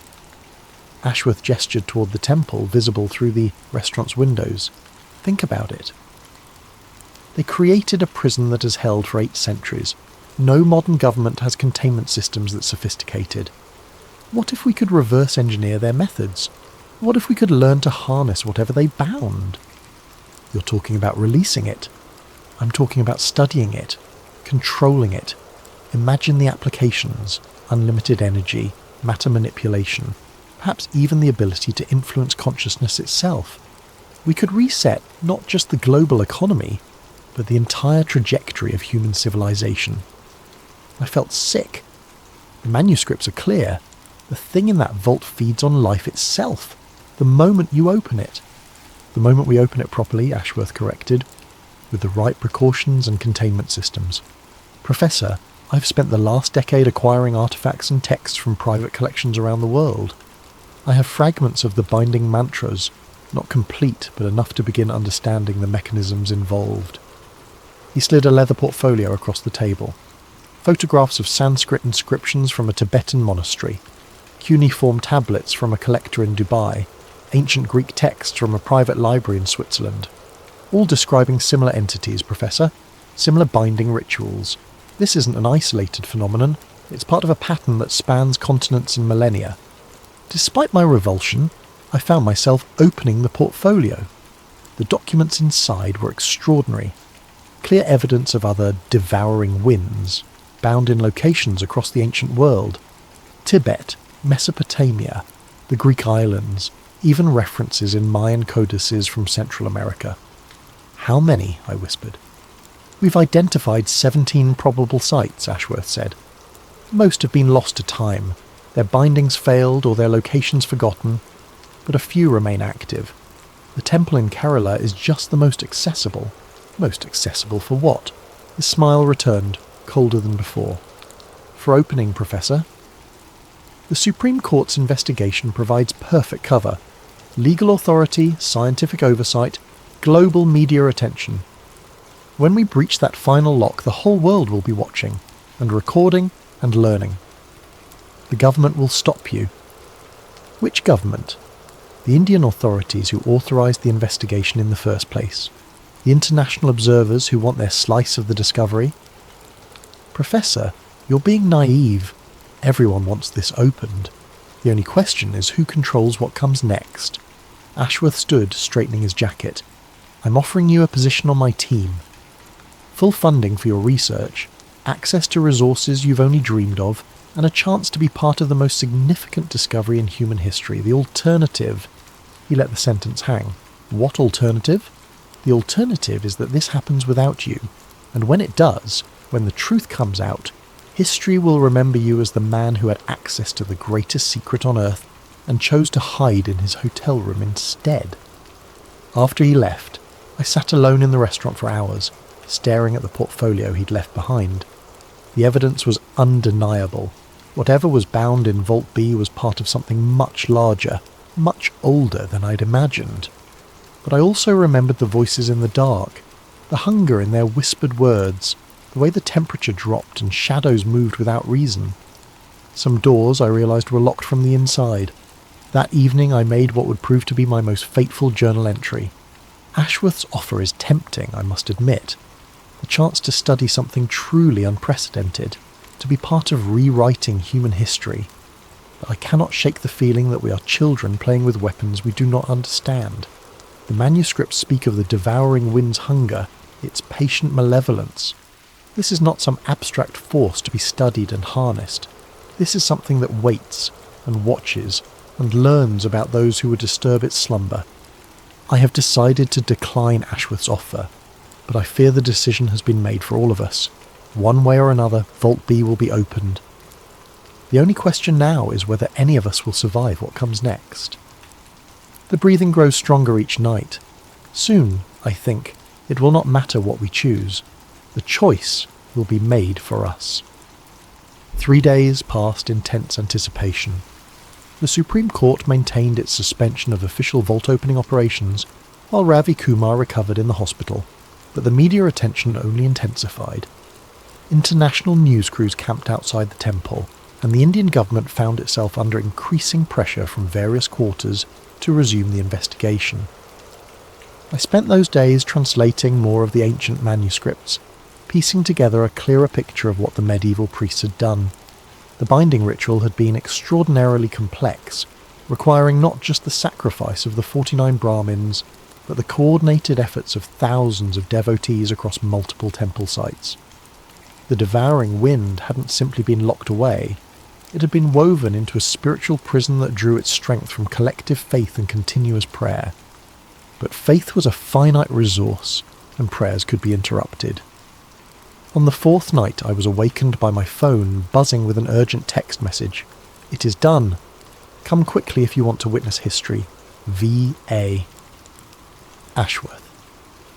I dressed quickly and made my way through the pre-dawn streets toward the temple. The security cordon was still in place, but I noticed immediately that something was wrong. Too many of the guards were looking up at the sky instead of watching the perimeter, and several were making rapid phone calls. The first thing I noticed when I reached the inner sanctum was the silence. No breathing, no whispers, just an oppressive quiet that seemed to press against my eardrums. The second thing I noticed was the smell. Ozone and heated metal, as if lightning had recently struck inside the temple itself. The vault door stood completely open. Ashworth waited in the chamber, along with 2 technicians I didn't recognise and a security team that looked more military than civilian. He wore a satisfied smile, and what appeared to be some kind of specialised breathing apparatus around his neck. "Professor," he greeted me warmly. "Perfect timing. We completed the breach about an hour ago." "How?" I managed to ask, staring at the open serpent locks. "Plasma cutting equipment," one of the technicians explained. "Industrial grade, used for offshore oil rig construction. We simply severed the final lock mechanism rather than trying to manipulate it." "But the mantras," I protested. "The manuscript said—" "The manuscripts were written by medieval priests," Ashworth interrupted. "Brilliant for their time, but ultimately limited by the technology available to them. Sometimes, Professor, brute force is more effective than ancient wisdom." He gestured toward the open vault. "Would you like to see what 8 centuries of mystery looks like?" Against every instinct screaming in my head, I approached the doorway. What I saw beyond defied everything I had expected. The vault wasn't a chamber at all, or it was the entrance to a shaft that descended deep into the earth. Stone steps, worn smooth by age, spiraled downward into darkness so complete that our powerful flashlights couldn't penetrate more than a few dozen feet. The walls were carved with intricate reliefs depicting what appeared to be apocalyptic scenes. Cities consumed by winds that moved like living things, skies raining fire, figures in priestly robes performing desperate rituals as the world ended around them. But it was the air currents that truly frightened me. Wind rose continuously from the depths, carrying with it a scent like heated metal and ozone. The breeze was warm, almost body temperature, and it moved with an odd rhythm, in and out, like the breathing of some vast creature. "How deep does it go?" I whispered. "We've dropped weighted lines to over 300 feet, Ashworth replied. "No bottom yet. The shaft appears to be natural, but the stairs are definitely human-made, or at least made by something with human-level intelligence." One of the technicians, a young woman with short dark hair, looked up from her instruments. "Sir, the atmospheric readings are getting more unusual. Oxygen content is actually higher than normal, but there's something else in the air. Some kind of complex hydrocarbon chain we can't identify." "Breathable?" Ashworth asked. "Technically, yes, but I wouldn't recommend it without filtration." As if summoned by her words, a sound echoed up from the depths. It wasn't quite a voice, but it wasn't quite wind either. Something between the two, like words spoken by air itself. The temperature in the chamber began to drop rapidly. Frost formed on the metal equipment, and our breath came out in visible puffs despite the tropical climate outside. "Sir," the male technician called urgently, "the seismic monitors are picking up vibrations." "Something's moving down there." Ashworth's expression grew excited rather than concerned. "Moving how? Geological activity?" "No, sir. The pattern is too regular, too rhythmic. It's almost like breathing," I finished for him. A new sound emerged from the shaft. A low, inhuman moan that seemed to rise from the impossible depths. The wind currents intensified, and suddenly papers throughout the chamber began whipping around as if caught in a hurricane. "Power's fluctuating," one of the technicians reported. "All our equipment is showing interference." The lights went out. In the darkness, lit only by emergency battery-powered lamps, the moaning from the shaft grew louder and more complex. It was definitely voices now. Multiple voices speaking in harmony, but no language any human throat could produce. The words seemed to bypass the ears entirely and resonate directly in our bones. Free, so long bound, taste the warm breath, feel the life, hungry, so very hungry. The emergency lighting flickered and failed, plunging us into absolute darkness. In that darkness, something touched my face. Not a hand, not a wind, but something that felt like moving air with purpose and intelligence. Everyone out, Ashworth shouted, his earlier confidence completely evaporated. Full evacuation now. We stumbled toward the chamber entrance, guided only by the dim glow of our flashlights. Behind us, the voices from the shaft grew louder and more insistent, and the wind carried with it something that felt distinctly aware. As we burst out of the inner sanctum into the temple courtyard, the full magnitude of what we had done became horrifyingly clear. The power grid for the entire city had failed. Thiruvananthapuram stretched out below us in complete darkness, not a single light visible from the temple's elevated position. Emergency sirens wailed in the distance, and the night sky flickered with what looked like aurora borealis. Impossible at this latitude. "My God," whispered one of the technicians, staring up at the unnatural light show. "What have we done?" The answer came not from any of us, but from the temple itself. The ancient stones began to vibrate with a low subsonic hum that we felt more than heard. Cracks appeared in the walls of the inner sanctum, spreading outward like spider webs. And from every crack, every crevice, every gap in the stonework came that warm, metallic-smelling wind. Ashworth was frantically making phone calls on what appeared to be a satellite phone, but the device kept cutting out. "Damn it," he muttered. "Something's interfering with all electronic communications." "It's not interference," I said, a terrible certainty filling me. "It's intention. The thing down there, it doesn't want us calling for help." As if to confirm my words, a new sound emerged from the temple. Laughter. Not human laughter, but the sound the wind might make if it found something amusing. It echoed from the stones themselves, seeming to come from everywhere and nowhere at once. The first casualty came without warning. One of Ashworth's security team, a large man who had been standing near the vault entrance, suddenly collapsed. He wasn't unconscious. He was awake, aware, but unable to breathe. His chest rose and fell frantically, but no air seemed to enter his lungs. His face turned blue, then purple, and within minutes he was dead. "Heart attack," Ashworth said, but his voice lacked conviction. "No," I replied, kneeling beside the body. The man's expression was one of pure terror, his eyes wide and staring at something only he could see. Look at his face. This wasn't cardiac arrest. Something took his breath. Even as I spoke, I could feel it myself. A subtle resistance when I tried to inhale, as if the air around us was becoming thicker, more reluctant to enter our lungs. The warm wind from the temple was spreading outward, and wherever it touched, the very atmosphere seemed to change. "We need to get away from here," I said, standing up. "Far away, right now." But Ashworth was staring back at the temple with a mixture of fear and fascination. "Do you understand what this means?" he asked. "We've actually done it. We've released something that can manipulate the fundamental forces of reality itself." "It's going to kill us all," I replied. "Perhaps," he admitted, "but think of what we could learn in the process." That was when I realised Victor Ashworth was completely insane. Dawn brought no relief. If anything, the daylight made the horror more visible and therefore more real. The city of Thiruvananthapuram lay under a pall of unnatural fog that seemed to pulse with its own rhythm, and emergency services were reporting casualties across the metropolitan area. I had retreated to my hotel room, but even there I could feel the presence spreading outward from the temple like ripples on a pond. The air itself felt different. Thicker, more conscious, as if it was watching and evaluating everything it touched. The local news, what little could be broadcast given the power disruptions, reported the official story. A massive electrical storm had caused citywide blackouts and infrastructure damage. Authorities urged people to remain indoors until power could be restored. Nothing about ancient vaults or bound entities or the breathing darkness that now crept through the streets. But the deaths were harder to explain away. They had started during the night and accelerated with the dawn. People found dead in their homes, their beds, their cars, all with the same expression of terror, all apparently suffocated despite being in open air.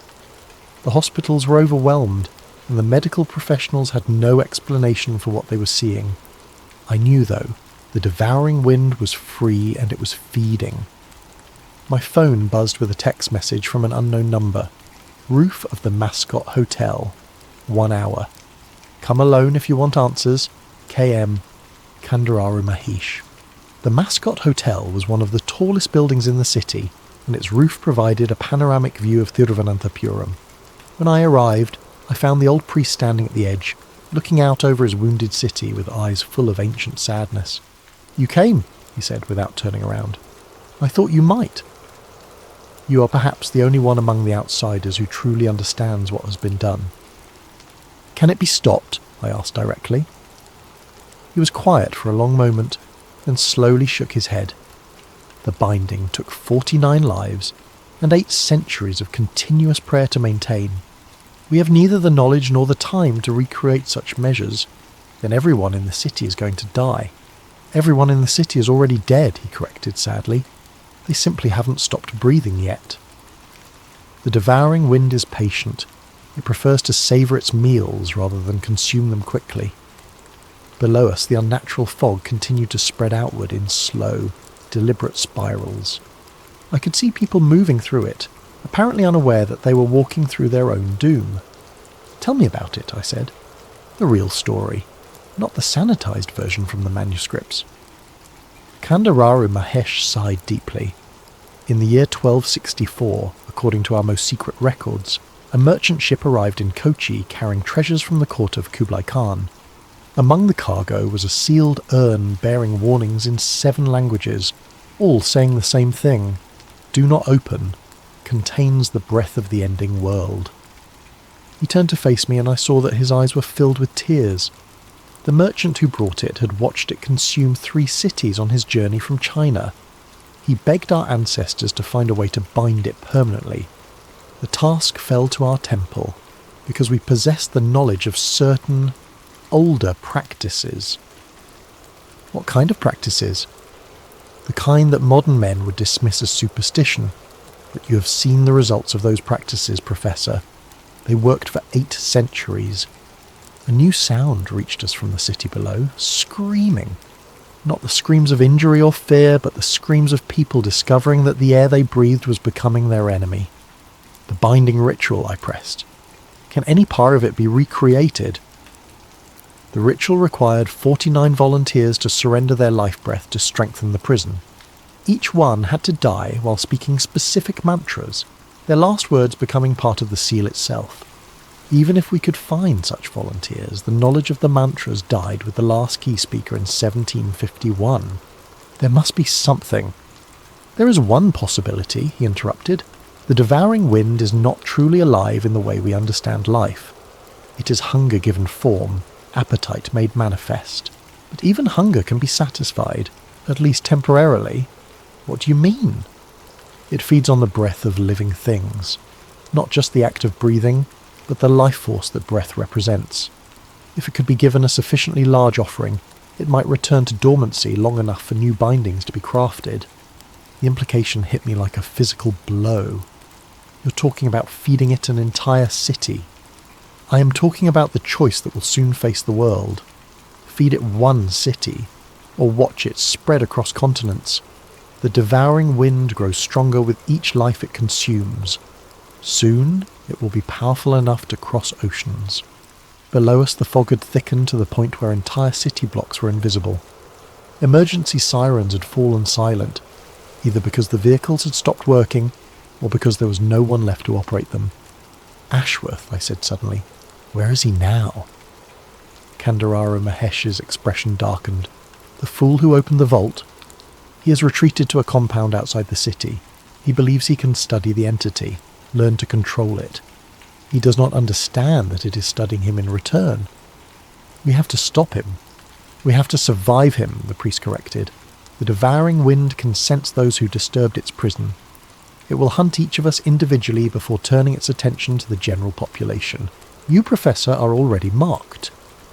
As if summoned by his words, I felt that familiar touch on my face, the sensation of intelligent air, evaluating and tasting. The temperature around us dropped by 20 degrees in seconds, and frost began forming on the rooftop despite the tropical heat. "It has found us," Kandararu Mahesh said calmly. "Now we run." But even as we headed for the stairwell, I wondered, in a city being consumed by living wind, where exactly could we run to? The fog was rising now, climbing the sides of buildings like a slow-motion tsunami, and within its grey depths I could swear I saw shapes moving. Shapes that looked almost human, but moved with the fluid grace of air currents. The dead, I realised. The devouring wind wasn't just killing people, it was incorporating them, making them part of itself. We weren't just facing an ancient entity, we were facing an entity that was learning, growing, and building an army from its victims. The temple compound had become a fortress of desperate faith. When Kandararu Mahesh and I arrived, we found thousands of devotees gathered in the outer courtyards, their voices raised in continuous prayer and their oil lamps creating islands of light in the encroaching grey fog. The sound of their chanting seemed to push back the unnatural mist, creating a bubble of clear air around the sacred grounds. The collective prayers, the old priest explained as we hurried toward the main shrine. They remember the old bindings even if they don't understand them. Faith has power here. It always has. But even as he spoke, I could see the strain on the faces around us. Many of the devotees were elderly, and hours of continuous chanting were taking their toll. Several had already collapsed from exhaustion, and those who remained looked hollow-eyed with effort. "How long can they maintain this?" I asked. "Until they can't," he replied grimly. Inside the main shrine, a council of the temple's senior priests had gathered around ancient texts and ritual implements. They spoke in rapid Malayalam, their voices tight with urgency. When they saw Kandararu Mahesh, they fell silent and looked to him with the respect due to their senior member. He spoke to them in their native language for several minutes, and I watched their faces grow increasingly grave. Finally, one of them, a middle-aged man with intricate ritual scars on his arms, approached me. "You are the historian who witnessed the opening," he said in accented English. "You have seen the true nature of what we face." I nodded. "I've read the manuscripts. I understand what your ancestors did to bind it." "Then you understand why we must attempt the same ritual even without the proper knowledge?"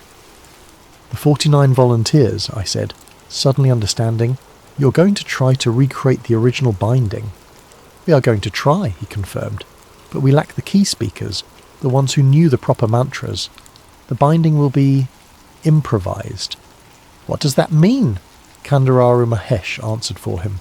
"It means we will probably fail, but perhaps we can weaken it enough that future generations will find a way to complete what we start." Outside, the chanting faltered for a moment, and immediately the temperature in the shrine dropped. Through the open doorways, I could see the grey fog pressing closer to the temple walls, like a living thing testing the boundaries of a cage. "The faithful are weakening," one of the younger priests observed. "Soon the prayers will not be enough." "Then we begin now," Kandararu Mahesh decided. "Gather the volunteers." I watched in horrified fascination as 49 temple priests and devoted laypeople stepped forward to offer their lives. They ranged in age from teenagers to elderly men and women, but all shared the same expression of serene determination. They understood exactly what was being asked of them, and they accepted it willingly. The ritual began at sunset, timed to coincide with the traditional evening prayers. The volunteers arranged themselves in a complex pattern around the temple's central shrine, each one positioned according to ancient diagrams that the priest had reconstructed from fragments of surviving texts. "What should I do?" I asked Kandararu Mahesh. "You should witness," he replied. "Someone must survive to tell what happened here. Someone must remember the sacrifice." The chanting began slowly, a low harmonic drone that seemed to resonate through the temple stones themselves. The volunteers spoke in Sanskrit, reciting mantras that had been preserved in the temple's oral tradition even though their specific purpose had been forgotten. As the ritual progressed, I began to understand the mechanism of the original binding. The volunteers weren't simply dying. They were transforming their life force into something else, weaving their essential being into a spiritual barrier that could contain entities like the devouring wind. The first volunteer, an elderly woman who had served the temple for 60 years, began to glow with a faint golden light. The light grew brighter as she continued chanting, and I realized that I could see through her, as if she was becoming translucent. One by one, the others began to show the same phenomenon. Their bodies became vehicles for something greater than individual consciousness. their voices harmonizing in ways that transcended normal human vocal chords. And the devouring wind noticed. The fog around the temple suddenly contracted, pulling back like a predator preparing to strike. The temperature plummeted so rapidly that frost formed on every surface within seconds. The oil lamps flickered but held their flames, kept burning by the collective will of the faithful. Then the attack began. The fog didn't simply advance, it exploded inward, moving with the speed and force of a hurricane. The devotees in the outer courtyard screamed as the grey mist enveloped them, but their screams were cut short as their breath was literally pulled from their lungs.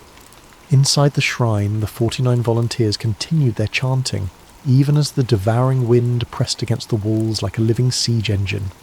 Cracks appeared in the ancient stonework, and through each crack came tendrils of that intelligent fog. "Hold fast," Kandararu Mahesh called out in English, then repeated the words in Malayalam. "The binding is almost complete." But I could see that several of the volunteers were beginning to fail. The transformation process was accelerating beyond their ability to control it, and instead of becoming part of a spiritual barrier, they were simply burning out like overloaded circuits. The devouring wind sensed the weakness and pressed its advantage. The main door of the shrine burst open, and the grey fog poured in like a living tide. I felt that familiar resistance when I tried to breathe, as if the air itself was turning hostile. 3 more volunteers collapsed, their light extinguished. Then 5 more. The binding pattern was falling apart, and with it, our last hope of containing the entity. That was when the impossible happened. The elderly woman, who had been the first to begin glowing, suddenly blazed with brilliant light. Not golden now, but white-hot and painful to look at directly. Her voice rose above the others, and the words she spoke were not in any human language, but somehow I understood them. By breath, given freely, by life offered willingly, by faith made manifest, be bound. The light spread from her to the remaining volunteers, linking them in a web of pure energy that filled the entire shrine. The devouring wind recoiled as if struck, and for a moment the grey fog retreated. But the effort was too much. One by one, the volunteers collapsed, their life force completely spent. Within minutes, only Kandararu, Mahesh and I remained conscious in the shrine, surrounded by the still forms of those who had given everything to buy us a temporary reprieve. Outside, the fog began to advance again, slower now but with renewed malevolent purpose. The binding had wounded it, but not destroyed it, and now it was angry. "Did it work?" I asked, though I already knew the answer. Kandararu Mahesh looked at me with eyes full of sorrow. "We have given the world perhaps a day, maybe 2. The devouring wind will need time to heal from what was done to it here. But then it continues feeding. Then it continues feeding," he confirmed, "and it will remember those who hurt it. It will come for us first, Professor, you and I, and the man who opened its prison. The hunt has already begun." As if to emphasize his words, that familiar touch caressed my face, cold now instead of warm, and infinitely patient. The devouring wind had learned to hate. The official response came with military precision.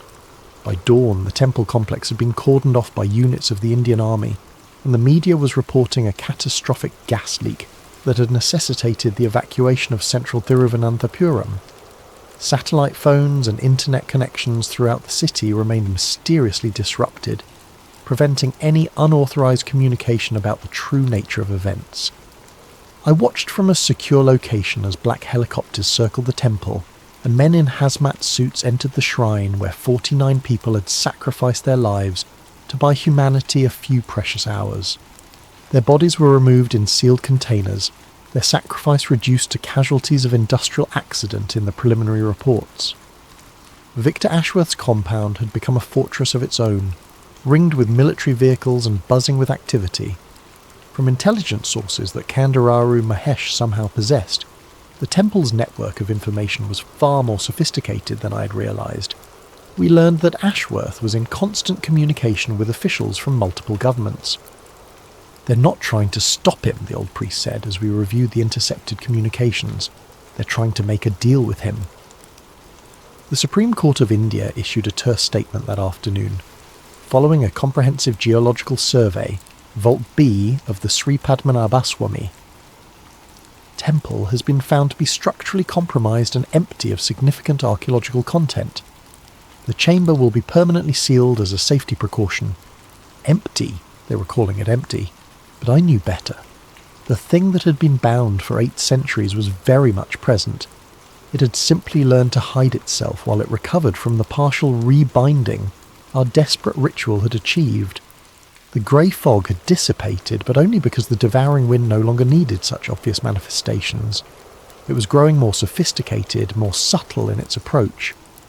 The death toll in the city had been substantial but explainable. Heart attacks, strokes, respiratory failures, all within the normal range of statistical variation for a population of 750,000. The medical examiners found nothing unusual because they weren't looking for the right signs. How do you autopsy someone whose life force has been gradually drained away? My official debriefing took place in a nondescript government building, conducted by officials who spoke in bureaucratic euphemisms and asked questions designed to establish a narrative rather than uncover truth. I was required to sign a comprehensive non-disclosure agreement backed by the Official Secrets Act, surrendering all notes, photographs, and recordings related to my work at the temple. Professor Malhotra, said the lead investigator, a thin woman with steel-grey hair and eyes like winter, I trust you understand the sensitivity of this matter. National security, international relations, economic stability, all of these factors require that certain interpretations of events be maintained. You're asking me to lie about what I witnessed, I said. I'm asking you to consider the greater good, she replied. What purpose would be served by creating public panic over what are ultimately unexplained phenomena? The temple's treasures have been catalogued and will benefit the people of India. The archaeological investigation has been completed successfully. End of story. And the people who died? Tragic casualties of an industrial accident that has now been resolved. Their families will be compensated appropriately. She slid a leather portfolio across the table, similar to the one Ashworth had shown me, but thicker. Your compensation, Professor, consultation fees, research stipends, and a substantial grant for your university department, enough to fund a decade of legitimate archaeological work. The money was substantial, more than I could earn in 5 years of normal academic work. But it came with invisible chains, bank accounts that could be frozen, research permits that could be revoked, academic positions that could be eliminated with a phone call. What about Ashworth? I asked. Her expression didn't change, but something flickered behind her eyes. Mister, Ashworth is under protective custody while we assess the full implications of the situation. His cooperation with ongoing investigations has been valuable. Protective custody or house arrest? The distinction is irrelevant, Professor. What matters is that all parties involved understand their responsibilities moving forward. As I left the briefing, I noticed something that chilled me more than any supernatural encounter. The woman conducting the interview had a small serpent-shaped mark on her forehead, barely visible, like a birthmark or old scar. But I had seen that same mark beginning to form on my own face in the hotel mirror that morning. The devouring wind was marking its targets. That evening, in what I thought would be my final journal entry, I wrote, "The official version of events is now established. Vault B contained nothing but empty stone chambers and geological instability. The deaths in the city were caused by industrial accidents and natural causes. The strange phenomena witnessed by multiple people were hallucinations caused by stress and suggestion. Everyone who matters has been paid, threatened, or discredited into silence. The story that will appear in history books will be sanitized, rational, completely divorced from the terrifying reality of what we unleashed. But the thing in the vault is not bound by official narratives or government cover-ups. It is patient, intelligent, and now it has had time to study us, to learn about our world, our weaknesses, our technologies. Ashworth was wrong about one thing. We can't control what we don't understand. But he was right about another. This is just the beginning. What happened in Kerala will happen again, somewhere else, when the devouring wind is strong enough to manifest directly. I am marked now. We all are. Everyone who participated in opening the vault, everyone who witnessed its contents. It will come for us first, one by one, taking our breath and our lives as payment for the disturbance we caused. But perhaps that is justice. Perhaps those who break ancient seals deserve to pay the price for their curiosity. The wind has been very patient. Soon, I think, its patience will end. I closed the journal and locked it in my hotel safe, though I suspected such precautions were meaningless. In the morning, I would fly back to Delhi, resume my teaching position, and attempt to pretend that nothing had changed. But in the distance, barely audible over the city's night sounds, I could hear something like breathing, slow, steady, and getting closer. The deaths began exactly 1 week after the vault was sealed. I was back in Delhi, attempting to resume my normal life, when the first news reached me. Victor Ashworth's private jet had disappeared somewhere over the Indian Ocean during what should have been a routine flight to Singapore. Search and rescue teams found no wreckage, no emergency signals, no trace of the aircraft or its 7 passengers. But that wasn't the strangest part. According to radar records and satellite tracking, the jet had been flying normally at 35,000 feet when it simply stopped. Not crashed, not descended, stopped. The radar signature had remained stationary in midair for 17 minutes before vanishing entirely from all tracking systems. Mechanical failure doesn't explain that pattern, I told myself, though I knew the real explanation was far worse. The devouring wind had claimed its first victim from among those who had directly participated in the vault's opening. 2 days later, I received a call from the hospital in Tiruvananthapuram. Ravi Kumar, the locksmith who had opened 6 of the 7 serpent locks, was dead. The official cause was listed as sudden cardiac arrest, but the nurse who spoke to me mentioned details that didn't make it into the medical report. "It was very strange, sir," she said in accented English. "He had been recovering well from his electrical injuries, but last night he began speaking in Sanskrit, complex verses that none of our translators could understand. He claimed that voices were calling to him from the chamber beneath the chamber. Then he tried to leave the hospital, saying he had to complete the work and open the final lock. How did he die?" "He was found in the hospital's basement, sir, in a storage room that had been flooded with water, though there were no broken pipes or leaks. He had drowned, sir, drowned while standing upright with his lungs full of brackish water that tasted of the sea. Drowned in a locked room, hundreds of miles from any ocean. The parallels to the ancient texts were unmistakable. The devouring wind could manipulate more than just air. It could call forth the elements themselves to claim its victims. The pattern accelerated over the following weeks. Dr. Anita Sharma, the Supreme Court-appointed archaeological observer, died in her New Delhi apartment. Her neighbours reported hearing her screaming about voices in the ventilation system before she was found suffocated in a room with all windows open and perfect air circulation. Professor James Mitchell, the British geological expert who had consulted on the vault's structural integrity, was discovered dead in his London office. The cause of death was listed as aneurysm, but security footage showed him speaking to empty air for hours before his collapse, as if carrying on a conversation with invisible entities. Each death followed the same pattern.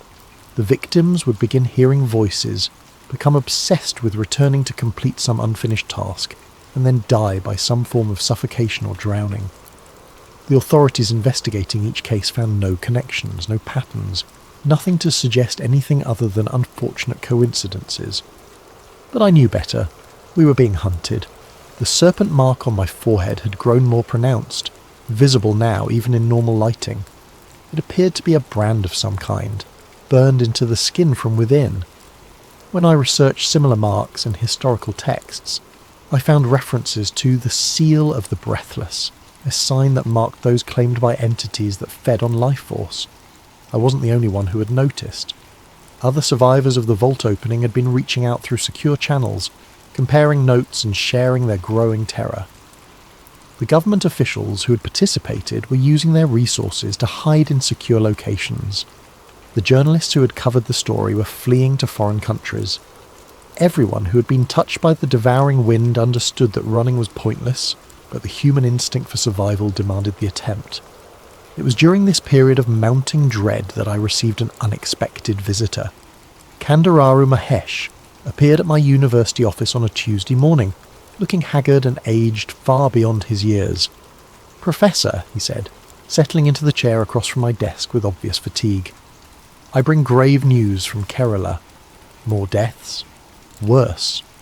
The binding we attempted, it is failing more rapidly than we anticipated. The entity has learned to corrupt the spiritual barriers we erected. It no longer needs to wait for them to weaken naturally." He produced a tablet computer and showed me satellite imagery of the temple complex. What I saw made my blood freeze. The buildings were still there, but they appeared to be breathing. The stone walls expanded and contracted in a slow, rhythmic pattern that was clearly visible from space. "It has claimed the temple as its new body," Kandararu Mahesh explained. "The entire complex has become an extension of its consciousness. Soon, it will be strong enough to manifest directly anywhere in the world. How long do we have? Days, perhaps. But that is not why I came to see you." His expression grew even more grave. "I have discovered why you and I have survived when so many others have died." "What do you mean?" "The devouring wind does not simply kill its marked victims. It studies them first. It learns from each death, gaining knowledge about our world, our methods, our weaknesses. You and I represent the two sources of information it values most: academic knowledge and spiritual tradition." The implication hit me like a physical blow. We're not survivors. We're specimens. We're being preserved until the entity has learned everything it can from us. When that process is complete, we will die as the others have died, but our knowledge will live on as part of its consciousness. He stood to leave, moving with the careful precision of someone conserving limited strength. "I have perhaps 1 or 2 days before it completes its study of our temple's spiritual practices. You may have slightly longer. There is much academic knowledge to absorb." "Wait," I called as he reached the door. "There has to be something we can do. Some way to fight back." Kandararu Mahesh paused, his hand on the doorknob. "There is one possibility, but it would require a sacrifice greater than the 49 who died in our binding ritual." "What kind of sacrifice?" "The kind that destroys the teacher to prevent the student from learning." With those cryptic words, he was gone, leaving me alone with the growing certainty that my time was running out. That night, I made what I believed would be my final journal entry. The hunting pattern is now clear. The devouring wind systematically eliminates those who disturbed its prison, but not randomly. It chooses its victims based on the knowledge they possess, learning from each death and growing stronger. I am not a survivor. I am a resource being carefully managed until it can be fully exploited. When the entity has absorbed everything I know about archaeological techniques, historical analysis, and academic methodology, it will discard me as it has discarded the others. But knowledge is a double-edged sword. If the thing in the vault can learn from us, perhaps we can learn from it as well. Perhaps there is still time to find a way to turn our knowledge against our hunter. The mark on my forehead grows warmer each night. Soon, I think, the lessons will begin. The dream started on a Thursday night, 3 weeks after Kandararu Mahesh's visit to my office. They weren't normal dreams. They felt more like forced downloads of information directly into my sleeping mind, as if something was using my unconscious state to install knowledge I had never learned. I dreamed of the original binding ritual in vivid, historically accurate detail. I saw the 49 medieval priests as they prepared for their sacrifice, watched them weave their life force into barriers that existed in dimensions beyond normal human perception. The process was far more complex than the surviving manuscripts had indicated. It required not just willing death, but a fundamental transformation of consciousness that allowed the priest to become part of the spiritual architecture of reality itself. But mixed with these ancient memories were newer visions, the devouring wind as it had been before its original binding, roaming across a world that looked almost like Earth, but wasn't quite right. The continents were in different positions, the stars followed unfamiliar patterns, and humanity was different, smaller, more primitive, but also more spiritually aware. The humans of that ancient time could see the entities that moved through the spaces between air molecules, could speak directly with forces that modern science didn't even acknowledge existed. The devouring wind had been just one of many such entities in that primordial world. They weren't evil in any way humans could understand. They were simply aspects of reality, operating according to their own nature. The wind consumed life force the same way fire consumed oxygen, not out of malice, but because that was its function in the cosmic order. But something had gone wrong. The balance between the entities and early humanity had been disrupted, and the creatures of air and void had begun feeding too aggressively. One by one they had been bound by priest kings who understood the deeper structures of existence. The devouring wind had been among the last to be contained, and its prison had been designed to last until the cosmic balance could be restored. That balance had never been restored. Instead, humanity had evolved away from spiritual awareness, developing technology and rational thought at the expense of their ability to perceive the hidden layers of reality. Modern humans couldn't even see the entities that surrounded them, let alone bind or control them. I woke from these dreams with knowledge I had never learned. Complex formulas for calculating spiritual energy, detailed instructions for manipulating consciousness itself, theoretical frameworks that bridged the gap between ancient mysticism and quantum physics.